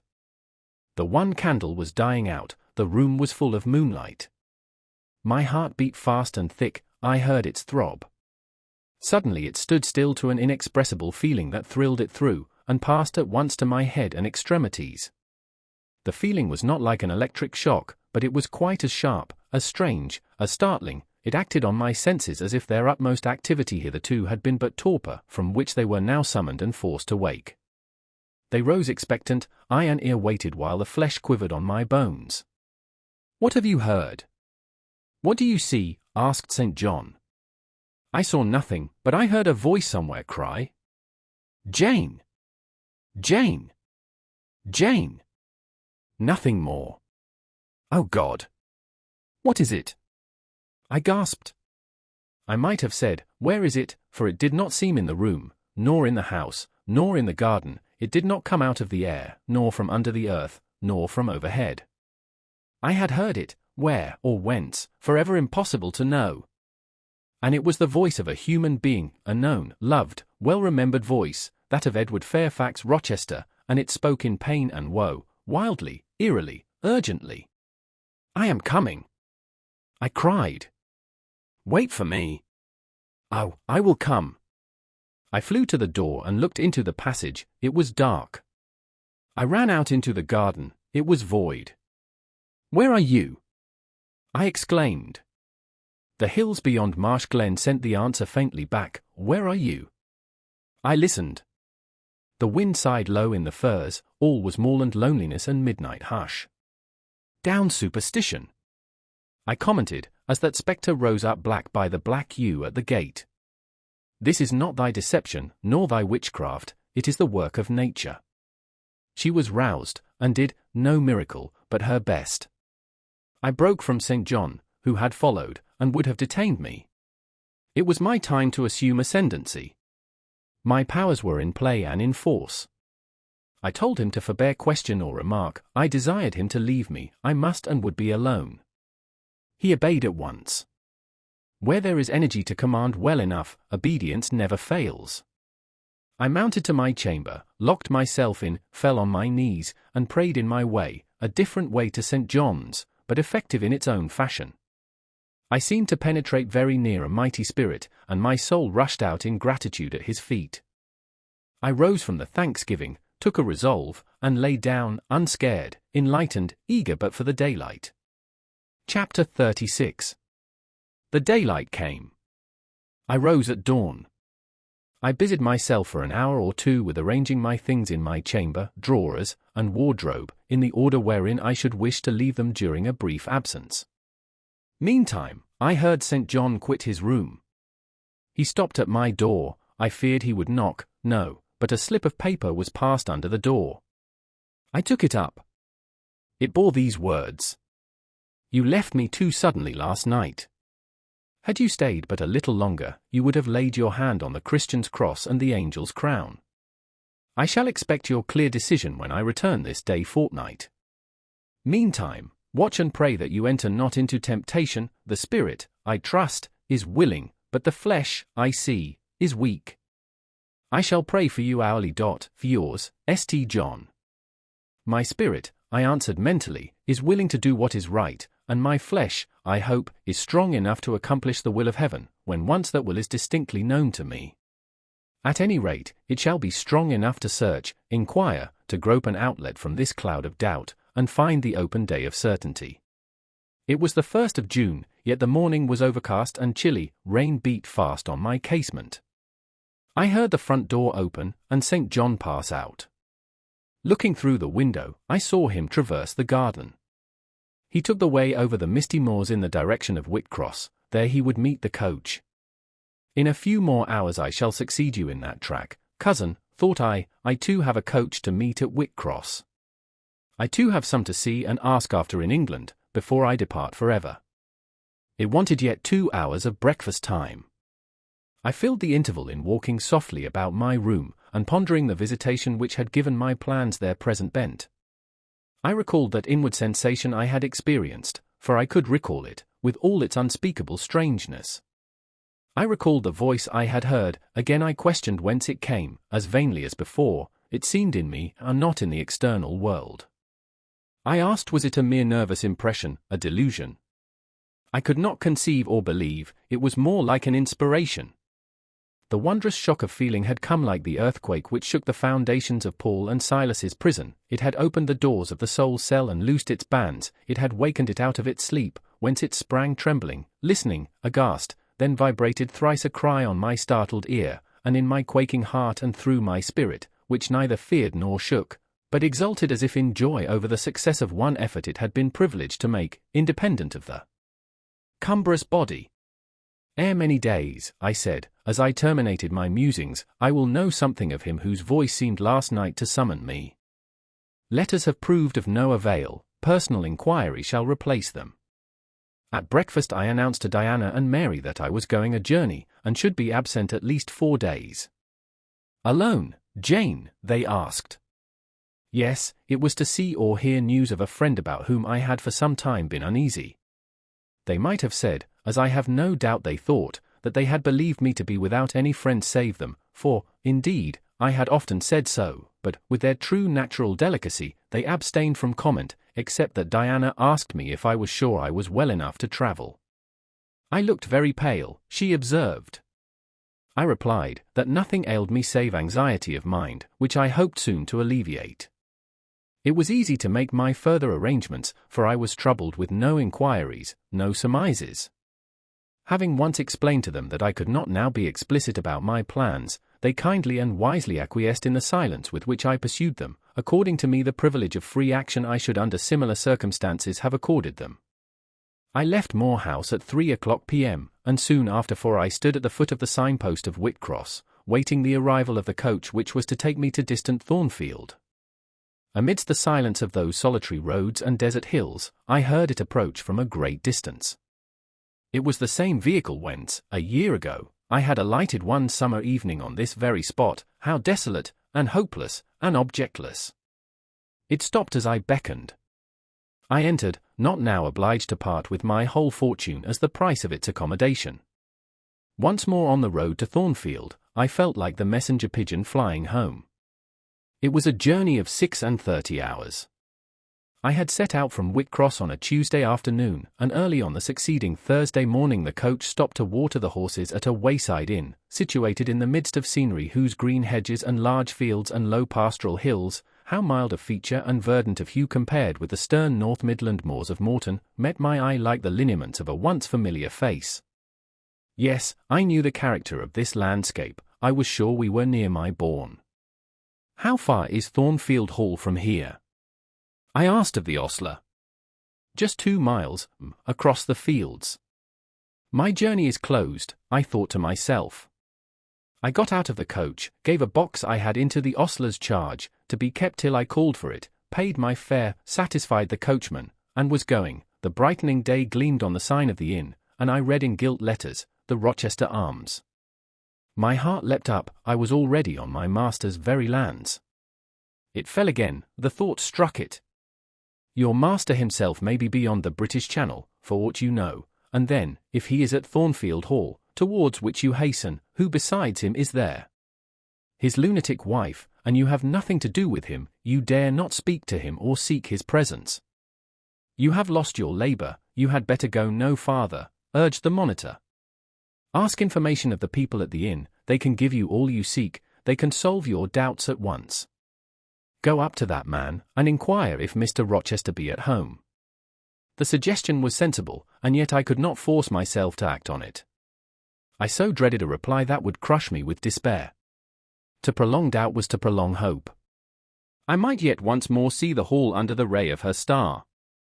There was the stile before me, the very fields through which I had hurried, blind, deaf, distracted with a revengeful fury tracking and scourging me, on the morning I fled from Thornfield. Ere I well knew what course I had resolved to take, I was in the midst of them. How fast I walked! How I ran sometimes! How I looked forward to catch the first view of the well-known woods! With what feelings I welcomed single trees I knew, and familiar glimpses of meadow and hill between them. At last the woods rose, the rookery clustered dark, a loud cawing broke the morning stillness. Strange delight inspired me, on I hastened. Another field crossed, a lane threaded, and there were the courtyard walls, the back offices, the house itself, the rookery still hid.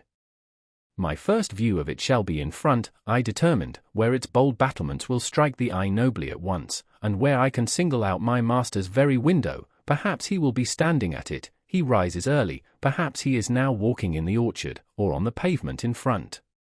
Could I but see him, but a moment! Surely, in that case, I should not be so mad as to run to him? I cannot tell, I am not certain. And if I did, what then? God bless him! What then? Who would be hurt by my once more tasting the life his glance can give me? I rave, perhaps at this moment he is watching the sun rise over the Pyrenees, or on the tideless sea of the south. I had coasted along the lower wall of the orchard, turned its angle. There was a gate just there, opening into the meadow, between two stone pillars crowned by stone balls. From behind one pillar I could peep round quietly at the full front of the mansion. I advanced my head with precaution, desirous to ascertain if any bedroom window blinds were yet drawn up. Battlements, windows, long front, all from this sheltered station were at my command. The crows sailing overhead perhaps watched me while I took this survey. I wonder what they thought. They must have considered I was very careful and timid at first, and that gradually I grew very bold and reckless. A peep, and then a long stare, and then a departure from my niche and a straying out into the meadow, and a sudden stop full in front of the great mansion, and a protracted, hardy gaze towards it. What affectation of diffidence was this at first, they might have demanded, what stupid regardlessness now?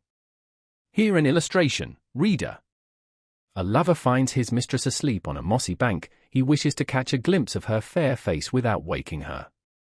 He steals softly over the grass, careful to make no sound, he pauses, fancying she has stirred, he withdraws, not for worlds would he be seen. All is still, he again advances, he bends above her, a light veil rests on her features, he lifts it, bends lower, now his eyes anticipate the vision of beauty, warm, and blooming, and lovely, in rest. How hurried was their first glance! But how they fix! How he starts! How he suddenly and vehemently clasps in both arms the form he dared not, a moment since, touch with his finger! How he calls aloud a name, and drops his burden, and gazes on it wildly! He thus grasps and cries, and gazes, because he no longer fears to waken by any sound he can utter, by any movement he can make. He thought his love slept sweetly, he finds she is stone dead. I looked with timorous joy towards a stately house, I saw a blackened ruin. No need to cower behind a gate-post, indeed, to peep up at chamber lattices, fearing life was astir behind them. No need to listen for doors opening, to fancy steps on the pavement or the gravel walk.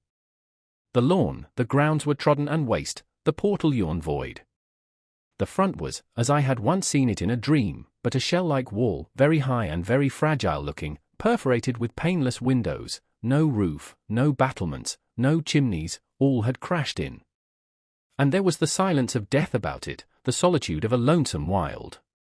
No wonder that letters addressed to people here had never received an answer, as well despatch epistles to a vault in a church aisle. The grim blackness of the stones told by what fate the hall had fallen, by conflagration, but how kindled? What story belonged to this disaster? What loss, besides mortar and marble and woodwork had followed upon it? Had life been wrecked as well as property? If so, whose? Dreadful question, there was no one here to answer it, not even dumb sign, mute token. In wandering round the shattered walls and through the devastated interior, I gathered evidence that the calamity was not of late occurrence. Winter snows, I thought, had drifted through that void arch, winter rains beaten in at those hollow casements, for, amidst the drenched piles of rubbish, spring had cherished vegetation, grass and weed grew here and there between the stones and fallen rafters. And oh! Where meantime was the hapless owner of this wreck? In what land? Under what auspices? My eye involuntarily wandered to the grey church tower near the gates, and I asked, is he with Dame de Rochester, sharing the shelter of his narrow marble house? Some answer must be had to these questions. I could find it nowhere but at the inn, and thither, ere long, I returned. The host himself brought my breakfast into the parlour. I requested him to shut the door and sit down. I had some questions to ask him. But when he complied, I scarcely knew how to begin, such horror had I of the possible answers. And yet the spectacle of desolation I had just left prepared me in a measure for a tale of misery. The host was a respectable-looking, middle-aged man. You know Thornfield Hall, of course? I managed to say at last. Yes, I lived there once. Did you? Not in my time, I thought. You are a stranger to me. I was the late Mr. Rochester's butler, he added. The late? I seemed to have received, with full force, the blow I had been trying to evade. The late? I gasped. Is he dead? I mean the present gentleman, Mr. Edward's father, he explained. I breathed again, my blood resumed its flow. Fully assured by these words that Mr. Edward, my Mr. Rochester, God bless him, wherever he was at least alive, was, in short, the present gentleman. Gladdening words! It seemed I could hear all that was to come, whatever the disclosures might be, with comparative tranquillity. Since he was not in the grave, I could bear, I thought, to learn that he was at the Antipodes. Is Mr. Rochester living at Thornfield Hall now? I asked, knowing, of course, what the answer would be, but yet desirous of deferring the direct question as to where he really was. No, oh, no. No one is living there. I suppose you are a stranger in these parts, or you would have heard what happened last autumn. Thornfield Hall is quite a ruin, it was burnt down just about harvest time. A dreadful calamity.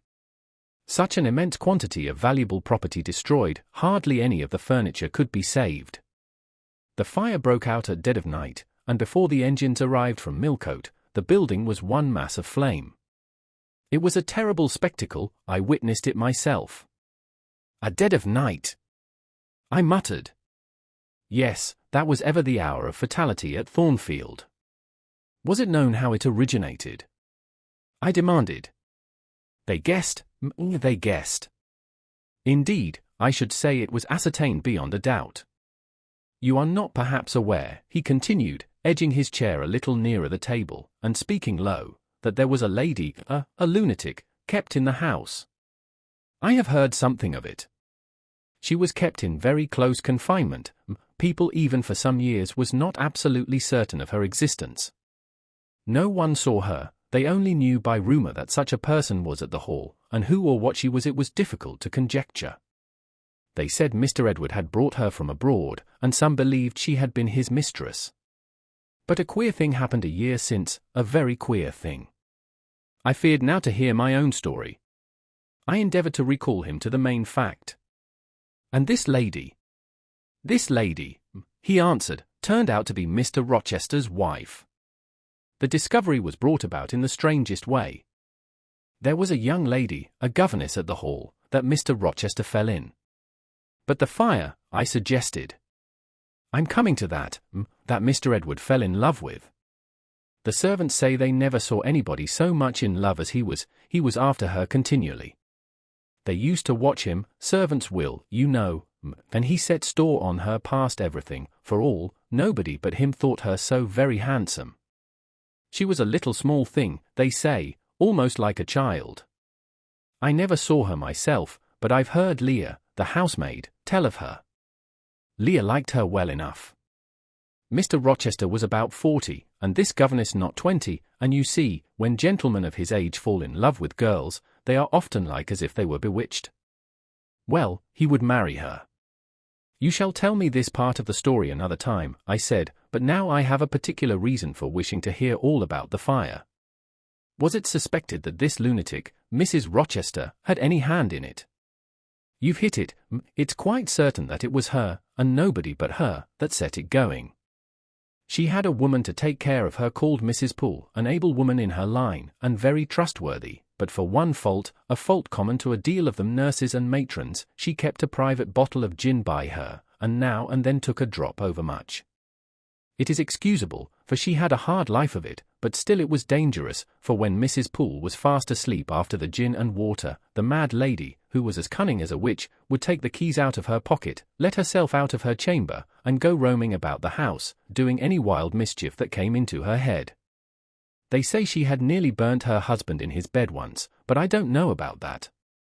However, on this night, she set fire first to the hangings of the room next her own, and then she got down to a lower story, and made her way to the chamber that had been the governess's. She was like as if she knew somehow how matters had gone on, and had a spite at her, and she kindled the bed there, but there was nobody sleeping in it, fortunately. The governess had run away 2 months before, and for all Mr. Rochester sought her as if she had been the most precious thing he had in the world, he never could hear a word of her, and he grew savage, quite savage on his disappointment. He never was a wild man, but he got dangerous after he lost her.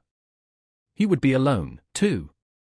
He sent Mrs. Fairfax, the housekeeper, away to her friends at a distance, but he did it handsomely, for he settled an annuity on her for life, and she deserved it. She was a very good woman.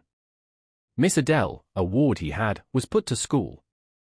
He broke off acquaintance with all the gentry, and shut himself up like a hermit at the Hall. What?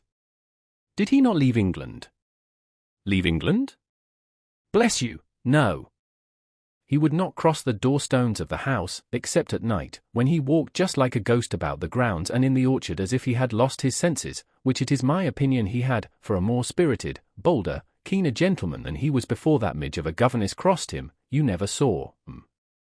He was not a man given to wine, or cards, or racing, as some are, and he was not so very handsome, but he had a courage and a will of his own, if ever man had.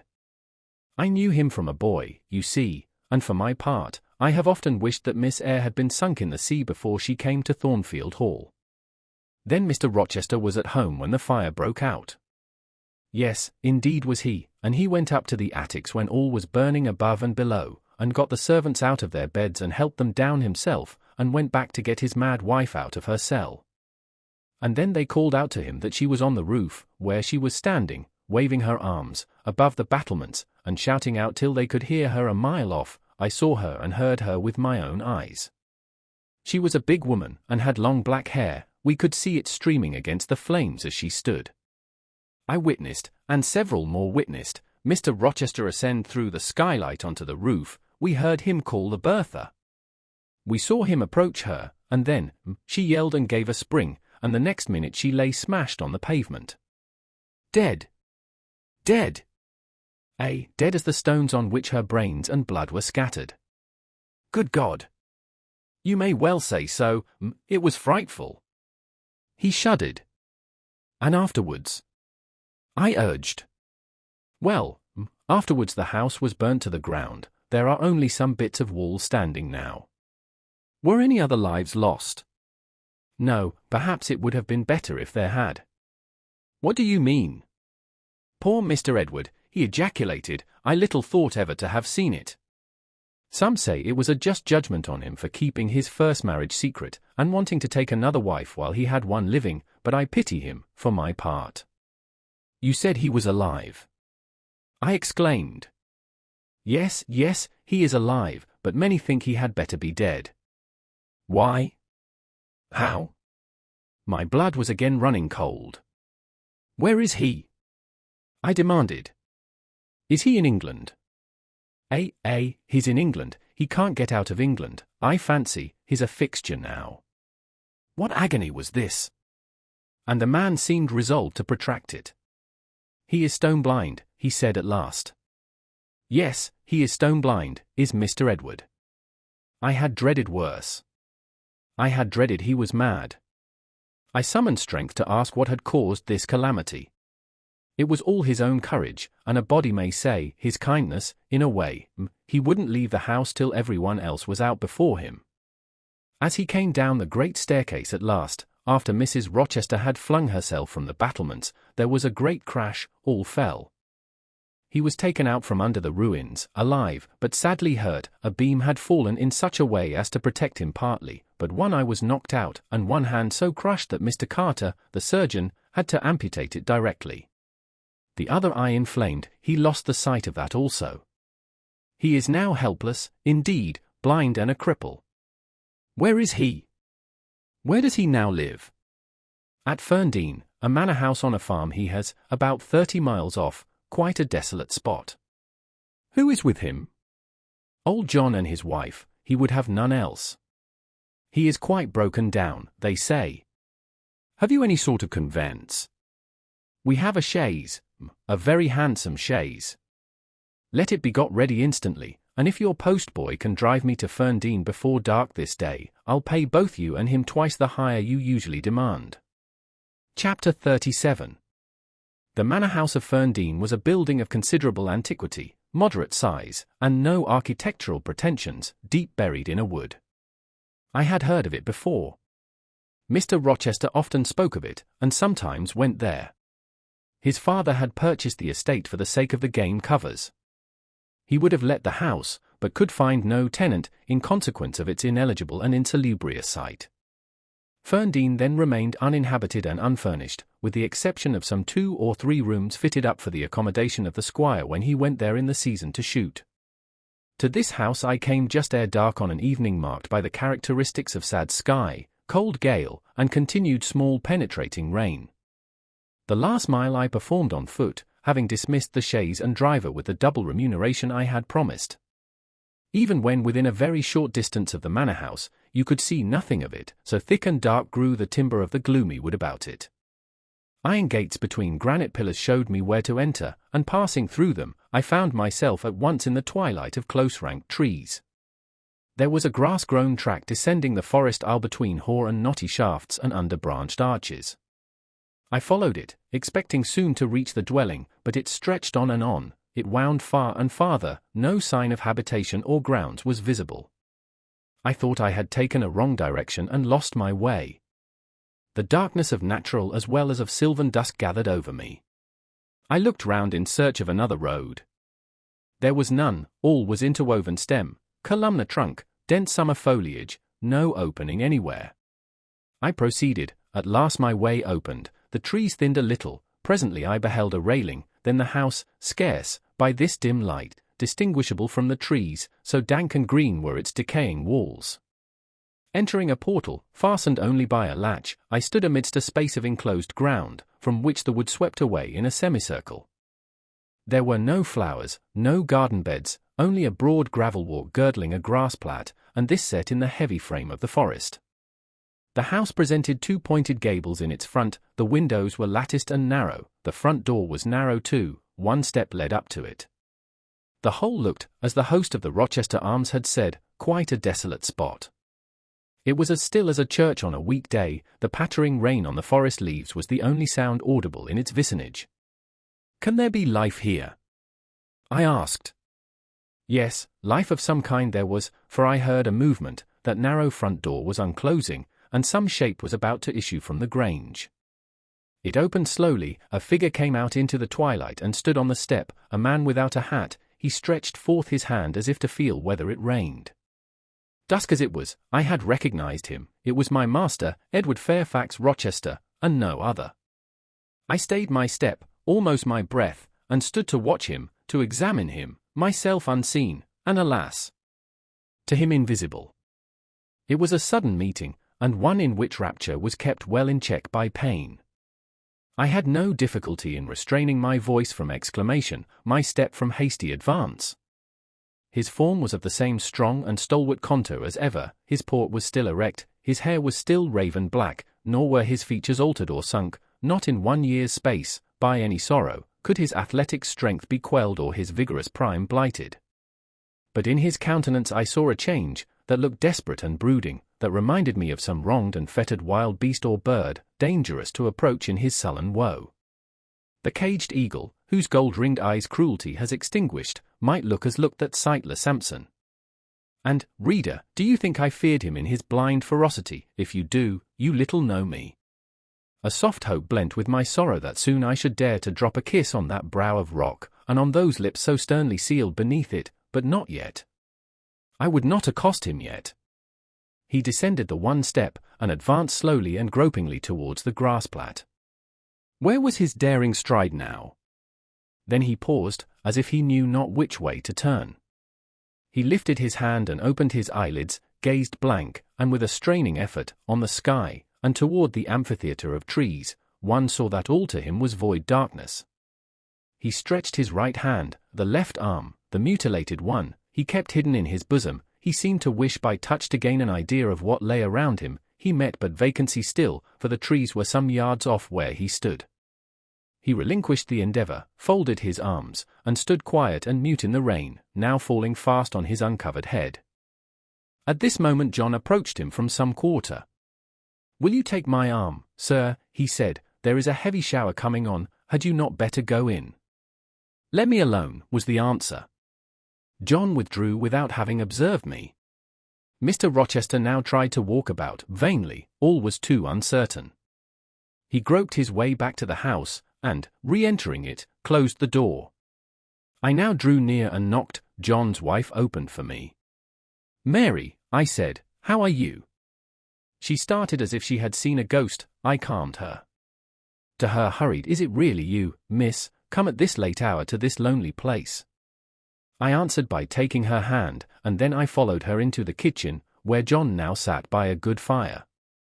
I explained to them, in few words, that I had heard all which had happened since I left Thornfield, and that I was come to see Mr. Rochester.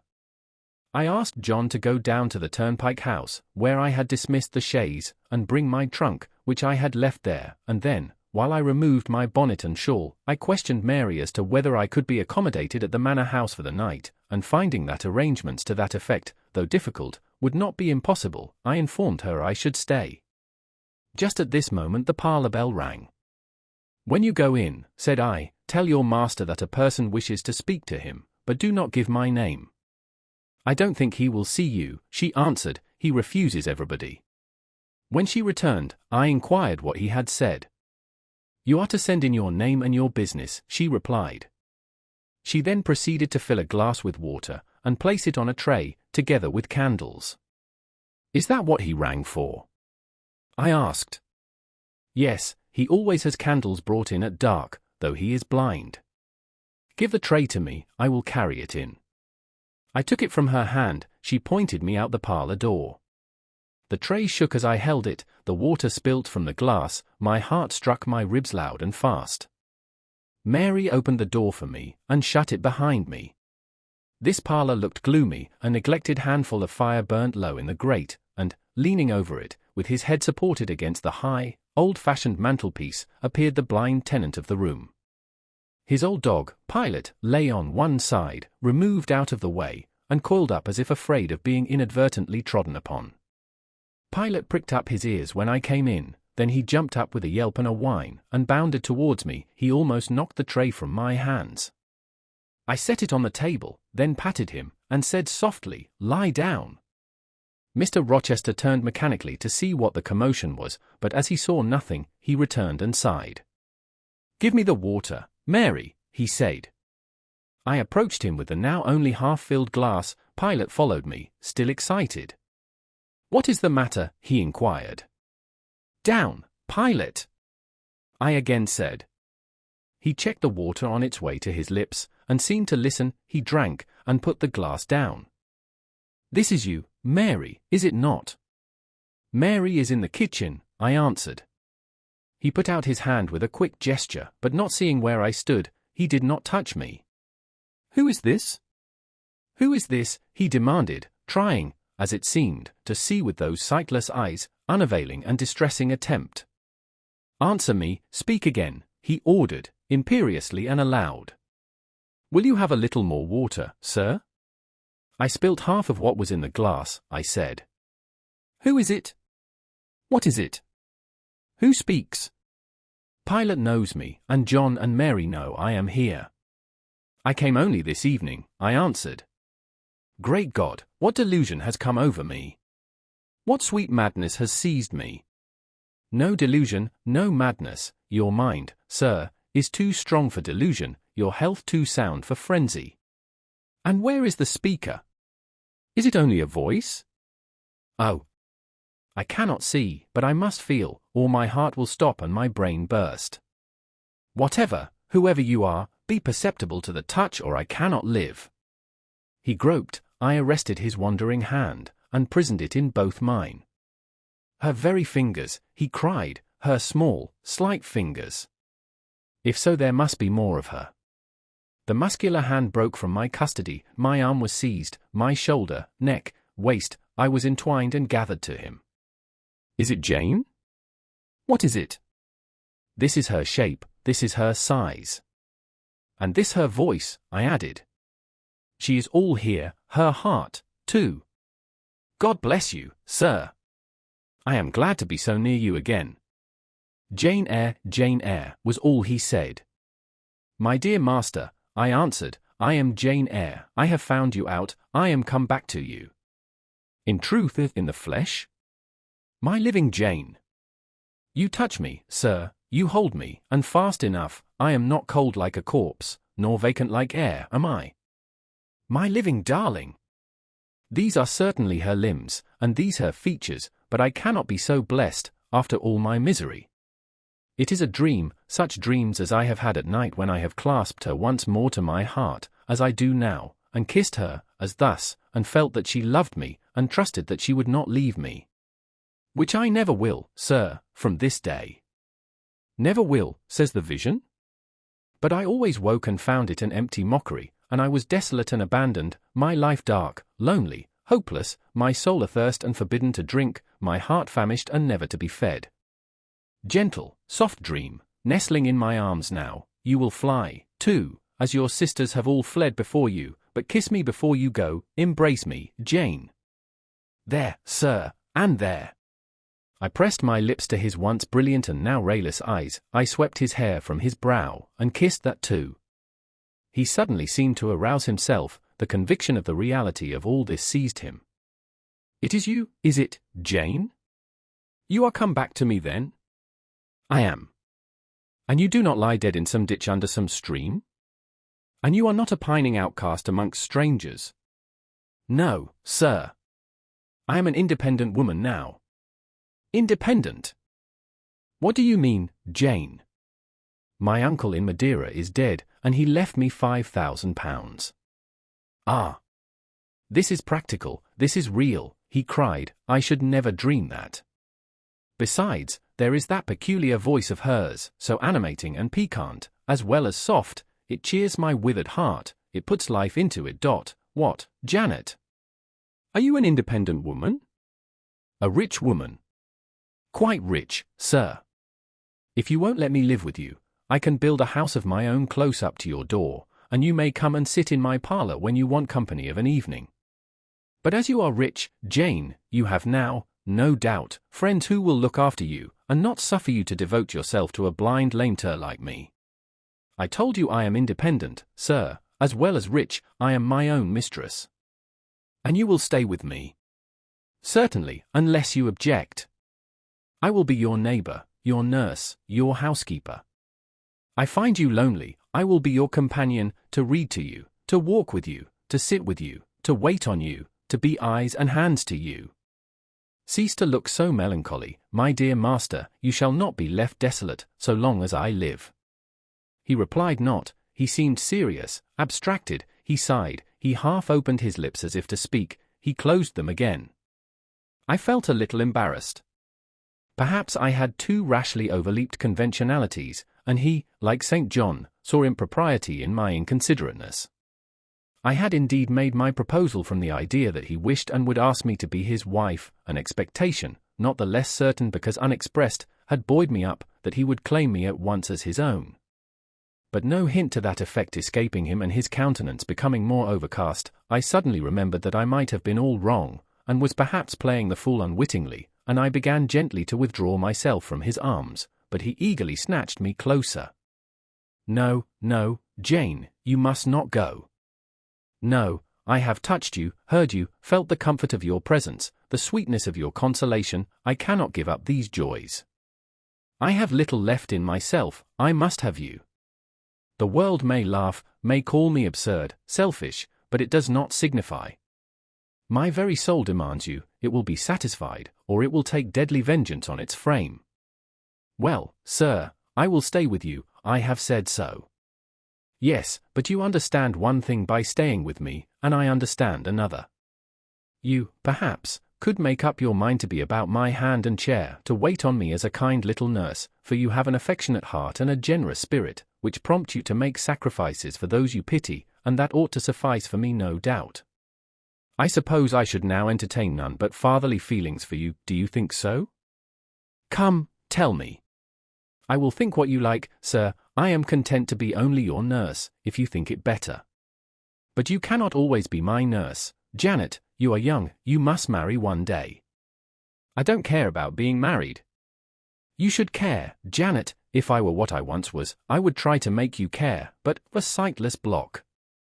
He relapsed again into gloom. I, on the contrary, became more cheerful, and took fresh courage. These last words gave me an insight as to where the difficulty lay, and as it was no difficulty with me, I felt quite relieved from my previous embarrassment. I resumed a livelier vein of conversation. "It is time some one undertook to rehumanize you," said I, parting his thick and long uncut locks, "for I see you are being metamorphosed into a lion, or something of that sort. You have a faux air of Nebuchadnezzar in the fields about you, that is certain. Your hair reminds me of eagle's feathers. Whether your nails are grown like bird's claws or not, I have not yet noticed. On this arm, I have neither hand nor nails," he said, drawing the mutilated limb from his breast, and showing it to me. "It is a mere stump, a ghastly sight. Don't you think so, Jane?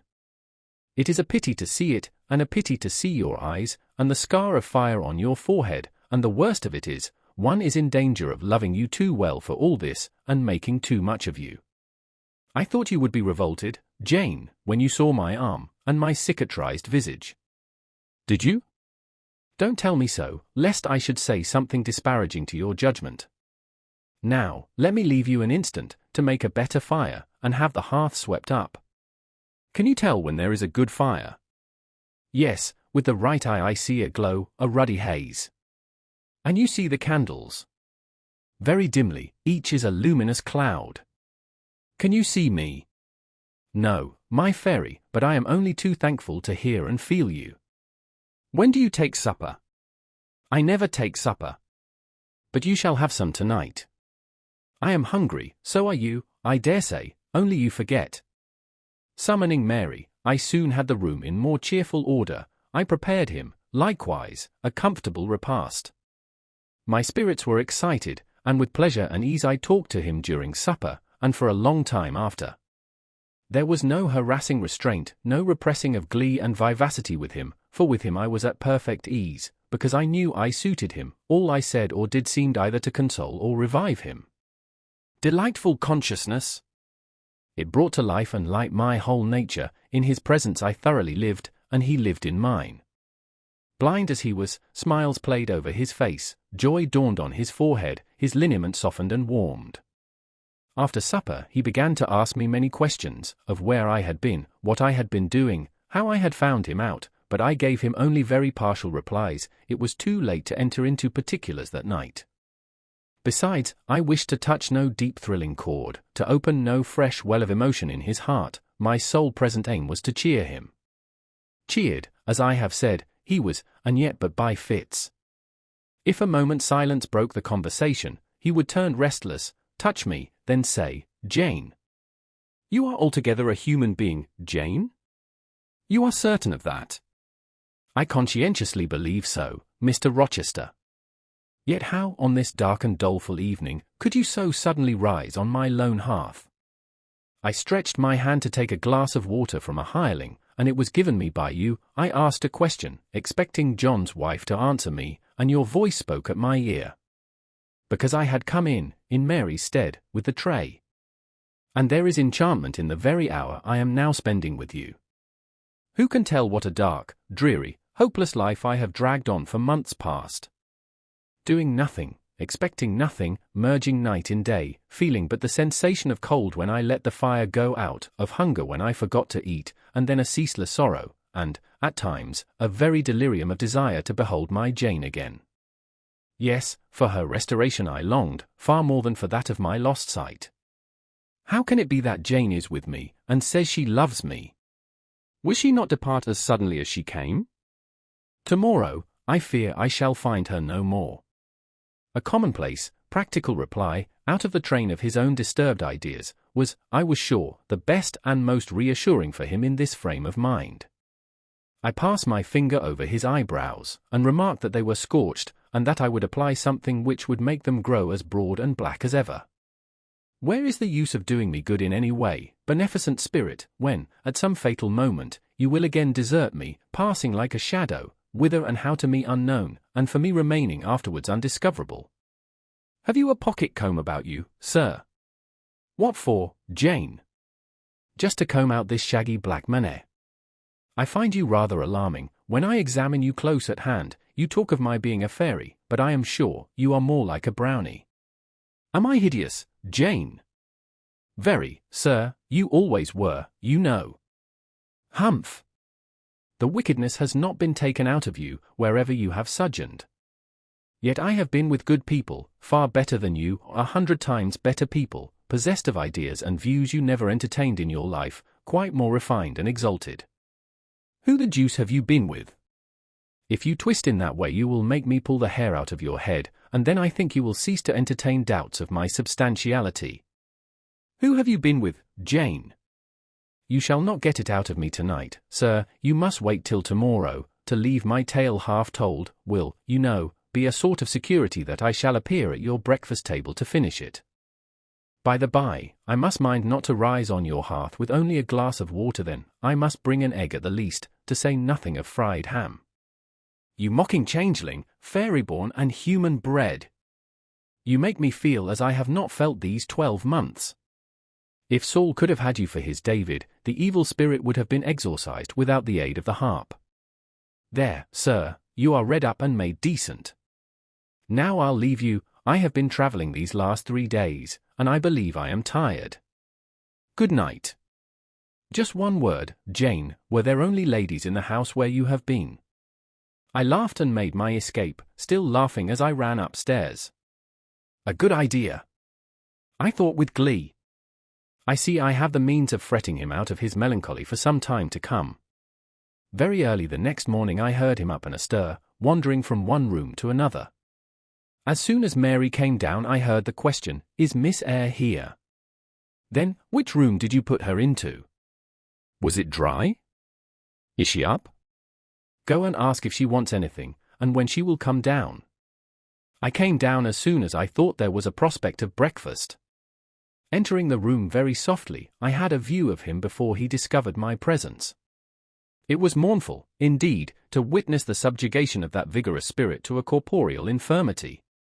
He sat in his chair and still, but not at rest, expectant evidently, the lines of now habitual sadness marking his strong features.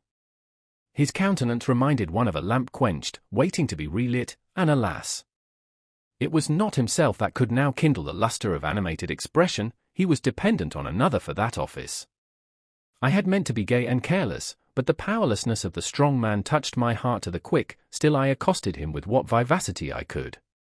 "It is a bright, sunny morning, sir," I said. "The rain is over and gone, and there is a tender shining after it. You shall have a walk soon." I had wakened the glow, his features beamed. "Oh, you are indeed there, my skylark! Come to me. You are not gone, not vanished? I heard one of your kind an hour ago, singing high over the wood, but its song had no music for me, any more than the rising sun had rays. All the melody on earth is concentrated in my Jane's tongue to my ear. I am glad it is not naturally a silent one. All the sunshine I can feel is in her presence. The water stood in my eyes to hear this avowal of his dependence, just as if a royal eagle, chained to a perch, should be forced to entreat a sparrow to become its purveyor. But I would not be lachrymose. I dashed off the salt drops, and busied myself with preparing breakfast. Most of the morning was spent in the open air. I led him out of the wet and wildwood into some cheerful fields. I described to him how brilliantly green they were, how the flowers and hedges looked refreshed, how sparklingly blue was the sky.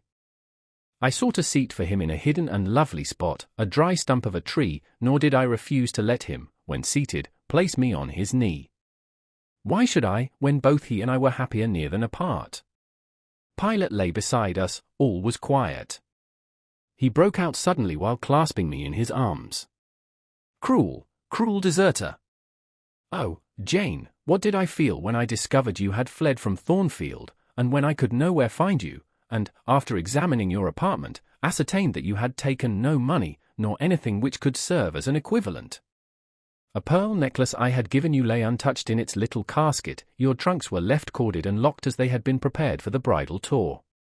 What could my darling do, I asked, left destitute and penniless? And what did she do? Let me hear now. Thus urged, I began the narrative of my experience for the last year. I softened considerably what related to the 3 days of wandering and starvation, because to have told him all would have been to inflict unnecessary pain. The little I did say lacerated his faithful heart deeper than I wished. I should not have left him thus, he said, without any means of making my way. I should have told him my intention.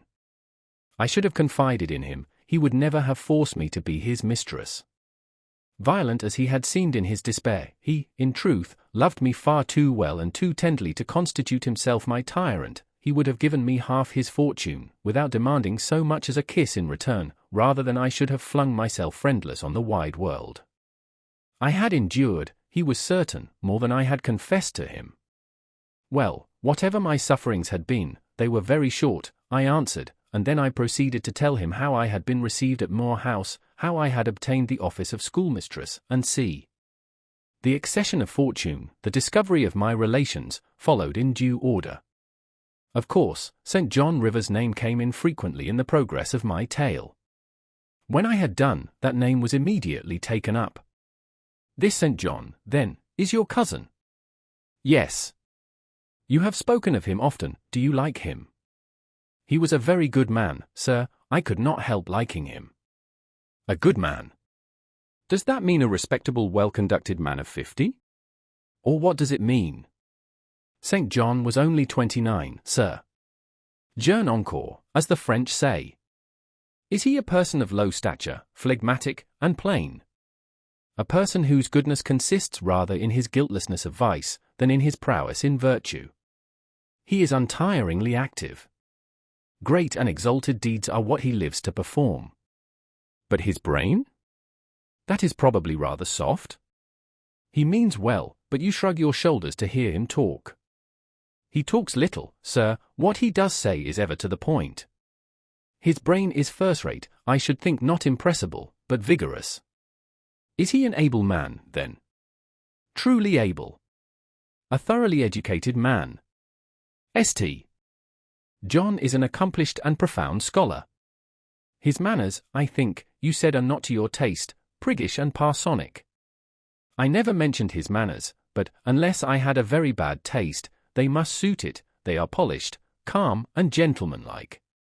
His appearance, I forget what description you gave of his appearance, a sort of raw curate, half strangled with his white neckcloth, and stilted up on his thick-soled high-lows, St. John dresses well. He is a handsome man, tall, fair, with blue eyes, and a Grecian profile. Aside. Damn him. To me. Did you like him, Jane? Yes, Mr. Rochester, I liked him, but you asked me that before. I perceived, of course, the drift of my interlocutor. Jealousy had got hold of him, she stung him, but the sting was salutary, it gave him respite from the gnawing fang of melancholy. I would not, therefore, immediately charm the snake. Perhaps you would rather not sit any longer on my knee, Miss Eyre, was the next somewhat unexpected observation. Why not, Mr. Rochester? the picture you have just drawn is suggestive of a rather too overwhelming contrast. Your words have delineated very prettily a graceful Apollo. He is present to your imagination, tall, fair, blue-eyed, and with a Grecian profile. Your eyes dwell on a Vulcan, a real blacksmith, brown, broad-shouldered, and blind and lame into the bargain. I never thought of it before, but you certainly are rather like Vulcan, sir. Well, you can leave me, but before you go, and he retained me by a firmer grasp than ever, you will be pleased just to answer me a question or two. He paused. What questions, Mr. Rochester? Then followed this cross-examination. St. John made you schoolmistress of Morton before he knew you were his cousin? Yes. You would often see him? He would visit the school sometimes. Daily. He would approve of your plans, Jane? I know they would be clever, for you are a talented creature. He approved of them, yes. He would discover many things in you he could not have expected to find? Some of your accomplishments are not ordinary. I don't know about that. You had a little cottage near the school, you say. Did he ever come there to see you? Now and then. Of an evening. Once or twice. A pause. How long did you reside with him and his sisters after the cousinship was discovered? 5 months. Did Rivers spend much time with the ladies of his family? Yes, the back parlour was both his study and ours. He sat near the window, and we by the table. Did he study much? A good deal. What? Hindostani. And what did you do meantime? I learnt German, at first. Did he teach you? He did not understand German. Did he teach you nothing? A little Hindostani.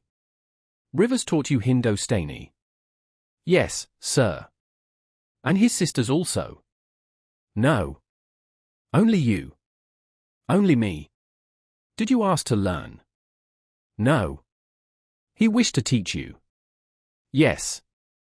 A second pause. Why did he wish it? Of what use could Hindostani be to you? He intended me to go with him to India. Ah. Here I reach the root of the matter. He wanted you to marry him. He asked me to marry him. That is a fiction, an impudent invention to vex me.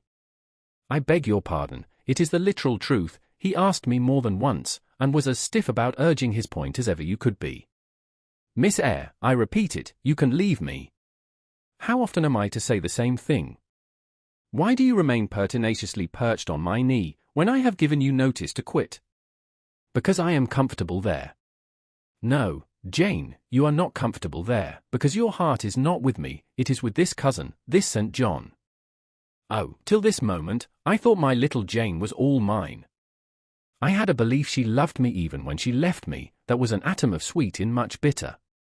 Long as we have been parted, hot tears as I have wept over our separation, I never thought that while I was mourning her, she was loving another. But it is useless grieving. Jane, leave me, go and marry Rivers. Shake me off, then, sir, push me away, for I'll not leave you of my own accord. Jane, I ever like your tone of voice, it still renews hope, it sounds so truthful. When I hear it, it carries me back a year. I forget that you have formed a new tie. But I am not a fool, go. Where must I go, sir? Your own way, with the husband you have chosen. Who is that? You know, this St. John Rivers. He is not my husband, nor ever will be. He does not love me, I do not love him. He loves, as he can love, and that is not as you love a beautiful young lady called Rosamond. He wanted to marry me only because he thought I should make a suitable missionary's wife, which she would not have done. He is good and great, but severe, and, for me, cold as an iceberg. He is not like you, sir. I am not happy at his side, nor near him, nor with him. He has no indulgence for me, no fondness. He sees nothing attractive in me, not even youth, only a few useful mental points. Then I must leave you, sir, to go to him. I shuddered involuntarily, and clung instinctively closer to my blind but beloved master. He smiled. What, Jane? Is this true? Is such really the state of matters between you and Rivers? Absolutely, sir. Oh, you need not be jealous. I wanted to tease you a little to make you less sad. I thought anger would be better than grief. But if you wish me to love you, could you but see how much I do love you, you would be proud and content. All my heart is yours, sir, it belongs to you, and with you it would remain, were fate to exile the rest of me from your presence forever. Again, as he kissed me, painful thoughts darkened his aspect. My seared vision. My crippled strength, he murmured regretfully. I caressed, in order to soothe him. I knew of what he was thinking, and wanted to speak for him, but dared not. As he turned aside his face a minute, I saw a tear slide from under the sealed eyelid, and trickle down the manly cheek. My heart swelled. I am no better than the old lightning-struck chestnut tree in Thornfield Orchard, he remarked ere long. And what right would that ruin have to bid a budding woodbine cover its decay with freshness? You are no ruin, sir, no lightning-struck tree, you are green and vigorous. Plants will grow about your roots, whether you ask them or not, because they take delight in your bountiful shadow, and as they grow they will lean towards you, and wind round you, because your strength offers them so safe a prop. Again he smiled. I gave him comfort. You speak of friends, Jane, he asked. Yes, of friends, I answered rather hesitatingly, for I knew I meant more than friends, but could not tell what other word to employ. He helped me. Ah. Jane. But I want a wife. Do you, sir? Yes, is it news to you? Of course, you said nothing about it before. Is it unwelcome news? That depends on circumstances, sir, on your choice.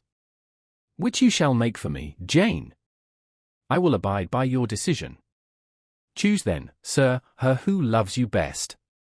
I will at least choose her I love best. Jane, will you marry me? Yes, sir. A poor blind man, whom you will have to lead about by the hand. Yes, sir.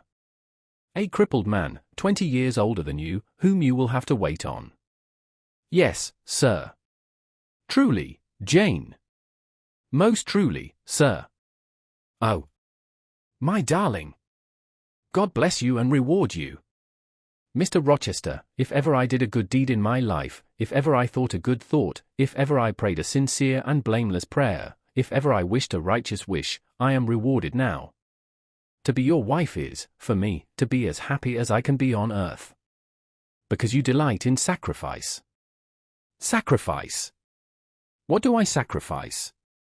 Famine for food, expectation for content. To be privileged to put my arms round what I value, or to press my lips to what I love, to repose on what I trust, is that to make a sacrifice? If so, then certainly I delight in sacrifice. And to bear with my infirmities, Jane, to overlook my deficiencies. Which are none, sir, to me. I love you better now, when I can really be useful to you, than I did in your state of proud independence, when you disdained every part but that of the giver and protector. Hitherto I have hated to be helped, to be led, henceforth, I feel I shall hate it no more. I did not like to put my hand into a hireling's, but it is pleasant to feel it circled by Jane's little fingers. I preferred utter loneliness to the constant attendance of servants, but Jane's soft ministry will be a perpetual joy. Jane suits me, do I suit her? To the finest fibre of my nature, sir. The case being so, we have nothing in the world to wait for, we must be married instantly. He looked and spoke with eagerness, his old impetuosity was rising. We must become one flesh without any delay, Jane, there is but the license to get, then we marry. Mr. Rochester, I have just discovered the sun is far declined from its meridian, and Pilot is actually gone home to his dinner. Let me look at your watch. Fasten it into your girdle, Janet, and keep it henceforward, I have no use for it.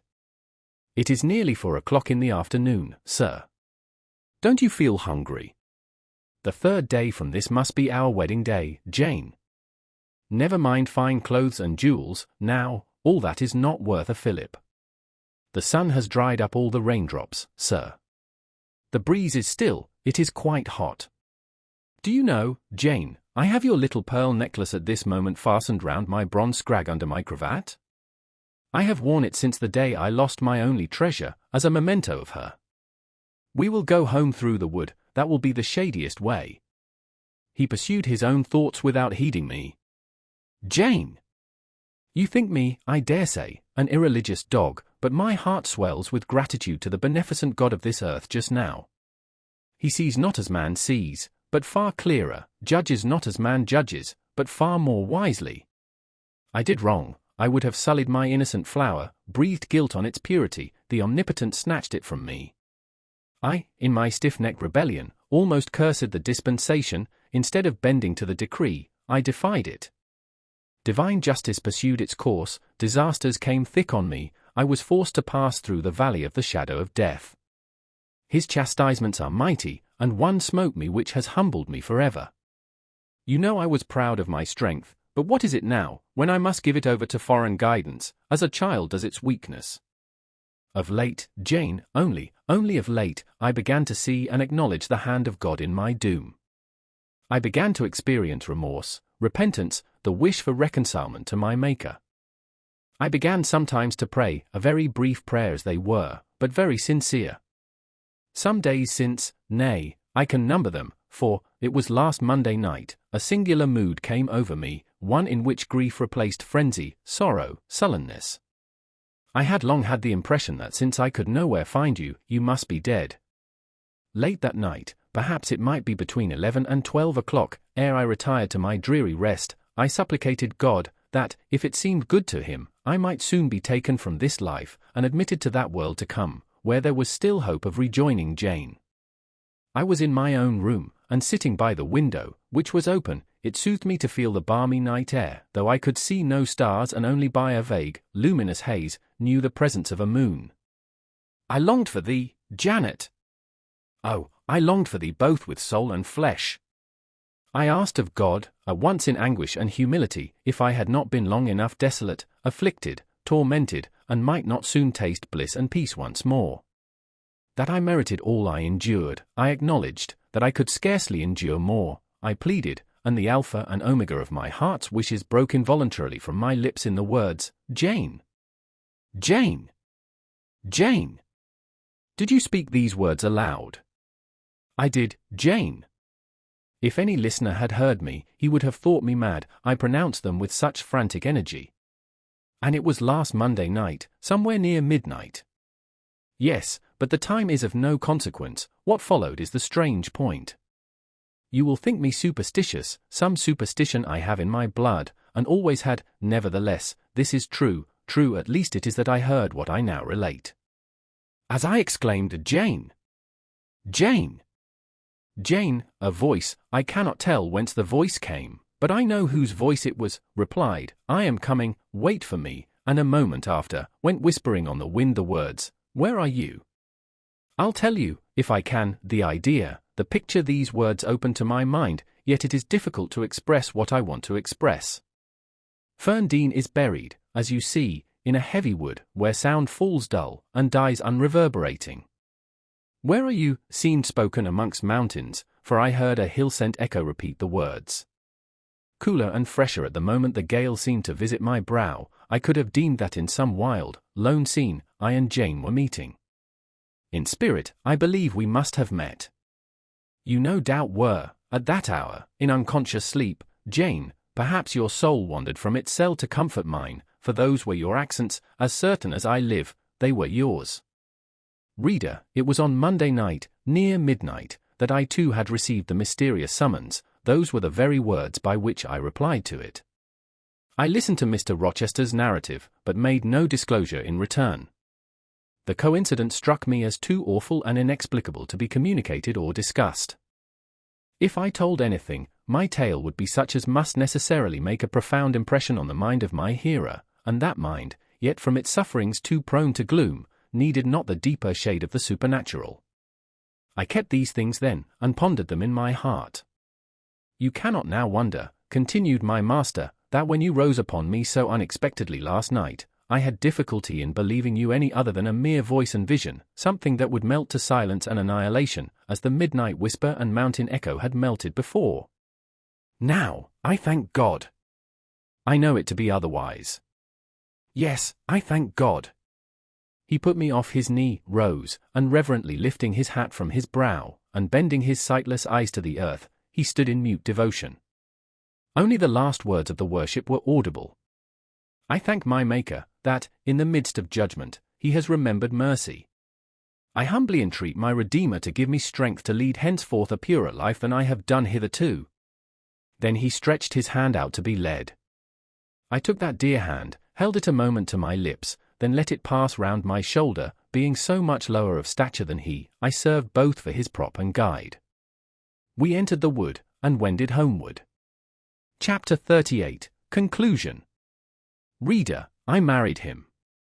A quiet wedding we had. He and I, the parson and clerk, were alone present. When we got back from church, I went into the kitchen of the manor house, where Mary was cooking the dinner and John cleaning the knives, and I said, "Mary, I have been married to Mr. Rochester this morning."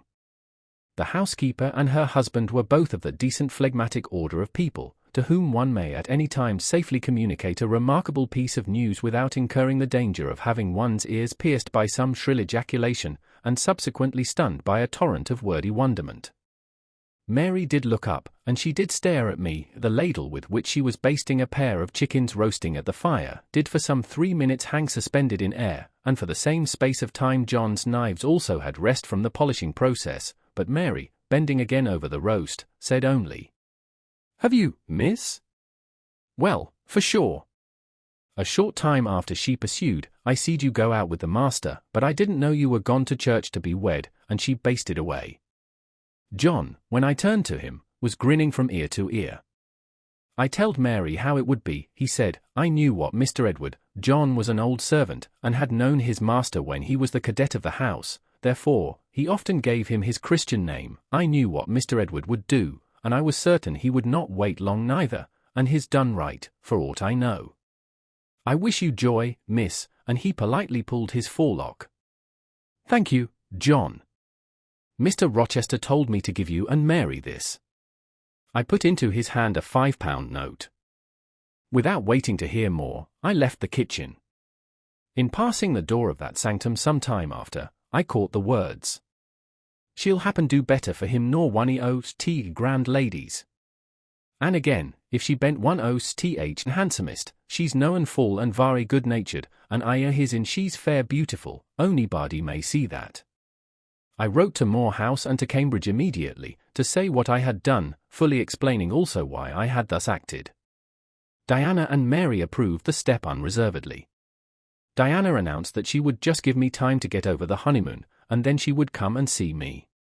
"She had better not wait till then, Jane," said Mr. Rochester, when I read her letter to him. "If she does, she will be too late, for our honeymoon will shine our life long. Its beams will only fade over your grave or mine." How St. John received the news, I don't know. He never answered the letter in which I communicated it, yet 6 months after he wrote to me, without, however, mentioning Mr. Rochester's name or alluding to my marriage. His letter was then calm, and, though very serious, kind. He has maintained a regular, though not frequent, correspondence ever since. He hopes I am happy, and trusts I am not of those who live without God in the world, and only mind earthly things. You have not quite forgotten little Adele, have you, reader? I had not. I soon asked and obtained leave of Mr. Rochester to go and see her at the school where he had placed her. Her frantic joy at beholding me again moved me much. She looked pale and thin. She said she was not happy. I found the rules of the establishment were too strict, its course of study too severe for a child of her age. I took her home with me. I meant to become her governess once more, but I soon found this impracticable. My time and cares were now required by another. My husband needed them all. So I sought out a school conducted on a more indulgent system, and near enough to permit of my visiting her often, and bringing her home sometimes. I took care she should never want for anything that could contribute to her comfort. She soon settled in her new abode, became very happy there, and made fair progress in her studies. As she grew up, a sound English education corrected in a great measure her French defects, and when she left school, I found in her a pleasing and obliging companion, docile, good-tempered, and well-principled. By her grateful attention to me and mine, she has long since well repaid any little kindness I ever had it in my power to offer her. My tale draws to its close, one word respecting my experience of married life, and one brief glance at the fortunes of those whose names have most frequently recurred in this narrative, and I have done. I have now been married 10 years. I know what it is to live entirely for and with what I love best on earth. I hold myself supremely blessed, blessed beyond what language can express, because I am my husband's life as fully as he is mine. No woman was ever nearer to her mate than I am, ever more absolutely bone of his bone and flesh of his flesh. I know no weariness of my Edward's society, he knows none of mine, any more than we each do of the pulsation of the heart that beats in our separate bosoms, consequently, we are ever together. To be together is for us to be at once as free as in solitude, as gay as in company. We talk, I believe, all day long. To talk to each other is but a more animated and an audible thinking. All my confidence is bestowed on him, all his confidence is devoted to me, we are precisely suited in character, perfect concord is the result. Mr. Rochester continued blind the first 2 years of our union. Perhaps it was that circumstance that drew us so very near, that knit us so very close, for I was then his vision, as I am still his right hand. Literally, I was, what he often called me, the apple of his eye. He saw nature, he saw books through me, and never did I weary of gazing for his behalf, and of putting into words the effect of field, tree, town, river, cloud, sunbeam, of the landscape before us, of the weather round us, and impressing by sound on his ear what light could no longer stamp on his eye. Never did I weary of reading to him, never did I weary of conducting him where he wished to go, of doing for him what he wished to be done. And there was a pleasure in my services, most full, most exquisite, even though sad, because he claimed these services without painful shame or damping humiliation. He loved me so truly, that he knew no reluctance in profiting by my attendance. He felt I loved him so fondly, that to yield that attendance was to indulge my sweetest wishes. One morning at the end of the 2 years, as I was writing a letter to his dictation, he came and bent over me, and said, "Jane, have you a glittering ornament round your neck?" I had a gold watch chain, I answered yes. "And have you a pale blue dress on?" I had. He informed me then, that for some time he had fancied the obscurity clouding one eye was becoming less dense, and that now he was sure of it. He and I went up to London. He had the advice of an eminent oculist, and he eventually recovered the sight of that one eye. He cannot now see very distinctly, he cannot read or write much, but he can find his way without being led by the hand. The sky is no longer a blank to him, the earth no longer a void. When his firstborn was put into his arms, he could see that the boy had inherited his own eyes, as they once were, large, brilliant, and black. On that occasion, he again, with a full heart, acknowledged that God had tempered judgment with mercy. My Edward and I, then, are happy, and the more so, because those we most love are happy likewise. Diana and Mary Rivers are both married, alternately, once every year. They come to see us, and we go to see them. Diana's husband is a captain in the Navy, a gallant officer and a good man. Mary's is a clergyman, a college friend of her brother's, and, from his attainments and principles, worthy of the connection. Both Captain Fitzjames and Mr. Wharton love their wives, and are loved by them.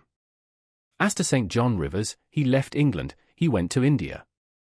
He entered on the path he had marked for himself, he pursues it still. A more resolute, indefatigable pioneer never wrought amidst rocks and dangers. Firm, faithful, and devoted, full of energy, and zeal, and truth, he labors for his race, he clears their painful way to improvement, he hews down like a giant the prejudices of creed and caste that encumber it. He may be stern, he may be exacting, he may be ambitious yet, but his is the sternness of the warrior great heart, who guards his pilgrim convoy from the onslaught of Apollyon. His is the exaction of the apostle, who speaks but for Christ, when he says, "Whosoever will come after me, let him deny himself, and take up his cross and follow me."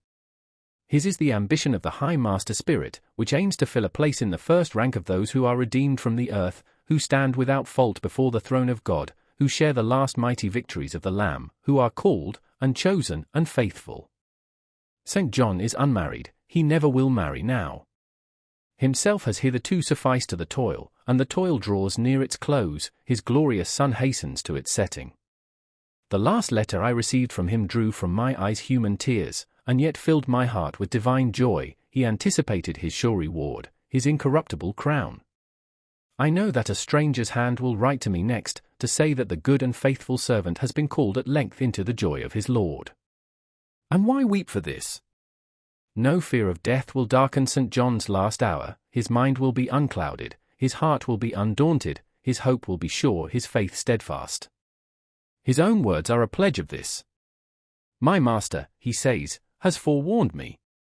Daily he announces more distinctly, surely I come quickly, and hourly I more eagerly respond, Amen, even so come, Lord Jesus.